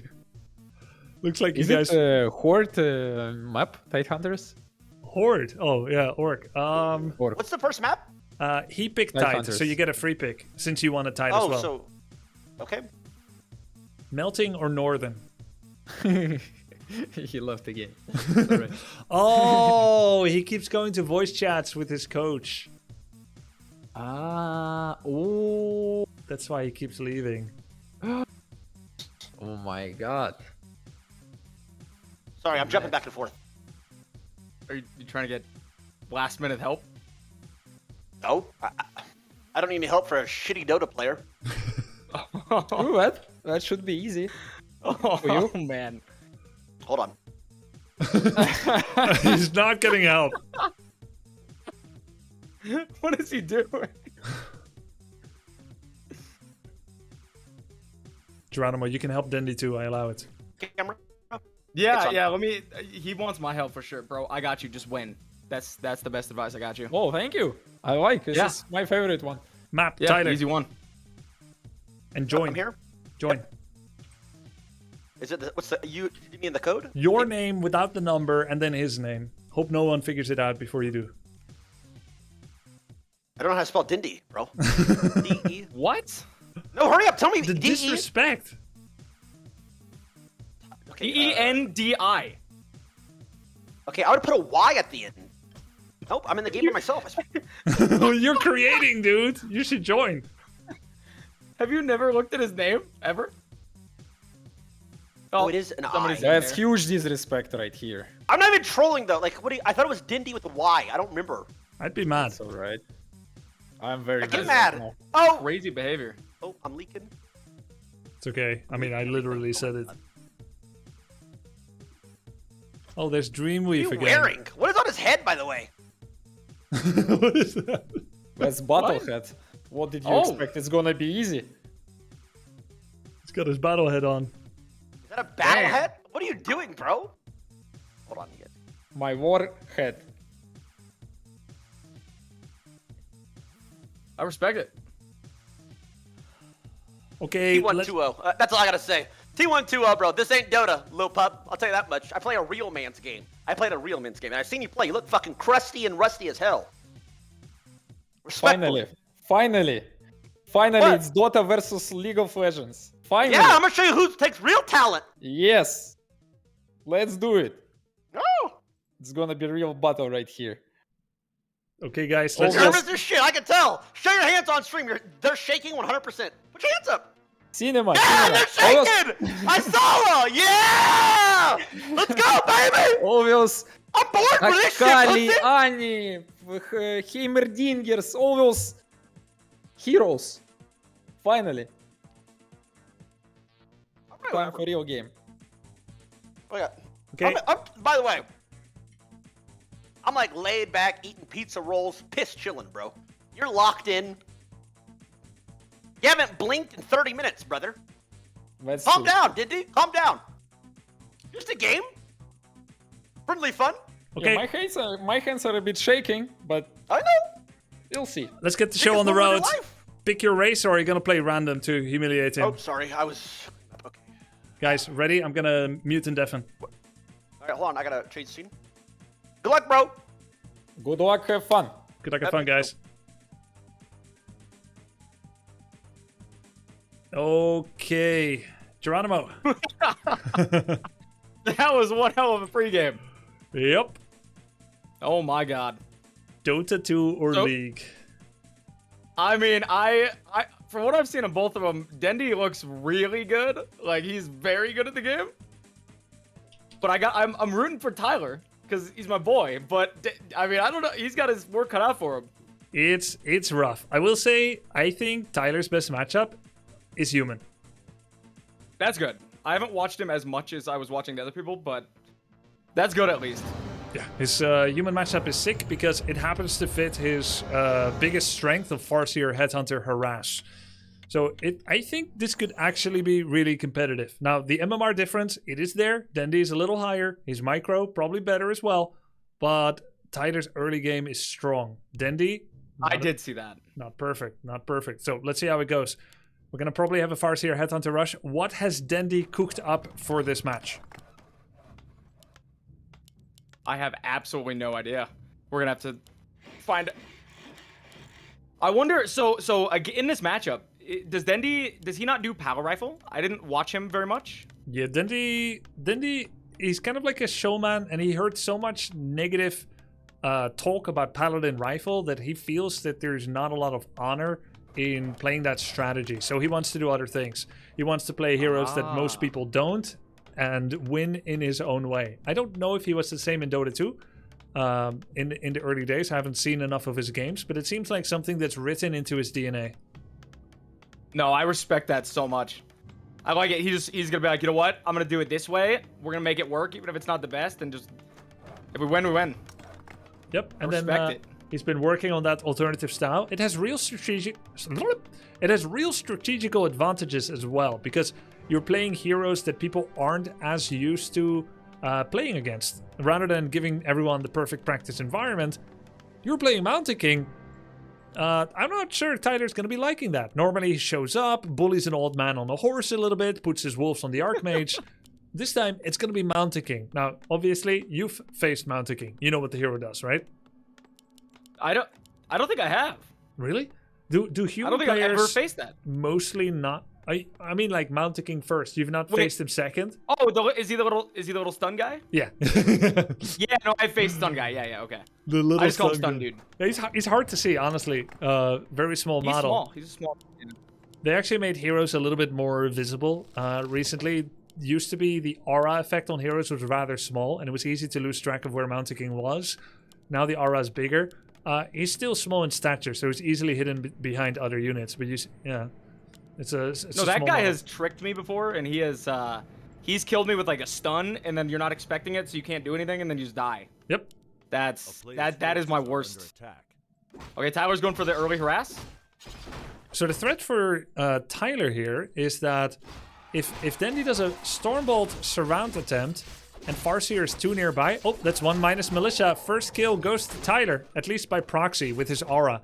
But yeah, if he walks into the range of Manticing and there's a Stormbolt surround, then he has shown pretty good skill with those surrounds. What is... Does Tyler not... Is it not... I haven't done the orc human thing. Is it not good to harass in the base? Yes, it is. It is good. Oh, because he's just not doing that, so I didn't know what he was... He's just running around with his wolves, hanging out in the forest. Yeah, there's a couple of things you can do. You can harass the enemy creeping, so you hit the enemy player while he's creeping. You can try to steal creeps. You can go for peasants in the main base. For example, this peasant. This would be like an easy kill that a pro would go for. Because it's already low. But it seems like Tyler saw Manticing and decided if there is a Manticing, I have a lower emphasis on continuous harassment, because generally it's a worse starter hero than Archmage, but it is better at getting early kills in the early game. So he's just trying to avoid the situation where he's directly interfacing with the Manticing and instead says, hey, you're a hero without summons. You can't creep as well. You're taking more damage on your units while you're creeping. Archmage creeps faster and takes less damage. So how about we just creep trade? I creep, you creep. And then I avoid the whole part where Stormbolt gets 3 consecutive Headhunter kills. Honestly, it's pretty smart and feels well prepared. It's not bad. I will say, whenever I do watch Tyler, I was saying this before when I didn't know what the groups were going to look like. He will do... It's like he does the same thing in League of Legends. He will play something in, like, oh, he caught the guy. Wait, that was good. He, like, caught him on... Do you think Dendi did it on purpose where he's catching the reinforcements? I think he found it randomly and reacted. But it also told him information that Tyler is here. And if Tyler thought a few steps ahead, he would know that he's going to lose more Headhunters. Dendi correctly intuited, and now he will kill 1 more Headhunter for every single bolt. In fact, he might kill a Headhunter without needing a bolt, which would be a huge save of mana. He's gonna go with the clap. I think that's a mistake. Tyler goes in for the surround, but the Headhunters are not the best at surrounding. Burrow kill. I know nothing about Orc. Does he win this? Burrow killed a footman over there. That's so this is all about how many Headhunters can you kill, and it looks like too many Headhunters are dying. Footmen are cheaper than Headhunters, but they win a direct battle when they're face to face. Additionally, footmen are cannon fodder, whereas Headhunters are basically a mainstay army the rest of the game. So any trade of a footman against Headhunter is a massive advantage for Dendi, and I would say he kind of came out ahead. However, he also lost a footman in the base trying to kill a shop. Tyler was on point, filling his burrow and killing it. Shop nearly died, by the way. So overall, I would say it's mostly kind of an even trade. More Headhunters were lost than maybe should be. But Tyler also saved one here. He saved one here. Honestly, with the level that the Farseer is, and the fact that Manticing first is supposed to get big results, otherwise he is an inferior hero in starting to Archmage, I would actually say Tyler's a little bit ahead right now. Okay. Yeah, oh, Tyler's... Probably say like 58 versus 42%, if I had to express it in odds. He's in a good spot. He's now starting to creep the level 7 turtle. It would have been better if he kills a level 4 giant sea turtle here first. That gives him a level up, and then his next summon of wolves is going to be level 2. He's going straight away for the big camp. He's taking a lot of damage while doing so. There's a level 1 set of wolves. Going to be able to clear it out. Dendi is going to go for the regen scroll. Oh, that's a big item, if you use it on time. Scroll the beast. That could be huge. 25% bonus damage for 45 seconds upon casting it. That's like having 2 attack upgrades for free for 3/4 of a minute. You start a fight and you turn on that. It's even better, hell, because it works on heroes as well. Oh, Blizzard first. Blizzard clap. They're not even going to see each other. They just don't even see each other. Oh. Wait, maybe he does? A little risky the way Tyler's moving here. He's meeting his TC for healing everything. Is he actually going to try and fight it? No, I think he's going to creep middle. It's actually going into daytime in 10 seconds from now. So if he farms this camp, he can get TC level 2, then buy a heal scroll, a vulnerability potion, and Tyler will be in a great spot. Map control and controlling the merchant is a really big part of the game. Tyler might lose a Headhunter though. He's not responding. It's dead. Ooh. I kind of like how he's using the wolf to scout though. Yep, checking for expansion, sees it's clear. He shift-clicked it towards the human main. It looks like Dendi has gone for a blacksmith and double arcane sanctum. He currently has Thunderclap level 2 with Blizzard, but no slow effects yet, outside of the clap itself. Ooh, defense upgrade! There's the Scroll of the Beast, instantly used. Look at the clap though. Huge Thunderclap with Blizzard. Headhunters are falling low and there's no heal scroll in the inventory of Tyler yet. Another big Thunderclap doing a lot of splash damage. Many Headhunters going down. One Headhunter may actually run into the camp. Look at this, Geronimo. Oops. Oh, jeez. Oh yeah, no, that's not great. One Headhunter survived out of, I believe, 5. And at the same time, many Footmen died as well. Nice body blocks there by Tyler. Good micro there on the Footman. So every Headhunter dead, every Footman dead. I want to say normally that's good for the human. However, those Footmen are kind of a thorn in the side of Tyler because they have defense upgrade, which makes them take less damage from Headhunters. And as a result, it's still good for Tyler that they are gone. But now, look at this. This is the fruit of Tyler's labor. He crept one of the big camps on the side of Dendy and has now made sure that Dendy had a false movement where he wasted time trying to get a camp that's no longer there.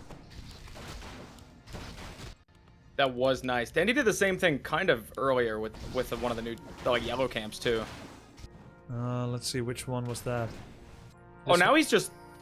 Yeah, the one in the middle. Yeah, exactly. The middle ones are like the contested camps. And then if you take camp from the enemy side of the map, that's like the ultimate tempo value because the enemy doesn't know you took it. They go there and they waste time. Then he's getting some good XP here. He's going to finally get his Brilliance aura. Looks like an expansion from Tyler. All right. Hey.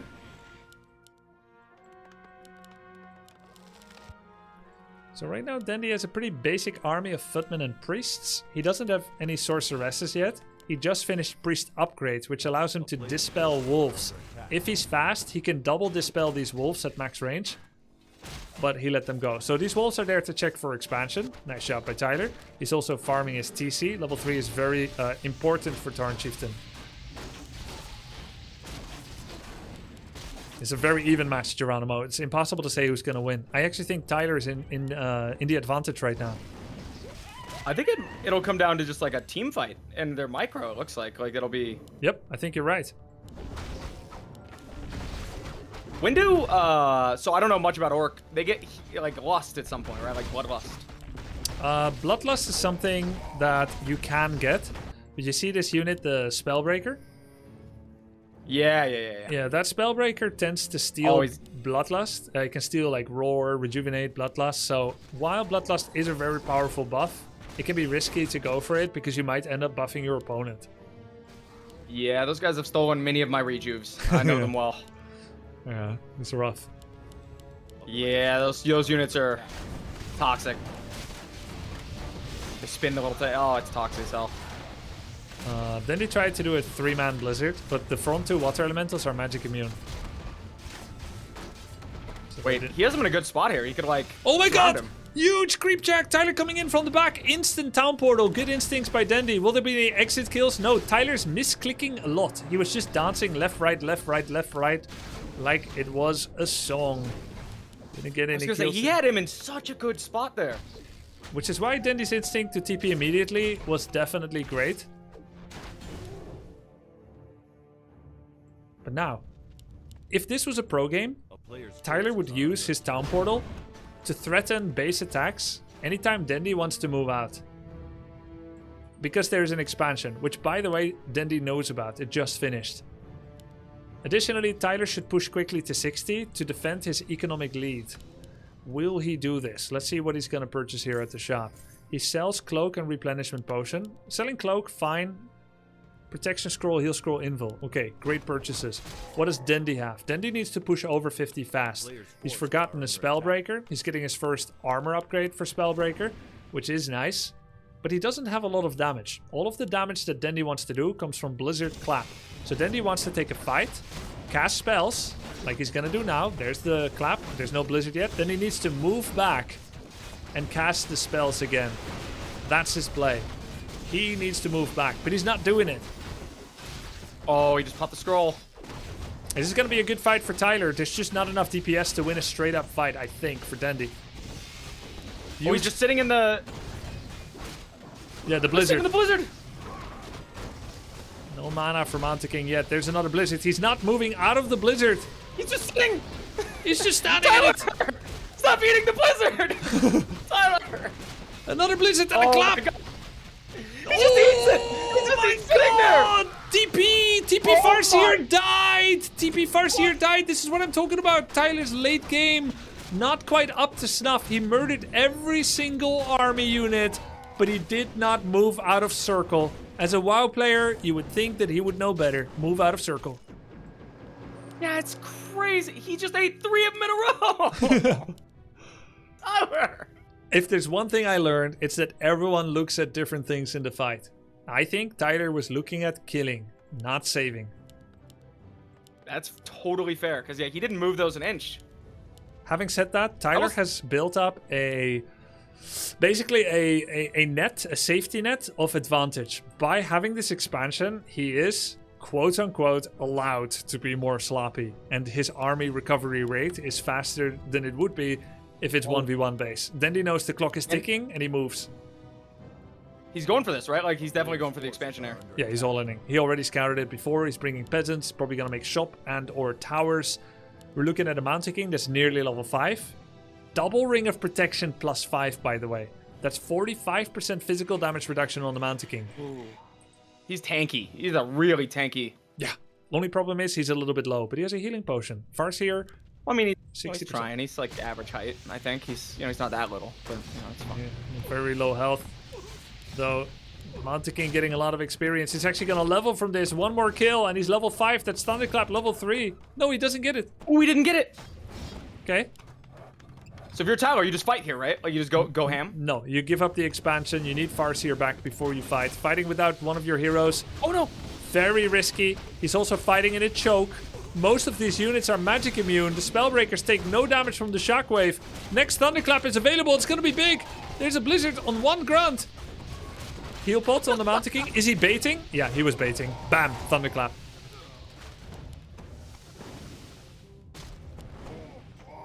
That's crazy. This is not looking good for Tyler anymore. Then he could actually expand right here, next to the Great Hall.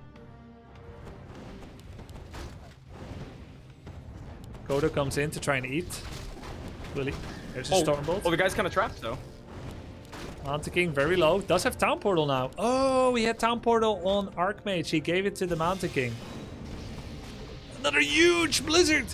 Mountain King TPs. That's a good surround, though. Okay. Tyler lives another day. Dandy is actually thinking of counter-expanding. A player's forces are under attack.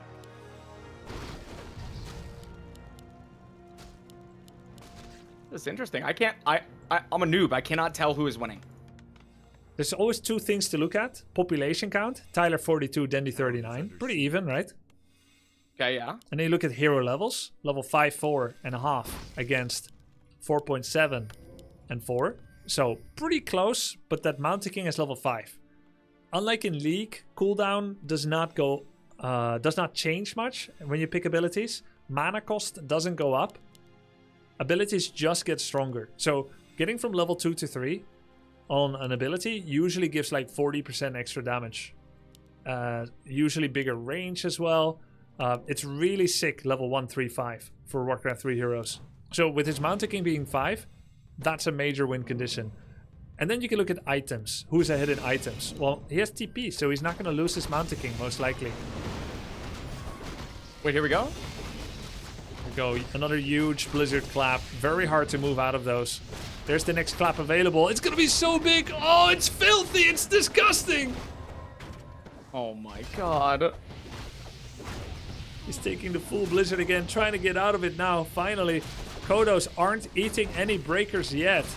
The one good thing for Tyler is his heroes are not low health. He could actually try to go for the Archmage. He's going for the Mountain King, but the Mountain King has Town Portal.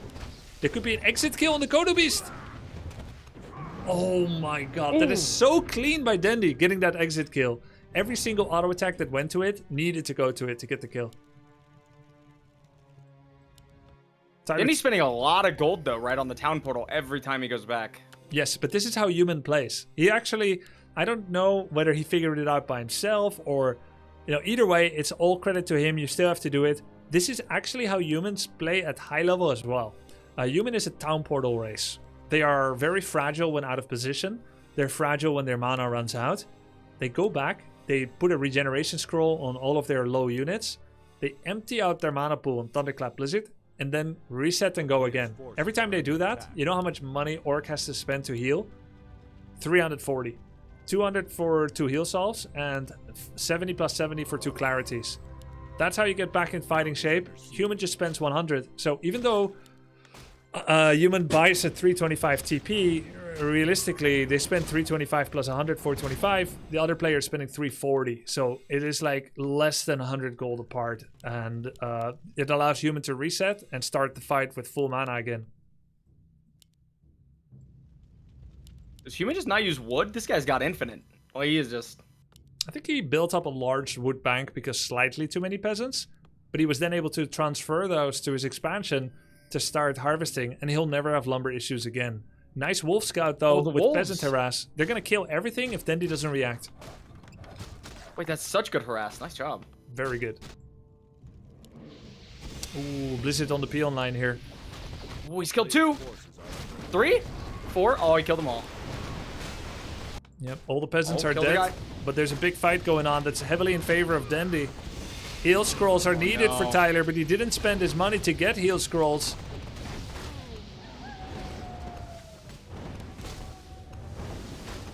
Speed scroll, TC trying to get away, but he got storm bolted. Mana pot, thunderclap, MK level 5. He has Wand of Mana Steal. If he uses it, he can go for Cosmodon and get his level 6 ability.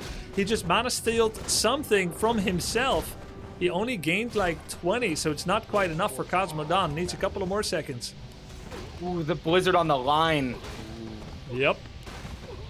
Every peon is down. Tyler was leading statistically at some point, but didn't quite have the army control in the big fights to quickly get out of the Blizzards.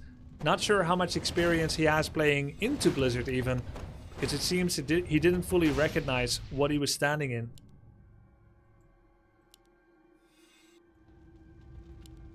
That's a tough one. What does level 6 on the Mountain King do? I actually don't know. Turns him into a magic immune, plus 500 health, plus 20 auto attack damage.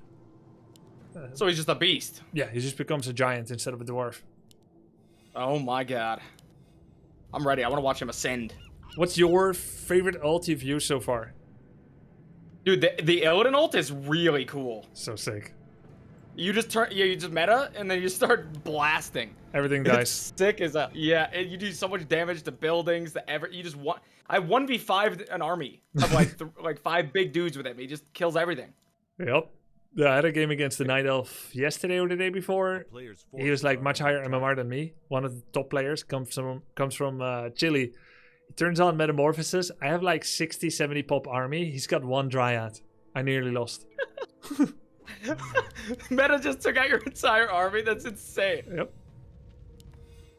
I don't know what, I mean, the cooldown's really long, I guess, so I get why it's so powerful, but it's kind of crazy. You just cannot fight when it's up. The oh shit, he's pushing in? Yep. Farseer looking very exposed there. He has to TP into the Stormbolt, but doesn't. Thunderclap. Oh, huge. He TP's out, but is it a double tap? Yes, it is a double tap, which means he will appear in between the shop and the castle. Oh god, he's stuck. Oh, nice heal scroll, heal pot. It was a heal pot, actually. Saves his Farseer. Wyverns are also a great choice, by the way. This is the correct unit to make against this composition. But except, he shouldn't be targeting Archmage. He should be targeting casters. This is not looking good. I think it's just GG.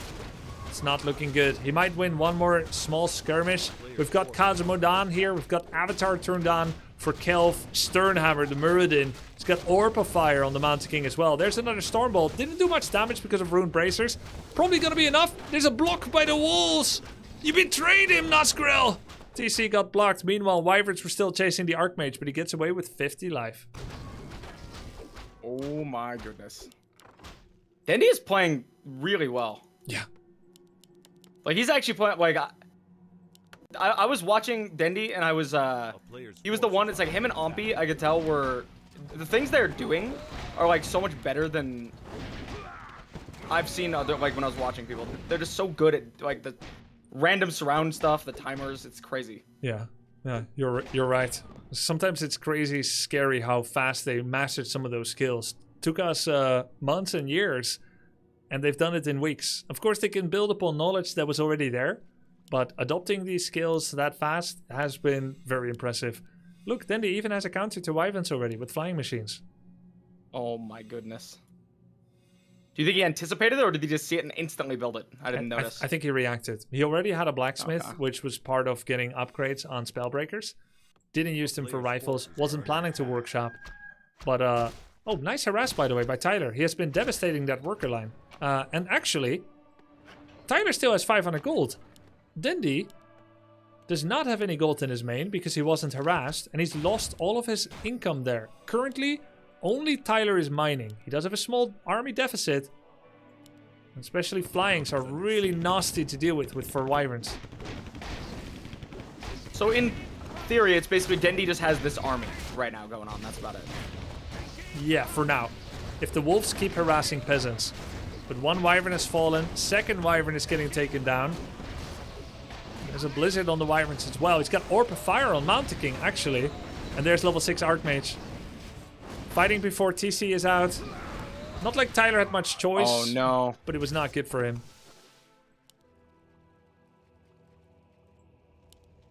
There's peasants mining here again. Then they even thinking about taking another base. He figures maybe you'll keep harassing one and forget that I might take another. Tyler's mined out. He's got 3 more Wyverns coming in, and that's pretty much it. Yeah, this is looking like Dendy has his mining going on. Tyler's just kind of running for his life over here. Yeah, but the knight is chasing him. Knights are fast. Mountain King coming in. Not with boots. Oh my god, he's so quick. All the stun. Huge clap. That's it. Farseer down. GG. That's got to be it, Geronimo. It has to be. I mean, I don't know what Tyler just... I know Tyler won forfeit, but... he's going to make him end the game. You know, like... well, actually, let's look at this. Mountain King coming in, trying to get the Tauren Chieftain. He's going to try and use peons in the burrows to try and help defend. Not enough money for Farseer. If he cancels one Wyvern, he can still start Farseer. But Dendy is not likely to let him finish it. Look, Dendy put Priest in his worker line to stop wolf harass. Ooh, that's good. Oh, nice deny on the footman with Blizzard. That is just DG. Boom. 36. 4 life. Yeah. Blocked by the crab. That's crap. Dude, those little crabs are so annoying. I know, right? Oh my god, I hate them. Imagine dying to a crustacean. Dude, there has been times where I'm like creeping my war, and those little crabs are just hanging out, and I can't put it back down. Then it moves, and you can't put it there, and then it's just like, and then it body blocks you. That's why I kill all cute wildlife on sight. You never know when they'll get in the way. 100% agree with that statement. Like it's horrible. They are a nuisance. No GG. I think he maybe he had opponent chat disabled, so he couldn't say it. What, Tyler? Yeah. Oh, interesting. Must have had a little bug there. Okay. I've got the next map up. It's the same game name. Okay. You're right, though. Tyler is actually really good at the early game. Yeah. Yeah, he had a lead. He just does nothing mid-game. Are there any analytical tools, Geronimo, in League of Legends that basically algorithmically calculate who is leading based on the game state? Yeah, like when you go into like spectator, or you mean spectator or in the actual game? Either way, like anyway, post game, during game. Yeah, there's like pretty good indicator of like. I see what you're saying. It's like other than creep score, because the amount of creeps you have, obviously it will tell you how much gold you have and things like that. Like if you have 80 and they have 200, you know they have a lot more gold than you. So you intuit levels. You intuit the advantage based on gold lead, but it doesn't actually express it in a win probability percentage. Kinda, yeah. There's no direct percent it's more of just, I guess the more towers you have, the higher percent, the more gold you have, the higher percent. It just, the percent goes up from CS, it goes up from tower deaths, it goes up from, Sure. if you're getting a certain objective too, like there's a big objective that gives you a buff on the map, your percentage skyrockets, right? Like Sure. absolutely. Yeah, makes sense. Yeah, so if we were to have a percentage like that, I think not knowing the skill of the participants, just the game state, I would say Tyler was at 60% or more win chance. Oh. But then it went wrong. Yeah. I think he messed up from my limited knowledge. I think he messed up when he was taking that mid fight and he didn't move his guys out of Blizzard for like 30 seconds. Yep. I think he actually could have won that fight because I think he had the scroll.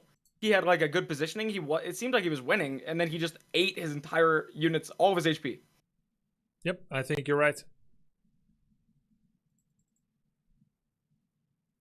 That's where it happened.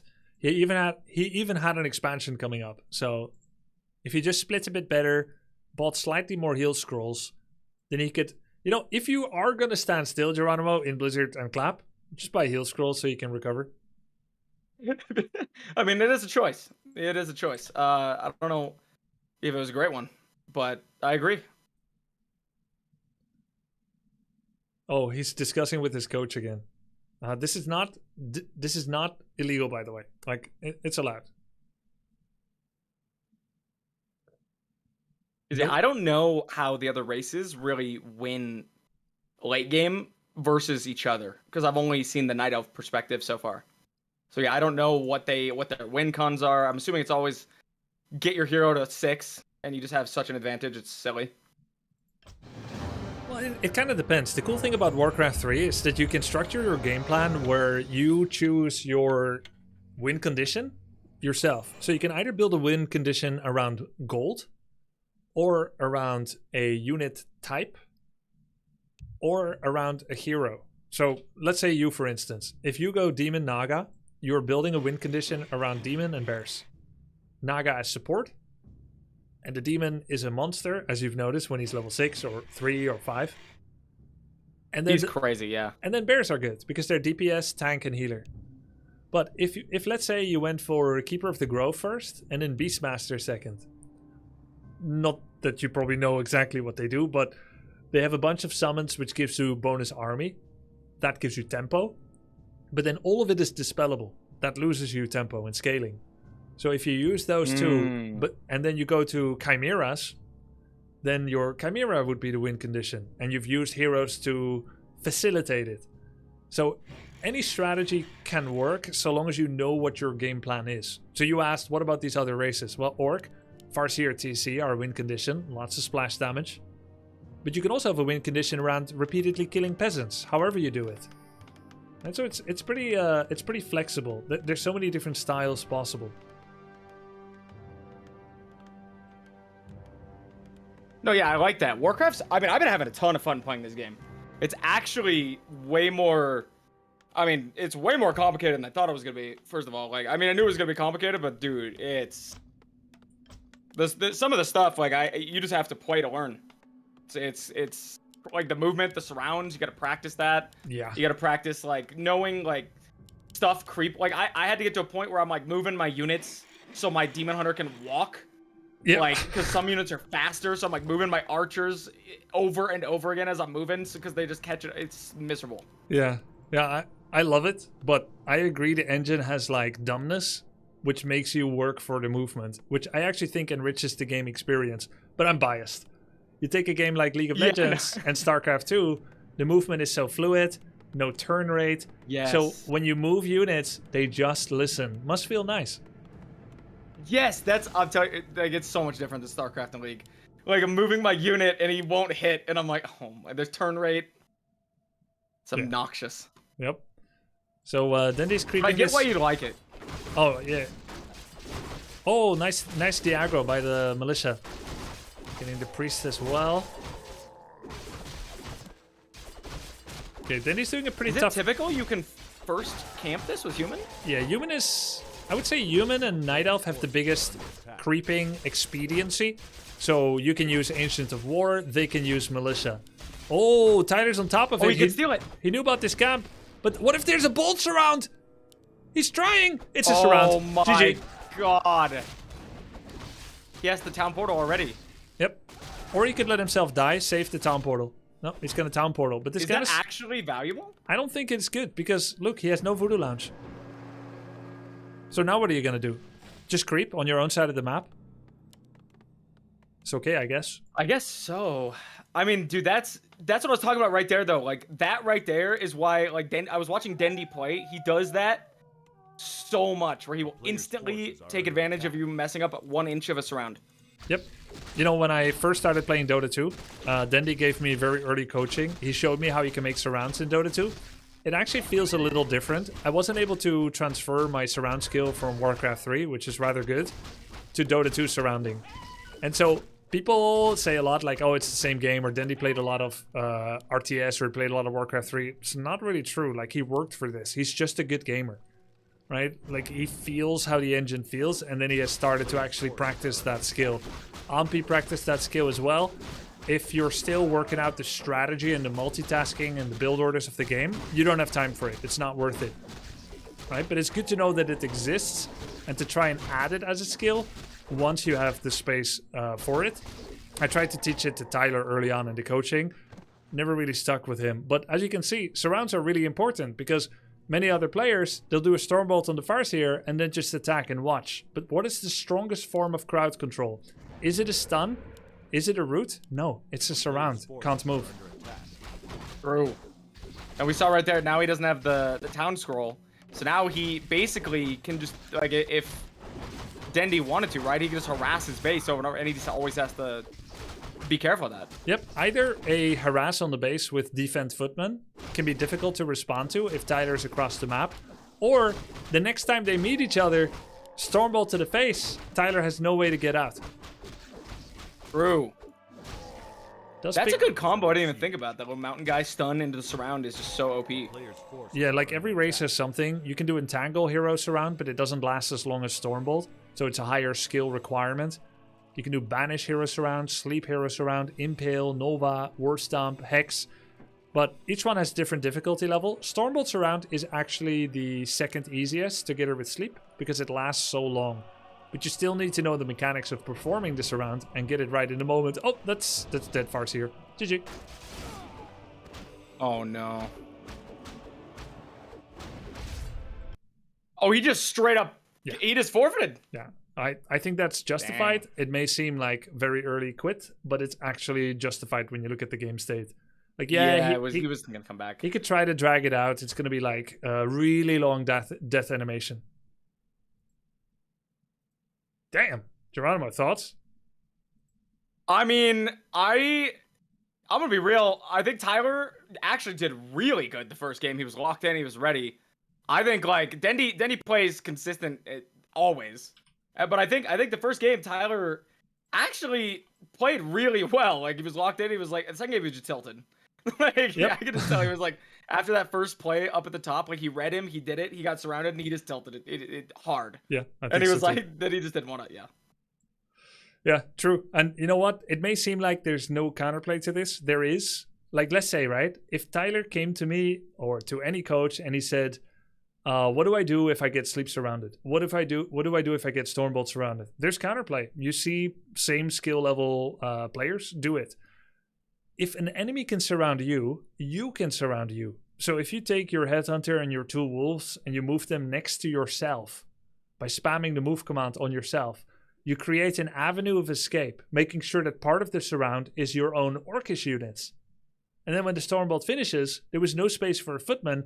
That's your way out. But he didn't master that skill. He didn't know about that skill. I now that you mention it, I think I've accidentally done that because the way bears and Illidan work is like when you have a bunch of bears, you like surround yourself sometimes as Illidan's in the front line, and the other ones are behind you, and the enemy can't get in. Yeah. And I've like moved out the back. Exactly. GG's guys. Yeah. Dendi, GG, amazing performance. Thoughts?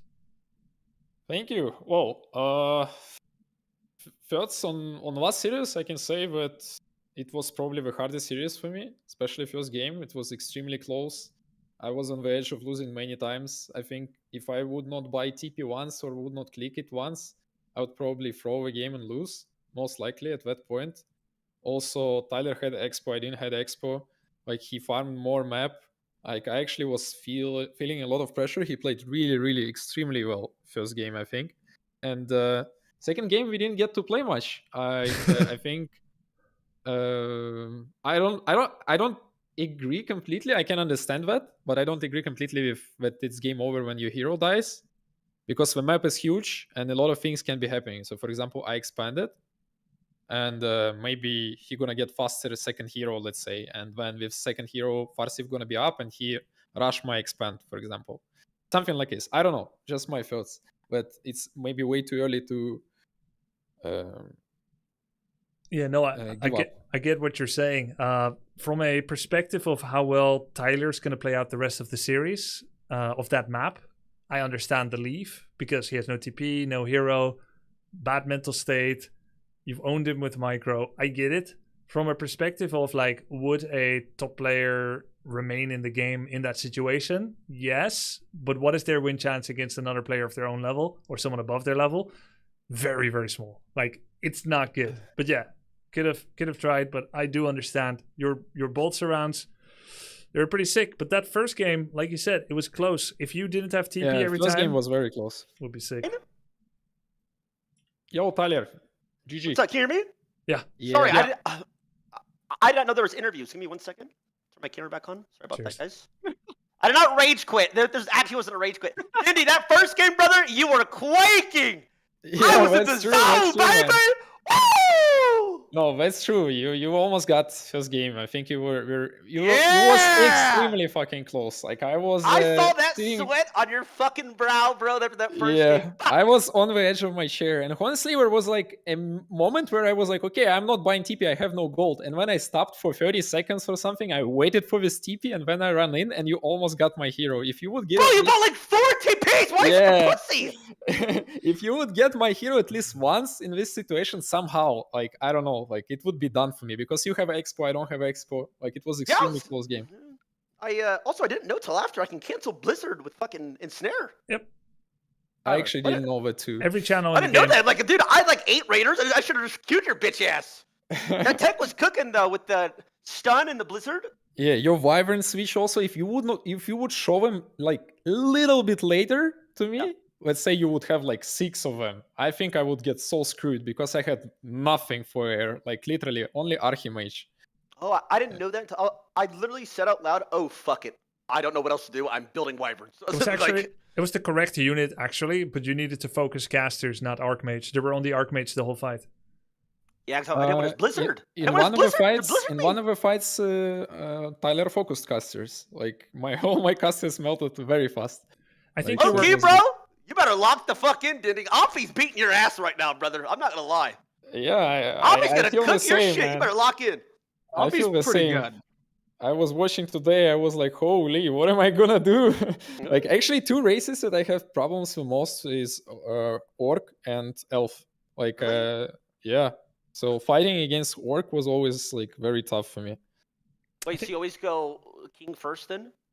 Yeah, I always was going King first because of Farsiv harass. Because Yeah. yeah, so I can surround, like, so you don't really like kill me at level 1 like all my game. Hey, Yeah. bro, I'll tell you this though. Last thing I'll say to you, I'll see you in the finals, pussy. All I'll see right. you in the fucking finals, and I'll be locked the fuck in, little bitch. I would love to fight you in the finals. Yeah! Man. Like, you were playing pretty well. Like, it was a nice game. Nah, it was GG, bro. GG. GG. All right, guys. All right. GG's. GG. Thanks, Geronimo. Thanks, Dendy, Tyler. Yeah. We're gonna go to the next Yep. series. See you soon, Tyler. See you. Yep.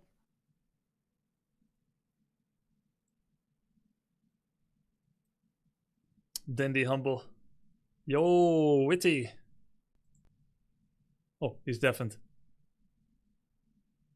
Hello. Oh, not me. Okay. Yeah. Hello, Soda. Hey. Hello. Oh, Hello. hey, Witty. Hey, Annie. Hi all. Oh. Okay. I have lobby open. Game name is in room A11. What? The room A11 on the Discord. Oh, I'm sorry. My brain's off. You've Okay. been all day. It's okay. Oh, I see it. Why is it called A11? Because it's match 11 and you're Group A. Oh, that makes sense. That does it.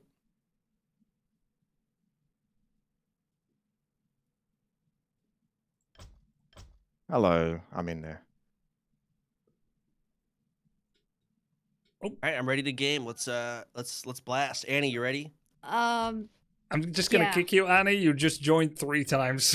I know. Okay, so it was lagging. I pressed join, nothing happened, so I pressed like 3 times. That's weird. Okay. Oh, that's how it happens. Yeah. I see. Yeah, I think so. So I just decided to bring my whole family. I need it for undead. Yeah, that sounds good. Let's see. Are you okay with that, Soda? I fight you with With 3 what? of us. Can you rejoin, Annie? Yeah. Because I don't know. I'm ready. Same- Like 3v1ing, I'll do it. I mean, fuck it at this point. I didn't know which one. I'm 12 hours in. It's fucking tomorrow for me. So, Well, for me, it's actually tomorrow because it's past midnight. oh, it's crazy. Wait, you're 12 hours in? Wait, what have you been Uh, doing for 12 hours? I got whatever, man. Let's just cue it up. I don't even know what I've been doing 12 hours. Hashtag depressed. Well, I'm sorry to All hear right. that. You'll I feel just- better now, though, because I'm not going to be a strong opponent, so you got that to look forward to. I'm not no. either. Annie, it's over. I'm telling you. You're doing It's it. not good. You're both 500 doing it MMR. wrong. You're going trash. to be great. You're trash talking yourselves. You're supposed to trash talk Buddy. the other. I mean, even at full force, like fresh woken up, I still don't see the W's. But it's even worse at this point, this deep into the day. It's not happening. I already am imagining fucking everything up. You Well, got this, man. Same. Just- Sounds like we got a lot in common. Yeah, I mean, fucking losers bracket. Here we go. GOHF, guys. For me, yeah. We'll see. I don't know. Cue it up. This is like the opposite of talking to Tyler. Yeah. Yeah, I don't have the energy. I couldn't talk to that guy right now. No way. I'm gonna mute Devin. Let's get the show on the road. Good luck. All right, let's do this. Okay. Wow. Huge trash talk, Witty. What do you think?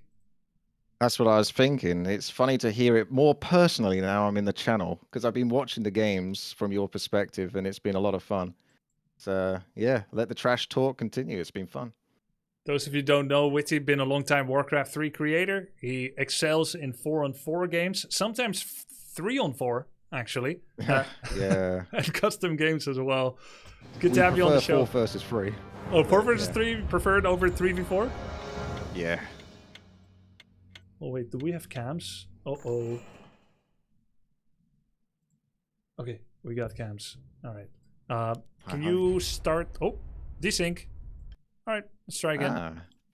Yeah, what was with that? The first game you had a desync, didn't you, with sun glitters, I think? Yeah, was when like, you "Ooh." when using Took by ping surprise. when using ping equalizer, it can happen apparently. What is the rate Ah. now? I think maybe 2 out of 10. Kind of risky, honestly, considering not using it. It's been rare, isn't it? So I Yeah. don't know. It's up to you, whichever way you want to go. I'm just hosting the same game name again. Just gonna let them know. Yo. Yo guys, same game name again. Still in the chat channel. I'm gonna probably run without ping equalizer since you guys are pretty near each other anyway. We No, are? we're not. The ping? What are you talking about? No way. It's pretty I'm close. at 158. Oh, Well, she's not even in yet. Yeah, it's not yet. It's just a bit of a chance Bro, of a you're at desync. 7. How'd you do that? I think this server might be in Amsterdam. Did you move there just so you could have No, better ping I in don't live in Warcraft 3 servers? I don't live in Amsterdam. It's just a You small live near country. it. It's a small country. Okay. Sure, bro. 54.94. I mean, I can try again. Wait, how is my ping higher? Because I picked US East, which seems to be the lowest Oh. consummate ping, but we could do EU West. No, that sucks. It's got to be US East. Okay, you guys can choose. Actually, no. Annie, you can choose. I can choose? No, I choose. I'll choose. Okay. I'm just going to use it again. What are we If there- choosing? If there's another desync, I'm going to run it without, and Annie will have higher ping. ping equalizer has a small risk of desyncing the game. Listen, I'm not gonna notice any ping shit, man. Just queue it. It's fine. Yeah. Put me at. Oh wait, I'm this, lower. Is this normal? Like 92 and 54? Yeah, you will both have 92 because I ticked the box called ping equalizer, so it actually artificially raises Soda's ping to equalize yours. Okay. So it's perfectly fair. Both will have 92. So I'm being attacked. Yes, you're being attacked in ping, but it's there is a small risk there's a desync. I did not know this. If this happens too much, I'm gonna start having imbalanced ping matches like this. But you are so this game could randomly just crash. Oh, it's a pretty small chance. It's probably not gonna happen. But it did happen once. It did happen once. If someone is leading by like 80-85% win probability, it's gonna be a default win. There'll be massive drama. Okay, I'm with that.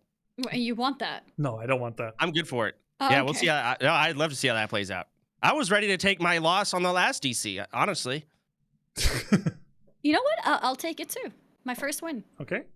Fuck. I don't know what I did wrong, but cue it up. I'm ready. I guess you deserve it. Good luck, guys.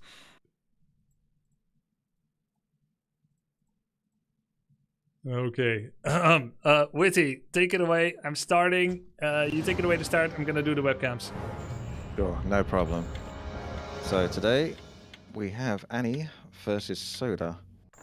And who do you think is going to come up chat on top? Let's find out. So at the top left, we got ourselves Annie. And at the bottom right, Soda. If that is correct. Wait, hang on a second. No! I see. I'm going off the colours. That's a good start, isn't it? It's great. All right, yeah. I was going to say, yeah, hang on a second. Soda changed race? What's going on here? Okay, yeah. So Soda's starting off with his altar and his crypt. Doing well. And, yeah. No rifles. I would have liked to have seen Paladin rifles, actually, from Annie. That would be pretty neat. I don't think she prepared that build at all. I see. Well, that is absolutely devastating. And Guzu's been working very hard on that, which has certainly paid off for him in some of his games. Yeah, he's quite good at it, but he doesn't have a lot of strategical flexibility. For Annie Fuchsia, she is completely new to RTS. It's the first she's ever played. She's played for about 2 weeks. Spent most of the first week actually practicing via the campaign because there's no multiplayer tutorial in Warcraft 3. So that's how she learned the game.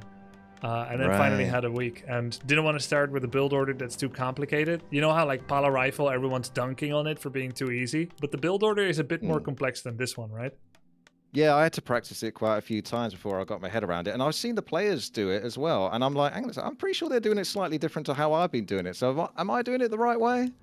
It's just like how many peasants? Confusing. How many peasants do you go for? Well, I tend to just go with like the 8, pretty much. Like, get to the 24 food and then tech, and then go from there. Because really, the prime for me is to get Blood Mage ASAP. Because that's when he starts to really take control. But then you don't have an arcane tower, right? No, I'm greedy. Yeah. No, but that makes sense. I skip the tower. That's how most people play it. The reason I made a new build order for beginners, maybe a year ago by now, and they're using it, is because I noticed that every time Guzu lost a peasant, he never remade it. Right? He'll lose it 1 or 2 peasants to creeps. He won't remake it. So then he's at 6 peasants, 700 gold, 90 lumber, and he doesn't have enough to tech. So I thought, shouldn't he be using my build order with 10 peasants on wood and an arcane tower? It gives more newbie resilience against attacks. I think it's correct for them. That's the one he's going with now. It is lower tech, slower tech. It's true. Oh, hold on a second. Skippy is going for a ghoul all in. Oh my god, but he's accidentally bringing an acolyte. He's demolished his base for this. Let's hope it pays off. Yeah, he's also going too soon. He forgot that you have to bring every single ghoul. This is the thing about Soda, right? Like, I teach him a build. He learns it so well. Does it a whole day, effectively. And then he plays it 5 days later without refreshing the skill or knowledge. Yep. I could get it first time. No problem, he says. Yep. So what he's supposed to do is bring every ghoul because there's no more need to mine lumber if you're only going to spam ghouls anyway. Secondly, you need to generate corpses somewhere. So you need to start a creep camp in order to get some XP and some corpses. Instead, he shows up, kills a critter and loses 2 ghouls. Yeah, the only thing he's killed so far is that frog. But maybe he can get this footman if he gets the skeleton to block a little bit. Nope. And the ghoul goes down. Was that sacrifice deny? Yeah. Yeah, he saw that That's in next a, level play. Yeah, he saw that in a happy VOD and decided to do that as well. So 1 ghoul denied. Yep. So Annie's been taking your advice. She's got the tower in the back, really nicely positioned there as well. And the tech is going up, so she looks quite comfortable here as she's fending off this Crypt Lord, who is desperately looking for reinforcements. This is the worst I've ever seen Soda play, including his first game pre-coaching. He must be so fried, or I want to say he's probably not intentionally throwing. He's just really large difference between top and bottom performance, and we're seeing the bot now. Yeah, he's used to talking trash, but problem is he might be suffering from being trash in this case. Yep, unfortunately. And he is better than this, he's just not doing it very well. There goes the Crypt Lord. Still a lot of units here. I can see the intention is there, but the execution just isn't quite following alongside it. Okay. I have seen bigger throws in esports, but all of them were intentional.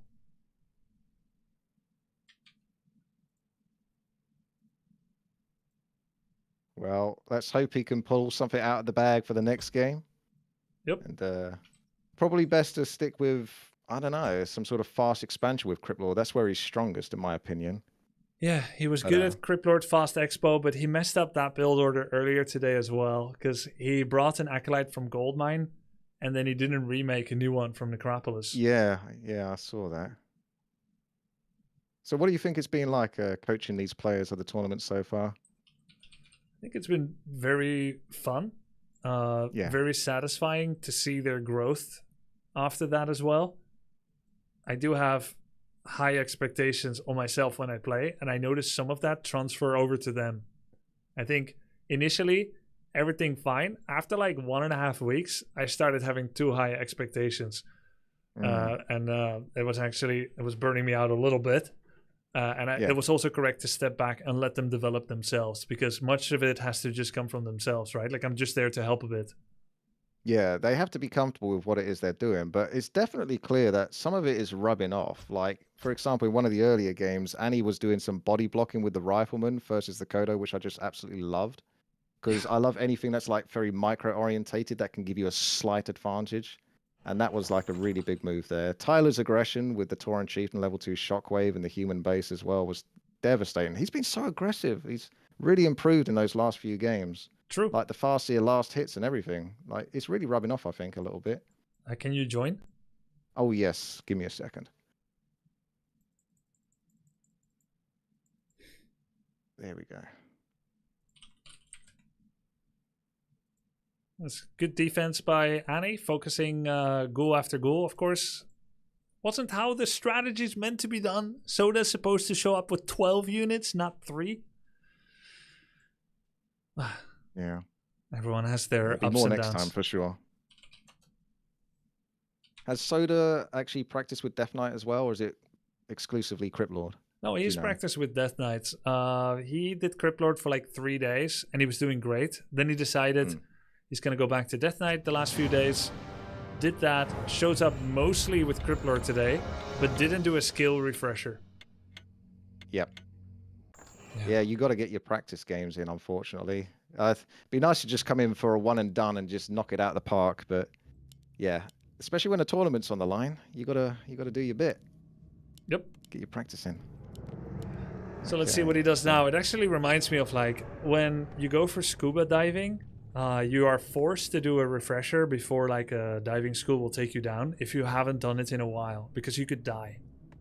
Yep. So you go through... Yeah, they take it real serious. Right. So yeah, Soda's dying right now because he didn't do a refresher. Oh no. Quick, give this man some life support. Well, hopefully yeah, we'll get something out of him. Yeah. It's a big map, this one. Lots to do, lots to creep, big distance. Do you think he might go for expansion on the right hand side here, or do you think he's going to redo what he did the last game but maybe bring in more units. Anytime Soda had a choice of where to expand, he usually chose the corner, even if that's the harder camp. Just feels good to him being further away from the opponent, and probably doesn't know the respective camp's strengths well enough. Yep. Okay. I think it's going to be Death Knight. With the Archmage. Oh yeah. Yep, you're right. Death Knight it is. Okay, Death Knight Lich, straight tech to tier 3 Orb of Corruption, win the game. If he remembers to buy the orb. Or pass it over to the Lich. I've made that mistake many a time. I've had the Orb of Corruption on my Death Knight for like 4 minutes now. I'm wondering why the Lich is still throwing out those little ice bolts and not the wham that it should be doing. Yep. I like the terminology you're using in the games earlier, by the way. I noticed some of them, like anti-counter units you referred to as the Griffins versus Archers, and exit kill, evasion creeping. Yeah, so, exit kill is really cool. Yeah, I always use these terms because I used to write notes to myself in English. I had to write a lot of notes because it allowed me to compartmentalize the Warcraft practice away from like the distraction of real life. Yeah, it's really good though because it just makes it so clear to understand as well. Just what's going down, what's happening. For some reason, Soda suddenly decided that 3 ziggurats on tier 1 is the way to go. Just randomly. Like, he won't do it every game, but he's just like, what should I make? Gotta build something. Yeah. Right. Yeah. Yeah. That can easily happen when you're lower level. Even I do that stuff, to be honest, because it's just, you don't know the exact build order, so got to do something, right? Yeah. And there's no real call for triple ziggurat because he's got so much more space. It's going to delay his tech, but he's in his element. This is, of course, not a 2,500 MMR match. We're watching these players take their first steps in Warcraft 3. So definitely shouldn't focus too much on mistakes and instead try to focus on the show. Soda's already looking better in the first 3 minutes than he was in the first 3 minutes last game. He hasn't lost any ghouls yet. He's getting level 2. He's doing much better. Nice save on that ghoul earlier as well, pulling that back. Yep. Just needs to get a graveyard now, most likely. I'm not too much of an expert on the undead build order. What do you think he's coming up with next? You usually want to get the graveyard latest when Necropolis is halfway to teching to tier 2. So there's no rush yet. Probably just want to get some more knowledgeable. Feels good. Yeah, it's great. Looks like Annie might be thinking about pulling 5 militia to take the big orange camp. I think she's getting ready to boys. There's 4, not 5. Think she can do it with just 4. What do you think, Woody? I reckon she's got this. She's confident. And worst case scenario, she can always buy something from the mercenary camp to back herself up. Maybe a cheeky troll priest. Not sure if she's used to doing that yet. Ewan loves doing that in general. But I think she has not messed with Mercamp and Tavern at all yet. But did you see that? She did aggro toggle mechanic with Footman. Oh, yeah. Yeah, you should go really nicely on that. Moving back and forth, attacking. I think you taught them to attack the base, didn't you? Yes. We're probably used to attacking our own units, sort of very briefly for a moment, but yes, it's the same sort of principle, and it's really, really smart thing to do. Both is fine, tip to work on. Both is fine, but it's actually insane that she's doing this at 500 MMR. Like, that's like high level 1400 MMR mechanic, 1400 plus. And she's doing it here, and she doesn't lose any units creeping for her efforts. I find that if she doesn't get too flustered, she has a pretty solid macro game where she works her way towards level 3 and builds the right tech. She slowly introduces those riflemen. You know, it feels like there's the right idea, and she just needs a bit more practice, and she can do it really quick. Yeah. Has her peasants mining in a kind of funky position as well, trying to get behind those farms. Most likely did like double farm command and then shift click on the trees next to it. It does tend to kind of add up whether you harvest nearby or far. It's going to impact her lumber economy a little bit. Overall, she is getting level 3. I've noticed some of those farms stuck at the back with some of the players. I personally tried to spread them over the map, or maybe more at the front. I feel like I only want to put farms at the back when I start getting pressured by the opponent's range units, trying to snipe my peasants, you know, when I'm building. True. So you can build them on the map, or maybe like blocks so they can't get into your base too much in the front. That's it. But yeah, it's great to see these players picking up on the game, learning the tips and tricks that make it so sort of fun to play. Yep. And it's just something they can work on and introduce more ideas as they go along. And they find new tricks, and that's got to be really fun, to be honest, you know. Going, oh, I could do this or I could do that. I didn't know I could do that. And oh, I've got to do that next game now. Exactly, So yeah. there's a whole world to sort of discover in that regard. But we're kind of used to this stuff now, so I'm dead inside, basically. Nice. Yeah. Of course, sometimes if you consume too much, you want to take a little break, play some other games. I definitely find Warcraft 3 more fun sometimes if I didn't play it for 5 years straight and have taken a break. Obviously, it's super motivating right now because all these new players have been starting the game, so it feels like a breath of fresh air. You remember what it was like to play for the first time. And Soda has broken the covenant of no cigarettes in front. Low-level players love this because it looks like defense in front. They're salivating at the thoughts of turning these into spirit towers later. Yep. Never attack an undead base is a phrase I've always stuck by, and Soda is making it as intimidating as possible when taking a look at this undead base. Gonna clean up this ogre camp. What's the item? Periaptor Vitality. I'm not a big fan of Periaptor Vitality. I don't know what you think about it, but it's always an item I think that's kind of trash. Yep. Unless it's like on an archmage or something. I've never liked it either. I think it's best on a... Oh, it looks like Soda really doesn't like it either. Did he just sell it straight away? No, he just took the tome and left the item. Oh. Well, okay. It's funny because he's the only player I've seen consistently purchase Periapt from the shop. I guess he likes to earn it. He's like sort of pay for it in the regards. It feels more like he's got it. He wants to pay the gold price, not the iron price. He wants to purchase it, not earn it. See, Annie actually did get that troll Shadow Priest. Oh, She yeah. must have heard you. She's sniping. It was your idea. She heard you. Is there going to be a Stormbolt here to clinch one kill? Nope. Unholy Aura says no. Got long Very rifle good at upgrade getting away. coming. Annie's got her Sanctum ready. Don't think she's made any units from it yet. Got a macro before micro. Right before battle, do a round of production.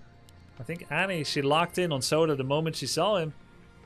Wanted to lead all the way to got the... those cigarettes now going into the ice cold towers to freeze up any potential harass more from Annie. I like what Soda's doing here though. He's getting his fiends. He's got his statues. He's picked up the orb, is he now? Yeah, so he's basically on point as an undead player here. So he's just got to defend this and snipe off some kills against the priests, the rifles, without losing anything, and he's going to be in a good spot. Annie actually dares to attack a base. She did walk back and fix her macro. She's got 6 units in production. Sacrificing the Fiend for potential Archmage kill here. Can he capitalize? Slightly off on the damage. Annie is running for her life. Could be another Fiend loss. She's gonna town portal without the rest of her army, but Annie has way more kills so far than Soda. He put all of his resources into trying to kill the Archmage, and it did lead to a town portal scroll forest. But Annie's got way more kills here. Another Stormbolt on the Mountain King. Is she gonna try and surround? It was actually a 3-point surround possibility. Doesn't quite get it. Soda, he's up against it. Buys healing potion on Lich. He's gonna give it to the Death Knight. Hope he doesn't use it immediately, but I knew he will. Yeah, the ideal situation there really is just to try to go for a rifleman or any of the weaker units whilst not losing a single thing. Bait Annie into coming into those frosty towers and capitalize, as undead tend to do, with sniping and staying back. That's their play style. It's very annoying, very hard to deal with if they know what they're doing.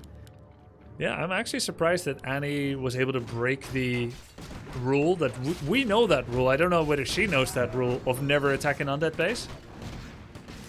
Oh, it worked out for us, so she must know what she's doing. Oh, we've got some ghouls on the go, so that's going to bolster up the army. Okay, bringing 5 ghouls. So Soda has this idea that you should always leave 3 ghouls on lumber. But even though he has 1600 lumber, he's still doing it. Didn't need to do it here. Again, straight for the Archmage. She has invulnerability potion, but she's not going to use it on time. Archmage falls. Huge snipe by Soda. That is big. And he's going for the other hero as well. If he picks that off, that's going to be nothing left but just units for Annie. And Annie cannot get his Mountain King back. No Zeppelin to pick it up. Oh, down it goes.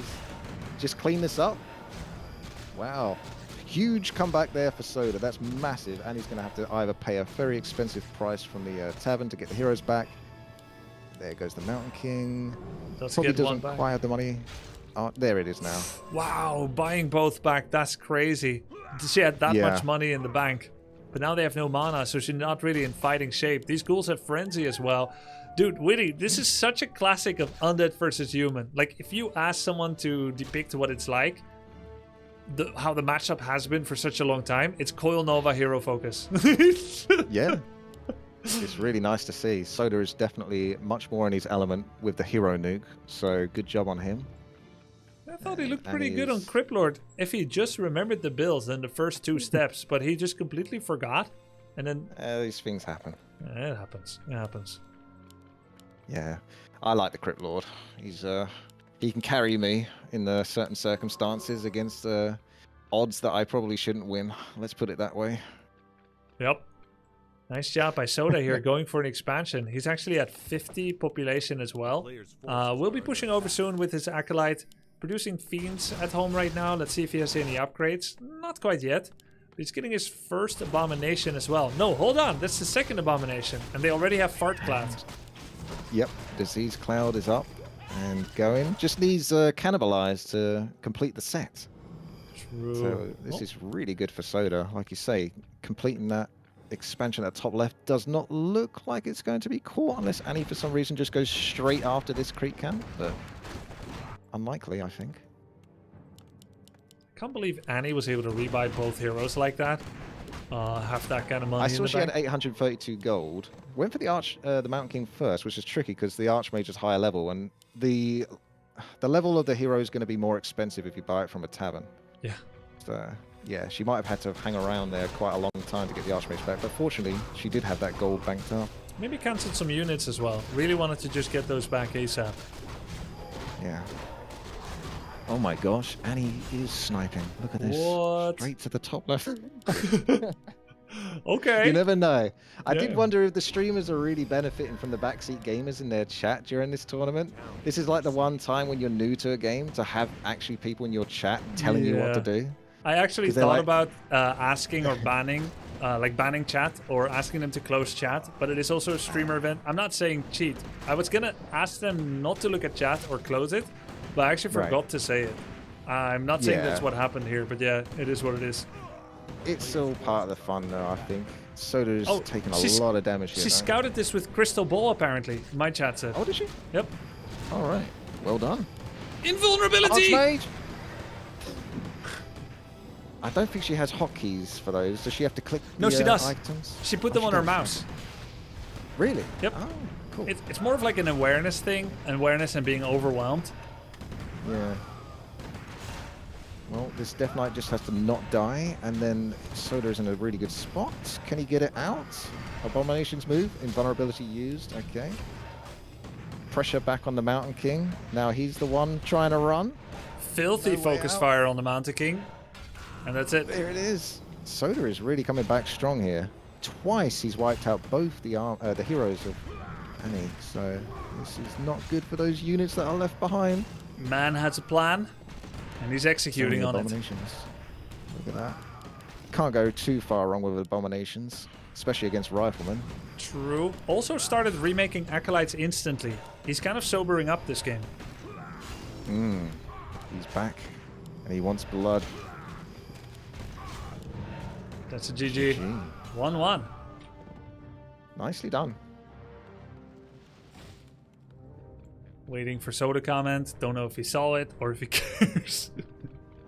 Yeah, she politely waits, doesn't she? Okay, in the pro scene of Warcraft 3, in like the general community, if you say GG and wait, you're either saying GG and type something more, like, hey, by the way, I met you in Bucharest, da, da, da. Or it's like, you GG and you wait about, 4 to 10 seconds for the other guy to say GG, and then when they don't, it's like an awkward silence, like you're in an elevator with your neighbor, but you forgot their name, and you both look at each other, but you don't say anything. It's like after 4 seconds, they change their mind. They think, actually, maybe I can win this. Oh, and they want there's to go that for one it too. again. But yeah, most likely either bad manner or just pure awkwardness. Yeah. I think in this case, maybe it's a little cluelessness because they're new. I don't think they know the ethics where if the loser says GG, you're supposed to say GG, and if you don't, it's an intentional snub. Yeah, Holly from my chat says I'm the wrong player to talk about saying GG. I just rage quit. I have got a bit better these days at trying to say GG before I leave. It's very hard to do, but I'm trying my best to sort of not be too salty when I lose. Honestly, I feel like it's kind of a lost art. Like, it's not as big as it used to be. RTS culture is heavily influenced by South Korean culture. Soda didn't realize he was supposed to say it back. He said it after she left. Well, sure. Doesn't do much good. I meant to help my friend moving, but he already moved. Yeah, too bad. Can't help anymore. No, I believe it. I'm sure. He didn't know the etiquette. Yeah. All good. But yeah, I would say the culture of GOHFing and GGing is slowly fading as gaming becomes more mainstream and there's a lot of people you play against that you don't know. People just play, right? They play. You just use an emoji now. A big face with a big smile comes up with a massive thumbs up to be like a bad manner. Yeah. True. People use it the other way, don't they? It's like, well played, well met, well met, well met on Hearthstone with the Paladin when you're winning. I loved it when Hearthstone had those the BM emotes, like not quite what was planned. Because it was so funny. It actually worked out really well. Well, I don't know whether that was truly intended, but yeah, They removed it was very it fun to interact. because it was used for BMing. What? Yep. Oh man, People that's lame. always use the sorry emote after you made a mistake. Then they used it on you. Ah, yeah. Well, you know, in WoW, the slash spit got removed, didn't it? Yep. Because well, people were using it for other people that were using a specific mount or something like that. I think. The Can't store quite mount. remember the full story. Ah, that was it. Yeah. Anyone that bought mounts with dollars, people wanted to shame them, so they spat on them. And Blizzard removed it, not provably, but allegedly, because they didn't want their paying customers to feel bad. Hey, I get it. If someone does like a $10 dono, and some chatter starts insulting the donos, like, "Why are you giving money?" It's like, that's a ban. Like, I get it. Not on the on the other guy, the second guy. There's always something else you can use though, like slash fart, and before you know it, you'll have nothing else you can even type into the game. True. So, On the note of Blizzard and money, by the way, thanks Blizzard for supporting this event with $10,000 prize money. I really appreciate that. It's a great event, and you made it more awesome with that. Appreciate it. yeah, it's really cool. Very fun to see. I think everyone is appreciating that this is happening. So great job on you as well for bringing this together. Thanks for joining for the cast. I'm happy to be here. Thank you very much for inviting me. It's good to have you, man. All right, let's see. We've got game number... Oh, I need to switch the cams. Game number 3. Got Annie against Soda. This is the second 1-1, I think, so far in the tournament. The other one being Sunglitter's Geronimo. You've been keeping tabs. Well done. Trying to. It's quite difficult, isn't it? I see you've been working really hard during this. Sort of like managing all the, the management stuff. I can't think of the right word for it, but yeah, putting it all together. There's a lot to keep track of, but the mods have really been helping. The Twitch mods, helping organize, getting vetoes and everything. So appreciate that. Another Death Knight from Soda Popping coming in first. Yeah, it's worked before. Why not do it again? So Annie's going to start off with the Archmage. Looks like a green camp to go. And 4 Militia. Yep. No fast expansion. Okay. She's going for the Huntsman first. Technically the worst choice. Doesn't do a lot of damage. Has a decent amount of health. Usually want to get the Reef Elementals first, which are the DPS. Oh, hold on a second. My Twitch chat page just broke. Uh-oh. Okay. I think we're good. You can't see all the compliments now. Compliments for you. Yeah, they're missing. Oh, there they are. Witty is amazing. Nice, it's back. Who typed there? Was that a typo? It was me. Ah, I see. Yeah. Thank you. Appreciate it. Cause of attack for Annie. Almost level up. Very nice tech timing. Soda's going for that Hydra, like you said. Get him out of here. Hydra that horrible hatchling. poison, yeah. Really strong little creep, that one, actually, if he's left alone. Witty, do you think any player is going to use the boats on Warhill? Ah, I did. It was a mistake. How It didn't seem like they went anywhere. I think it's just I to get couldn't to work the it out. islands, or can you actually navigate over the map? Not really. They can go like over the top bit, but then I just gave up, kept going back to the top. I was basically attacking the top right, and I kept landing the boat and provoking them to attack me, and then getting back in the boat, and then attacking them with my archmage, and then getting back in the boat over and over. And then they almost managed to snipe the boat before I escaped with it. Bro, it has 900 health. How do you lose it? I know, it has a lot more health than the Zeppelin, so it's a bit easier to get away on that one. It's a dead ghoul. Oh, the ghoul! No. He tried to solve it by nuking the turtle down. Soda's in a killer mindset. Coils are not for saving, they're for killing. But because he didn't use aggro mechanic with the ghoul, final hit came in, he lost one. Big creep camp here for Annie. Pulled the aggro with water elemental, which means the troll ensnared it. That means she's going to lose units. That's one militia so far. But now, Yeah. elemental takes threat. It's going to probably be mostly fine. I think that's one of the harder things with human. It seems easy on paper, but making sure the water elemental doesn't overstep himself and then mess everything up, right? You have to almost deliberately hold him back just a moment, pull those units in front, get them attacking first, and then the water elemental can do its thing. Don't want him ensnared. Don't want him purged. There's Exactly. definitely quite a bit to it. You know, until I saw Happy, like recently, 7 years ago, starting to keep skeletons alive deliberately, I didn't even value the small summons in the game that much. Like, Happy started putting effort into keeping 1 HP skeletons alive just to squeeze more DPS and increase his timing to the next camp. I was like, oh yeah, those things matter too, even skeletons. Yep. Every little counts, and Happy can certainly make that happen, that's for sure. But yeah, like you say, every little creep that you keep alive, in this case skeletons, that's an extra 14 to 15 damage that's being used on the next creep camp and so forth. True. So you get to your level 3 quicker, you get to your level 5 quicker. So is Annie going to go for a Tavern Hero here? No, she has never bought the Tavern Hero. Mountain King is already in production. I think she was just trying to sort her macro, making shop, checking some upgrades. Yeah, definitely some idle time standing still, but at the end of the day, not top pro skis, so normal. Not sure if that gloves is still there. I don't think Annie saw it. Skippy, Soda, he's done pretty good farming. He's got nice items. He's definitely going to give those to the Lich for some bonus DPS. Annie trying to come in with an Archmage level 3, do some pressure. Hard base to attack into though. Yeah, I'd say Soda looks pretty comfortable here. The ghouls are further back, building's aggressive, so definitely not an easy base to walk into there. So Annie's looking for a snipe, maybe. Might get She's the gonna ghoul. get a ghoul. Soda is stun locked by having 6 items and then a 7th one. He drops Rod of Necromancy. He wanted the stat item, so he's like, nah, these 4 skeletons, I'm gonna give them to human. Loses a fiend to focus fire. That's 3 water elementals. Mountain King comes in. Coming in. Big storm bolt. Lots more pressure on the Death Knight, taking so many more extra chip damage. Oh dear. At least the ghouls managed to escape and not too much more was lost. Lich is here, ready to take those items off the that Death Knight. turnaround was sketchy as hell. He did block the Stormbolt with a TP, so good job there. No exit kill on the ghoul. There was actually a miss. I think it's because ghoul didn't exist in that location long enough. Ghouls actually don't have evasion. What is he doing? Why is he chasing with this?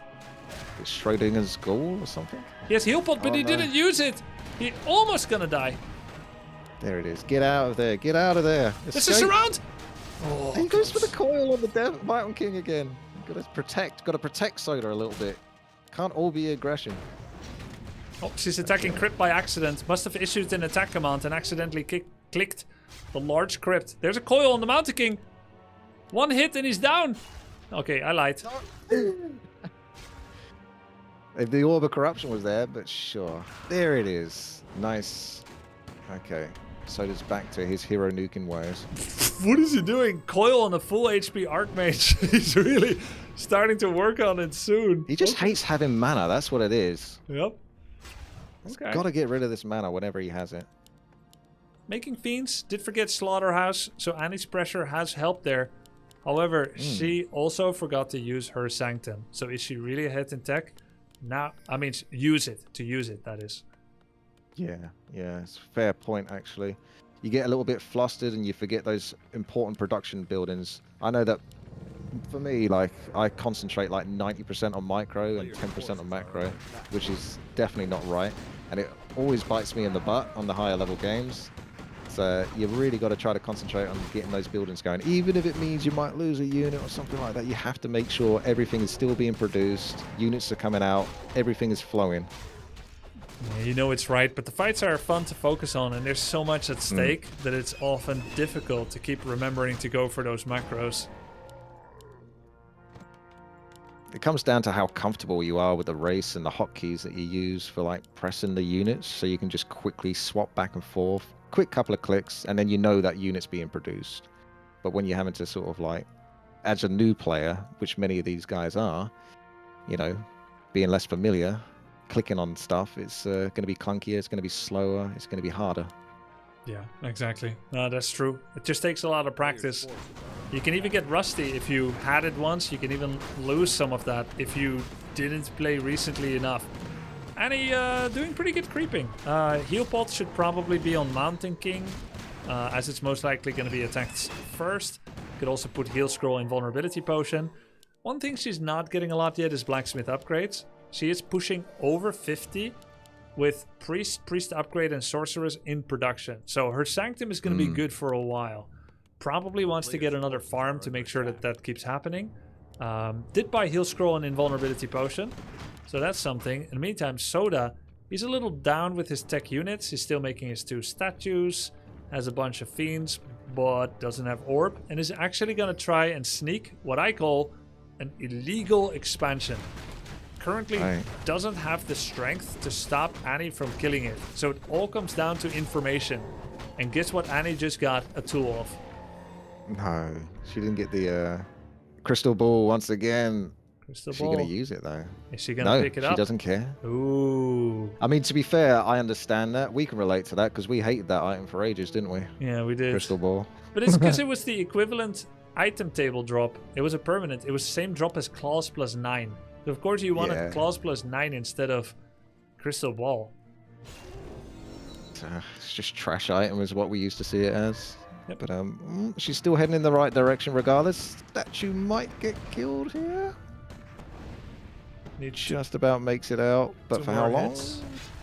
MK does have invulnerability. Goes straight for the Death Knight. He has invulnerability as well. He's dropping No lows. town portal. No town portal. Gonna have to lose a unit here maybe. Statue keep moving. Could have been worse. Could have had a bolt on the Fiend and lost a bit extra. Could have tried a Keep footman pulling block. back. Probably gonna buy a heal pot on Death Knight, I must imagine. There it is. He immediately He's uses looking it. so intimidating right now. How is your army so big compared to Soda? Where did his money go to? Well, it's all here and ready to go. And it's inside the undead base. So can Soda make use of this base, stay alive? Has he got the tier 3? He needs the Orb of Corruption on that Lich. He has Can it, he but get he over? bought another heal pot because he's being pressured. Immediately used both heal pot, mana pot. That's minus 350 gold. There goes his trust fund for Orb. Oh, that's where his money went. He spent it on expansion, of course. Well, he needs that mana pot so he can throw more coils. Yeah, I That's want what to it get is. that Mountain King. If she puts a priest on it, right now you can see that priests are attacking instead of healing. Use the heal scroll as well, just to feel a bit more comfortable with Mountain King's dwindling health. Yeah, the problem is the Mountain King's still only level 2, so the army of Annie's pretty big. So if the Mountain King is removed from the picture, that's good, but it's not necessarily dealing with the biggest threat. She gave healing potion to Mountain King. That makes that plan a lot more difficult. Uh-oh. Death Knight ready to get back once again. Orb is now on the Lich. This is just an expansion you have to let go, surely. You can't keep defending this. Yeah, You've you got to pull back from this situation. probably want to save up on 50 population for a bit, try to use spells to pick off some units. He's going to try and defend it. Honestly, doing pretty good damage. Abomination is surviving a lot. Mountain King runs away. She's absolutely baiting Soda hard here. She still has multiple survivability tools on the Mountain King. It's insane, Rifles. actually, how well she's controlling this game. She's spending all of her money under 100 gold. Very impressive. That's true. Rifles are proper popping off there, getting lots of damage off. Lich coming back. It's Mountain King. What the heck happened? Is there some serious beef between Soda and this Mountain King? I think so. There's the How heal did he pot. hurt you? Does not like that dwarf one bit. Soda is spending unfortunately- mana pot after mana pot. He's going to try to get the Mountain King. Will he eventually get it? It's just like the gambler's fallacy. You just gotta let this go. You gotta Almost. walk away. But he already invested so much. He needs to get it now, Witty. That's true. He can still save it. Oh, the level 3 Mountain King is going to be that much more sturdy, and the invulnerability part. Soda's thinking how he can take it down. Help him out, chat. How's Soda going to take out that Mountain King? I'm running out of ideas now at this point. Just play like happy. Ah, that's it. Just be the It's like best. the other- So, what would you like Annie to do here? Would you like for her to win? Would she go in and finish, or make an expansion here or here? I honestly think she could win right now if she aggressively pushed, but taking an expansion would be a guaranteed gold mine that Soda couldn't really stop, especially if she could put some towers behind it. And she could go into mortars if she really wanted to be safe. We're running out of creeps to do, so unless she just wants to get level 5 in the Archmage, she could respec to Blizzard. Not that I think she would do that, but that's an option to help put pressure on. Kind of a waste of the claws, though. And seeing as how there's no destroyers yet. Oh my god, he's expanding good again. point. And he just spent 100 gold on doing a double reveal on the 2 gold mines of Annie. He knows it's 1v1 base. So Warcraft 3 logic says you can camp in the back of your base because you are under 50, enemy over 50. Will he do that? He will need to go all the way behind his Black Citadel. Needs to hide, but he's not one to hide normally. He's aggressive. Wants those hero kills. Rifleman overstepping a little bit here, but the rest of the army from Annie needs to step in too to help Oh. him out. Nice target fire on that statue. That was the prime target to go for sure. Abomination Definitely kill. hurting. And he's owning. Yeah, she's really in control here. Soda's got his work cut out for him. The Abomination not gonna make it back. There's still mana left on this Death Knight. Quick, gotta use it. I think Annie's learned, really, the power of those health potions and pulling back the heroes and utilizing the priest heals. Because Soda just really keeps going for the heroes, so she's done a good job keeping them alive, considering. Also managed to keep her invulnerability. Good Mountain King control too. Keeps moving back the Mountain Yeah. King. Has already seen the plan here. Has seen Soda's intentions. That's gonna be a kill! Death Knight! Soda popping Death Knight goes down! Huge. Does have Ankh. That was all part of the plan. He's back! Another Just coil. a trick to get another coil off, yeah. On the Mountain King. How Oh, many health potion. units Soda could kill if he just targeted units instead of Mountain King? Another coil on the Mountain King, 41 life. Death Knight dropping low. He's getting blocked by his own ghoul. Keep that Lich back. Oh no. Death Knight's going to pick up a healing potion on the Death Knight now. Is there any healing potions left to buy? They might be on cooldown. I don't know. We can't see it from this interface. Mountain King Look is at the getting... Mountain King, he's miles back now. She's With actually that priest using a... healing as well. Yeah. Very good, very good. Individually took the priest off just to care for the Mountain King. Annie's army dropped from 68 to 52. Does have level 5 Archmage now. Mountain King is getting healed. But this is not over yet. It's not looking good for Soda, but it's not over yet. Lich trying his best. He could really use those gloves of haste and mantle from the Death Knight, but that's always something Soda can work on in the future. Yeah, those gloves would have Stuff been to learn great. from. Would have been great on Lich. Gotta be careful with that Death Knight that he doesn't get a bit too aggressive. Oh my god, it's This is so... one of the harder things for undead players when they're new, is trying to keep the Death Knight back. He's very important. He's like the Paladin. You need to keep him back a little bit. Yeah. He can tank, but not too much. Now that Soda has Right. finally shifted focus away from targeting Mountain King all the time only, he's finally whittling down her army. And actually looks like he's gonna win because Annie didn't expand. When she had 68 pop, she had the money to expand. Instead, she got 1-1 upgrades, went into the undead base. Death Knight Oh my god. Death Knight's got to be careful. Frustration starting to kick in a little bit here for Annie. Yep. Watch out on that Lich. Death Knight's coming in. Yeah, he's okay. Just keep everything back. He just needs to keep bouncing back and forth. Learn the undead way.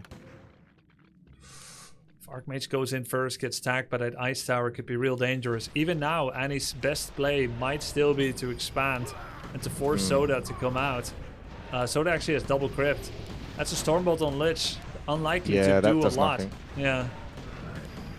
Right, one Fiend down, but considering the odds of the units and the army sizes, loses it's 2 still looking Fiends. fairly good for Soda, considering he's only got like a few units and a couple of heroes. The best part is, this Mountain King looks like he's in kill range of Coil, but he's not. And I'm sure Soda's spamming it. It's going to be Mountain King 40 life.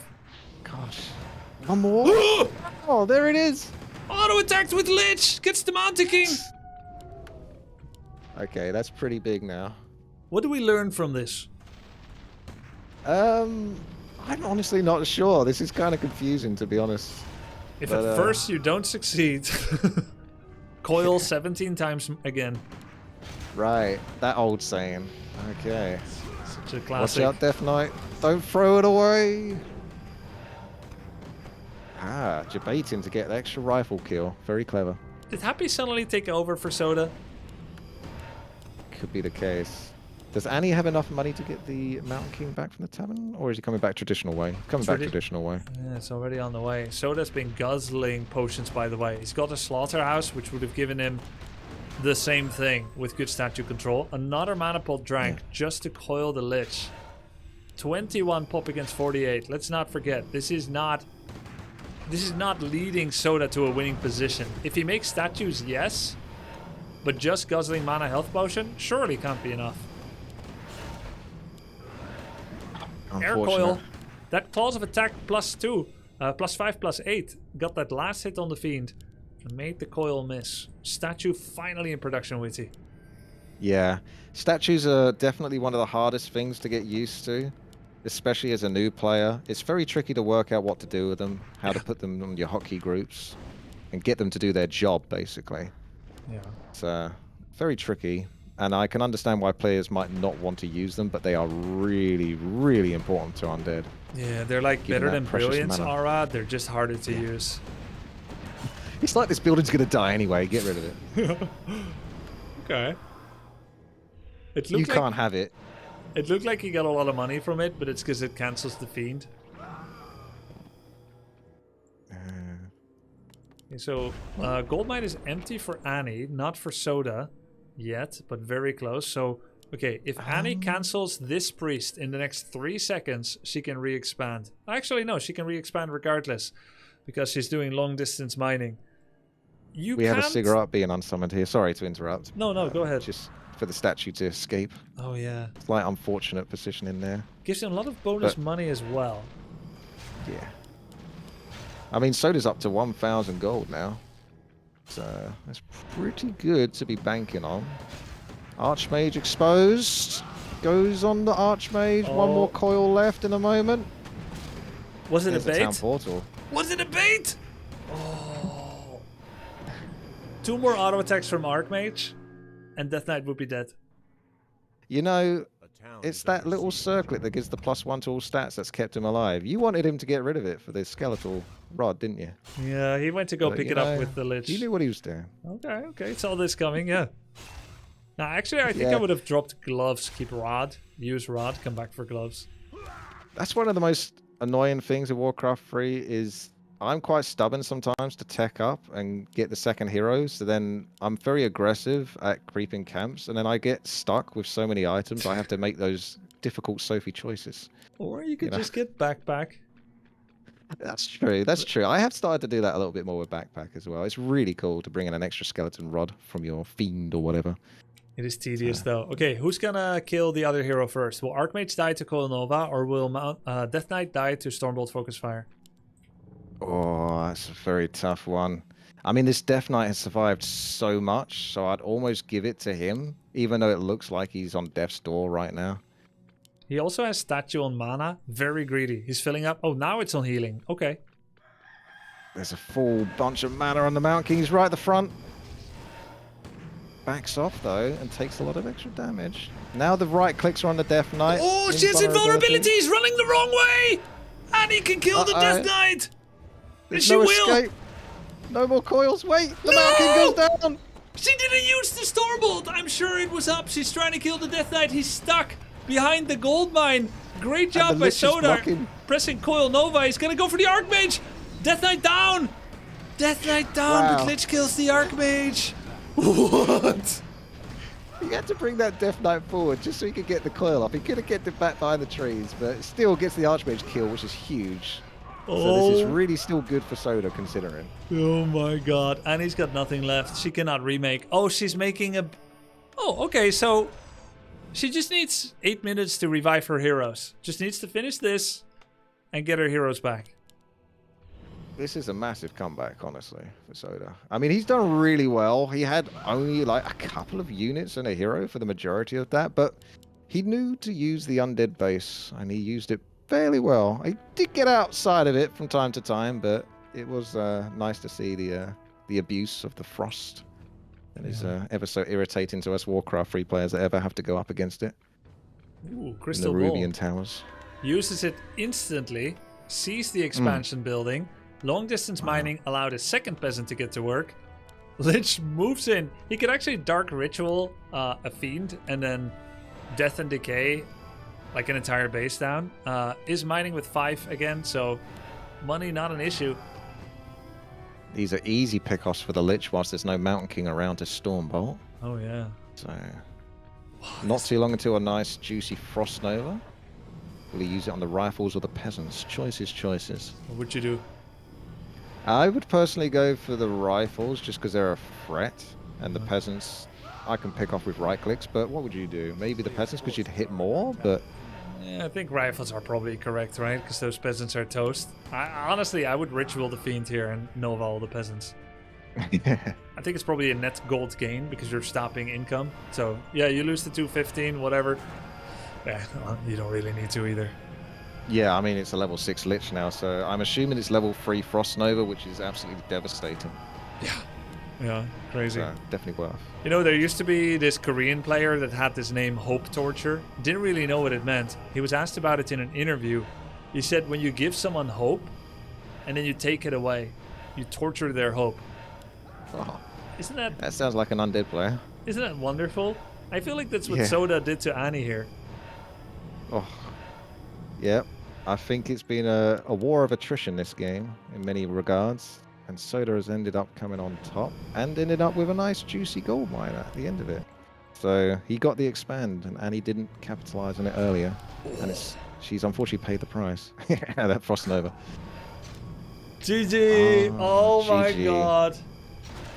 Well played by both parties. The closest series yet, and the closest Annie got to winning a series. Honestly, it was so close, Witty. Yep, really, really close. Tense game. I didn't think Soda was going to come back from I that should've- initially, but he squeezed it back. Well done. Oh, Holy fuck. oh, hello. Hello. What's up, guys? Cry. Hi. That was so stressful. Oh my god, that was the closest. That was intense. That was good game, Annie. Good game. That was Yeah, scary. That was hard. That was the most Yeah, intense game I've ever GG. played in this period. Ever. Tournament, everything, solo queue ever. Most intense game I've ever done. Of Ever. Warcraft 3 Like, in my ever. life. Yeah. I don't know. I don't What? know anything past that. Yeah, Annie. I have classical music, like Attack on Titan shit going on in the background. While you're on my base, I'm 1 health with just 2 characters. Yeah, I was You losing lived my shit. so Good game. long, though. You did so good. I mean, that was a close game. Good game, Annie. Great fucking game. Holy fuck. yeah, that was that great. sobered me up. Well, I'm glad. Yeah, that No sobered longer me up. depressed. I mean, yeah, I guess so. Jesus. I don't know. You drank so many heal pots and mana pots in the defense of that base. I chugged. Oh. So hard. Like a I should've college made a shop student on next to spring me. break. Yeah. I was And- constantly so I couldn't stun your DK. It was so annoying. Same. So I was chugging. I had a shop. You didn't, but you had like 10. It was Yes, crazy. I was chugging nothing. I should have chugged. That's a good point. You were so close to victory, Annie. Your Mountain King control was great. Kept it back, healing. You were baiting him with the heal pot, with the invulnerability pot. killing so many yeah, units. I tried. Yeah. Did you see me accidentally cancel my expansion? I had no idea I canceled it. Really? I didn't see that. Yeah, so I made an expansion, and then it took me like, I don't know, maybe a minute or two to realize that my peons were long distance mining. Oh. I meant for them to make an expansion at that point. I mean, I don't know if it would I have saw turned the game those that guys. much. I don't think you understand the amount of I didn't relief I mean to felt when long I saw you distance hadn't mine. expanded yet. I'm Oh. surprised you didn't expand, Annie.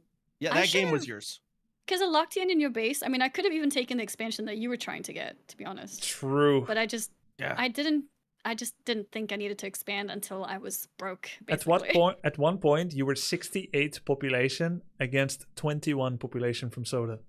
Really? Yeah. Oh. If you I need expanded to read the game better. at the peak of Yeah. your population, then Yeah. you would have been in a fantastic spot with a lot of room for error.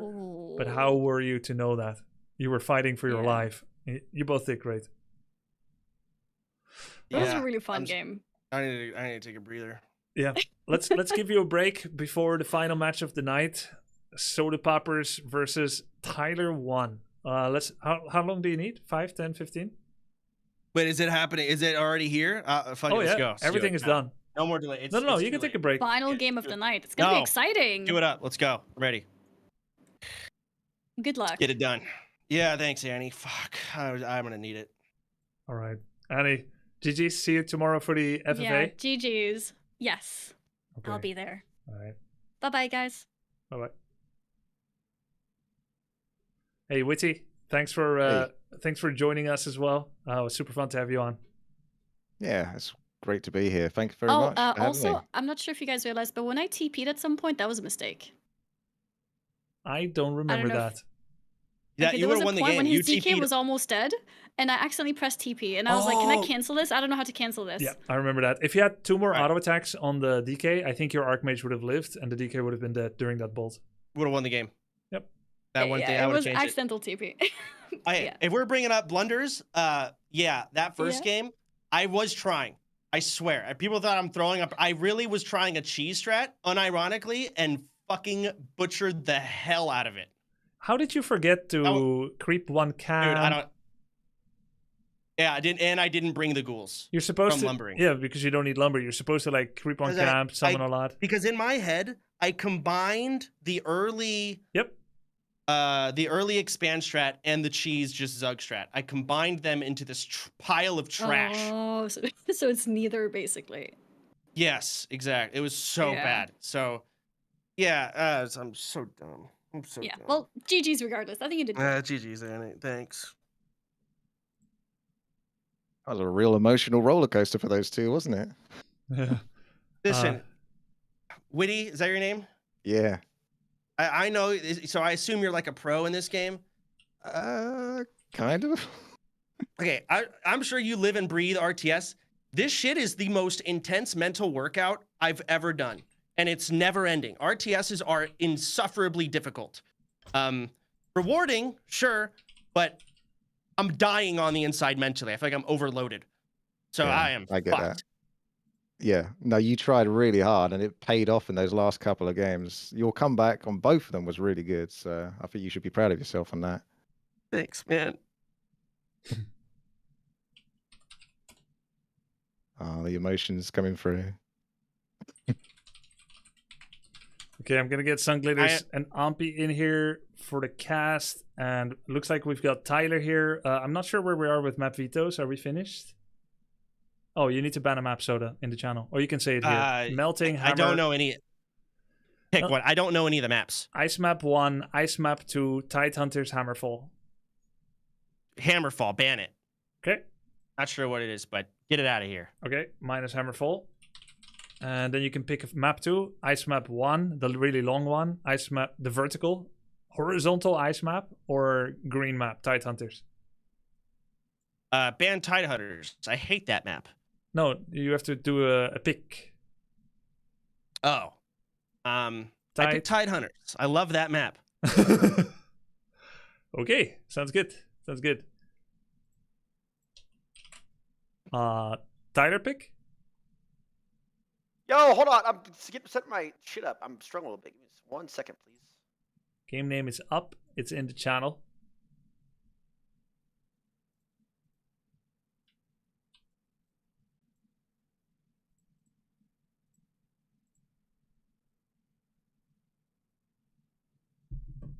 All right, take 1 minute. I need some food. Oh, I'm so hungry. Oh no. So okay, so you wanted the break, not me. Yo, GG soda. That looked so stressful. I wanted 15 I can relate minutes. to what you said. It's like mid anguish playing this game. It's never ending. It doesn't stop. It's so And true. then you do take a mental break, and you're like, why don't you spend your gold? Oh fuck, I have 2,000. My bad. Yeah, like I'm not built for this. No, same. It's so odd. Oh yeah. So, but whatever. Fuck. But damn, like after the first game, I thought you were not gonna win. But nice job. First game was. I hate that. Like, I want people to know that was actually genuinely me fucking up, not actually throwing. Like, and that's kind of counterintuitive, but I don't want people to think I'm actually throwing. I really actually just fucked up that bad, and I feel like no one's gonna believe me because I'm high. Like, oh, this guy's not taking the tournament seriously. I could use that money. Whatever. I am taking it seriously for my ego. Yeah. And I just fucked up. It happens. What a fucking fuck up, man. Fuck. No, you're great. You're a valuable and great person. Oh, what's up? Soda poppin'. Embarrassing. I don't got anything else to say to you, bro. You are a pile of shit at this game. Listen, Tyler, I'll be honest. I think I'm fucked. And I thought I had it. I don't have it. I don't have it. You do. I can't. You got it. You got it. Oppie, shut the fuck up. I'm gonna say, yeah, I you're wanna who see I a good played. ass game. Sorry, this way. Look. You're who I fucking played next in the next round, pussy.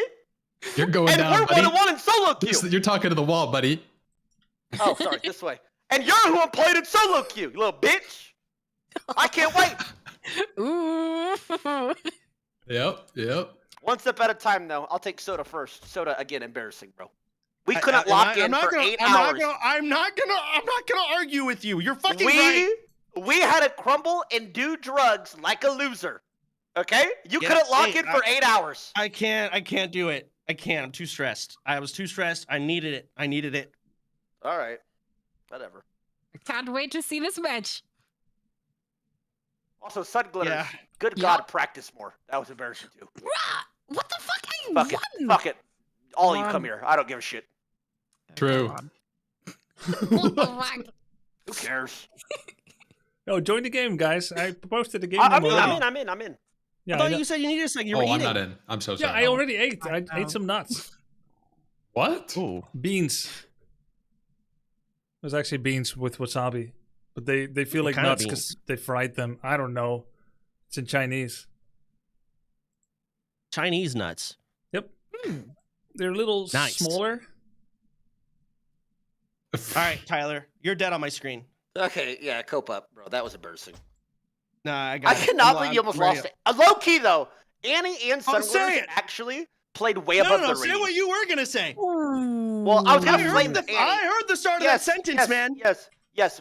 They were pathetically terrible at the game, but they did actually perform on match day. Both of them, they really did. That was way over performance by both of them. Okay, Tyler, you had like 1 more month than us to prepare. Those fuck. What are you talking about? Because you were too busy playing Warcraft, or excuse me, World of Warcraft. I dedicated my time to this. We had the same amount of time. I was saying Yeah, I nothing died else. because only fucking roaches left me to die in the not true. wasteland. No, bad call, bad prep. I even No, had it in my Oppie PowerPoint knows, right? to Oppie not was right do beside me. what you did. It was in my PowerPoint. You just weren't I there. did at the IRL meeting. Who's watching that? I tried to watch it. You guys were like hugging out in a grass field. Are you kidding Did me? you not just watch the fucking PowerPoint part of it? That's all you had to watch. I tuned in Ignore late. the And I saw bullshit. that. I was like, well, I'm not watching the VOD. Well, that's your fault. Dude, you were playing like Grubby in a forum. I'm There's not watching it, examples sorry. upon examples of doing Okay. exactly what you did not do, and then you Okay. did it. I think you're upset because you feel responsible for making me raid lead. It's not your No, fault, that- Soda Poppin'. It is. I make it everyone. is- Starting Glitters raid led. Mary's done it, and she was drunk. True, exactly. But they all made cookie cutter calls, not me. Not me. True. They made cookie cutter, zero adrenaline, zero hype calls. No, you just think they do the same thing everybody else does. It is what it is. It is what it is. I mean, I why don't are know you about playing that. Farseer? Isn't that what everybody else does? Brother, I could beat you any champ first. Okay. Okay, Let's see. Shadow Hunter. first. Smart Do hero. Shadow Hunter. Let's see it. I can do it. I'll do it Shadow Hunter after first. I body you first game. Okay. Promise. I can actually do it, by the way. Sounds good. Yeah. I want to see that. Well, Shadow up, right? first. Me too. Game. Let's go. If he wins first game, which Soda's not going to let happen, is he? No. Not a chance. Then I'm, Respectfully. Yeah, exactly. All right, boys. Let's get the show on the road. Yeah, All right, I'm man. ready. Good luck, bro. Good luck. Good Say luck. good luck. Hello. Good luck, Soda. Good fucking luck, man. God, why did I have to say it 5 times? Tyler Because always. because I haven't been playing this game as much as you, so I have to mentally prepare myself more. To you, it's just fucking instinct. Like, ooh, this is bound to this, and this is bound to that, and this goes here, and this is my build order. Look at my Okay, build but powers. that's your fault. I just haven't We put as have the many same hours amount in. of time. So, but you're giving me shit. You're asking why I'm not saying good luck is because I have to think. You know, like I just don't have I haven't played as much, man. So can we start the game, please? I gotta send That's this guy what a I'm message saying. in game. I type ready in Start the game. fucking game. Okay. Looks like they're ready, guys. Go, go, go. Let's get into it. Predictions. Can't wait.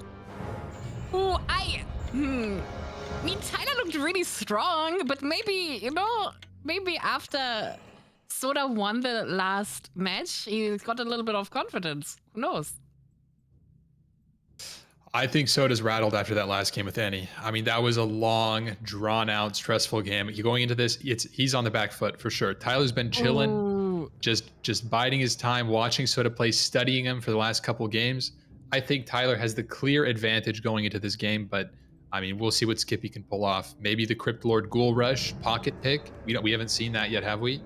I mean, Well, anything could go crazy. Not really. We've seen him try it, but like he said, he combined the 3 ghoul pool, which is an expansion opening, and he combined it with the all-in, which was meant to be with all of his ghouls. So that was not good. We haven't seen him do it properly yet. Maybe now. Maybe he will. Maybe. I want to see him win one match at least, Yeah. Do you think is that a good matchup? I'm not so sure. Farseer or Ghoul Rush into Farseer. If you do it the way that he did it, he has a like the way that I showed him and the way he did it on coaching day, he has a really good chance to win. Because he was doing it Ooh. right. And then, because he didn't rehearse the skill, and he didn't remember, and because he's high and whatever, I'm not going to say it's as likely for him to do well with it. But that strat can beat anyone. It really depends on the micro of the defender. You just show up with like 12, 15 units, and there's more and more coming all the time. So it becomes a micro battle. It forces the defender to pull their units in many different directions. I don't know if Tyler has it in him, but it would have to be a well-performed rush. It is Crypt Lord. We could see Crypt Lord Expo, we could see Crypt Lord All-In. I don't know which one it's going to be. I have a feeling. I have a feeling that he's going all in. I think so too. I don't know why. I think I got the spider sense about this. He just played a long game. He wants to get through this series as soon as possible. 100%. He's making goals. We'll see it. We'll see it very soon. If it's a 3 ghoul pool, it's an expansion. If it's a 4 ghoul pool, it's more than that. If it's an unsummon on altar and shop, it's an all-in. Nope, it's going to be the expand. But he forgot to sell his town portal scroll this time. Not a huge deal. It's actually kind of okay to hold on to it. It's going to make maybe like your gold mine slower, etc., this and that. Also, he now doesn't have money to upgrade Nerubian Tower. He's going to get harassed by Farseer. Normally, you want to insta-tap Nerubian. He's got the money for it. Tyler realizes there's no defense. Had a window to go for Acolytes, but realizes, hey, you're doing that Expo build. Oh my god. Do you think he caught the 4 out of 5 gold mine again? That could have been the tell. Yeah. I think he studied and or got info from his coach that if there is nothing at home with double Ziggurat, it's going to be Crypt Lord Expand. I think he's ready for this. Okay. I mean, he's looking ready. Those dogs are biting hard. Dude, this looks cooked already. What? The way to do this as Soda would be to get a Ritual Dagger, heal up with that, send some units on Headhunter, some on Farseer. This is a skill we practiced before, where he splits his army. Some will keep creeping, some go on Headhunter. Look, he's doing it. One Beetle is on Headhunter. He's expanding while he's being attacked. It's pretty crazy. Oh. I think this is a little too ambitious. I'm not gonna lie, double Headhunter, Farseer, and the dogs. But the ghouls are coming up. I mean, do you think you can hold this? Is this? You can. At like high level, this attack cannot stop Cryptlord expanding because you make so many stuff. Look, he's doing good summons now. Oh yeah. There's just too many units. He did need a Ritual Dagger though. It's only 100 gold. The biggest blunder would be send in the Cryptlord too hard, too far, and lose it. But Like surely, this. surely he's not going to lose it. The biggest blunder in the book. No way! No way he did that! He's forgetting all of his units. Okay. Did you just like not see it or what? It's a control group issue. It's like having everything in the same group. Ideally here, you put everything in control group 2. You move it towards the opponent, then you start splitting on different units, and then your Cryptlord goes get Ritual Dagger, eats a beetle, and heals up. Waits on Blight. Guys, Soda already lost, right? Like, how can you come back now? You could still come If back. the gold mine goes up, if the gold mine goes up, and he can res his hero. I mean, his Cryptlord is back up. He's pulling 4 more ghouls. I don't think those dogs are doing enough damage to cancel it. No, so he's gonna have to commit more damage to this mine and quick before no cancel. It's gone. No cancel either. minus full cast. Still, it is holdable. Let's see. How many ghouls are mining lumber? None. Okay, he can't re-expand now. It's not good. It's cooked. It's really cooked. He's sending them Damn, home. it's so much action so early. Holy. You would hold this. Looks like... Soda's probably really stressed out right now. Oh, he's not looking. He's not looking. He's gonna get body blocked. Cam's wrong side. Oh, okay. Now this is looking pretty grim. Going Cryptlord first into the fast expand and then losing it sets him off very, very far off from his plan. Cryptlord just running in. Body blocking himself here. The headhunters chucking spears, lightning bolts flying, dogs biting. The lightning bolt almost finished him. The dog, he quits without saying GG. I mean... That's so funny. What about, you know, like a during match interview? I think we should talk to A Soda mid-match for a interview? second. You want to do a pep talk, or you want to push him further down? I think he needs a pep talk, to be I feel like honest. he needs a pep talk for real. If you guys both think so, I'll bring him back without bringing Tyler back. Thoughts? Oh. Yeah, but you have to do I the think- pep talk. No, I Grubby, can't like, do it. don't think I can can say it. rile him up. I can rile him up. Okay. Let's do it. Let's do it.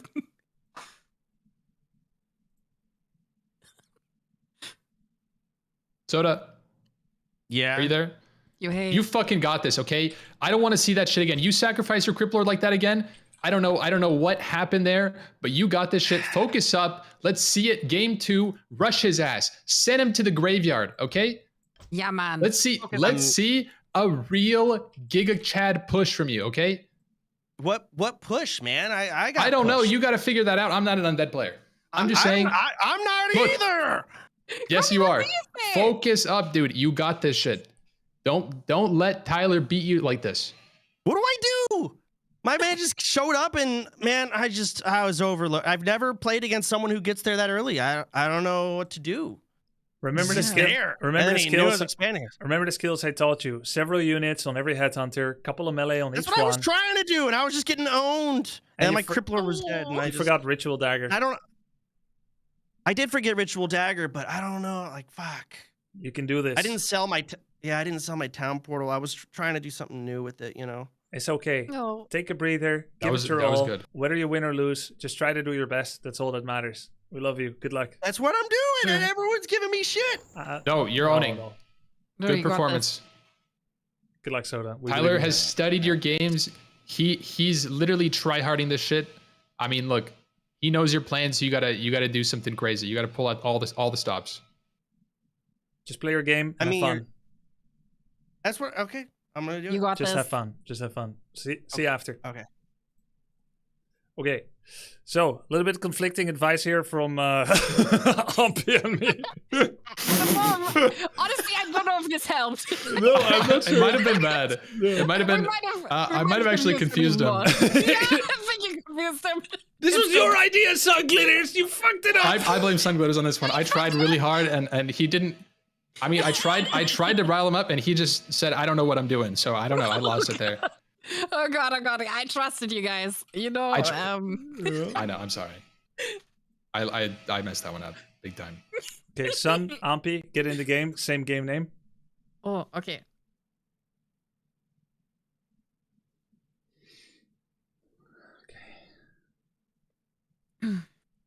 Okay. Important thing is just to have fun. When you feel overwhelmed, you just focus on the have fun, and everything else happens. Yeah. Because you can't control the result anyway. True.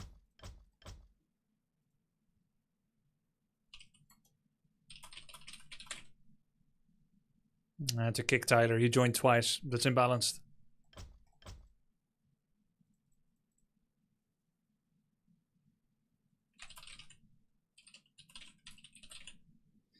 I think he's going to go Shadowhunter first now, right? I'm pretty sure. Yeah, that's what he agreed to, right? Yeah. Yo, Tyler. He's saying that. I'm messaging you now, Grubby. Are you reneging on your word? I mean, I seem to hear a promise about Shadowhunter first. What is this? I heard that too. No, bro, I can't. My coach has put too much work and faith in me for me to Mickey Mouse bullshit around. And honest to God, I'm a little pussy. If God forbid he rushes me like a cringe fucking kid and I'm playing Shadowhunter first, I can't. Fuck that. Okay, but at least you admit I it. respect your tournament too much to bullshit around. Oh, that actually makes sense. Yeah, I can see that. Yeah. Yeah. Yeah. You know what to say. All right, join the lobby. I've been trying. Yeah, I had to kick you because you joined twice. It was like weird bug.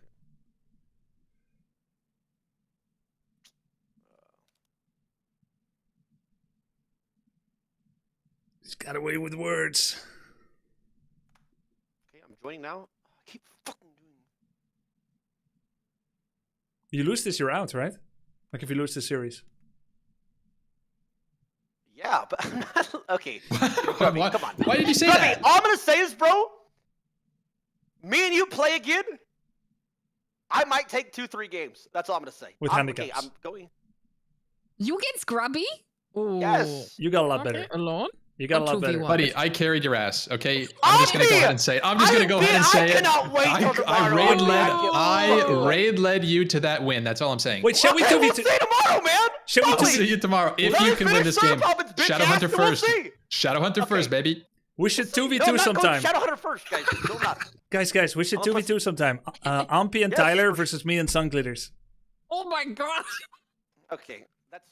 We'll see. Say 1 That's to a 2. It's the handicap, same thing. man. We already did that. Okay, I'm ready whenever. I'm That's all right. good. Good luck, good luck. Okay, ready? They're already ping looking good. They already said ready. Starting. Here we go. What do you think he meant when he said we already did that, Sun Glitters? Because you 2v1. I'm basically a 0. That's what he was saying. That's disrespectful. You should show I him up. analyzed that outcome as well.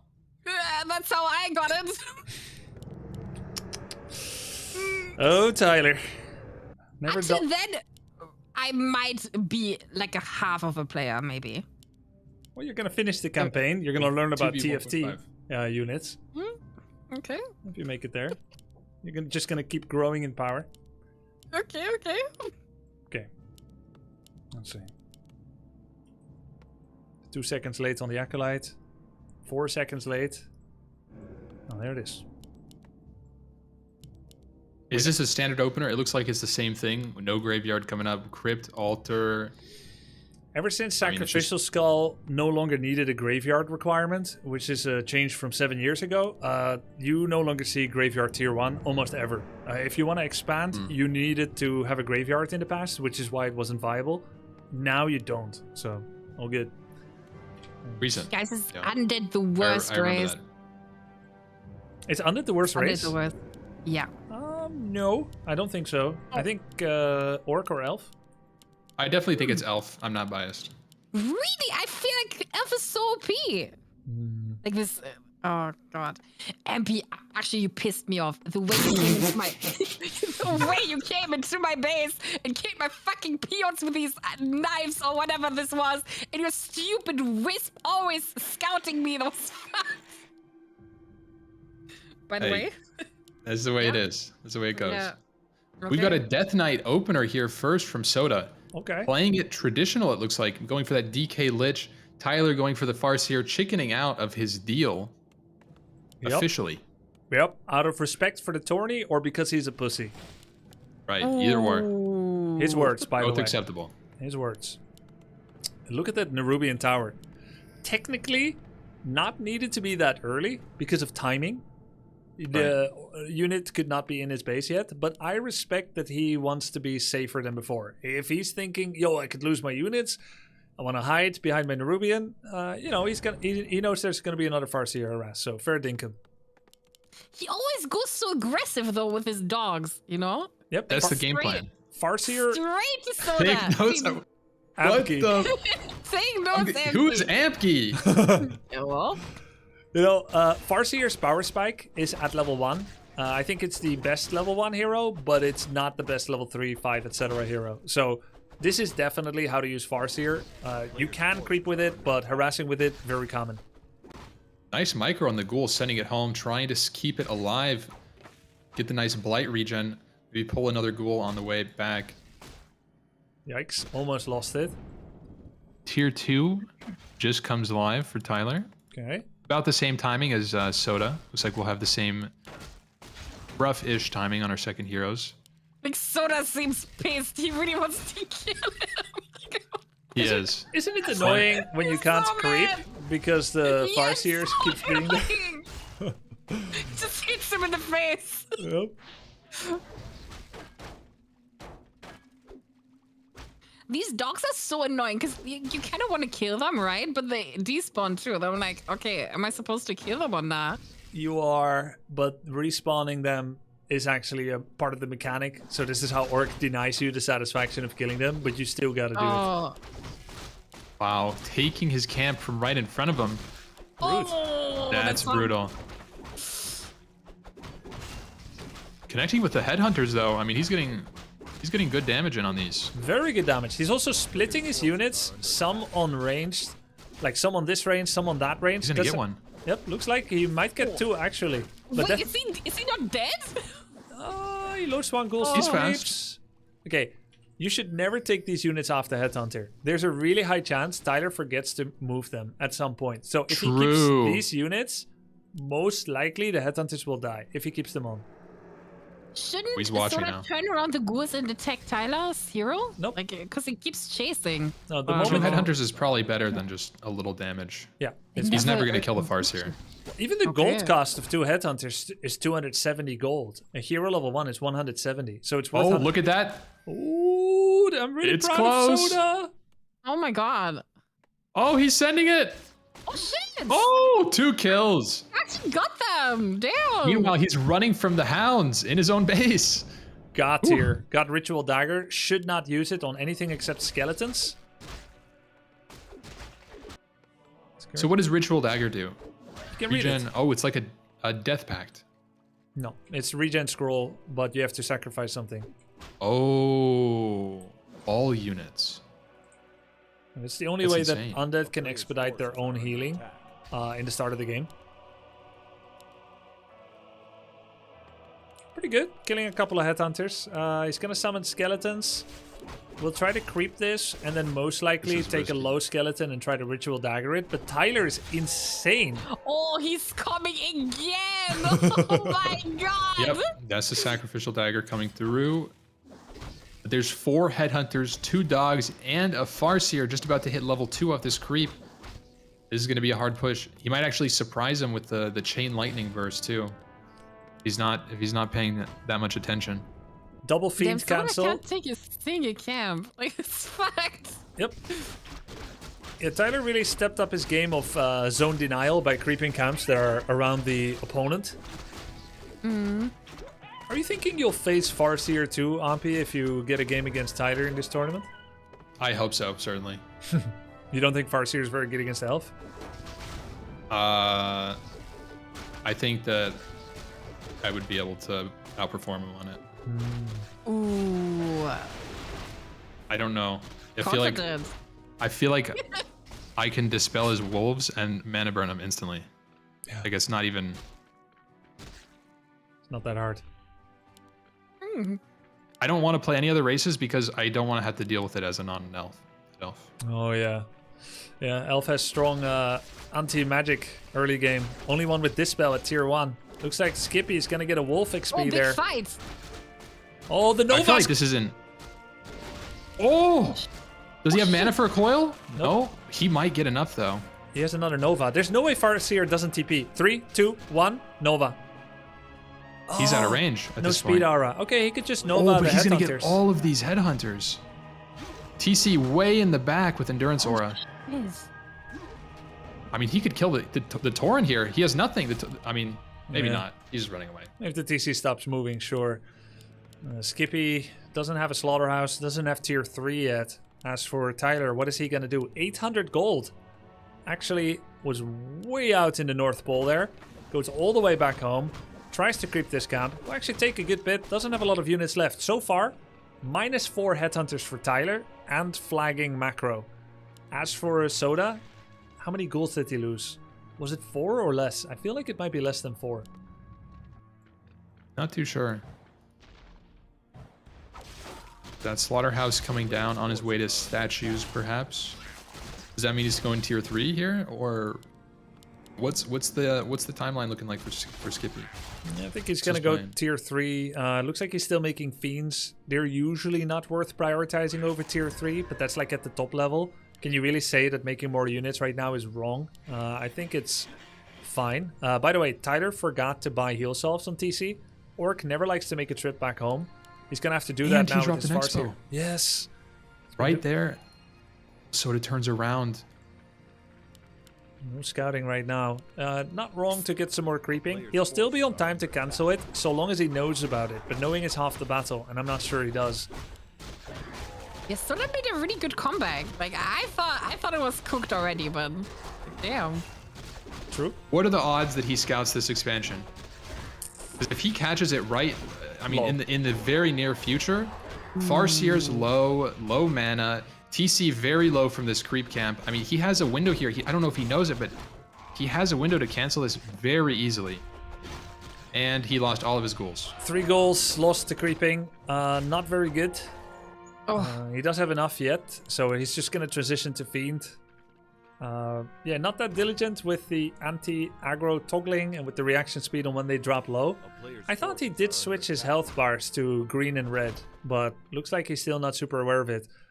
Without Rod of Necromancy, he also has no natural scouting tools, so this is going to be unnoticed. And I might be right when I say that Soda probably didn't study Tyler VODs. Wait, Tyler's moving into. Did you see that he had a wolf on this camp? Was it like to scout him or what? Yeah, I think you're right. I think it was Wolf. Oh. Yeah, there was a wolf to scout him if he comes there, I think. This is really scary for the TC here. I mean, we could have another Coil Nova come through any second now. Pops the invul on his DK. The Nova comes.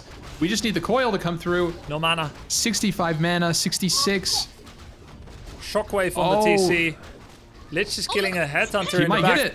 Coil coming up. He needs one more auto and Coil. No, there's Spirit Link! Spirit Link! Spirit Link, the second Nova? It was just on time. Tyler with a huge Spirit Link splitting the damage from Coil and all the other units. If TC stops moving though, he's still dead. No, the level up! Skippy! I think he's dead to TT. TC's killing both of them. He The levels chain up. lightning from the top. Oh my, down goes the Lich. And he drops the GG.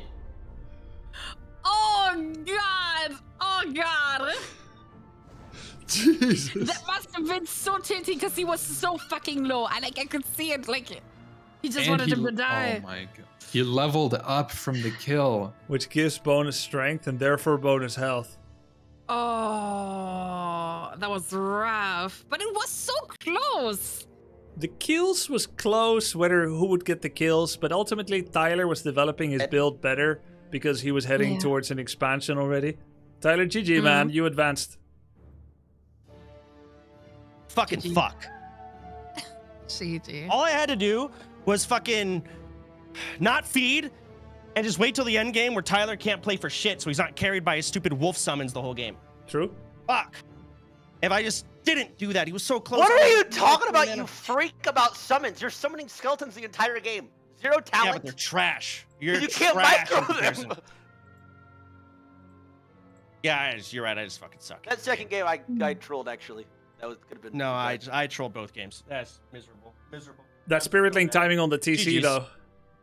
Yeah, my coach is drilling that into me. Spirit Link, What He's like, you better Spirit Link, you fucking pussy. I was like, damn, no, The but I fuck didn't know is you were Spirit- like that. Okay, how does Spirit Link work? Because I death coiled you, I thought you were gonna die, and you didn't. Do you And want I'm assuming the it was Spirit Link. Do you want the short It's or like the Spirit long Link totem. explanation? It's just I like don't Spirit care Link and enough. WoW. It's okay. It splits damage. I- It splits all incoming damage to all linked units. From who? Who does that? Spirit Shaman. Walker, the cows. Yeah, I've never made that unit in my life. Gosh dang it. GG's. Fucking whatever. You tried your best, bro. Unfortunately, your best wasn't even close, but you tried. That's all that counts. I think you actually did try. I did. So I say GG. It was a nice try. Now you It got wasn't. you can play for getting wiped at BWL. Yeah, that's it. Fucking God. So, what are we doing? What's going on tomorrow? Now that I lost, do I play still or no? Same start time. Do an FFA, and then after that, it continues the tournament with all the participants that are still in the semis. So, Guzu, Ampi, Tyler, Dendi will play semifinals, but we start with an Ooh. FFA. Maximum length 1 hour. So if it goes longer than Okay. that, there's going to be some kind of, I don't know, score decision. You ain't built for this pussy ass Ampi. It's me versus Sit him, down. right? Sit down. It's wait, Sit down. it's This is top one ridiculous. seed versus second seed in the next group, right? Yes. So the fixings are Tyler is rank 2, so you meet rank 1 from the other group, which is It's Ampi, baby. Oh shit. What time? What time, Grubby? let me see. After the FFA starts at 5, which I think is 10 a.m. your time. That I have it scheduled to last maximum 1 hour, so it doesn't go too long, just in case people hide buildings and shit. Group A1 is first. What are you? You are A2. So you're gonna be I have a daughter. You're gonna be 2.5 hours after start time, roughly. So that should be 12 noon 30, but I'll send the schedule and Mods will send schedule. Make sure to double check it. Hey, that evil Ampi shit ain't working on me, bro. I don't give a fuck about evil Ampi. You tell me? I saw you play today, pitch black room. You put your hair back. Look at you. Yeah. You're What down are you yourself saying, right now. dude? I can tell, baby. Let's go. Okay, I'm good. Yeah. I'm so excited for tomorrow. You're gonna be as shit tomorrow, buddy. Nice, bro. You're gonna be Cool. I'm gonna buy boots and chase her ass down. It's gonna be fun. Can't wait. Yo, great effort, everyone, today. Thank you so much for playing the tournament and for your hard work over the last few weeks. I know not for everyone was it after you realized how much practice it was and how annoying the game can be sometimes. I know it may not always have been the favorite thing you wanted to be doing, but you all put in a lot of work, and I super appreciate that in terms of from the Warcraft scene and for me personally. Thank you, guys. Of course, GG's. So same time tomorrow? Same time tomorrow, start time. I'll send around the schedule and can check. Awesome. All right, GG's, guys. See you guys there. Looking forward to it. GG's. Bye. Okay, that's a wrap for day 1, guys. It was a big day. I've got some keys to give away. Some copies of Warcraft 3. I didn't have a chance to do it during the show. The show is over. We've got Ampi versus Tyler for semis 1 tomorrow. And after that, we've got Dendi versus Guzu for semis 2. Those are best of 3 single elim. There will be a third place decider as there's 2,000 and more honor on the line. The grand finals will be best of 5. But it starts with an FFA. What time tomorrow? Wasn't it an hour later? The tournament starts an hour later, but we start with a warming up of the FFA. Guys, we have broken viewership records here on Twitch and on YouTube. I see 7,000 people on the tubes. I've seen nearly 40,000 or 40,000 here on Twitch. all-time viewership record. You guys are awesome. Glad you're enjoying the show that much. I know you're here not just for charity, but because you're having a good time. Super cool, super cool. Let's give away some keys. Maybe Multi could DM me on Discord which keys are up for me to give away. You don't have to type exclamation mark key. You don't have to. You don't have to do that. Yo, thanks everybody. Okay. I think I've got a bunch of keys to give away. Okay, I got 6 keys. All right, let's see how we do this. I have an app for this, I think. Stream giveaway tool. Gotta log in. Probably need 2-factor authentication as well.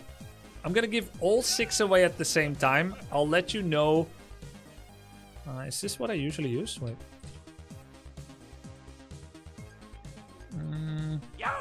Yeah, I need to figure this out. I'm gonna just do 6 winners in a single one. How do I do this? Channel name, Grubby, number of winners 6. Grubby, number of winners 6. The entry message is going to be secret. I'll let you know so you're not all spamming it at the same time now. I think these are battle chest giveaways. It might be like Warcraft 3 Reforged plus Warcraft 1 2. Or it might just be deluxe edition for... I think it's a deluxe edition for Reforged, so you can use special skins. No, it's not the word secret. Yeah. Glad I could help. I say. Exclude moderators. Nah, we'll add moderators too. Okay, 6 winners. The entry message is exclamation mark. Exclamation mark. So the first one is the symbol, and the second one is the actual writing of exclamation mark. No, it's exclamation mark, like this. Yo! There it is. Okay, I'm gonna start it. Here we go. 6 winners coming up. Is it working? Yo! Are people entering? No? It's not working. Why isn't it working? Yo! GG. Alright, I'm gonna need another giveaway tool. Hold on.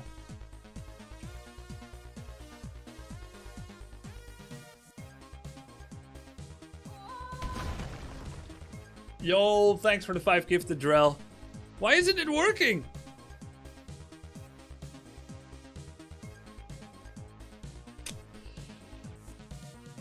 Stream Elements has one. Stream Elements giveaway. Yo!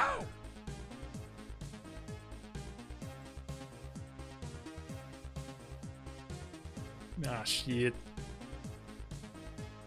Yo! If you have a link to it? Oh, you do. Okay, cool. Yo! Okay, title. Reforged giveaway. Thanks to Blizzard for providing these, by the way. Giveaway description. Yo! Give everyone their ticket for free? But how do people join it? Yo!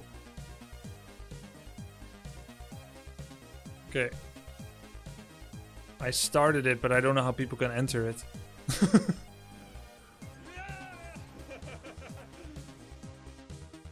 What the hell?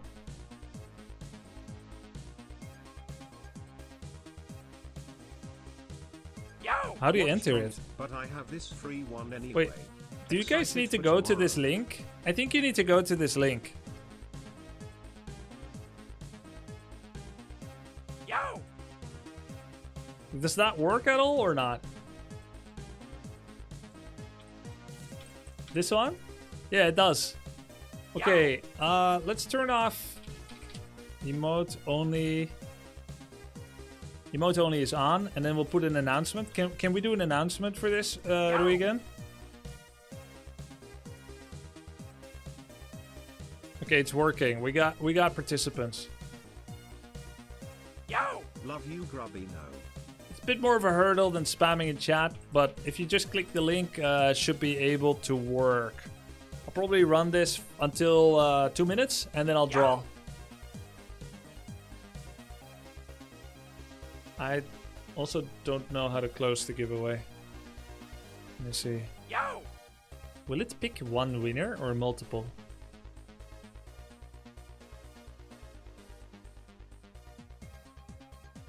Yo!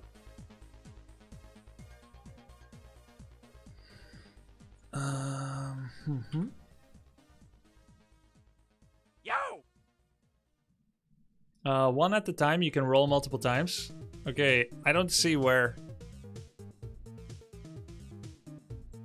Yo!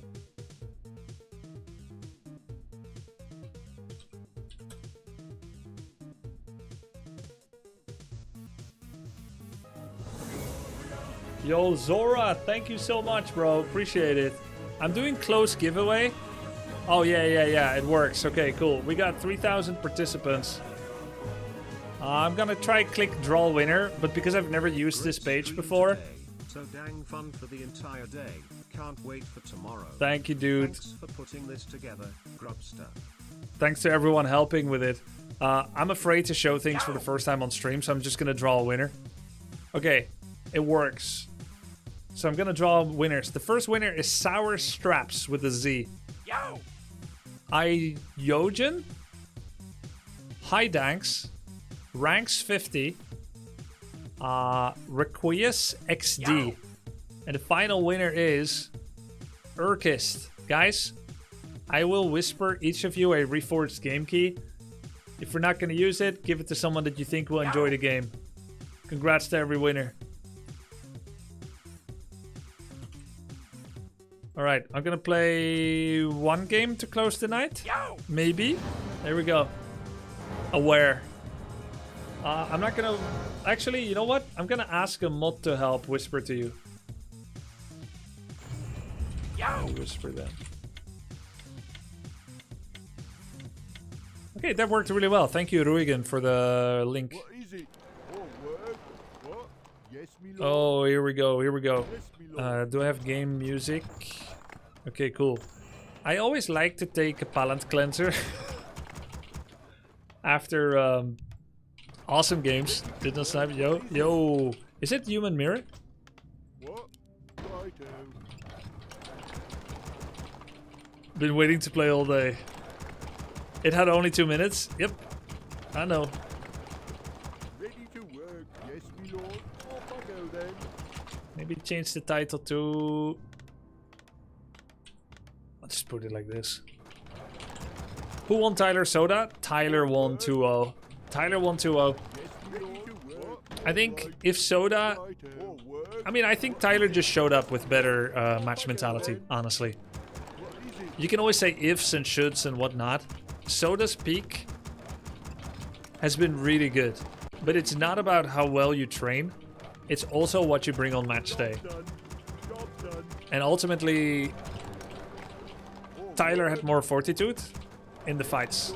Tyler had more fortitude in the match day. Last game was very close. Last game wasn't that close. I mean, some moments were close, but Tyler had an expansion coming up. Yo! I'm sorry, but that giveaway tool sucked. I had to make it work. Didn't have it prepared. Just wanted to give away some keys.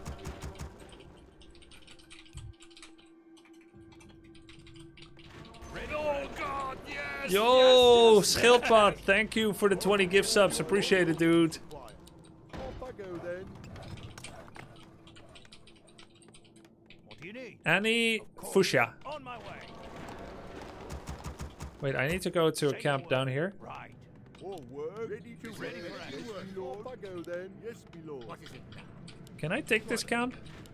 Oh god, yes! Yo, yes, Linux yes, Nick. yes. Thank you very much for the support. Appreciate that.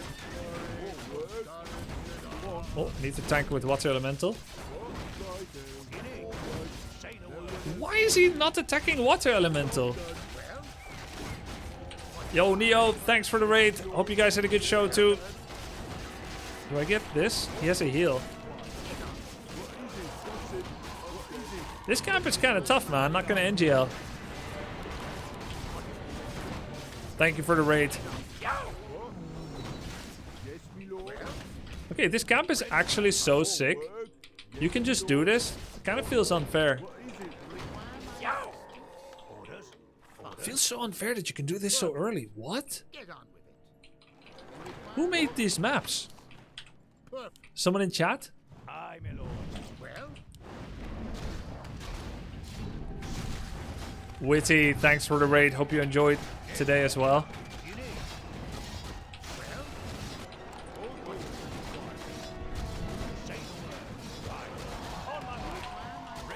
Sick items here. Do I just sell this? Get boots as well soon?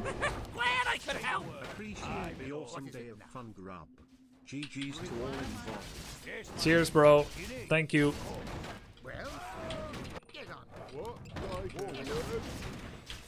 Gonna get boots of speed. Maybe should do a little footman scout. See if he's expanding. It's kind of a big map. Feels like it would be good. Not level 3 yet. What? How am I 1 XP short? On leveling. Yeah, and of course he's level 3. Not sure what he crept, but it's something else than what I crept. Rope of the Archmagi. Yes, my liege. Where can I get 1 XP, please?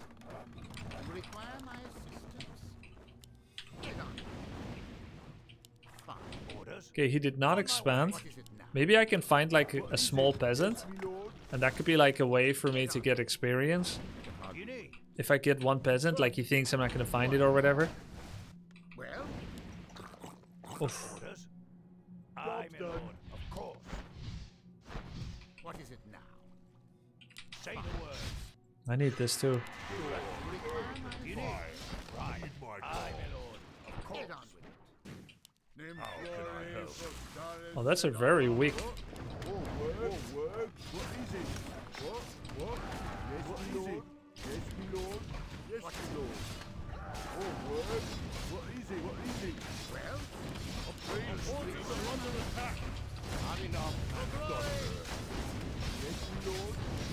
Glad I could help.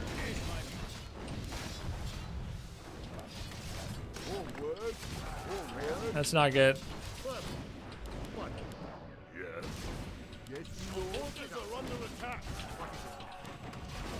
I think I'm all in. You need. Yes, my liege. On my way.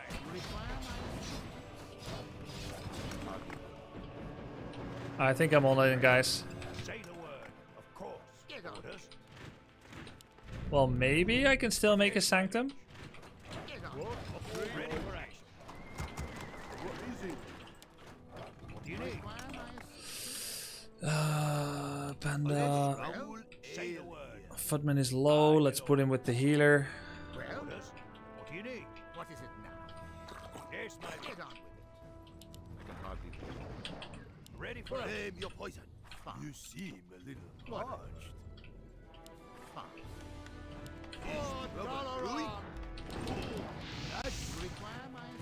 What is it? Another round. Prepare to get crushed. What is it? Aim your poison.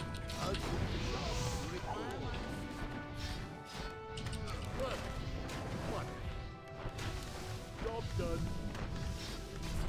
Well, you see what is hard. Have one on the house. I'll do it on your side. Have one on the house. Rubber, do it. Yes, job done. Do it. Save your poison.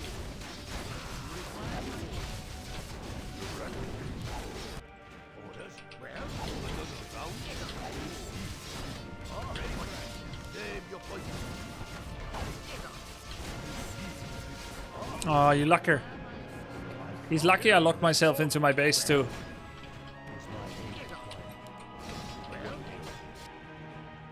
Tier 3 Blacksmith Sanctum.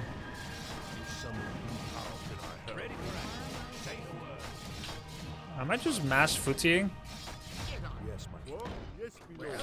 Am I close to level 4? No. Go to his shop. What creeps can I get here? Heavy melee unit, skeletal orc grunt, medium amphibious ranged unit. What is that? Snarecaster, slow. What is my aim? I'll take a skeletal grunt.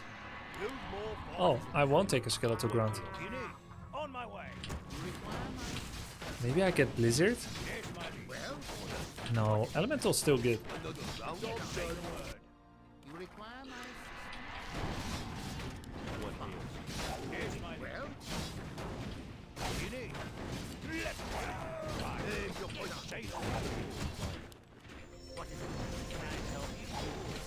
Trouble brewing? Yes, my liege. Nice. Same item. Yes, my name your poison. What do you need? Someone Oh my god. can hardly. You need. You see. Oh, what is it? Right. On my way. Right away. Yes, another round. Is trouble brewing? This will be risen. Say the someone injured. What is it now? Can hardly wait. Yes, my friend. What do you need? To arms! All gold is required. All gold is required. My aid is required. Yes. My aid is required. You see. Oh. Another round? I'll put it on your list. I'll give it a shot. Say yes, the word. What? The fact is rubber doing. I will. Hot tag! I will. On my way. Right. Left. Save your poison. Nice. You see. Ah. Still more balls. On my way. I will. Wow. Is double Louis. Another round. Name your poison.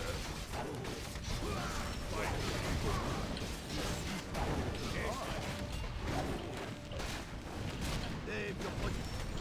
The war is double Louis.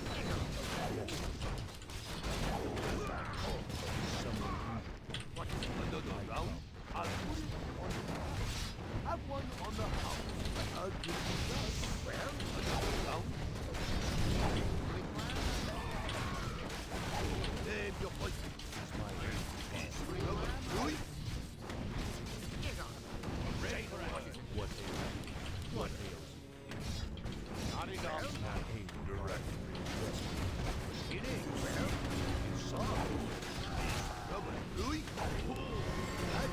I'll put it another round? That? Now, you're yes, Lord. Oh my God, save your poison. I breathe pandemonium. What? Right away. See? Well, you see something? Well, another round?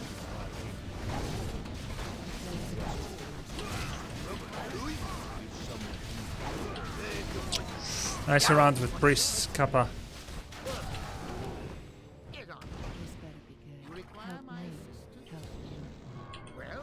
Is my aim. Name your poison. Do you require aid? Ready for under attack. Another round. Have one on the house. Louis, have one on the house. Tier 3 diff.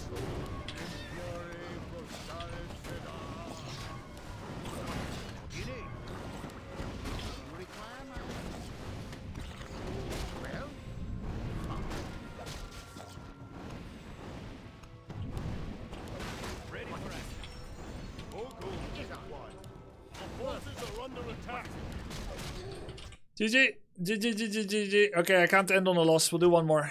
Here we go. Interesting map. Really hard to attack across the map, by the way. Tough. Last one. Can't end on a loss. You lost? Yeah, he had tier 3, triple hero, Staff of Sanctuary, so it was really hard not to give him value all the time. The map is total shit. Who the hell added this shit to the map pool? It's so long distance. Weird mercs. Oh, wait, I did.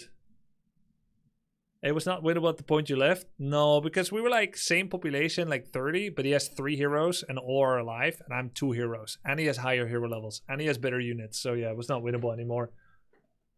Snarecaster has abolished slow. It's really good. Yeah, I just got it. It's so sick. It has a boat. I know. I was hoping for the OnlyFangers to start using boats. Guys, there's a shipyard here. You can get a boat and you can go all the way over here. You can go all the way over here. You can go to the island. To be fair, I didn't get a boat either, because why would you? It accesses the 4th gold mine. There's plenty of gold mines without needing to go there. That's like 50-minute type of game that could possibly happen. Is this Reforged played on dub champs, right? Yeah, that's right. That is true. You can also travel over the shallow water. Oh, so you can go here, here, here. That's pretty good. Probably underusing it. How much does it cost? Who won the tourney? It's not over yet. Let's take a look at the Liquipedia page together.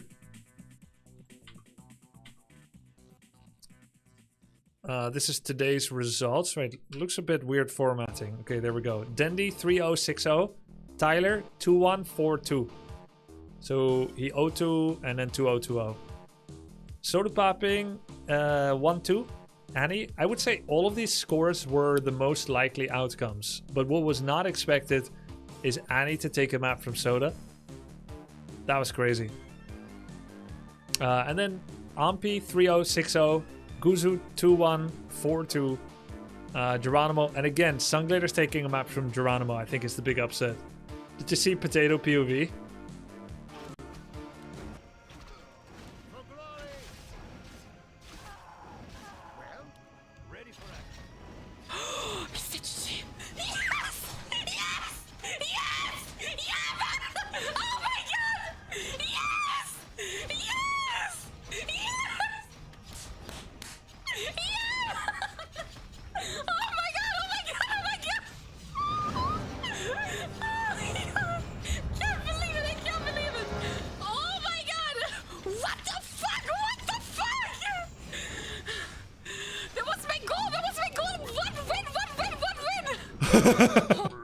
She just wanted one map win. So cool. So cool.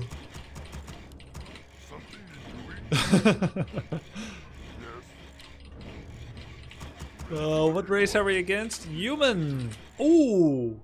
Guys. I need some data.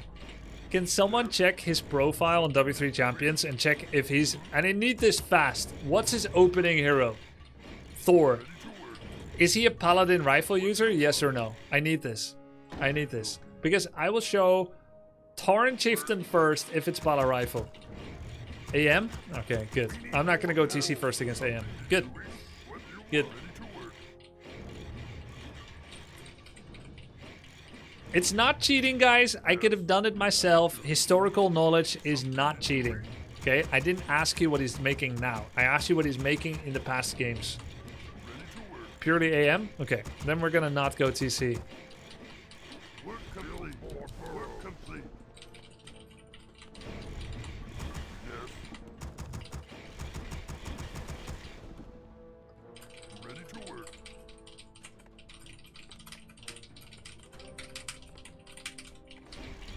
Gonna go for a Farseer and Grunt opening, single burrow.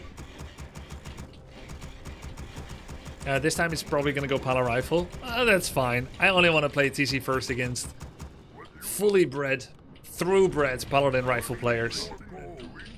Okay, so what is the game plan here? We're going to do a 1 grunt tech. This map is actually not very good for immediate harass. It's really hard to get across the map on Warhill and do significant damage because most of the work has already been done. By the way, I just had a thought. Glad I could help! Do you think with all the new players lower MMRs are a bit inflated now? Yep. 100%. But yeah, anyway, I was just thinking, holy crap, like if the participants, they're gonna be hard focused on preparing for their specific opponent now. It's even different than group stage. You realize that, right? Like everyone now knows who they're gonna play against tomorrow. A single game. They're all gonna want to make it into the grand finals. Guzu Dendi. Guzu is gonna be trying to whoop in his Woody. Tyler versus Ampi. They're gonna be studying. It's sick. Alright, anyways. I'm gonna creep a bunch of small green camps. that I can handle. This is a little bit too hard, I think. Is this doable? Yeah, this is better. Okay, so I think the Hermit is probably gonna purge a wolf, which sucks, but we can resummon, and all we gotta make sure is either it dies before it summons again, which is actually how we're gonna... Ah, frack! Gosh darn it. Okay, that's fine. I thought I could kill it on time. It's GG, basically. I lost the wolf. Anyways. Yeah, or what you can do is you can try to make sure that your wolf is not the thing that draws aggro at that time. Yeah. Let's check for expansion. We'll send one wolf there. Oh, this is actually level 2. Nice. And is there going to be an item? Intelligence. Okay, good. We got a lot of intelligence. Very, very good to get this much int early. We're checking some camps. Gonna send Farseer via another route. I just want to know, does he have expansion, yes or no? And then, of course, I have Town Portal in case... We're under attack! I checked, quote unquote. My eyes are open. Okay. Destiny awaits. Okay, this is how to anti-surround, guys. Master? Just don't get surrounded. Yes. Do you need my counsel? Work complete. Master? My eyes are open. Okay, this is tough. We're against Mount the King first. He doesn't have anti-summons at the moment, though. I think there's actually a way where we can potentially get the Town Hall kill if we just go for it straight away. We don't care what he kills. I think we have enough damage to do it. Like this.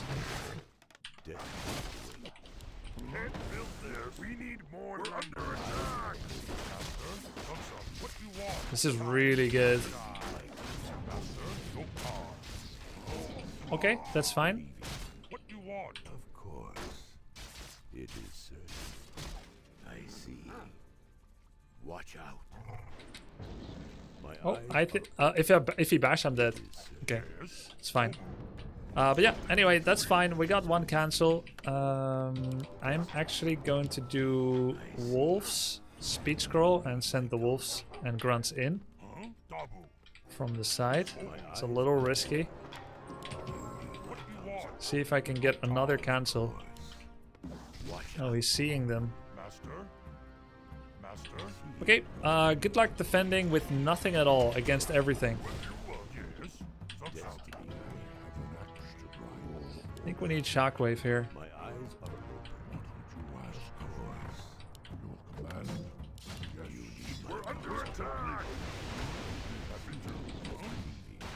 Oh, he didn't expand again. Interesting. So here you just need to keep guzzling arcane potions.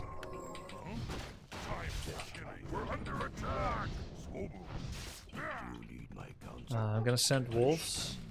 Can I get a speed scroll again? Almost. Oh, nice surround. I need to deny this. Oh, close.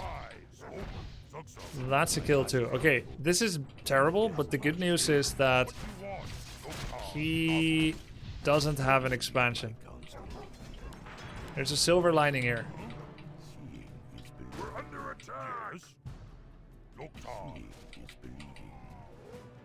He doesn't have that much mana. If he's expanding now, we can cancel it again.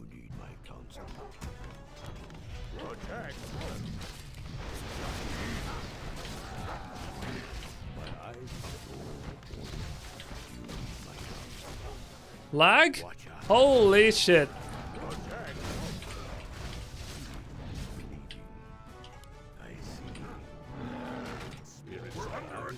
Killed a decent amount of peasants, so not too bad. I heard a clarity. I have to send the wolves back in.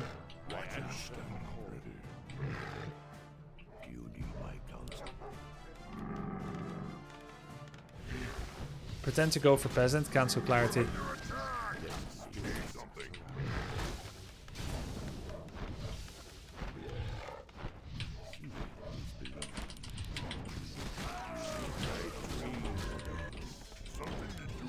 Okay, eventually we need to get our counter expansion, but for now it's good. Now with Spirit Link we are less likely to lose units easily.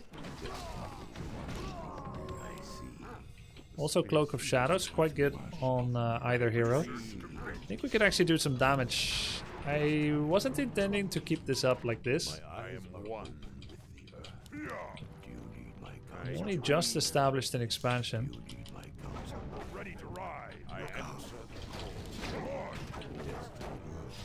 Can I get this around here? No.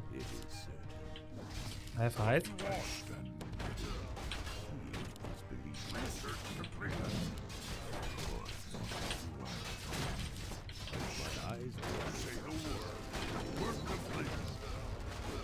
Great. Did he TP here? No, then I think it might be dead. Need to get backpacks so I can bring more items in.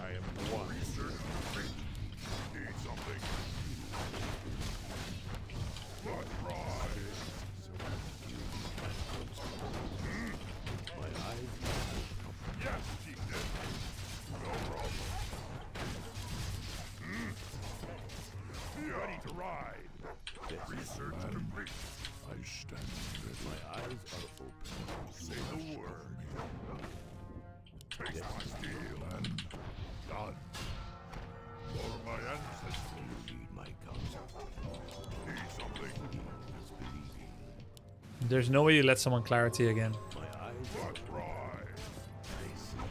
That's a cancel, and snare cancels.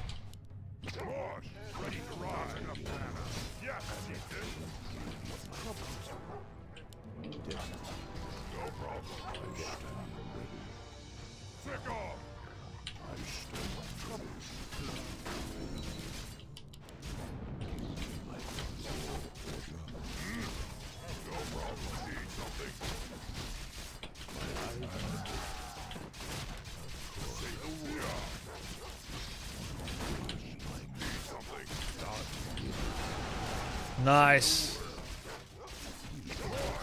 GG. Ooh, that felt good. Felt good. Shockwave, Chain Lightning, love it. I usually go War Stomp against Mountain King to save myself from bolts around, but I thought with Spirit Link I can keep myself alive without, and the Shockwave ended up doing massive damage. Love it. GG. Okay. That's my farewell to you for tonight. Thanks for watching, guys. I'm going to go take a rest. I'll see you guys tomorrow early at 5 o'clock. 5 o'clock Amsterdam time, 10 a.m. CDT. Thank you so much for the amazing support today. You're insane. Let's have a great day tomorrow. Good night.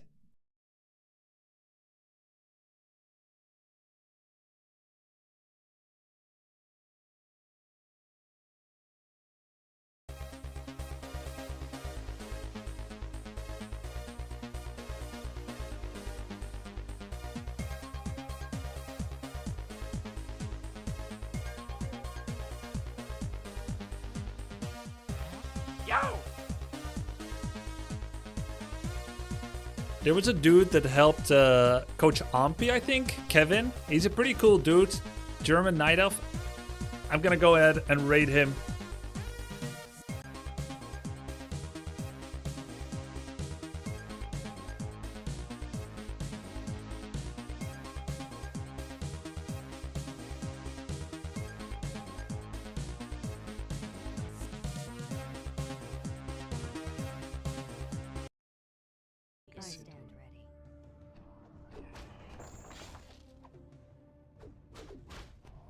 I think this was mostly before Coach Knopf stepped in. Our sacred grove is being desecrated.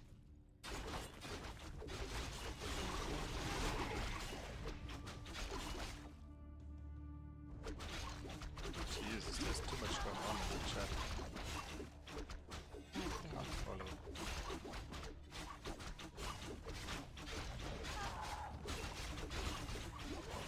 Tyler plays so aggressive, but I guess it suits him well. He feels much more comfortable when he is in control, especially early. Gotta give him credit for that, to be honest. Like his early game.